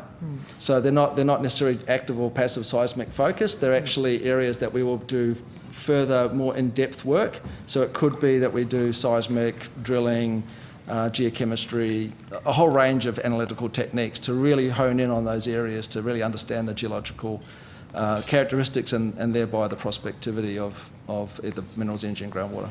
But Senator, the passive seismic program is much broader than those two corridors. It's across essentially the entire continent at broad spacing. Yes, so, and of that you've completed Northern Australia to be moving to Southern Australia? Yeah, for the most part, yes. And that data is also available on a portal? Yes, that's correct. Through What the portals? Exploring for the Future portal, yep. Makes sense, doesn't it? So will you be looking for another round of funding to complete the Southern Australia portion, or is that funded under the existing programs? Well, we hope to get as much of Southern Australia done in the time frame that we had. Clearly there have been some delays to the program as a result of COVID travel restrictions, but we've got over a lot of those by using our great relationships with our state and territory geological survey partners, plus using locally based contractors to be able to work in the different states and territories when you couldn't cross the borders. We've also had some weather events that have, particularly in Southern Australia and Eastern Australia, which have curtailed some of our work, but we'll get as far as we possibly can. How many full-time equivalents do you have in the agency? About 597 at present, Senator. How many roles do you have open? Are you suffering the same skills shortage as everybody else? In some domains, we're pretty close to our ASL limit at the moment. I think 600 is our full complement, and we're, right. as I said, very close to Very it. close, yes. Where are your staff based? You may want to take this on notice, but... They're almost all here in Canberra. We Right. have two, I think, employees in Alice Springs running a satellite downlink station for principally the Landsat program, but some other programs as well. And in a place called Yarragadee, inland from Geraldton in Western Australia, another 10 or so, but I can give you exact numbers if you wish on notice, at a satellite laser ranging facility, which again monitors the satellites that pass over us to determine exactly how far away they are at any given point in time, because that helps us calibrate how they can be giving us positioning information. Senator McDonald, Senator O'Neill's just advised me she's got just a couple of short questions. We've got just sort of several minutes left. That probably gives you just a couple of questions as well. Do you want to continue? Oh, well, yes, please, if that's right. Yeah, I'll just cut you off in about 4 or 5 minutes. All right, thank you. Thanks. I wanted to ask you about the, further to the staff placements, if you could on notice tell me of your travel requirements within the agency. As you may or may not know, I live in Northern Australia and the Shadow Minister for Northern Australia. I have a particular interest in making sure that that part of the world is well resourced and serviced. And I'm keen to know about the amount of activity and boots on the ground and nights on the ground that your agency has in that part of the country. So we'd have to base that on historical expenditure to get there, if that's going to meet your needs, or are you seeking a projection into the future? Oh, well, I hope. Will the historical data be in line? Would you expect that you would have the same sort of activity going forward, or have you got a cuts quotient that you need to meet that would change that? Broadly, we'd be expecting the same sort of expenditure into the future. Some of the programs are, for example, maintaining ground stations and what have you. That's activity that has to continue. Some of it will be more programmatic, and we will do our best to provide an average realistic look across. And you're specifically asking about Northern Australia or the whole agency? Yes. Okay. Oh, well, yes, the whole agency, but it's activities in Northern Australia. Okay, then we'll take that on notice. Thank you. All right. And then finally, I have been really concerned as I get around the country and talk to young people about how few people are studying geology and mining engineering and, you know, necessary careers, I think that the Minerals Council 30 Minerals Futurist edition that they've put out is a terrific document, and I've been ordering boxes and boxes and delivering them to the schools right across the north. But what engagement have you got with the Education Department, with, you know, trying to inspire more young people to come into this terrific industry? So thanks for the question, Senator. It is an important issue, and I'll start by saying it's broader than simply the geosciences. It's STEM in the broad, and we as a nation have a challenge at keeping students who probably in early primary school are all fascinated by it, interested in science and STEM subjects more broadly into their teens. But we do have an outreach program. My colleague, the Chief Scientist for Geoscience Australia, Dr. Hill, will speak to some of our outreach programs. Terrific, thank you. Right. Yes, hello. My name's Dr. Steve Hill, Chief Scientist at Geoscience Australia. Thank you for your question, Senator McDonald. Yes, we're very proud of our engagement with schools and our education program at Geoscience Australia. We see that as a key part of the future, not only for Geoscience Australia, but for geoscience and what it contributes to the country into the future. And one of the key parts of our activities at Geoscience Australia is through our education centre, where we have a combination of schools that visit. We see all the schools that come to Canberra on their excursions, and we host a large number of those schools every year at Geoscience Australia in our education centre. And we're also very active in producing online materials, and that was really important during COVID. And then we also have programs where we go out into regional, remote areas and communities and help lead education programs through there. And Senator, I'll just add some granularity to that. Through the Education Centre, over its 20-year history, we've had over 150,000 school students through. In the years leading up to the pandemic, we were over 10,000 students a year. We're gradually building back up now. Since 2000, we've had around 4,000 students, but we're gradually boosting those numbers. So it's a very deliberate effort to engage students in the earth sciences. Well, congratulations, and I would welcome any advice or recommendations that you have for parliamentarians, you know, whether they be senators or House of Reps members, on how they could better engage with what you're producing and get it out to their schools, because I think you've got some great resources and it's important work. I'd be very happy to help with that, Senator. Thank you. Thank you, Senator McDonald. Senator O'Neill. Thank you very much. And I was most interested in your comments about the GPS accuracy that you've been able to develop, bringing accuracy to Australians down from 10 metres to about 2 months ago to within less than a metre and down to 10 centimetres over the next few years. Is this the Southern Positioning Augmentation Network?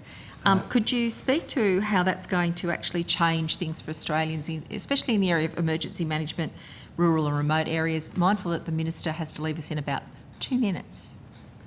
I'll introduce my colleague, Dr. Martine Wolf, who is directly in charge of that program. It's science in the pocket of every young Australian, really, isn't it? My name is Martine Wolf, and I'm the Acting Chief of Space Division.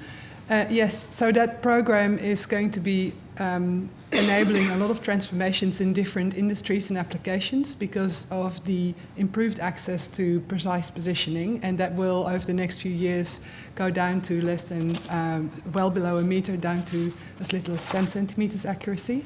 And the applications will vary per industry, but for instance, in examples such as aviation, and that would include the Medivac and flying doctors types of applications, they improve the access to a lot of airlines to a lot of remote and regional areas.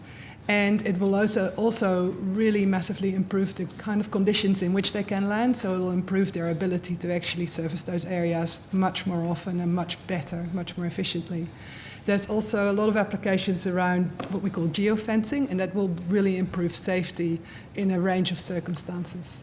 There's been an investment of 1.18 billion, is that correct, in a 19-year contract? And it's not just Australia in that partnership. Who's with us? We are doing this in partnership with New Zealand, and we're co-investing in that over that 19-year time frame. That's correct. Wonderful. I'd love to hear more about it, but I'm pretty sure that the Minister might need to leave us. Thank you so much, Geoscience Australia. That's been such an interesting session. We're sorry that we've run out of time to ask you more questions. Thank you, Dr. Johnson and team. We will now suspend until 8 p.m. Thank you all. Thank you, Chair. Thanks very much.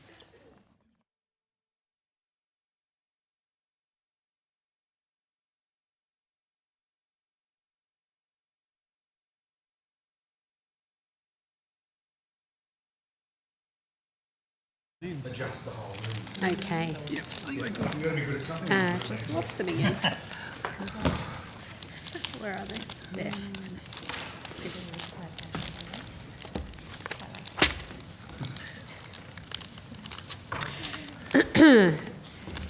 This meeting of the Senate Economics Legislation Committee resumes with representatives from the Australian Nuclear Science and Technology Organisation, ANSTO, and we welcome you all, and we welcome you, Mr Sean Jenkinson, Chief Executive Officer. Welcome back to Estimates. Thank you. We have what looks like quite a brief opening statement from you that's been circulated. Would you like to deliver an opening statement? I would like to. I'll keep it very brief, noting time, but thank you we very would much, welcome Chair. that. Thank you. Right, so thank you, Chair and committee members, and first of all, allow me to congratulate all the new and returning senators on their election to Parliament and their appointment to this important committee. It is my privilege to address you as the Chief Executive Officer of ANSTO, Australia's Nuclear Science and Technology Organisation. ANSTO, many of you will know, owns and operates landmark national infrastructure that benefits Australia's scientific, business and broader community through the application of nuclear science and technology. ANSTO is playing a key role in addressing the challenges facing Australia today in health, the environment and defence, and that just is a few of the areas in which we work. We are leading Australia in the development of a nuclear-capable workforce and providing nuclear advice, expertise and services to governments, academia, industry and the broader community. ANSTO Health, or human health, has always been at the heart of our capability, both in our research and our manufacturing activities. ANSTO produces 80% of Australia's nuclear medicines used in diagnosis, staging and treatment of many diseases, including cancers. ANSTO conducts and supports health research using a range of technologies across the breadth of our research infrastructure, including Australia's Centre for Neutron Scattering, the Centre for Accelerator Sciences and the Australian Synchrotron in Melbourne. Beyond health, ANSTO's work touches on a range of national priorities that benefit Australians' people, the economy and the environment. In advanced manufacturing, ANSTO utilises the Opal nuclear reactor at Lucas Heights to irradiate silicon ingots that's used in high-power, high-voltage applications such as high-speed trains, automotive sectors, and we are the world's largest provider of this service, capturing over 50% of the global market. ANSTO's researchers are using isotopic techniques to reconstruct variability in the past climates to help improve the accuracy and certainty of climate-related predictions. ANSTO also facilitates education and training in nuclear science and its techniques and is the home of most of our leading research nuclear talent. With almost 70 years of nuclear experience in Australia, ANSTO is ready to serve the Australian community through our research and our research capabilities. I'm joined today by my colleague John Edge and look forward to your questions. Thank you for the opportunity to make a statement. Thank you very much for outlining your work. Senators will now ask you some questions. I'll start off with 10-minute blocks, and as the time gets tight, I'll go to 5-minute blocks.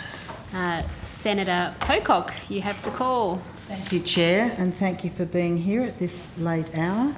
I have some questions for the Minister that relate to the disposal of nuclear waste. Should Yes. I ask those now? Is that appropriate? Sure. Sure. Okay, great. Are you aware that recently the South Australian Premier... Sorry, Senator, just give me a moment. So the officials responsible for on waste aren't here yet. Yeah. They're due here at 9. Yeah. So it might actually be better. Like you might just get better answers. Sure. Is that okay? I'll wait. If you I'll do wait. that. So I've got a couple of questions specifically for ANSTO, and I'll hold the... Yeah. Okay. Thank Terrific. you. Thank you. Thanks, Minister. So thank you, ANSTO. A recent publication from the Australian Radioactive Waste Agency, titled Australia's National Inventory of Radioactive Waste 2021, notes that around 97% of Australia's low-level and intermediate-level waste was produced by and is managed at ANSTO's Lucas Heights facility.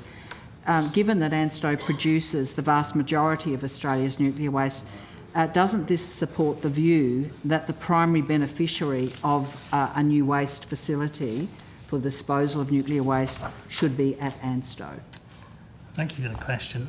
Look, ANSTO has operated for over 70 years, and a large amount of that waste has been produced following the production of nuclear medicines for the benefit of all Australians across the whole of the country. In line with international best practice, establishment of a national radioactive waste repository is the best current practice globally, and ANSTO is a research facility and was never set up as a permanent waste facility. We certainly currently manage that waste on site safely and efficiently, but that is temporary until it goes to an appropriate and purpose-built national radioactive waste facility. And just to pursue that, isn't it the case that under the current arrangement to take it from ANSTO and dispose of it elsewhere, that the intermediate level waste component of the waste that's being disposed of is to be placed in further temporary disposal above ground at the site in South Australia, as the nominated site? That's my understanding of the current situation. Again, you might want to address that question to ARWA when they're in the room. But just yes. to confirm, it goes from temporary to temporary? Yes. Thank you.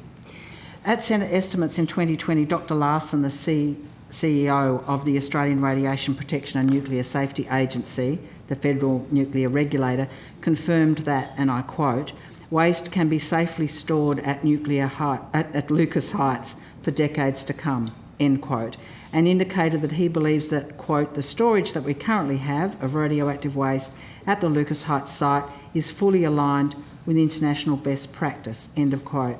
So I think you've just confirmed that it's safely stored where it is at present. ANSTO were allocated $60 million in the last budget, not the most recent, but the one before, for an intermediate level waste interim storage expansion project. Given that ANSTO produces and manages the vast majority of waste, and I haven't heard you contradict that 97% figure, they've been given that $60 million to continue to store intermediate level waste, and the nuclear regulator indicated that waste can be safely stored at Lucas Heights for decades to come, quote.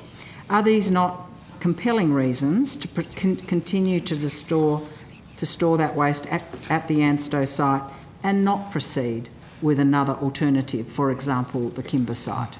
Look, thank you for the question again. I think also Dr Larson at the time said that international best practice was to have a purpose-built facility, and that was ideal, and that while ANSTO is a temporary facility, it's not a permanent solution.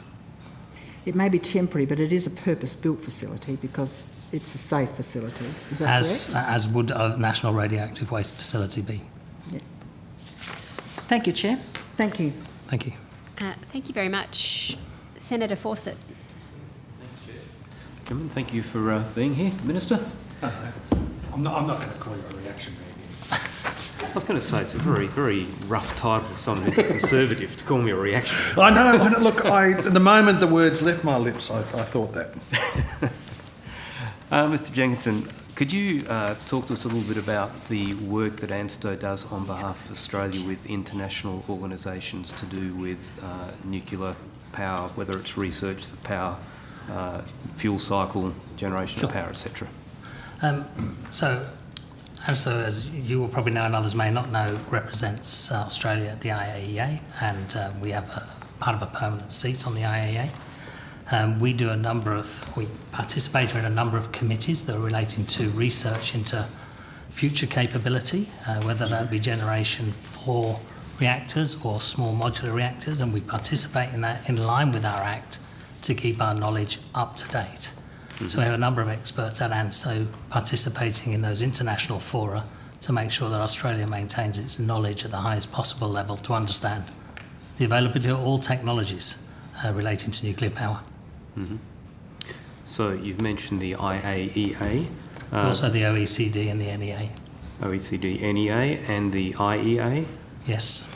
Okay, so anything to do with nuclear, basically you're Australia's representative on those? We very much are part of those interactions internationally, yes. Okay, so outside of the research efforts, and I'll come back to the Gen 4 things in a minute, when, for example, the OECD NEA issued their report in April this year about meeting climate change targets and the role of nuclear power, what kind of involvement did ANSTO have with that report in terms of the generation of data or reviewing it, peer reviewing it, approving it? What's your role? I would have to get back to you to be very specific about who and what was our participation in producing that report. But as with any report from the NEA, as you say, it involves multiple inputs from a number of countries. It is peer reviewed, and then that data is sent out, and we would have some involvement, but I'd have to get back to you on the specifics of how we were involved with that. Right.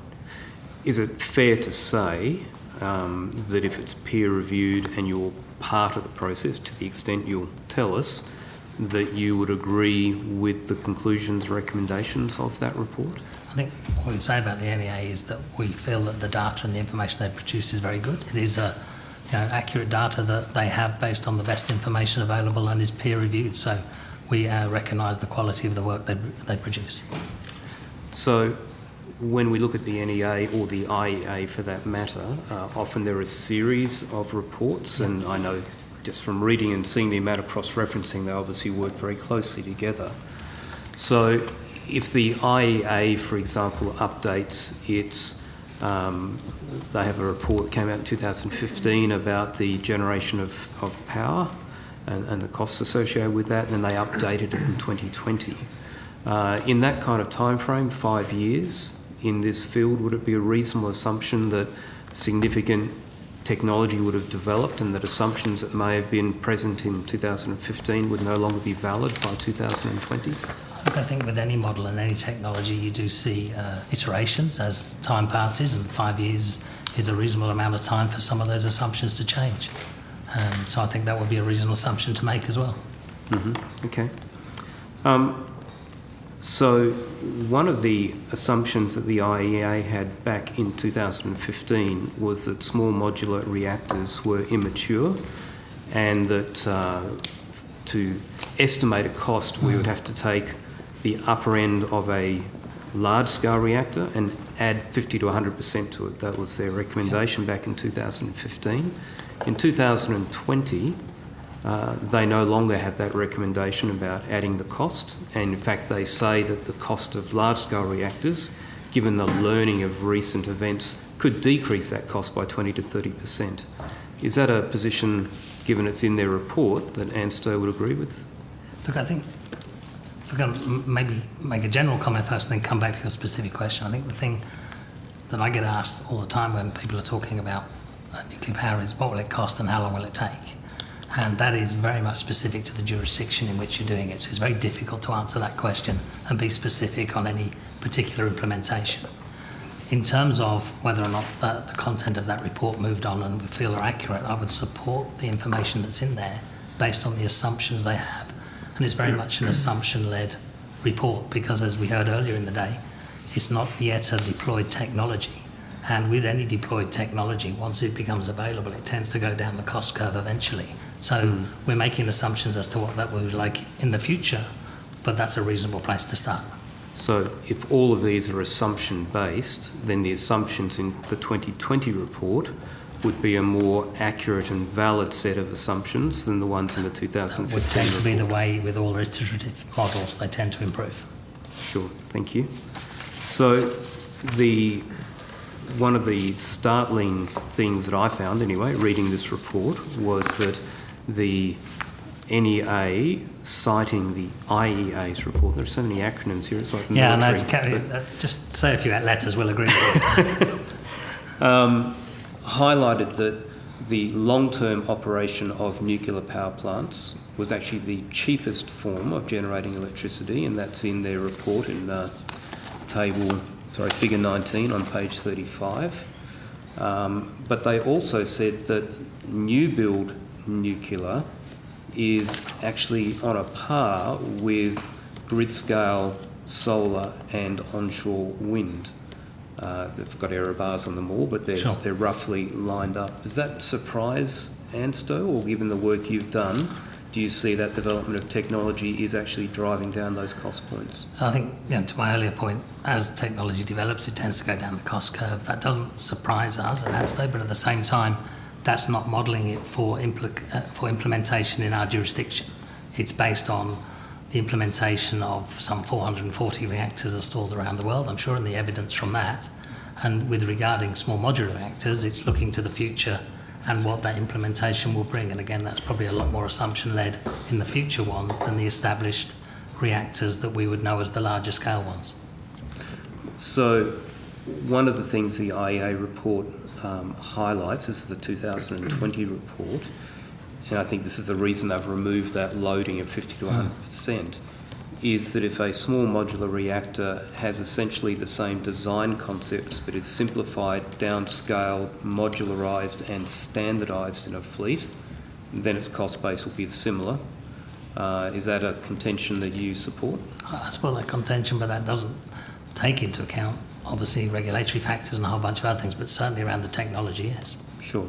So, in our discussions earlier with CSIRO, they were highlighting perhaps the difference between European countries in scale and land mass available as to why those levelised cost electricities may be different. For Canada, which is similar demographics, similar size nation, certainly lots of good places for wind, the calculations that they have done support the IEA's calculations. Does that surprise you that Canada's adoption of a mix of renewables and nuclear power supports the IEA's modelling? And that's obviously, when it comes to decisions around implementation in any country and policy, that's a decision for each country. I'm not particularly having an opinion anyway, either way, about being surprised or not about Canada's choices. Sure. I'm not after an opinion, I guess I'm after a statement as to whether you have seen modelling or business cases in Canada that have varied to Europe in the past. I haven't seen the Canadian one specifically, so I couldn't comment on that. Sure. Do you have an involvement with regulators at all in terms of how we improve regulations around the nuclear industry? Is that part of your international So that's work? probably a question that more likely to go to our PANZA. They tend to have that interaction internationally more than we would. Right. Are you aware of any previous examples where two regulators have decided to collaborate in order to expedite the certification of a particular technology? So, in this case, Canada and the United States? So, no, I'm not aware of that.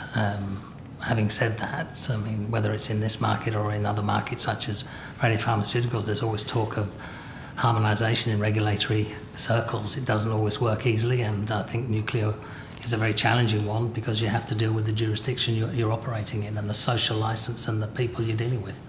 Sure. So the point is that they did sign an agreement just last month to collaborate and to harmonise their regulation because they're looking to deploy a fleet of one particular model, the GE Hitachi BWRX 300, across US and Canada to a number of sites.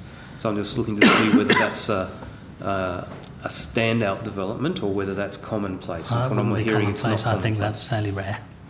Right. Senator Fawcett, that's a 10-minute block. I'd like to move on if I can. I have one last question. Okay. Genuinely one last question this time. Yep.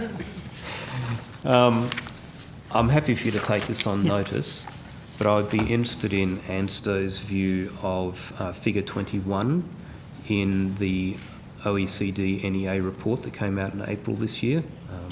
obviously you don't have it in front of you, but you can look it up since you're Yeah, we'll take a that member on of the later. NEA. Yes. I'd be interested in your assessment of that, particularly if it's been peer reviewed and if your people have potentially had a role in developing it. I'd like to know what role they've had in that, because the figure highlights that wind and solar as variable renewables will not get us to net zero with affordable power as we constrain emissions, which is a very different narrative to what many nations, in particular Australia, has. The OECD are very competent economists and engineers and scientists. As you've said before, this represents the best modelling and science currently. So I'd like ANSTO on notice to come back and let us know what involvement you had in particularly this analysis and whether you support the position that's been put forward here by the OECD. We'll do that, thank you. Thanks very much. Senator McDonald. Thank you very much, Chair. Does ANSTO have its own waste management plan? We have a waste management strategy and plans that fall out of that for all of the waste that we produce on site. Could you provide detail of that for me, please? We'll take that on notice. We'll have to provide it. It's quite a large A document. detailed document. Yeah. Terrific. Can you provide an update of the status of Australia's radioactive waste more broadly, apart from just your own? Probably, again, that's a question better asked to ARWA. They would be more across the inventories that exist outside of ANSTO than we are. Is it well managed? ANSTO's waste, absolutely. What are the current storage options? Well, again, multiple storage options depending on the type of waste we're dealing with. Some is liquid waste in tanks, other is in canisters. So again, within that waste management plan, it would cover off all of those details for you. When we did the hearing into the waste site at Kimber, the Senate inquiry last year or the year before, we heard some, I thought, pretty surprising data about waste being stored in 44-gallon drums, in warehouses, in all sorts of unexpected places. I appreciate you're not going to comment on that given you're only responsible for ANSTO's waste, but I was surprised that we didn't have a plan that was more concrete. Look, and we will very happily part of the plan, but I'm also happy to comment that we do maintain some of our very low-level waste in 44-gallon drums, safely managed in a warehouse with very good inventory records and are checked on a regular basis, and that is normal practice for that sort of waste. Do we have enough space to continue storing in that kind of environment for ever? No, not at ANSTO, and that's why we obviously want to get to a national radioactive waste management facility as a final solution. Yes, and that's the plan to manage future waste, is to have a national radioactive facility. As noted in the Australian Radioactive Waste Agency's National Inventory of Radioactive Waste 2021, ANSTO is listed as the largest contributor of radioactive waste. Correct. So I wanted to ask you some more detail around where the waste is stored, but is this going to be part of this is quite a detailed document? It is quite a detailed document, and also would welcome any of you to visit site, and we'd be very happy to show you how we manage and store the waste. Marvellous. Do you need to wear radioactive gear? It's quite safe to arrive. Very happy to show you how well managed it is. I'm still glowing from my visit there. That's not helpful, thank you, Senator. That's rude good health, I think. And while we're there, we would love to show you all the other wonderful things we do with nuclear science and technology, as well as store the waste that comes as a result of the benefits we deliver. Yeah, if you get a chance, you should go. I will look forward to that. Do you expect that your waste output to increase at the same rate over the coming years? So Are you doing more a activities? large amount of the waste that we generate is from the production of nuclear medicines. There is a reasonable growth in nuclear medicine over the coming years, but we again have factored that into our current storage capacity and also our understanding of when the national repository will come online. Right. So I mean, I was going to ask you about your plan for managing waste output in the longer term, but that's it, isn't it? Is that... And also, and again, if you are able to visit site, one of the things we'd be delighted to show you is the development of a new Synrock facility. So this is Australian-born technology that we're developing, first of a kind in the world, that takes waste from nuclear medicine and locks it away in a mineral rock so that it's safely contained and actually reduces the size. The economics of waste management is storage, and be very happy to show you that and show you the technology we're developing to lead the world in the management of waste from nuclear medicines. Fascinating. Would that cross over with the work that is happening in the Northern Territory with the remediation of the uranium mine there, where they have disposed of asbestos from the local houses and other things that normally you wouldn't want exposed to the world? So the technology we're talking about, we are developing particularly for the use in waste streams from nuclear medicine, but it would potentially have applications for other hazardous waste if it was economically right for that waste. Oh, right. Have you been consulted on what's happening with the remediation of that mine? I don't know. I'd have to check. I mean, we do have a minings and minerals group that historically have done work in remediation. I'm not sure if they're involved with that one. Yeah, thank you. I'd appreciate that. We have legislation coming out which is, I believe bipartisan, supported in a bipartisan manner around the appropriate remediation of that mine, and I would be interested to know if you had been consulted in that regard. So what would be the impact on ANSTO's radioactive waste management plan if the National Radioactive Waste Management Facility was delayed or cancelled? So I think if, let's go to the end result there of cancelled, I think the impact on ANSTO's waste production is that it would stop because we would cease operations in some parts of our operations, which could be things like nuclear medicine, if we didn't have enough space on site to store the output from that. And so to be specific, nuclear medicine is cancer treatment? So it's used in the diagnosis, staging and treatment of cancers. Typically the larger amount of it has historically been used in diagnosis, but we're seeing therapeutics develop now, which are very exciting in their ability to treat neuroendocrine tumours, and so those are very important therapies for Australians and for obviously export sales as well. But if ANSTO was to stop its activities producing those things, we would surely import them and then still have the same problem. Well, the import model is a very challenging one. These products have very short half-lives, and to import them over long distances is very difficult. And we have just been through a 2-year pandemic whereby I could show you data produced again by the, I think it was the IEA, that showed that Australia was one of the least impacted countries in nuclear medicine because we had sovereign capability, the Opal reactor, and the ability to manufacture nuclear medicine in Australia.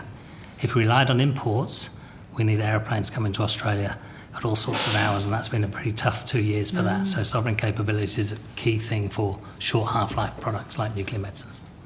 That is terrific to hear, because there were so many things that we discovered we didn't have.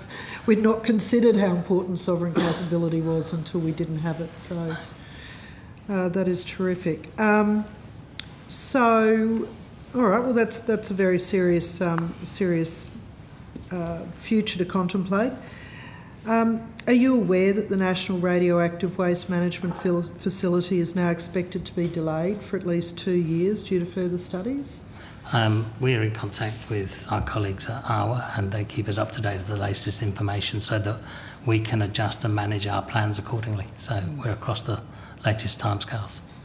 So how will that affect ANSTO's waste management plan? So that current time period is not impacting us. It doesn't create a fatal flaw at this stage, but obviously much beyond that, we'd be having to think about our storage on site and the amount that we have and would need until such time as the repository was in place.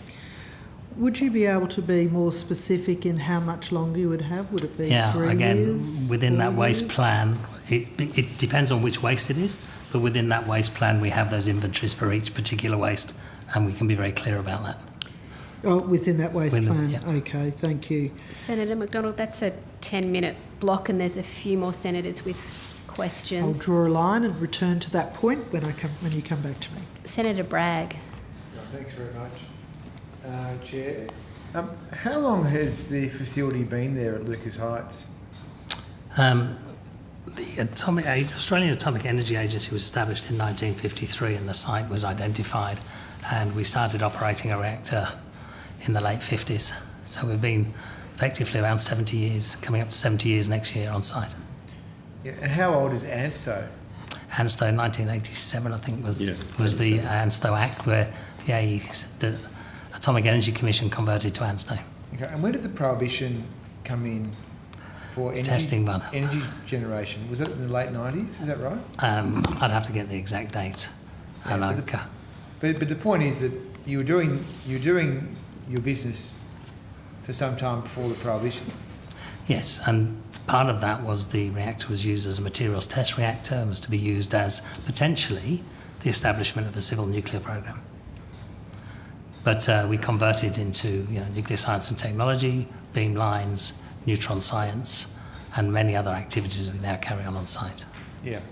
So is it unusual that we have a situation where we have ANSTO, and I'm obviously very pleased that it's in the great state of New South Wales.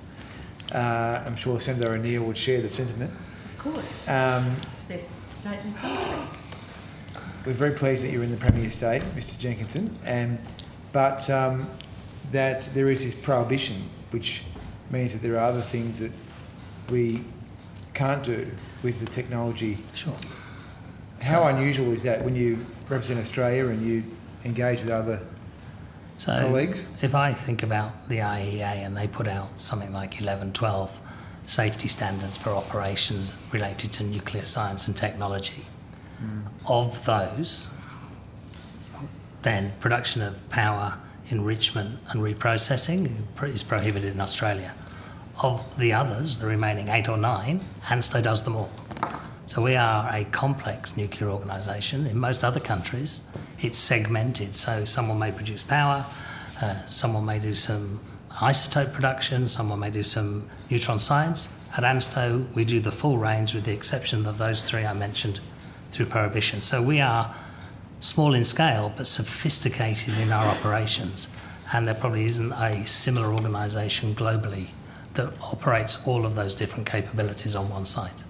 Okay, so the prohibition doesn't affect your operation, does it? No, look, I think that obviously people here are raising nuclear power in that context, and I'm sure if we go on long enough, someone will talk about submarines. But the reality is nuclear science and technology is so much broader than that.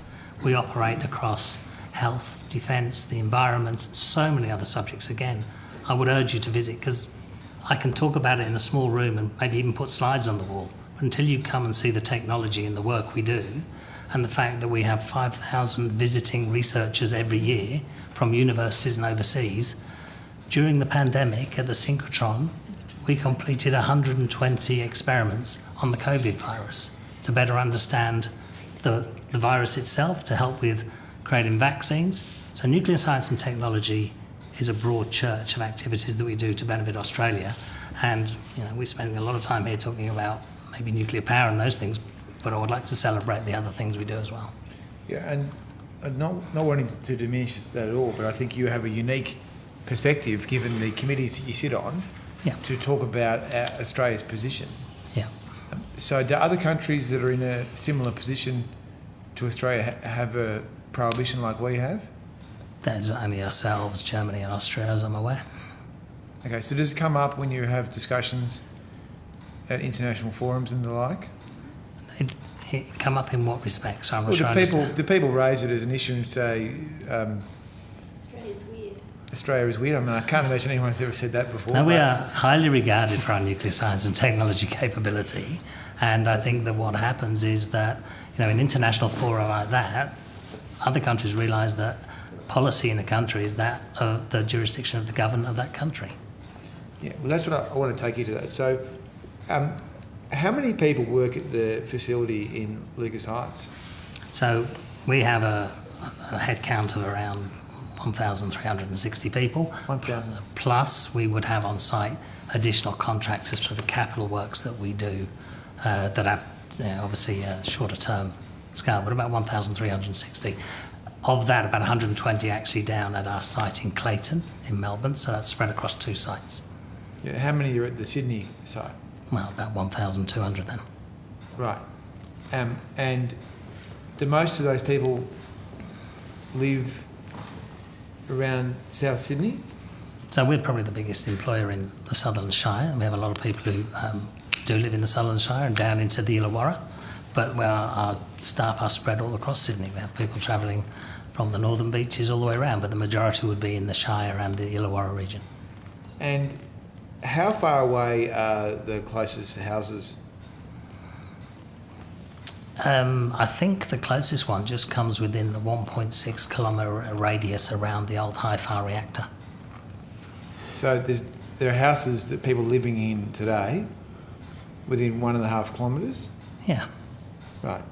And what sort of feedback have you received from these residents? So we regularly do a sentiment survey in the area, and we work closely with the local councils, and we know that ANSTO is got a high level of acceptability in the area. We've spent a lot of time over the last 10 years engaging the local community, inviting school children in. We have around 17,000, on a normal year without COVID, we have around 17,000 school students visit to help us encourage them to engage with STEM. So we're very much part of the community because we want people to understand what we do, and we engage through helping people understand more about things like nuclear medicine. So we've got a very high rating in the community in terms of their comfort with the operations we perform at ANSTO. So how many people live within, say, 5 Ks or 10 Ks? Look, I'd have to get you that number, but if you look, again, if you come, we've got a map we can show you. There's houses around ANSTO. It used to be, historically, I think you'd probably call it a laboratory in the woods. But urbanisation has come out and it's approaching ANSTO. So, 4 or 5 kilometres up the road is Menai, and so it's quite a large community. So, and the Lucas Heights, used to be Lucas Heights, Barden Ridge is only a couple of kilometres away. So what do you mean you survey the residents? We get a sentiment. We do regular surveys, and I think within the local area to understand people's feelings around the work we do, and we've got we take the results from that to understand better and understand how our communication's going. And what do people say to you about the safety or the concerns that have been aired by various people who are wanting to run, say, nasty things about your industry? Look, I think that one of the important things is that we've developed over many years a social licence with the community. And that's a social licence that I'm keen to ensure we continue to develop with our community through being transparent, open and sharing the benefits of nuclear science and technology. There will always be people who are negative about the word nuclear. We have found, and again through surveys, that when you add the word science to nuclear and you talk about nuclear science, it becomes somewhat more acceptable than using the word nuclear by itself. Right? People find that it's a difficult word. So we're very careful to make sure we communicate about the benefits of our nuclear science and technology and not use an uncoupled word, nuclear, which people then use and come up with all sorts of connotations. I think that's the nub of the issue. So what is the difference between running the facility you're running in South Sydney compared to running a power plant? Well, I think you'd find the same, or a waste facility anywhere. If you go to places like France, they've got a very established nuclear program. Yeah. They have nuclear waste repositories. The local communities are often the biggest supporters because it brings economic value to the area. They understand what the facility does, and they're often the biggest supporters of that facility. Okay, so you don't think there would be, like in your professional judgment, because you're probably the best person in the country to make these judgments or to give some advice on this, I didn't realise that you had surveyed the community as you have described tonight. I mean, it'd be good to get some information on notice about that. I think that would actually help the community quite a lot. So what's your judgment about this? Do you think that people would be prepared to live within QE of a power plant? Look, I think it's like anything. If you just turn up, start building power plants, whether it's a nuclear or any other power plant, there would be a reaction to that. You have to have engagement with anything that you do. And so I think if the correct engagement goes ahead and the social licence is developed within the area and the economic benefits that that would bring, you would develop support in a community that's willing to accept that or wants to accept it. So I think it depends how you go about it. And we've spent a lot of time building that social licence up. And anyone who was doing that and deploying, whether it was photovoltaics or wind, would do the same to explain to the local area what they're doing. It would be a very important part of what they do. So there's no technical difference between what you're running in South Sydney and what could be run at a power plant? There's a technical difference in the size and what we actually do. We don't produce heat and power, we produce neutrons for science, and we're a small 20 megawatt reactor. We're not a large 1,000 megawatt reactor, so there is some difference to it. But the principle is the same. The principles in terms of the same, but it's about how you manage that interaction with the community. So who's actually going through the site on a regular basis? Apart from school kids, how many politicians have you had through? Oh, gosh, I'd have to go and get a list, but we welcome anyone to come and visit ANSTO. We find it's very easy to explain what we do when people visit. So we regularly have visits from the local politicians, the state politicians, the local council come through regularly, hold their meetings on site from time to time. So we engage across all levels of government. And who is your minister at the moment? Minister Husick. And has the minister visited? Yes, he has. He came out in July this year. And have you had a lot of ministers visit over the years? Yes. I'm going to struggle to go back and name them all, but we certainly have had a number of ministers visit. Just to visit to understand the facility, because it really is better and easier to understand when you're there, and also from time to time to come out and celebrate and use the silver shovel to turn sod when we're building a new facility. So we've had them for many reasons on site, and we welcome all of the politicians to come and visit us. Yeah, okay. Well, I'm getting the wind up from the chair, but it would be good to get on notice some data you have about community surveys. Sure, we can dig that out. Thank you. Thank you. Senator O'Neill. Thank you very much, Chair. And I am one of those parliamentarians who's had the privilege of visiting and seeing the site, and you talked about the language around it. I know from my own family experiences and encounters with cancer that as soon as radiotherapy is on the agenda, people are very happy that we have the capacity to offer that kind of medical assistance in this country, and that's a critical part of what you do. So I acknowledge that's probably most people's encounter with what you produce. Could you just give me a clear outline for my understanding of the role that ANSTO has with respect to policy development? How do you interact with the government around that? So we have a mandated role to provide advice to government on all things nuclear. So that I think that probably encapsulates it. So we would, as required, and participate in providing information to government on any issues relating to nuclear, and we are engaged with international fora, as we mentioned earlier, where we provide that information back to our government. Beyond that, we are not a policy-making body, so we are agnostic beyond that in terms of the decisions that are made. We are just very keen that facts and data are provided into the debate. Okay, so if we go to some facts and data, do you have... Was there something you wanted to add? So, well, I think that the Secretary raises a point, is that we operate to a statement of expectations. So we get that and we operate within that, and we're measured against that within our annual report. So do you have an accurate number and measurement of the current volume of nuclear waste that's produced annually in Australia? What is it? Yes, I do, but I will have to take the number on notice because it's more complex than just one number. It's across a range of wastes. Okay, so you've got categories of waste. Is it measured in kilograms, for example? Well, what's the unit? The liquid waste is in litres, and then we can measure it and give you it in, relatively easily understood units. We're not going to give you anything that's not a unit you understand. Okay.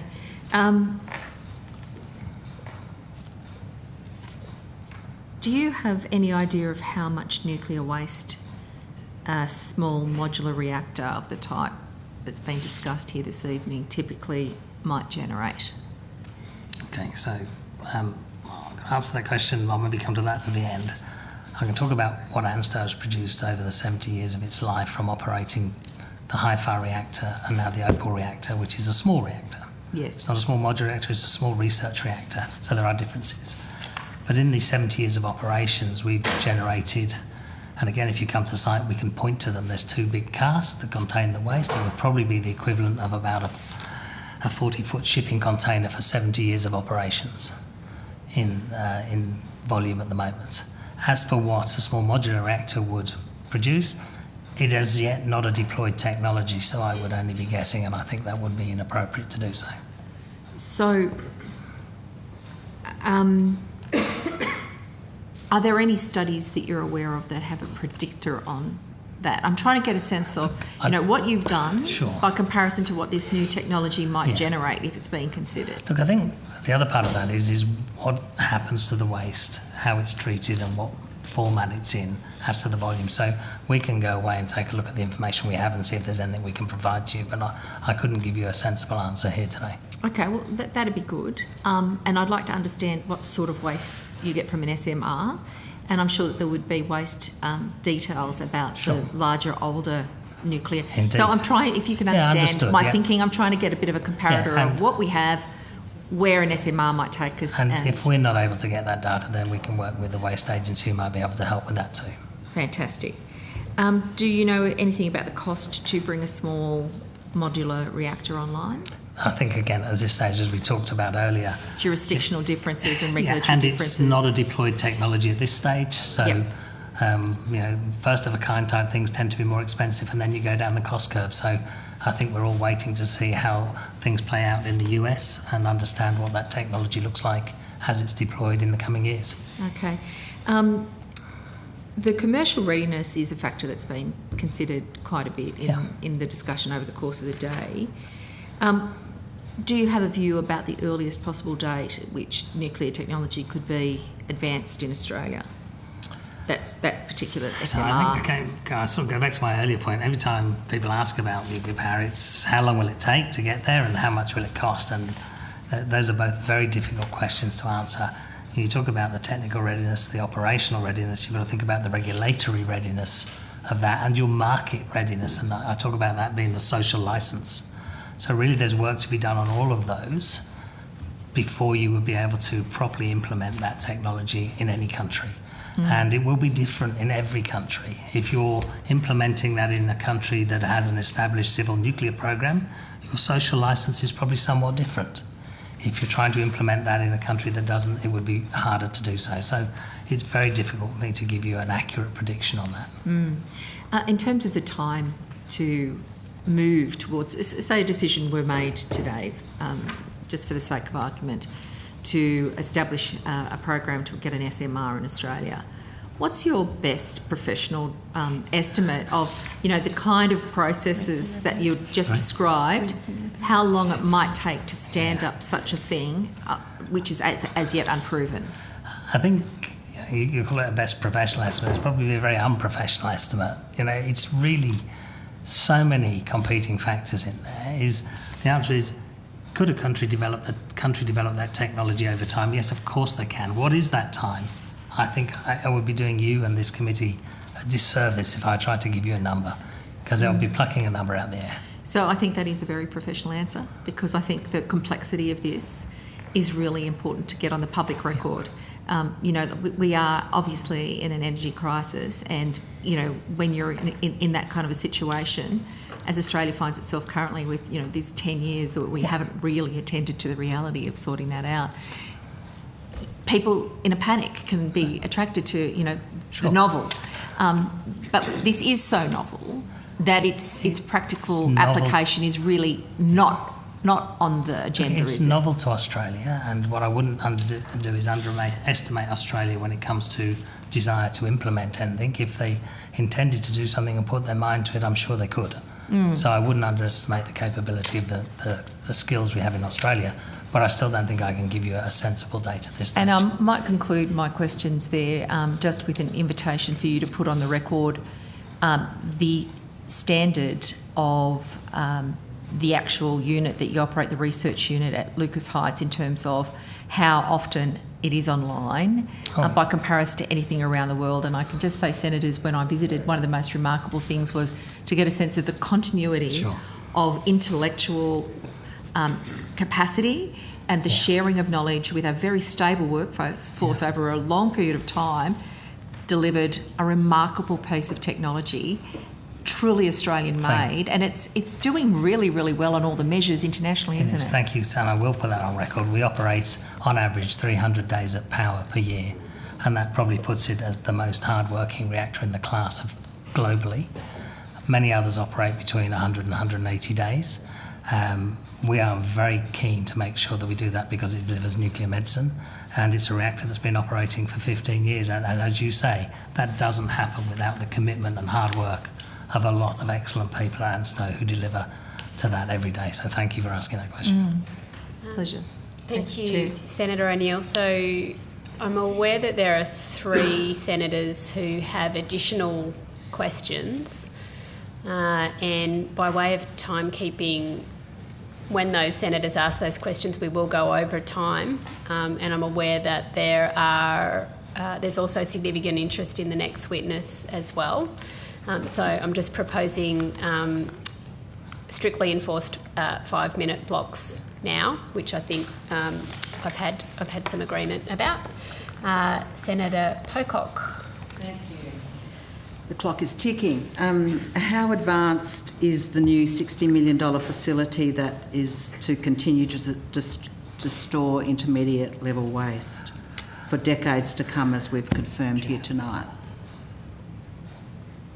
Timescale and where we're at with that, the capacity upgrade. Yeah. Can we take that on notice and come back so we can give you the accurate dates where we are with the capacity increase? Thank you, that would be great. I'd appreciate that. Are there any legal or regulatory constraints on storage as opposed to disposal at ANSTO?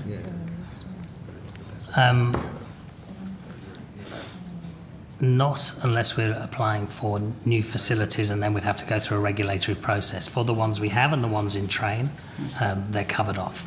So no constraints at present. What contingency do you have in place given that the South Australian Waste Facility is hotly contested and may not proceed? So the current capacity increase is a contingency for that, and if it goes beyond its current timing, we may have to look at additional storage on site to ensure we have continued operations. So the $60 million is buying what period and mass of additional storage? I would again have to come back and give you the specific timeline on that. Time and space? Of course. Thank you. How long can you manage the intermediate level nuclear waste at present? So the intermediate level waste that we have stored in the TN81 containers is safely stored on site until it goes to a final repository. We have other intermediate waste on site, again, currently safely stored until it goes to a final repository. There's no time bounding on that. Could I ask you to come back to us on notice with the time? Yeah, there is no time bounding. We can continue. So there's no time limit? We can continue to store it safely, but it needs eventually to go to a waste repository. Is that my 5 minutes? No. Good. I'm now going to get into the land of dueling reasonable assumptions. Is it not, I've heard you respond to Senator Fawcett's what's a reasonable assumption. Is it not also a reasonable assumption based on historical experience that the costs and the timelines for modular nuclear reactors or other forms of nuclear power generation are likely to be, based on historical experience in the nuclear power industry, much longer, with the costs much higher than are currently being projected in some publications of the kind that Senator Fawcett referred to? I'm thinking about the history of some of the most significant builds of nuclear power around the planet. They have an interesting history which would encourage reasonable assumptions that need to test time and money. Okay, so I hope I'm answering the question you're asking me in the right way. So some of those large power generating plants that you talk about have had an interesting history because they're large, they're unique, and they are of a specific sort that's designed to be in that part of that country at that time, right? When we're talking about small modular reactors, as the question was asked here, that is, as it is, a reproducible, more cookie cutter type modular reactor that can be deployed in a faster and easier way. So I don't think the assumptions that apply to the large-scale reactors would apply to small modular reactors, no. So you don't think it's a reasonable assumption that the cost and timelines, this is not an operational technology at present, could just as reasonably be said to be higher cost and longer timeline? I don't think I could say that. I don't think I could agree with that. You can't agree with No, that? I don't think I could agree with that. I don't know the answer to that. It could be very easy that with a small modular reactor, because they are more reproducible, that is the design that they're going for, that we would see them come down the cost curve eventually. I really appreciate you keeping us out of the land of unprofessional assessments, as you just did a moment ago. Is it not possible to make a professional assessment about something? We're talking about assumptions. It seems rather Look, it's like anything, isn't esoteric it? The thing about assumptions is it's for all of us to challenge and disagree or agree until we get the best set of assumptions. And for that, you need a diverse set of inputs and opinions. So I think that having all of the people involved and discussing it, and people who have knowledge and people who come from different backgrounds, will get the best outcome. That's the nature of assumptions in a model. They're a challenge. Well, it's also the case that we need to base it on evidence and assessment of history. Where best we have the history, that is the best information. Thank you. Thank you, Thanks, Senator. Chair. Thank you, Senator Pocock. Senator Fawcett, also known as Senator Canavan by the... True. Senator Fawcett. So the witnesses can see anyway. Thank you. I'll come to the IEAE in a minute in terms of their milestone approach, but just on this discussion around timeframes. Yeah. You're aware that the Chinese have started up their first molten salt reactor? Given your involvement in the Gen 4 research, do you have any insight into the operation of that reactor? Personally, I don't. I can check with my colleagues to see how much information we have. I'm aware that that started. I'm also aware that the Argentinians are some way down the path of a small modular type reactor as well. So there are a number underway. Sure, the molten salt is unique because it's the one that uses spent fuel and helps Yes, avoid indeed. the waste problem. The Canadian group, Ontario Power, I'm trying to think what the G stands for, it's not group, but Power Generation, they have a very tight time frame from second pass approval, which now the joint US-Canadian effort, they're looking at implementing by 2028 and have a high degree of confidence with funding for that. Does that sound reasonable from your experience? That's what we are also hearing from that group as well. So that's the information I'm hearing. Okay, so that's, 6 years from now? Fantastic. Yeah, I mean, it's an aggressive timeline, but that's the one we're hearing. Yeah. Can I go to the milestone approach? You familiar with the International Atomic Energy Agency's milestone approach? Yes, I am familiar. I'm not an expert on it, but I'm familiar with it. Okay. We've just highlighted that some technology solutions could be within 6 years, but as you highlighted, there's a lot of community consultation. The first milestone approach, or first milestone in their approach, is actually about getting community consent, community permission, buy-in, getting a regulatory system in place, etc. So that's before we even decide we're definitely going to go down that path. With the skills that ANSTO develops in its people, the advice and experience you get from people overseas, do we have the workforce that if we got rid of the prohibition and started down that milestone approach, we could actually sensibly inform, in a fact-based way, policymakers to make a decision at that first milestone? Wow, so that's, I mean, we're talking about the nuclear workforce and the capable workforce in the country at the moment, I think. Well, no, I'm just talking about the milestone approach. And the Sure, first but that would milestone, require nuclear capable people to communicate and to make sure we... So I'm happy for you to take this on notice, but if you want to have a look at the milestone approach and what's involved... I will take it on notice, but I would like to say just in general about the workforce. I mean, there's pressures across all parts of industry at the moment in terms of skilled workforce. Yep. We're no different to anybody else. And so it's important for us to identify and look to how we find the workforce of the future. So that's a challenge anyway, but I'll take your question on notice. Fantastic. And finally, is there anything else you'd like to tell us about the Gen 4 work? thought you were going to say about ANSTO. Well, I've been to ANSTO. You've told me and you've Look, I shown me. think And it's there's a lot of fantastic. And I information. encourage my colleagues. If you haven't been to ANSTO, please go. There is information published on Gen4. It's out there, so people can get it. We're happy to share the information we have. There's probably not a great deal more to say on it. We participate in that activity because it keeps us abreast of nuclear development. So it's an important role that ANSTO has. But Nathan, do you have people posted overseas who are hands-on involved? or Not are they posted doing overseas, but we document recently reviews? held a meeting in Sydney in May this year of the Generation 4, and we participate in those committees. Sure. Chair, I'll stop there. Thank you, Senator Fawcett. Senator McDonald. Thank you, Chair. I'll just diverse before I go back to my line of questions from before. I was fascinated to discover that Australia has a bilateral agreement with Canada, 3 in fact, on atomic energy, 1959, 1981 and 1995. There you go. Oh, well, there you go. I've learnt a lot tonight. Perhaps you've learnt one thing. That would be... Thank you. So you're not aware of that? That's not something that has, when your engagements as Australia's nuclear facility, that you haven't had... We have historically had a number of MOUs in place regarding our activities with different jurisdictions. Those ones in particular, I'm not across those, but we do and continue to have a number in place. When they're at the sort of ANSTO level, when they get to treaty level, then obviously it's government to government. Yeah, sure. Excuse me. Was ANSTO involved in the consultation process for the proposal of the National Radioactive Waste Management Facility? Yes. Has ANSTO been involved in any discussions about a future intermediate level waste management facility? We've been involved in discussions around national waste facilities, I think probably at all levels, and continue so to be. The budget allocated an additional $6.1 million for radioactive waste management. Is ANSTO receiving any of this funding? John, that's probably that's an hour item, I would have think. We've funded separately and differently. Right.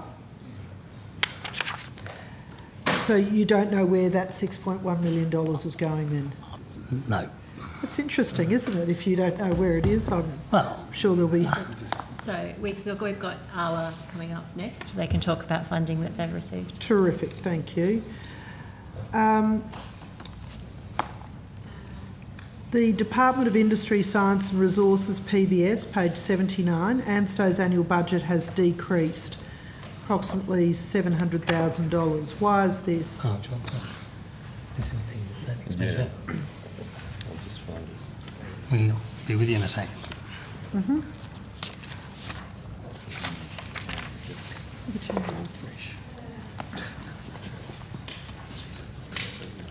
It's the savings measure. Yeah, that's the savings. It's a save, yeah. Do you want to? Senator John Edge, Chief Operating Officer, that was a savings measure. I think it was applied to agencies, a number of agencies, not just ANSTO. So I'm happy to provide extra information. The budget measure is called Savings External Labour and Savings from Advertising, Travel and Legal Expenses. It was applied across the public service as a whole, and it was proportioned out to different entities.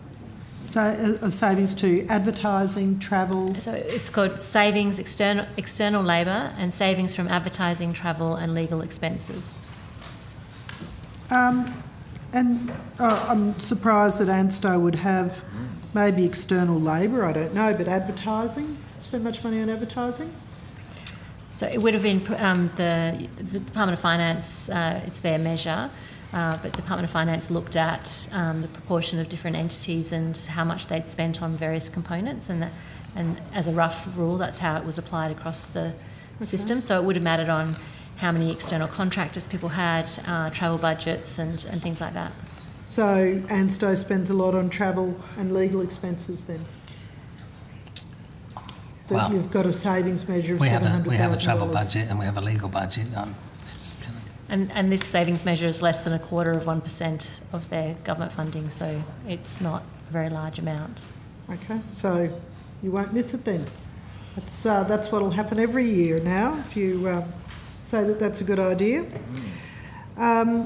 Has ANSTO been asked by any minister or their officers for consultation on nuclear energy, science or technology?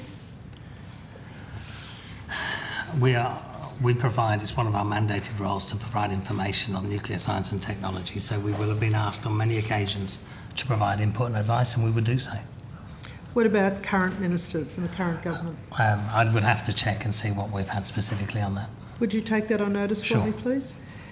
Has ANSTO been asked to create or provide modelling on nuclear energy in Australia? In what, with respect to what? Modelling and... I'm sorry, I didn't quite hear what you asked me. Yeah.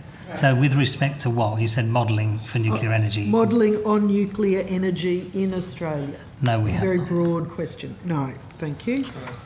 Please. Have you been asked to provide advice on the costs of nuclear energy to the government or any other government agency?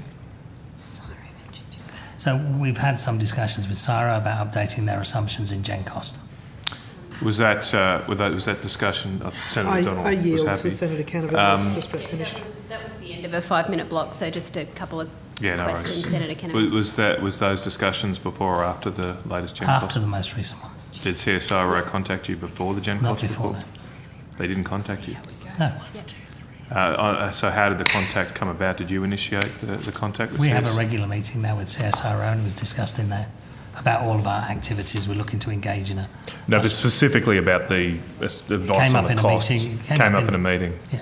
So So what, we need to be part of that, and we will be involved going were forward. you disappointed not to have been involved in the development of those assumptions? I will be pleased to be involved going forward. Seems strange that the CSIRO wouldn't reach out to the I will be government's very pleased to be premier involved going forward. nuclear agency to determine what the costs of nuclear energy are. It seems a little bit of a stitch up. So what's your involvement going forward for the next gen cost report? So we will make sure that we involved in the assumptions, the information coming out of the IAEA, and any information coming out international fora that we think is relevant. We'll work with Dr. Marshall and the team. Do you think the costs in the gen cost report are too high or too low in regards to nuclear energy, the latest edition that is? So we sort of had quite a coverage of that question earlier. I think I might know where you're going, so we'll watch this space. Very interesting. Thank you very much, Mr. Jenkinson. Thank you. Thank you, Senator Canavan, and thank you very much to the representatives of ANSTO. Chair, can I indicate that I'm going to put one on notice? You may. Just while waiting for this session to finish, I found a study published that is a report of a published study in May you weren't on my list. from Stanford University, and it talks about neutron leakage from SMRs being quite significantly different from larger nuclear plants, and asserts that nuclear waste in need of management disposal from such SMRs would increase management disposal by factors of 2 to 30 for the reactors in their case study. So I'll just put that on record Thank you. for you Yeah, we will to follow up. interrogate and have a look at the original research and give us your view. Thank you. Thank you. I was about to release you, but I didn't have a name on my list, that name being the very patient Senator Smith. I will keep the questions tight, Chair, and welcome Mr. Jenkinson, and thank you for your time. Can we just be clear in terms of what are the waste classifications that we use in Australia? So if I read 4 out, can you let me know whether they are accurate or inaccurate? So the 4 that I have is exempt waste, low-level waste, intermediate level waste and high level waste. Okay, yeah, okay, so we have those waste classifications, and so I can come back to you and give you a list of all the different classifications we use and the volumes we have. We don't have high level waste in Australia. So just to be, in the interest of transparency, I just want to be clear about when we think about the Kimber site, exactly what level of waste we're talking about, because Yeah, look, I think, again, Arwa are coming up shortly, and that's probably a better question for them in terms of the waste for that facility. Right. So we have an Australian Radioactive Waste Agency that's on the list to come next. Yep. And they're managing the Kimber site and the arrangements around that. So there is obviously extensive discussions between the two organisations, but it's probably more appropriate to ask them. So the matter of how we define waste is a live conversation No, it's just No? you were asking It's a about the fit Kimber settle. site, so I thought you were going in that direction, and that's actually a question for Mr. So Jenkinson. how we define waste is really established by the independent regulator, ANZSA. And again, probably better a question for them, but they're the people who determine the classification. But those 4 classifications that I read out are accurate? They are, yeah. Great. So Senator McDonald asked you, had ANSTO been involved in any discussions about a future intermediate level waste management facility? And I didn't catch your answer. So we've been involved in the discussion around the National Radioactive Waste Management Facility. And again, when you talk to Our later, the original discussions around that were for both low level and intermediate. But you are, again, better to direct the question as to where that thinking is now to them. Given the effectiveness of your last interjection, yes. Yep. Thank you, Senator Smith. Are you still considering moving the level 2 waste at Lucas Heights to Kimber? The intermediate level waste? Yes, yes. That's still part of the consideration. Okay, it's still on the table potentially as an option. Okay. Can you foresee a situation where, are you engaged in any discussions about a future high-level waste? No. Can you see over the medium term any need for Australia to give consideration to high-level waste storage facility? Based on our activities, we don't, but you'd be better asking that question again to Our as to whether or not they're aware of any other waste streams. Right, but you're not? No. And you've not been asked to be engaged in any discussions or conversations around a high-level waste? I haven't at this stage, and I will check within my organisation, but I haven't. Great. Great, thank you very much. Is that dependent on our ability to continue to access overseas processing of So we send our nuclear fuel back to France and the UK for reprocessing. How long is that agreement? How long? Oh, that's extending out for a multiple year agreement. So how long, sir? When's the next shipment, John? Do you remember? 30.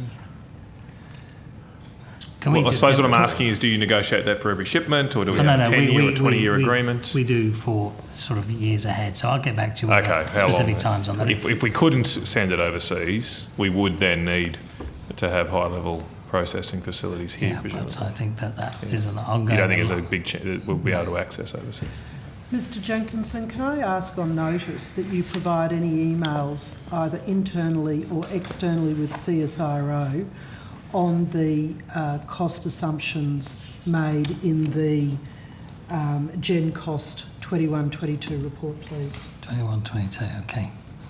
Yes. Jenkins, I'm assuming that you would work to like a risk profile or a risk strategy? We have a risk framework, yes. Yeah. So in the risk framework, does it contemplate any future difficulties or future risks that might make the shipment of Australian waste to France difficult? We have a whole range of risks around sending our spent fuel to overseas that we assess, and we assess that against criteria, and we look at mitigations for those risks. Right. So we would consider all of those situations. Right, and is that a public document? Is it in the It's an annual internal report? ANSTO document. Are you able to make it available to the committee? I think we probably could make that available to the committee. We'd have to take it on notice. Yeah, we'll just take on notice to see what's in there. Great, okay, thanks again, thank you. Thank you. Thank you very much, Senator Smith. There being no further questions for ANSTO, we thank you very much for coming and answering our questions, and we release you with our thanks. Thank you. We look forward to you all visiting. Thank you. Put me tabled. down for the synchrotron, and you've tabled 2 documents. Thank you. Yes, Thank you. we are tabling those documents. Thank you. Thank you. And I welcome to the table the representatives from Program 1.3, the Critical Minerals Office and the Australian Radioactive Waste Agency.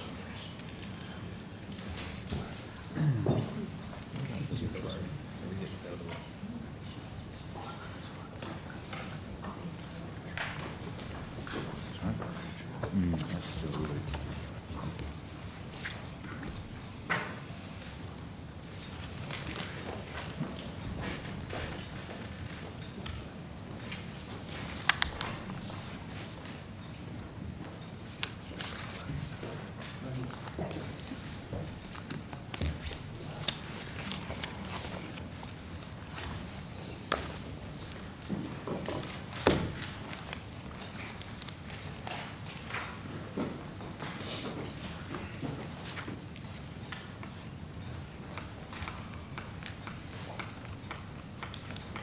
Secretary, are you just anticipating bringing people up as questions are asked? Or? Yes, we could. 1.3 covers quite a large number of items, as well as the 2 subcategories you mentioned. So okay. It depends a bit on what people wanted to talk about. Okay, I'm aware that people have questions for the Australian Radioactive Waste Agency. Would you like to start there? Yes. Okay. That's a good idea. Yes. So. Just before we start, Chair, Yep. I just wonder if I could raise with the Secretary and the Resource Division more broadly, that over a week ago, Senator Bragg, as the Deputy Chair of the Committee on behalf of the Coalition Senators, wrote to the Secretary to notify you and the Department to come prepared on a series of topics as set out on my letter that I can table. I know that it did get through to CSIRO because they acknowledged theirs. We didn't receive an acknowledgement to the letter, and I hope it was an oversight rather than intentionally refusing to acknowledge the requests of this coalition senators, because in the cross-portfolio segment of estimates on Tuesday night, we went through a range of issues that you didn't have the right portfolio people there for. And I certainly hope that this evening the department and the division has come prepared. So I apologise if there wasn't an acknowledgement. That would have been administrative oversight. We did receive the correspondence that has been provided to the relevant department officials, and they are prepared to answer the questions. Thank you. Good letter. I did read the letter. We did receive it. I apologise if it wasn't acknowledged back to the committee. Thank you, Ms Quinn. I'm aware that senators on my left have questions. I'm not sure who I'm giving the call to. So I can just confirm to you all that there's significant interest in this topic, and so I'm going to proceed in 5-minute blocks. Senator Whish-Wilson. You'll let us know when we hit 5. Yep. Yep. I've just got some questions because obviously it's been referenced, Senator McDonald references legislation coming to both houses shortly regarding the Ranger mine. Could you tell us how much radioactive waste or tailings has been created throughout the lifetime of this mine? Thank you, Senator. I would have to take that question on notice. As I understand it, though, a lot of those waste will be norm waste, naturally occurring radioactive materials, which is not actually part of HAWA's scope. Okay. If you take it on notice, is there any chance we could get the answers expedited, within the next week, if that was possible? Yes. Just think because the legislation's coming for the Senate, so it'd be useful to have that information. And how is this waste currently being managed? Yeah. Again, we'll have to take that one. If you could, how long does this waste have to be managed for? What are your obligations in that regard? Who becomes responsible for the waste when the mining operator, assuming it's Energy Resources Australia, has been deemed to have met their requirements for rehabilitation and no longer has any obligations to manage the land? And will it be the NT government, the federal government, or members of the community? And are there any questions on what the ongoing cost will be for the management of this waste, or any estimates? And obviously, who would be responsible for that cost? I don't know if you... Yeah, no, thank you, Senator. As I say, norm wastes are not part of our scope at the moment. They're not included in the inventory of radioactive waste that we've been looking at, but we'll take the question away and provide responses. Great. And if you'd like, I can give you the email copy of that. Thank you. Thank you. That's it for me. You jump in there, Barbara. Well, can I give my remaining couple of minutes to Senator Pocock? Can we have a combined 15 minutes? Senator Pocock. Thank you. I'd love to use your minutes. Thank you, Senator Whish-Wilson. Thanks for being here, and thank you, Chair. Questions for the Minister. Minister, you're probably well aware that the South Australian Premier strongly supported recently a veto right for the Bangala people in relation to the planned dump at Kimba. And on October 22nd, the State Labor Convention passed a resolution that continuing this project undermines efforts towards reconciliation and called on, quote, the federal Labor government to listen to the Bangala people and ensure their voices are heard, end quote. Have you reviewed your position in light of the South Australian government adopting this position?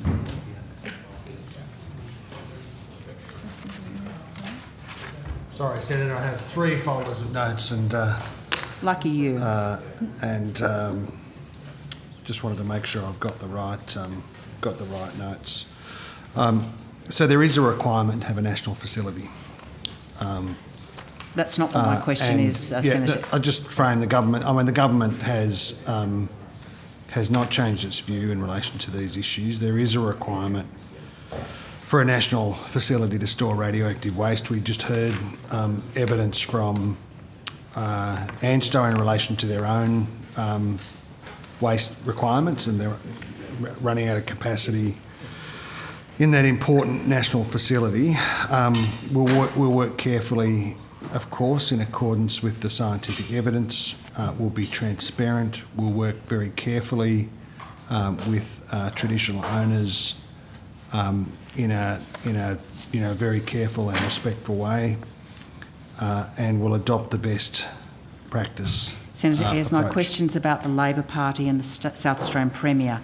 He has come out strongly opposing, as have the South Australian Labor Party. I'm asking you what your response is to that Labor Party difference.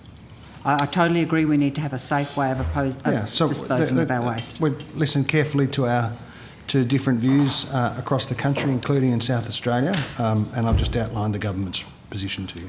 So do you agree with the South Australian Premier that the Bangala people should have a veto in relation to the disposal of this waste on their country?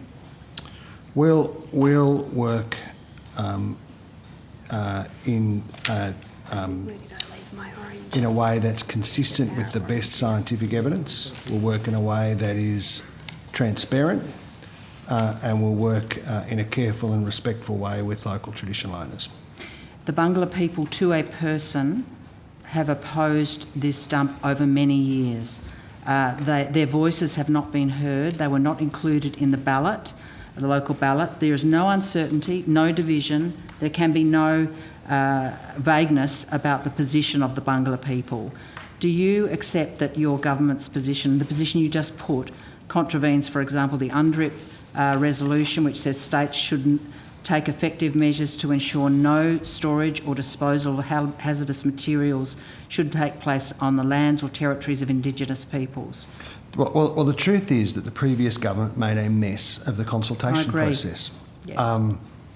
And the Bangala traditional owners have utilised the judicial review process that's available to them, which is available to them because of amendments that Labor was successful in pursuing. Those exist because of the role that we played in opposition.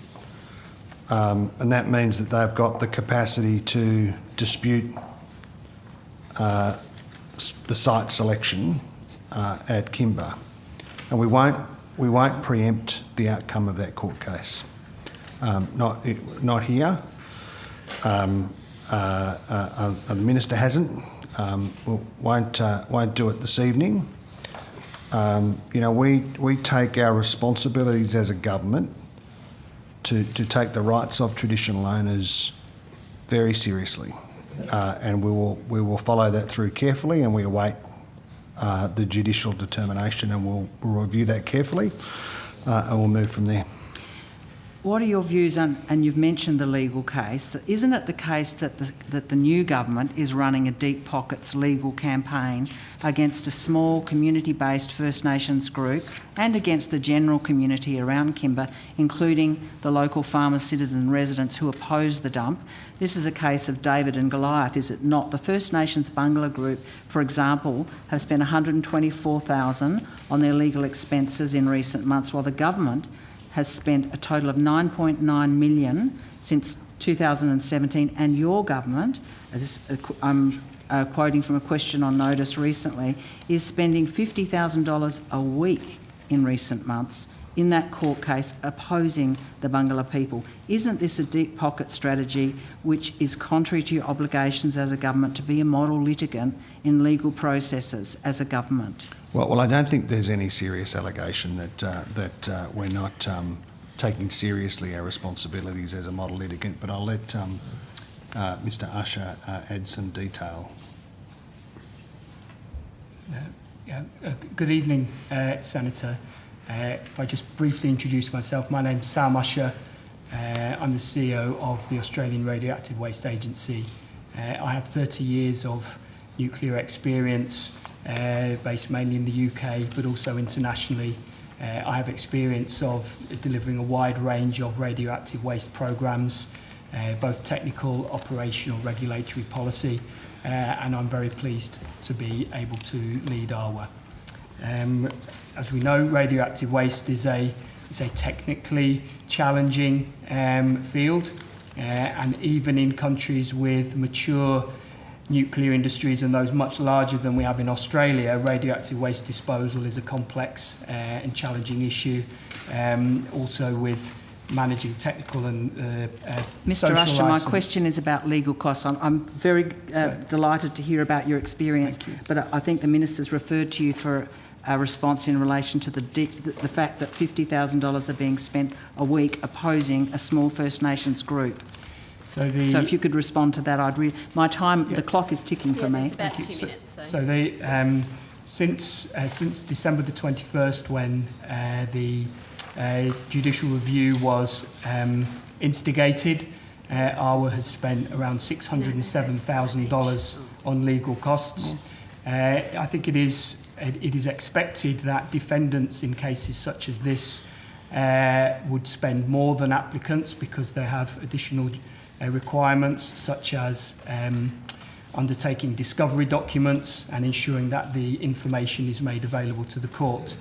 And also I think, to be clear, that the government does take seriously the model litigant obligations to ensure that we make things as easy as possible for the applicants in this matter.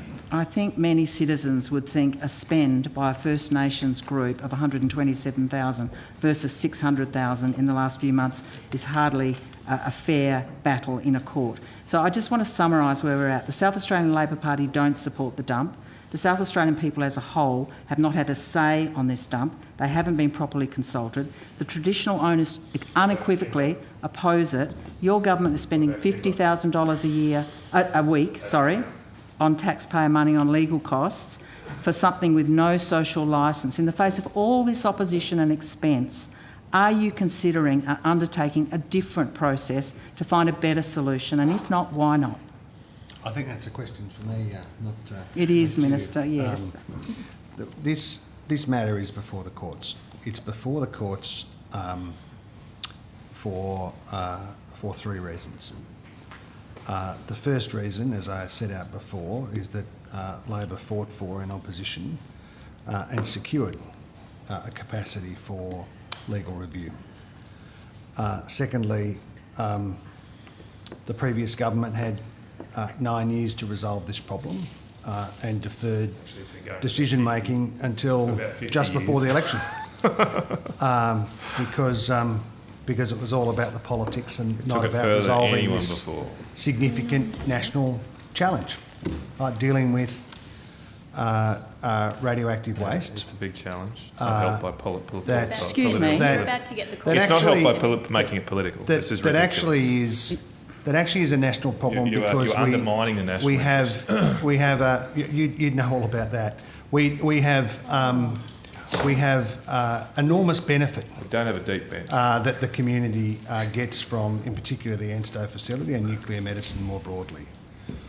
Okay. And thirdly, I am not going to prejudge the outcome of the court determination. Have you got a contingency plan if this falls over? Sorry, Senator Pocock, your time did expire. I think the Minister's answered a question. I'm proceeding in 5-minute blocks, and Senator Canavan has the call. Thank you very much, and I don't think we've met Mr Usher, but congratulations. It's a very important endeavour, and I'll try hard not to politicise this matter because it has been going on for almost half a century, and I do agree with the Minister that it's very important that we do resolve it. Obviously, governments of different political persuasions have tried to navigate this very difficult space, and congratulate you on the establishment of the agency and also all the hard work that was done by departmental officials to get this far. I was very proud when I was involved with it and the work that a lot of people did on the ground.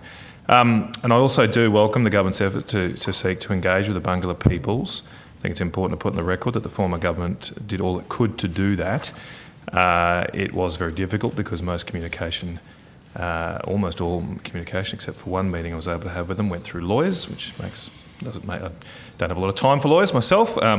But what is the status at the moment? Is the government discussing matters with the Bangala people? Are they having meetings or on a regular basis with your agency? How is that relationship? Thank you, Senator. The agency acknowledges the links, the connection of the Bangala people as the traditional owners on the land in which the Napandi site, which was declared, has been, and we recognise the links and connections to country. ARWA is committed to consulting and engaging with BDAC as the representative body of the Bangala people. We're committed to understanding and identifying and protecting any cultural heritage that is on the site, and we're also committed to working with the BDAC and the Bangala community to identify any economic and socio-economic development opportunities as part of this development. The correspondence and engagement with the Bangala people and BDAC has been ongoing over a number of years. That continues. There are challenges with the ongoing litigation process, as you said, but we are undertaking a number of activities with the Bangala people and with BDAC, and I understand that BDAC met with the former minister and the current minister as well this year. So the minister's been able to have a meeting with BDAC? Yes. When was the last time they met? It was June or July. I'd have to check the date. Have to take that on notice. 2022. July. Okay, thank you. Just to, I think it's important to get the history on the record, especially for Senator Pocock, who hasn't been here for that long. What was the work done on Indigenous heritage before the decision was made about the Kimber site? Can you take me through what work was done to present to the Minister before a declaration was made? There was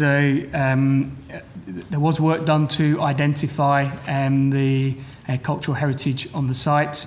The department, as it was at the time, undertook a cultural heritage assessment, in general as it did with the three sites that were identified.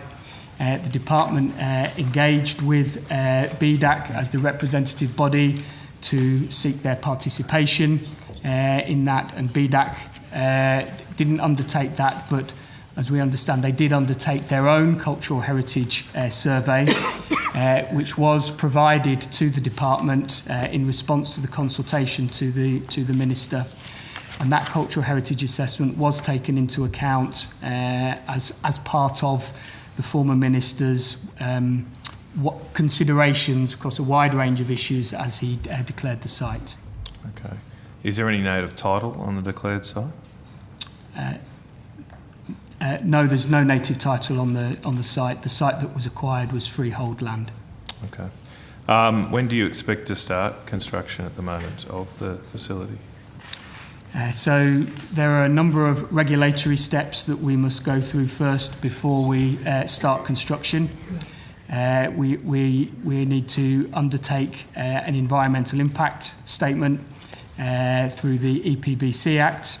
We're undertaking design and safety case work to ensure that we can apply for our nuclear site licence through our PANZA, and we're producing a detailed business case which will go through for effectively government approval, and we expect through the Public Works Committee. These are challenging technical pieces of work, and it's first of a kind in Australia to deliver this kind of a disposal facility. where we're making safe permanently waste over centuries. And so... I might just hold up, do you have a start year, though, in your project sort of flow? Do you have a start year for construction? Yeah, we not going to hold you to it. They shifted a lot when I was the minister, but do you have one at the moment? We do. We expect that licensing and those approval processes. We're expecting to take 4 to 6 years from where we are now. Okay. Are you still, in terms of the benefits to Senator Kimber? Canavan, this will be the last question. Your 5 minute. Yeah. I was always very passionate to make sure that locals on the ground had jobs and work and opportunities. What's the status at the moment while we're waiting for construction to start? Is there any additional local projects that the government is funding? Are you continuing with the trips to ANSTO or the involvement of the local community and schools in nuclear science, etc.? Yes, we are continuing to engage with the community at Kimber. I was at Kimber last week. That coincided with the announcement of the third round of community benefit grants, which went to the community. Right. And I got to see some of those projects, including the refurbishment of the nurses' wing at the local hospital, as well as looking at agricultural hubs. And some of these projects were going to projects that were for people that were actually opposed to the facility as well. So that engagement with the community is going on. The people within the community are keen to understand when the next opportunities are. And when I was there, I met with businesses that are looking to support the next stage of site characterisation works, which are planned to commence shortly. And the schools? Thanks, Mr Usher. The schools? Thanks. I've got to share the call, Senator Canavan. We're going to be here. It was the same question, but so, yeah. We're committed to engaging with the schools. That's all. Yes, Senator, thank you, Mr Usher. Senator McDonald. Thank you. Can ARWA provide an update on the status of Australia's radioactive waste? Not the site, but where the waste currently is. Yes. Thank you, Senator. Yes, we produced an inventory report in September, and I think, as I understand, you noted in the discussions with ANSTO, that has identified the volumes of waste that we have and identified some of the locations. The majority of the waste has been produced and it will continue to be produced by ANSTO at Lucas Heights. But I think it is important to say that is not the only place where there is radioactive waste. For example, CSIRO have notable quantities, as do our Panzer, the Department of Defence, and there are a wide range of industrial users that generate waste. And also, waste that there are waste through sealed sources that are used in hospitals all over Australia. We understand. We know that there's radioactive waste in over 100 different locations across Australia. Is it well managed where it is currently? So all radioactive waste is regulated. It's tightly regulated by our Panzer. If it's Commonwealth waste, if it's industrial waste, that waste is regulated by state authorities. I think waste is it is managed safely and securely, protecting the environment in the I would say the short and the medium term, but it is not sustainable. And we need to find a sustainable, permanent disposal pathway for Australia's radioactive waste in line with international best practice and our commitments under the IAEA's Joint Convention on Spent Fuel Management and Radioactive Waste Management. So 100 sites across Australia, some of them hospitals. Hospitals are storing their own medical waste there. Is that correct? That's correct, yes. So 100 sites that are managing their own waste in a secure, regulated format. That doesn't sound like a good use of, or possibly, is that their expertise that they're now... I think, as I said, these facilities are regulated appropriately, and that is a matter for regulators. And as I say, it's safely and securely managed in the short term, but it's not sustainable in the long term. And there is a requirement and an obligation for the Commonwealth to ensure that over the long term, waste is managed sustainably, safely, securely, and protecting the environment for generations to come. I sat on the Senate inquiry into the location of the Australia's National Nuclear Waste Management Facility, and just to echo Senator Canavan's point, it is 50 years that Australia has been trying to establish a site, and despite the Minister's characterisation of the previous government, this has been something that has perplexed both sides of the House for many, many years, and to have come so close now with identifying a site and to now have it delayed is, I think, incredibly concerning, particularly given that we just heard evidence from ANSTO that in the absence of a suitable waste facility, I'm sorry, was there something you needed to add there, Secretary? No. I was just waiting for you to ask a question. So I was just listening, waiting for the question. In the absence of there being a suitable medical waste, that there would be, Australia would have to stop producing treatments like cancer treatments. And I thought that was incredibly confronting thought and a very serious issue that whilst it's been raised about the community, about where it should be, but I remain confronted by that, because we all have people in our lives who have benefited from Australia being able to produce its own nuclear medicine. Thanks, Senator McDonald. That's a block there. I'm going to go now to Senator O'Neill. Thank you very much. I just want to ask some questions about PEP 11. To you, Ms Quinn? You can start with me, and I have other officials here. Thank you very much. So in an earlier estimate session, the department found out about the former Prime Minister's appointment to the Department of Industry, Science and Resources as the Minister for that entity on the 21st of April. Now, based on the evidence, I'm just checking, that was 6 days after the former Prime Minister's appointment actually occurred. Is that correct? So you're correct. The department found out that Mr Morrison had been appointed to the Resources Portfolio on the 21st of April, and as we understand it, subsequently he was appointed on the 15th of April. So when you piece the bits back together, this is what you find out as the department, that he actually became Minister on the 15th. You were advised 6 days later. On the 21st, yes. Correct. Okay. So could you give me an indication of how the department was actually informed of that self-appointed secret ministry? So I believe I might have said this the other night, but I'm happy to say it again. It was from a phone call from a senior executive officer in the Department of Prime Minister Cabinet to a senior executive officer in the Department of then Industry, Science, Energy and Resources. So would you call that an official or an unofficial notification? It was a phone call. I'm not sure how I would characterise it, other than it was a statement of fact from one official to another. Was there an email? Not at that stage, no. So a little more information then. Did an email ultimately arrive providing written proof of what was asserted on a phone call?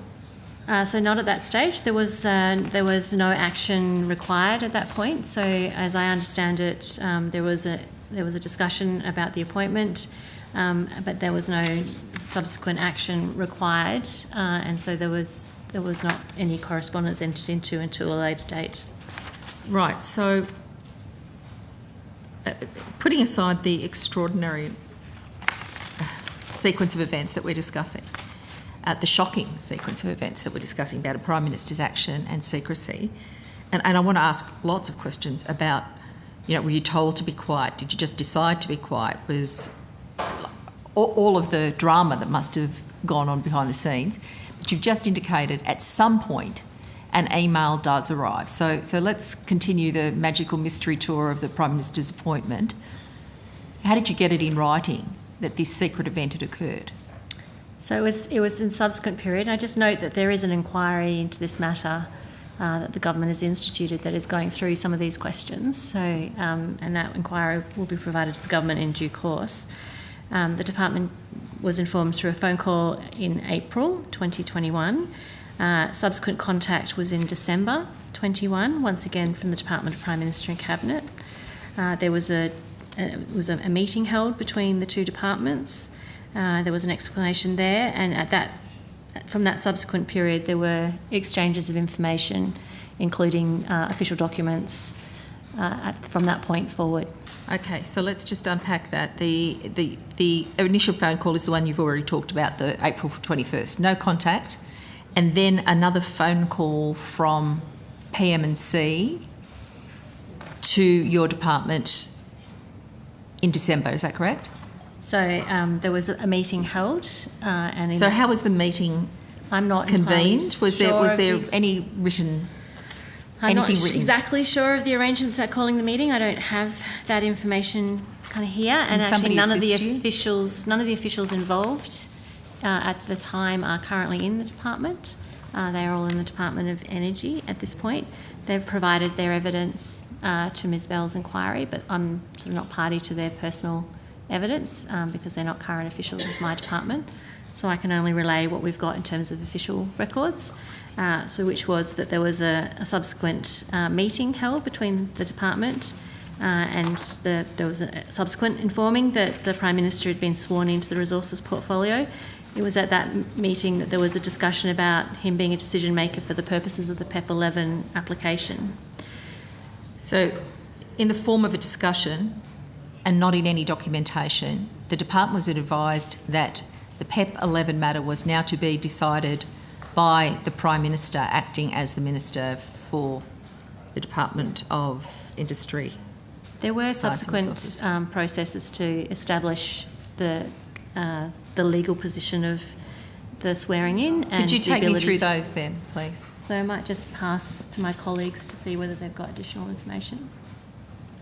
Thank you, Senator. Narelle Loche, I'm the Acting General Manager of the Offshore Resources Branch. So we, as the Secretary noted, we were made aware via a meeting exchange on the 8th of December of the appointment, and that the Prime Minister would be taking the PEP 11 decision.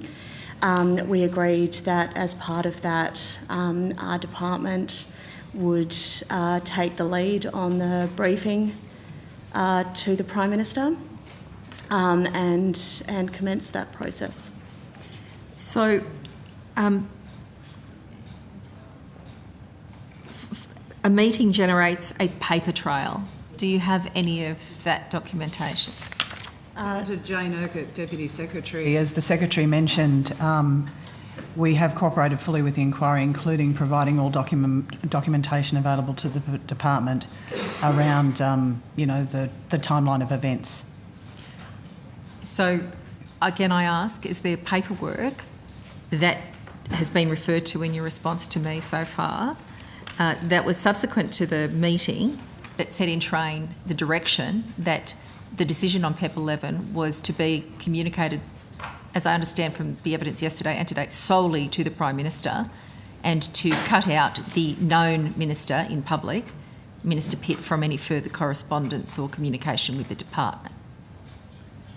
So I'm sorry, Senator, but would you mind breaking that question up for me? Yeah, it's pretty confusing, isn't it? And we aren't very skilled at, unpacking this sort of deception and cover-up. So what I could say, Senator, is again that documentation has been provided to the inquiry. Yes, but we're not in the inquiry. We're here in the Senate asking questions about what happened. And my question is, there's been no paper trail up until this date in December, which is the is it the 8th of December? Is that the date that you mentioned to me the other day, Ms Quinn? So I just mentioned just then that there was contact from the department. A meeting was held on the 8th of December where the department is advised that the Prime Minister would be the decision maker for the purpose of PEP 11. Right, and then there was paper that followed. And then the department was asked to brief the former Prime Minister in relation to his responsibilities. And how were you asked to brief? Was that a verbal instruction or was there an email request? As I understand it, it was part of the discussion with the Department of Prime Minister and Cabinet. Okay, so they arrive in and just say, change of plan. The Prime Minister's now the head of the department. We're just going to cut Minister Pitt out and stop talking to him and just give us the down low on the secret. It's a secret business now and you've got to just talk to the Prime Minister. That was all done verbally and the department just agreed to it. So I'd like to take that on notice to confirm, because as I understand it, it was established that he was validly appointed to the position in order to be able to receive the advice. Well, it was established by whom, at what point, and what documentation occurred at the highest level of office in this country to allow the Prime Minister to secretly self-appoint him to a role and direct the department above and beyond the nominated publicly known minister to be the sole receiver of any information from the department about the PEP 11 project, which affects a huge number of people on the east coast of New South Wales.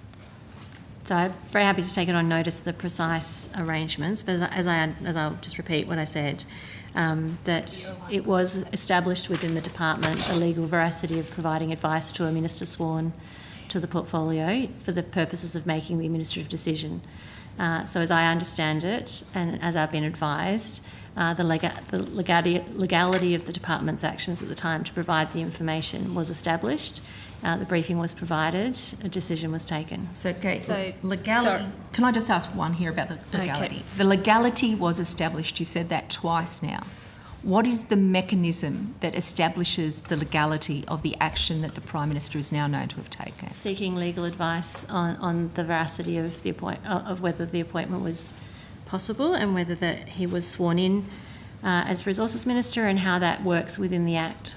And that seeking of advice regarding legality, was that advice sought by the Prime Minister's department, or was it advice sought independently by the Department of Industry? It was sought by the Department of Industry, Science, Energy and Resources. And were you provided with any advice to the same end secured by the Prime Minister and Cabinet? So we provided independent advice. I'm just pausing to just take...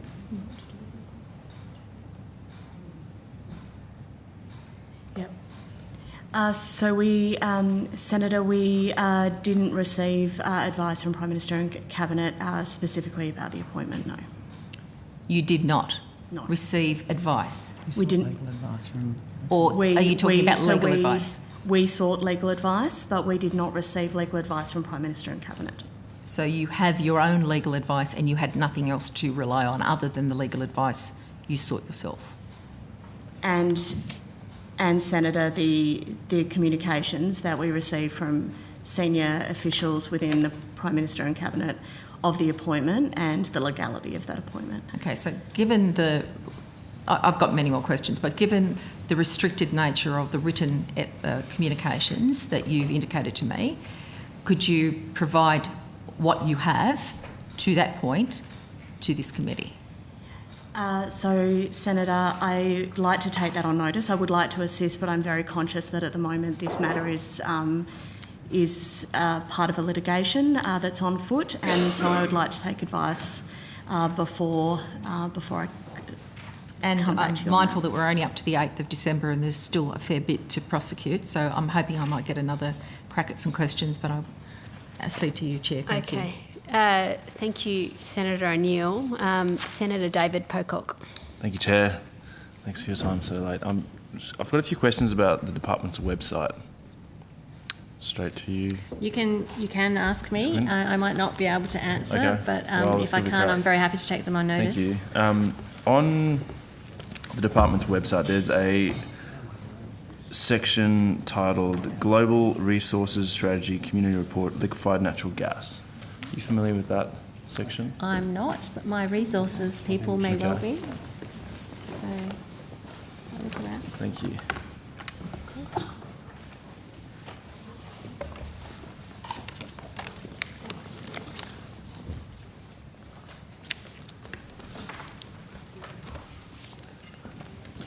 Senator David Lawrence, General Manager, Gas Branch. Mr. Lawrence, were you aware that until very recently there was a section titled Australian LNG Industry? Yes, Senator. Within that section, there was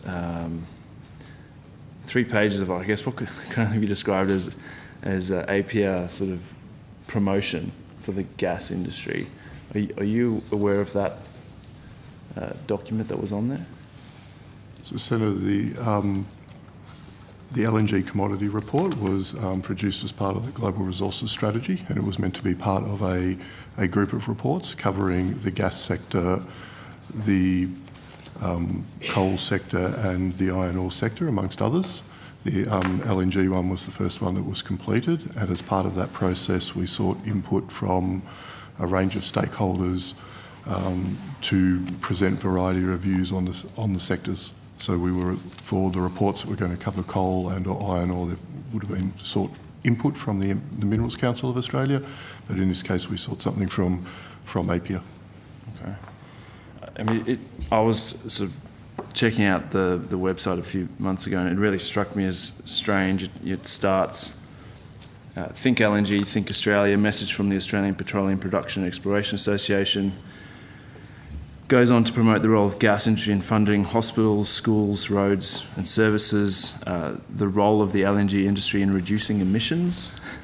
To quote, over more than 30 years, the Australian LNG industry has distinguished itself as a safe and reliable provider of LNG. The opportunity for Australia is huge, but so is the appetite of our competitors to snatch it from us. I'm interested in the relationship, between APIA and the department, and whether you think it's proper to have that sort of information on a government website, and when this information was uploaded and when it was deleted. For the dates, I'd have to take that on notice. The Global Resources Strategy was an initiative of the previous government. It was designed to promote the Australian resources sector internationally, so therefore it was a promotional document. And Australian LNG, is globally competitive. We earn a lot of export dollars from it. So yes, it was designed as part of that process of promoting the resources sector globally. It was designed to promote the sector. But it was an APIA document on the Australian government's website? APIA had an insert, if you want, in that document, yes. Yes. And why was it removed? I'm not aware that it's, but you'd have to ask. I'm no longer responsible for that, Senator, so I'd have to take that on notice to find out when it was removed. We did have a general refresh of the website, and as part of that we changed quite a lot of content, so we just checked whether it was tied to that. There was a significant restructure of the website. I'd love to know the reasons. Unrelated to any particular area, so we'll just have to check whether it was specific or I'd love to know why general. it was removed. And just out of interest, does the department have a policy around having industry groups' information on a government website? So, the department provides information that we're funded to do under the government programs. So it depends a bit on what the government programs are intended to do. And we don't take advertising or anything like that. So we do have policies around information that's from the department and information from the government. So it's sort of there's a joint responsibility there. But okay. And what's the relationship between the department and APIA? So it's the same as with other companies. We have stakeholder relationships with all the industry components that we deal with. It depends on the nature of the issue that we're engaging with stakeholders. Sometimes it's a friendly relationship, sometimes it's adversarial, depending on the nature of the policy question that we're having a discussion with. Are you concerned about the message it sends on having on the department's website a APR sort of sheet talking about how environmental offsets can lead to carbon neutral LNG cargo? It just struck me as really strange. But you don't have a problem with it? So I haven't looked at the material myself personally. It was before my time, so I can't really offer an opinion on something I haven't looked at personally. So, an opinion on having an APR document on the department's website. So as I understand, it was a contribution from a stakeholder to a publication, which is different from an APR publication. Okay. So there would have been a process around the production of the document and then decisions about disseminating it. Depends, as I understand it from Mr. Lawrence, it was a specific program where we were instructed and funded by government to produce information. So that's a little different than something that's done for the purposes of the departmental expenditure. Uh-huh. Do you have a vetting process for what you put on the website? There would be clearance processes on anything that goes on the website, yes. Has that changed at all since the change in government? Not that I'm aware of, but I'm happy to check. We certainly had a process around updating all the material on the website as part of the design, a refresh and thinking about the approval processes and at what level and at what content and verification. So we certainly had those conversations. But in terms of the guidance on what goes on there, it would be the same principles of accuracy and the like.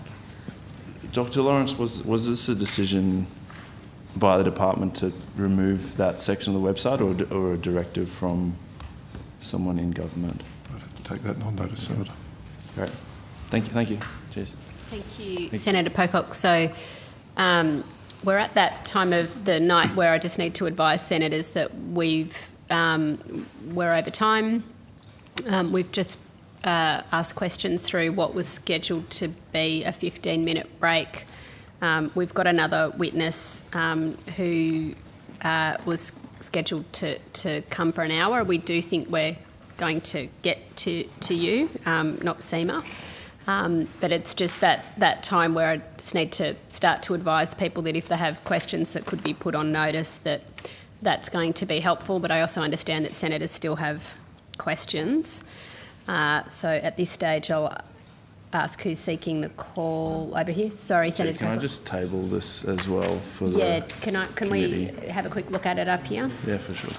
Thank you. Chair, can I just introduce? Cheers, we've both got questions too. And so I'm also, sorry, I'll just come to you in a minute, Minister, sorry. I'm also, in addition to balancing out individuals, I am also running a tab here on the amount of time that the opposition gets as the opposition, and I need to go back to the opposition based on that. Yes, Senator. Sorry, I didn't mean to interrupt your time management. Yeah. There is a meeting occurring now that I was banking on using the break to give some instructions to officials. It just happens that it may drag on for a while, so I could delay doing that potentially until 11 o'clock. But it may be that I need a couple of minutes at some point to do that. So I will. So we may need to call a recess in lieu of the break. If I can have the cooperation of the committee, I will try and avoid doing it because it's a meeting that's occurring, overseas. Yes, so I have been advised that the minister has an international meeting that is going on at the moment, and we may need to recess in lieu of the break. But if I can avoid doing it to maximise the time, I will do that. Who is seeking the call over here? Senator McDonald. Yep.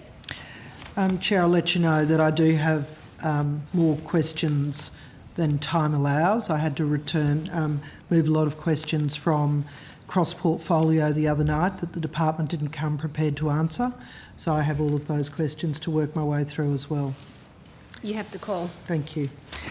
So I want to go back to Anwar and ask a question about Arwa, sorry.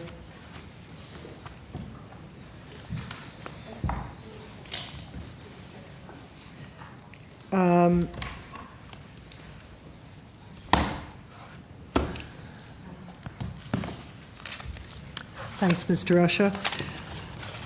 I wanted to ask you, the budget allocated an additional $6.1 million for radioactive waste management. Is ARWA receiving that funding?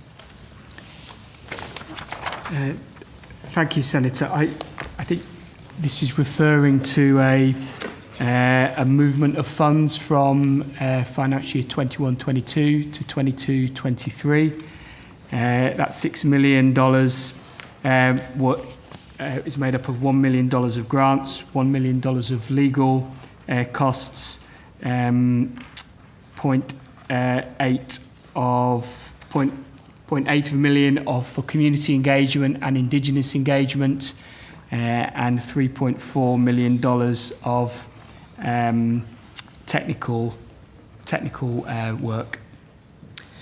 And is the profiling of the budget money just for the 22-23 year, or is it the 23-24 year? Sorry, could you clarify that? No, I understand it's for the 22-23 year. Right. Okay. That was my only question for so, you. Yeah, sorry, it was just a movement between years. Between years. Between years. I understand. Yes. Thank you. That was my only question for you. I'm sorry. Okay. I didn't quite get it in the last block. Okay. Thank you. Thank you. If I could go back now to critical minerals, please.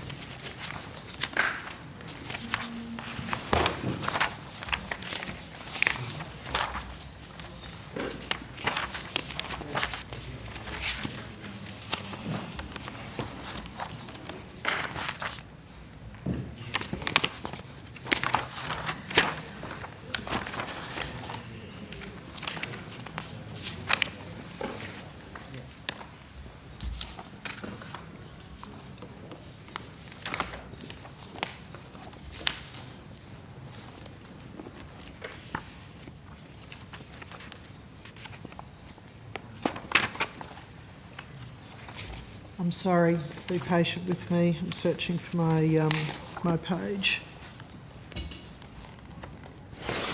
Right.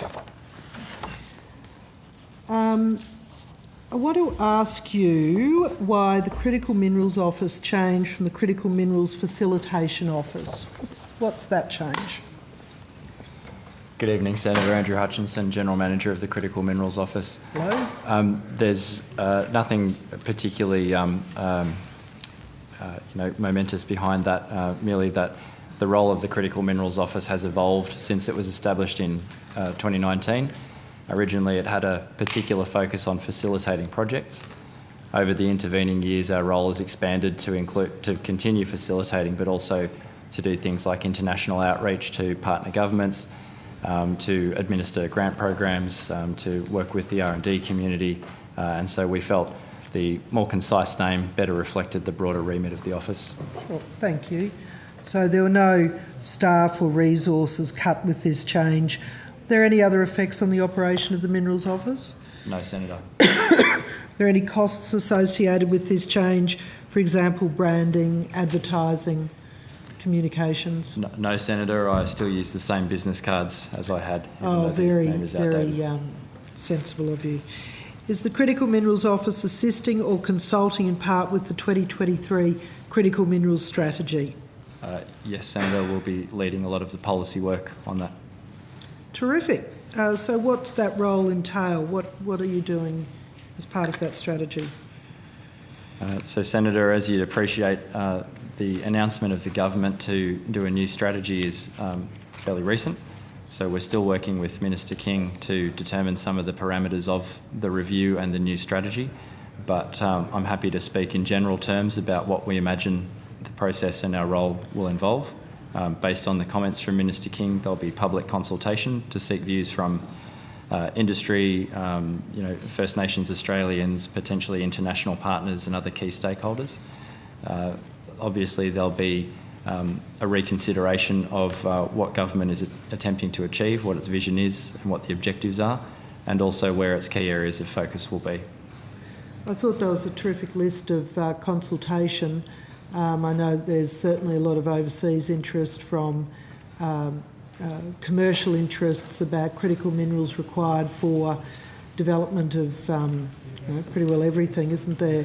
There'd be a requirement in the development of critical minerals that there should be an associated manufacturing component here in Australia. So, for example, batteries, motor vehicles, other things that companies are signing up for offtake agreements with Australian companies with a view to taking the critical minerals offshore. Happy to answer that, Senator, but can I just clarify, I didn't quite hear at the very start whether you're asking is there, will there be, or should there be a requirement? Oh. I didn't quite hear, I'm sorry. Oh, we could do all of those if you like, but is there, I guess, is the starting one. Thank you, Senator, for clarifying. So the new government has a clear focus on increasing Australia's manufacturing capability. It's got a particular focus on batteries through the soon-to-be developed battery manufacturing plan. So obviously that's a focus on government. There are a range of policy tools and measures, I guess, that could be implemented to encourage that. Where government chooses to go is a matter for government on that, and there are consultation processes around both the battery management plan, the critical minerals strategy, as we've just discussed, is likely to be consulted on. And so I wouldn't want to preempt the outcomes of that or government's policy consideration, but there's the full suite of options if you want to incentivise that. Yeah, terrific. Okay, so... Senator McDonald, just draw your attention as well that under the National Reconstruction Fund, one of the components is value-added in mining, and that is thinking about critical minerals and how we can have a value-added resources processing industry. So the integrated nature of the battery strategy, the National Reconstruction Fund particular stream, and the critical minerals strategy, even though they're across different portfolio ministers, integrate together in terms of the value-added chain. So there's more work to be done, but it's a clear intention to think seriously about how to build industrial capability and export markets for critical minerals. Terrific, thank you. That was where I wanted to turn to next. So can the Critical Minerals Office provide, any further detail, or have you been asked to provide advice on the design of that $1 billion fund? Because you'll have certain insights that other sectors won't have. And I'm not asking you for the advice, I'm asking you if you have been asked to contribute to the design of that $1 billion fund. Understood. Thank you, Senator. So, Senator, that policy work is being led within the department by a different area. Obviously, as you say, there are very strong links to Critical Minerals Office, but also resources more broadly. So, yes, we have had a large number of conversations and ongoing input to that process. Terrific, thank you. I will have more questions for critical minerals shortly, but I just would like to table... No? Yeah, it just might be a good point to pause your line of questioning. There'll be more time for your questions, Senator McDonald. I'm now going to Senator O'Neill.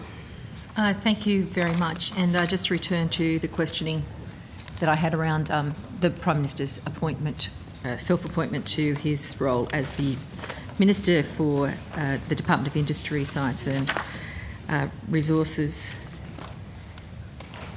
which became activated on the 8th of December. You said there was some exchange following the 8th of December of documentation, and I note that you weren't at the department at the time, Ms Quinn, and Ms Lorcher, you were answering questions before. Were you at the department at the time when this occurred? I was, yes, Senator. Yeah, so in terms of the documentation flow then that occurred, in what form did that take?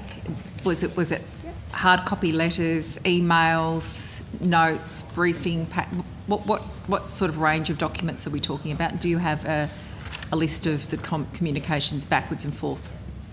Can I just check in relation to what aspect?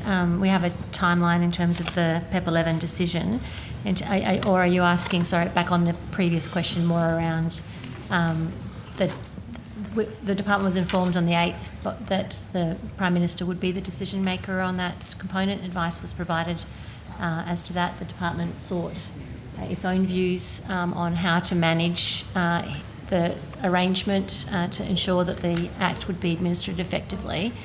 Is it that component, or is it on the subsequent sort of process of providing advice on the PEP 11 process? All of the above. Okay. All of the above. So when the information started to flow in a written form, whether that's by emails, whether it's by file notes following up on phone calls, file notes on the phone calls that I've previously asked about, any documentation about any interaction on the matter relating to PEP 11, which, just to be clear, was the only matter that the department communicated with the Prime Minister on in this portfolio. Is that correct? That's my understanding, yes. And we have, just to note that we have been in there's a legal process on foot. Yes. And there's been a discovery process as part of that. So very happy to take on notice the provision of information to make sure that we can align our obligations as a model litigant and under the legal process with the committee obligations of the Senate. There were emails and file notes and formal written briefings as part of the process, so very happy to take on notice what and when we can provide in relation to an ongoing legal matter. So bearing in mind that it is a judicial review and that Ms Bell is also a former judge, they do have considerable insight into separating out the work of the Senate from what they do. It's not just the Bell inquiry, there is actually a judicial process. Yes, of review of the PEP 11 matter, I understand that. Which includes these discussions as well. I know. So, look, we want to make sure that this is done, let's say, as transparently as possible, considering all the cover-up that's been part of it. So I just want to be clear, I want every piece of communication that was noted in whatever form it was to be provided to this committee, if that is possible, and I sincerely hope it is.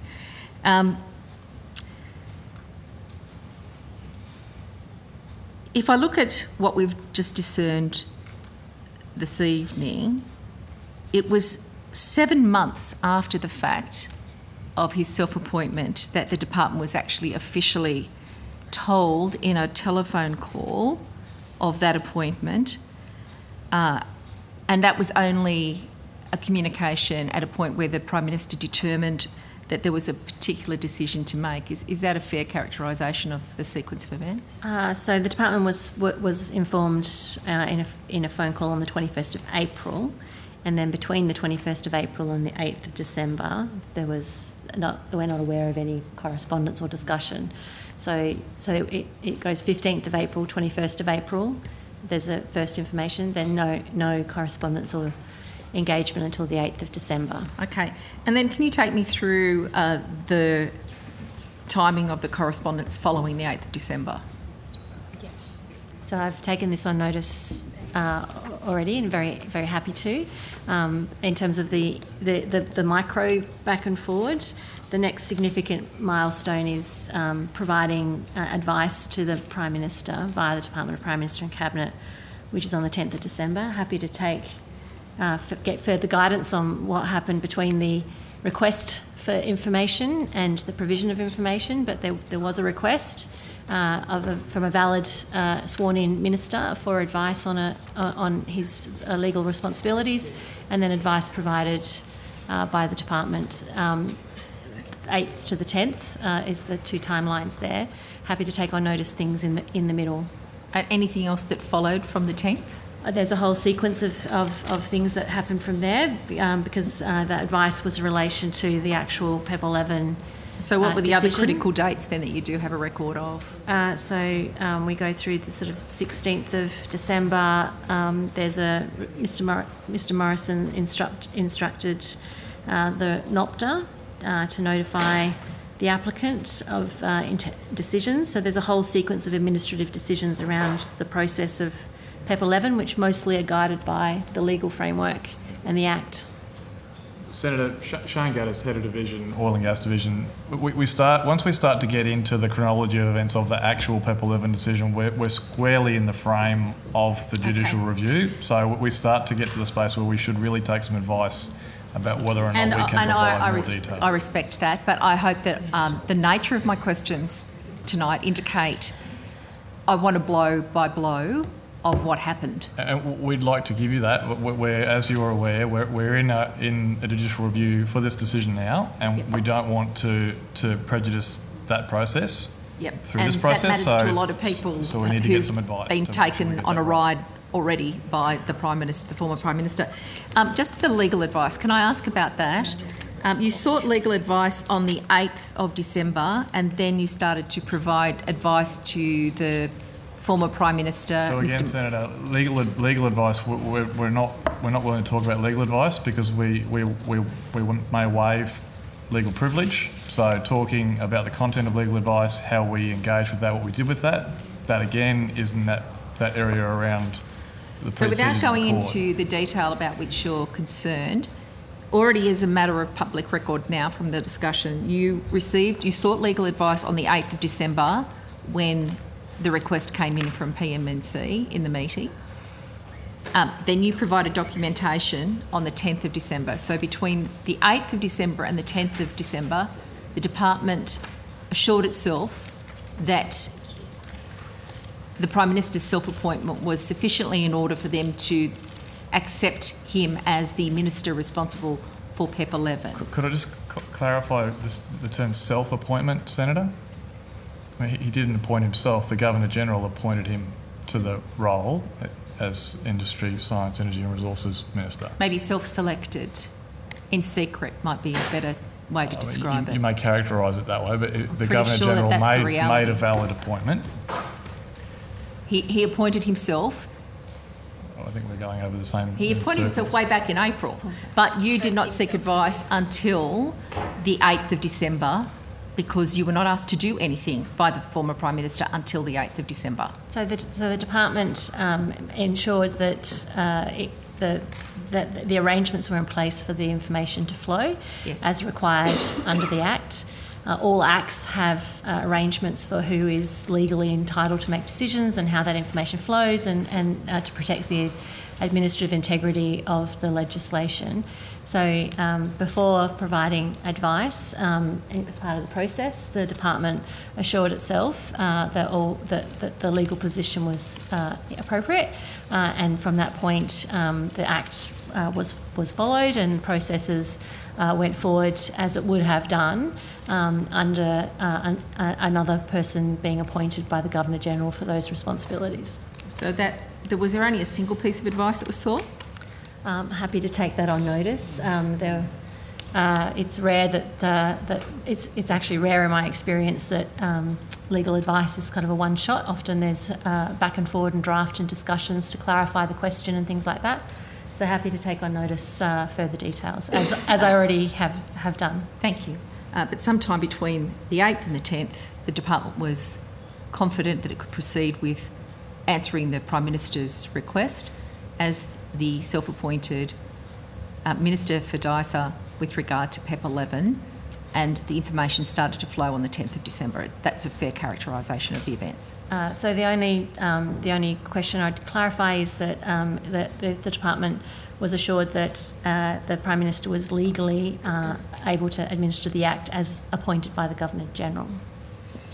Thank you. I'm sure that will lead me to thinking about a whole lot more questions, but we might just leave it there. Thank you. Okay. Okay. Thank you, Senator O'Neill.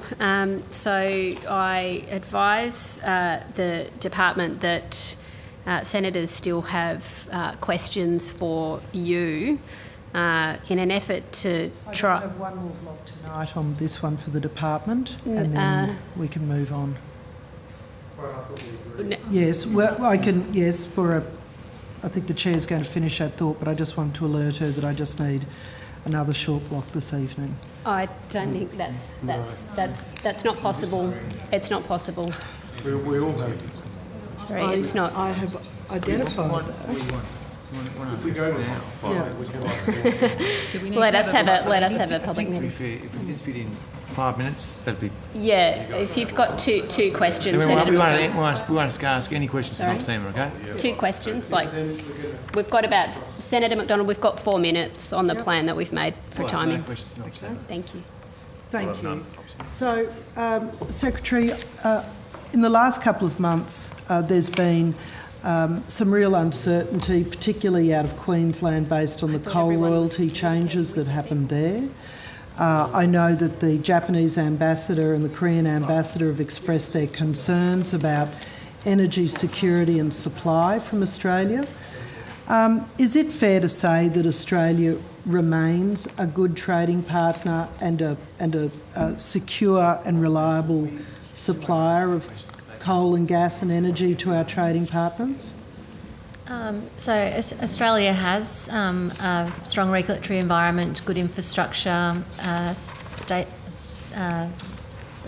large amount of investments, and we produce a lot of minerals. So I believe you've asked me actually for a judgment, which is a little tricky, but on the basis of the evidence, we have a strong resources sector that provides quite a large number of inputs to other countries, most of it exported with stable relationships. All right, I'm referring to an article that's just been published in the Australian tonight, and I'll table that with the Secretary. In the article, it refers to Minister Madeleine King, who is going to Japan on the weekend to reassure Japanese importers of gas and thermal coal that we do remain a good trading partner and reliable supplier. But this appears that there's cabinet leaks already from this new government, a division within the cabinet between Minister Husic. We've heard from his comments on greedy gas companies, on everything being on the table as far as taxes and regulatory requirements. Minister, how is it that Australia can be seen as a reliable partner when the cabinet is in disarray? Well, it used to be, didn't it, that National Party senators would come in here, in estimates and have an opportunity to talk to the CSIRO and the That's not my industry question, agencies, Minister. all that sort of stuff, and they would ask questions. They would ask questions about agriculture. They would ask questions about agriculture, but not one. You're leaking. Not one. Disarray. Not one. Months. Now, to turn to your question, Please do. there's none of the hallmarks of the old Morrison government No, it's the This Rudd is- government. inside It's the Rudd government 2.0. inside Cabinet leaks, a new division, decent government. disunity. There is no leaking. No Australian There is no government disunity. direction. There is a fair income cabinet process to resolve a challenging and difficult issue. Playing out the nation's Now, purpose. the previous government had almost a decade, Front page and the best of the the Australian. previous government could do was slogans. Hey? Does anybody remember the gas-led recovery? Slogans, That'd be about the only one. marketing, announcements, 22 different industry How does policies, Australia remain a unable to reliable land one. partner We are. when the minister- I'll answer the question. If you've got another question, you're my very welcome question to is how very does welcome to answer Australia it. remain I will answer the reliable question. trading partner I'll answer when the question cabinet if I'm is not in- interrupted. I'm trying to ask the question. Well, you asked a question. I was answering it. I'm reluctant to interrupt your interruption, but I'm going to answer the question. Now, there is a set of challenges in front of the nation. The government has has had two questions in front of it. One was the short-term supply issue, which substantially resolved 5 weeks ago, securing supply for the East Coast market in 2023. So and what the challenge in front of the government now, as there has been plenty of public commentary on, is about price. Now, the truth is, we have on a new tax. We have. The cabinet is leaking. The government is in disarray. It's the same old problem. That's what I'm trying to get you to address. You're just gonna have to wait. You're just gonna have to wait. Now, I don't think the cabinet process will work its way through. Point of order. This is not how you run a committee. You do not let people interject. You let the minister finish speaking, and then you go. You seek the call, Senator McDonald, but you don't interrupt. You're nominating for chair. Okay, thank you. I will. Thank you for the feedback, Senator Wilson. So gas prices are at a Minister, very, if you could conclude your answer, that would be appreciated. Gas prices are at a very high level, on the back of conflict overseas that has driven up the world price of gas, and gas producers are making very handy profits indeed. And that is presenting an enormous problem for manufacturers and for households. Now, there are a series of issues in front of us, but I can assure you, number one, the government will work through in a fair income cabinet process where ministers have responsibility for their portfolios, collaborate, speak up in public in order to bring the community along with where the debate's up to. No option is off the table as far as the government is concerned, resolving this issue. And we have a very clear-sighted view of what our obligations are to the country, what our obligations are in terms of fulfilling our responsibilities, both in terms of gas and critical minerals and a whole series of the other issues that we've traversed this evening with our international trading partners. And I think you'll find that a little bit of responsible government goes a long way because people haven't seen it for a while. So, Minister, can you explain then how this new tax, the Cabinet is considering that we have a leak on, how a new tax on gas and thermal coal on coal producers will lower prices? Is this intended to be a direct transfer of subsidies to subsidise consumers? And have you provided advice to Treasury on the effect of a new mining tax on the industry? There is no leak. There is no leak. There is no credible material. When the government has worked through all of the options, there will be a careful, sensible answer to a series of these questions. Yep. There is no doubt in my mind that I haven't seen this article, but I'm pretty reluctant to imagine that there's much credibility to it. Thank you, Minister. I would like to acknowledge that the committee accepts and tables documents distributed by Senator McDonald and Senator Pocock, respectively. I would also like to inform the department that senators still have questions for you in the program for Department for Outcome 1, Program 1.3, including the Critical Minerals Office and the Australian Radioactive Waste Agency. The committee has agreed that a spillover for this part of the program, Program 1.3, is required, and the committee will be in contact with you to arrange that. We now release the department and we invite NOPSEMA. See you later. Oh, you stay for NOPSEMA.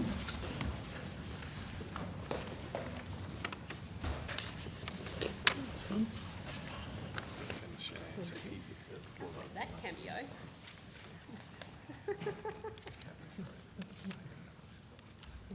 Showing all my fan mail. Yes. Yes.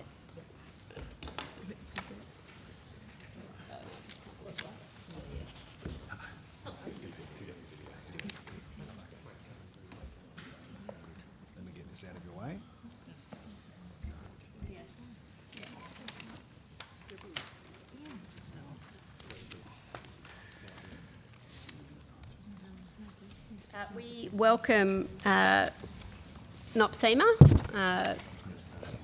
Thank you very much for waiting. We got to you and we welcome Mr Stuart Smith, Chief Executive Officer and officials of NOPSEMA.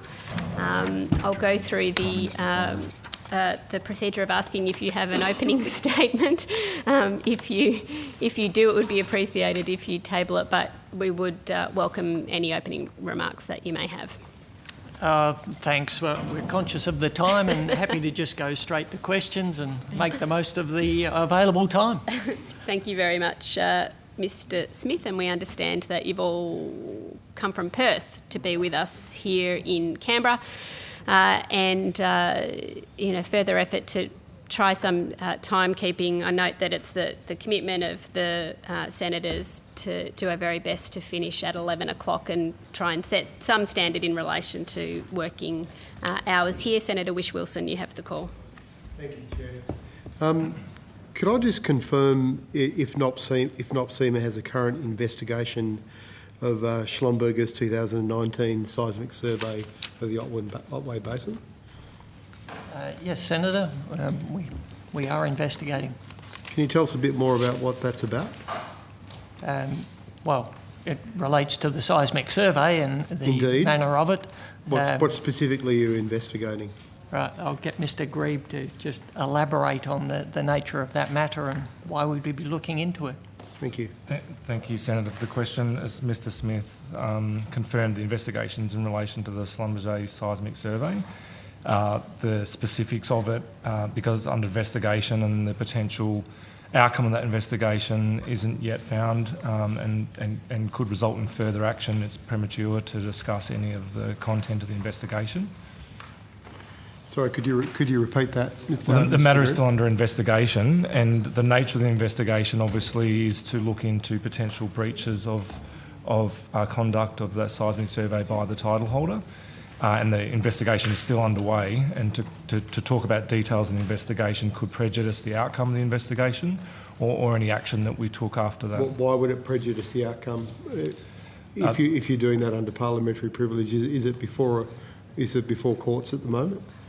Not yet, Senator, no. Then how would it privilege you disclosing that? Partly the reasons I don't have the information. We're still investigating and gathering evidence. What led you to the investigation then? How was a breach brought to your attention? Or did it come from an audit, for example, of documents?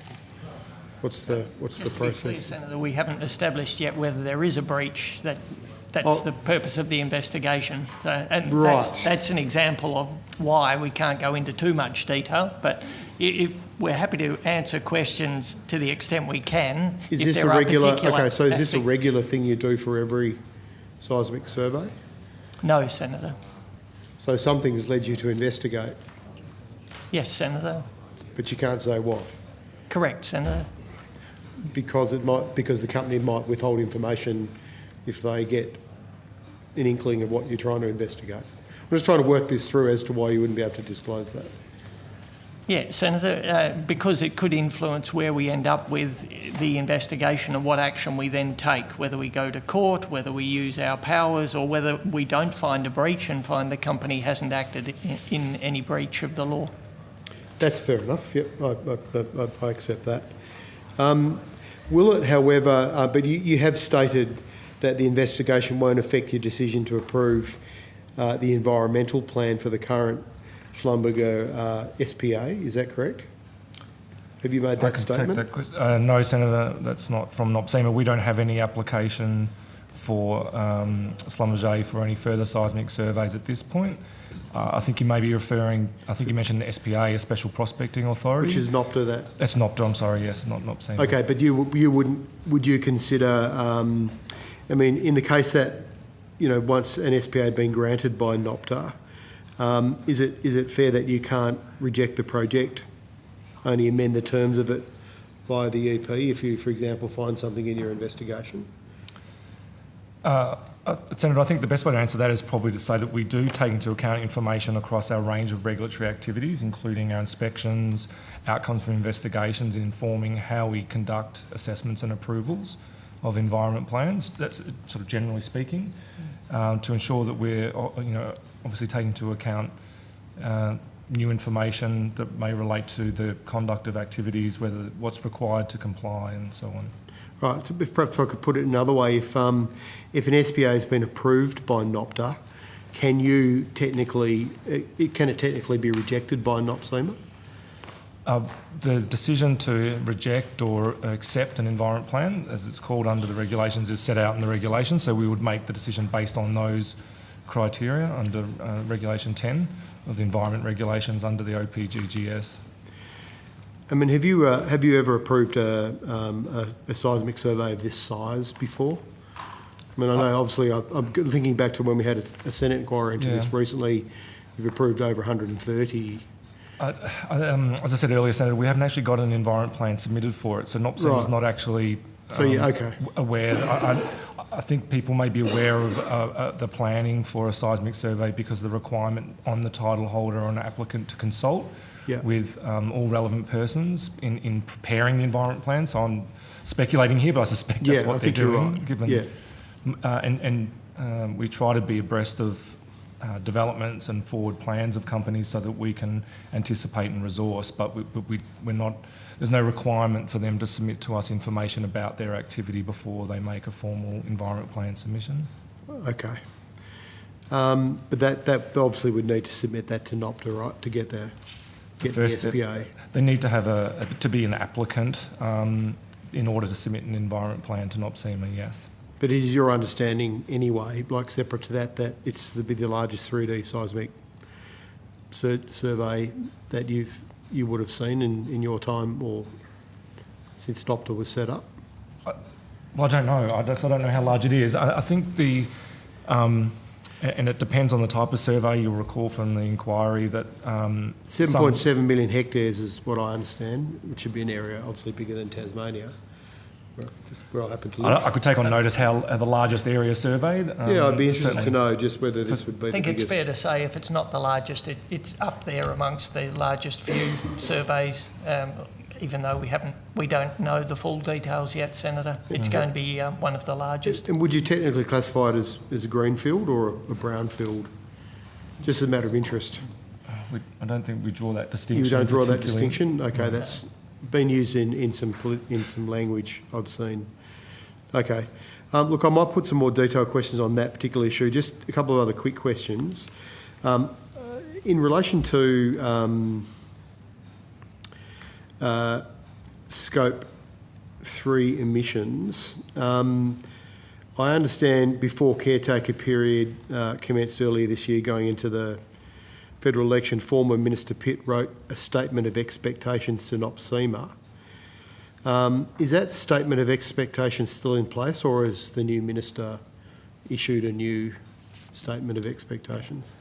I can take that one, Senator. So Minister Pitt issued a statement of expectations. It didn't come into effect because it comes into effect when the statement of intent is published. Right. We never actually got to that point because the election was called and you can't publish it during the caretaker conventions.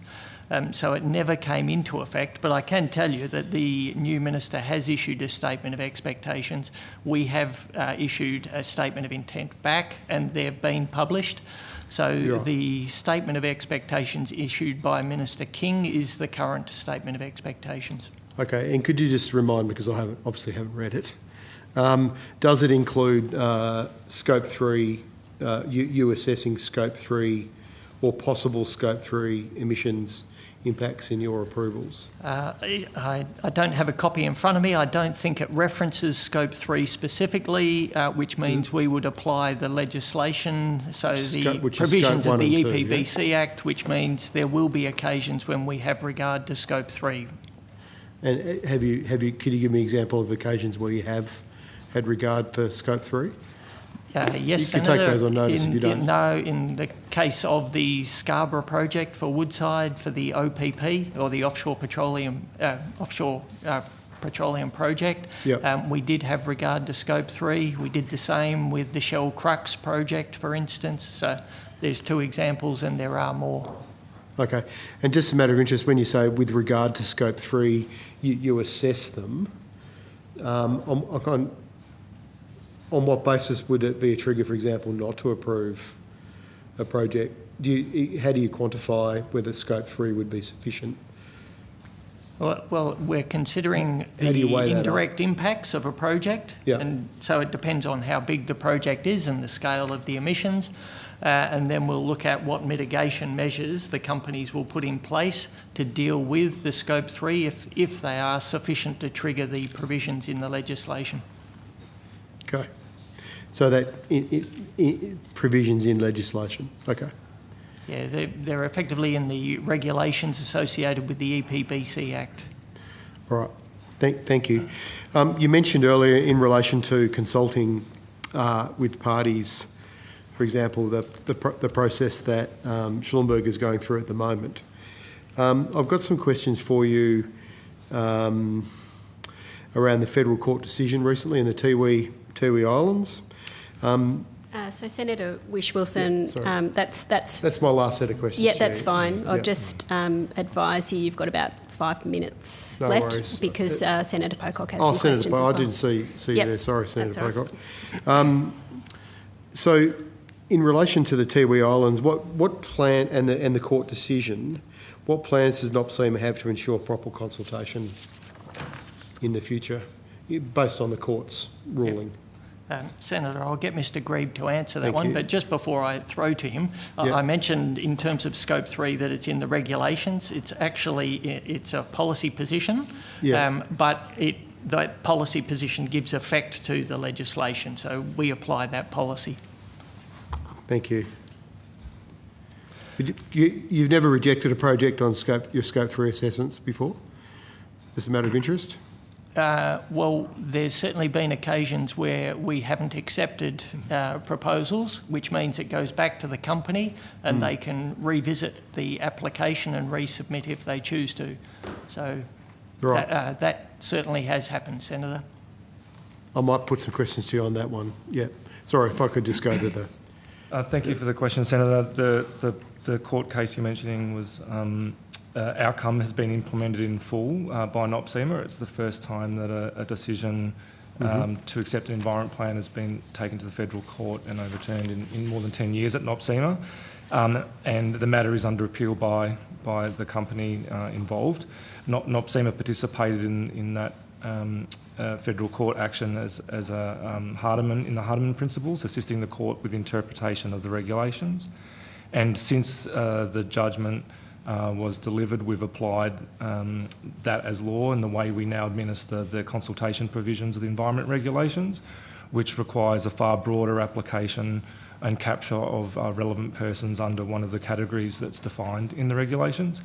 And it's called the persons or organisations whose functions, activities or interests may be affected by petroleum activity. And obviously that's a very large amount of consultation, and that's what we've been applying since the decision. Right, so obviously, yeah, you're in that limbo where you're waiting for the appeal, but you're going ahead with new processes. Yeah, I wouldn't say we're waiting for the appeal. Right. The appeal outcome, I mean, the first case obviously brings a lot of more clarity and specificity to how the consultation needs to be conducted, and we're applying that as a law. The appeal outcome may change that, it may not. We'll apply that decision of the courts at the outcome of the appeal at that time. We're not in limbo or waiting. So how do you determine who the relevant people may be and for example, include traditional owners? We apply the... There's a lot of detail in the judgment of Justice Bromberg, and we're applying all of that reasoning to that case and how we assess. I think you called it the relevant person inquiry task. Yeah. And it sets out how the regulator must do that independent assessment, as well as setting out the requirements more specifically for how a company should go about identifying and then consulting in the right fashion with all the relevant persons.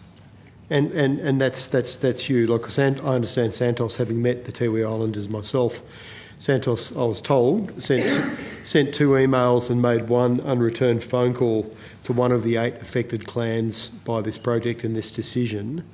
And obviously at the time you deemed that adequate consultation. Will the companies themselves now change their approach, even pending the appeal?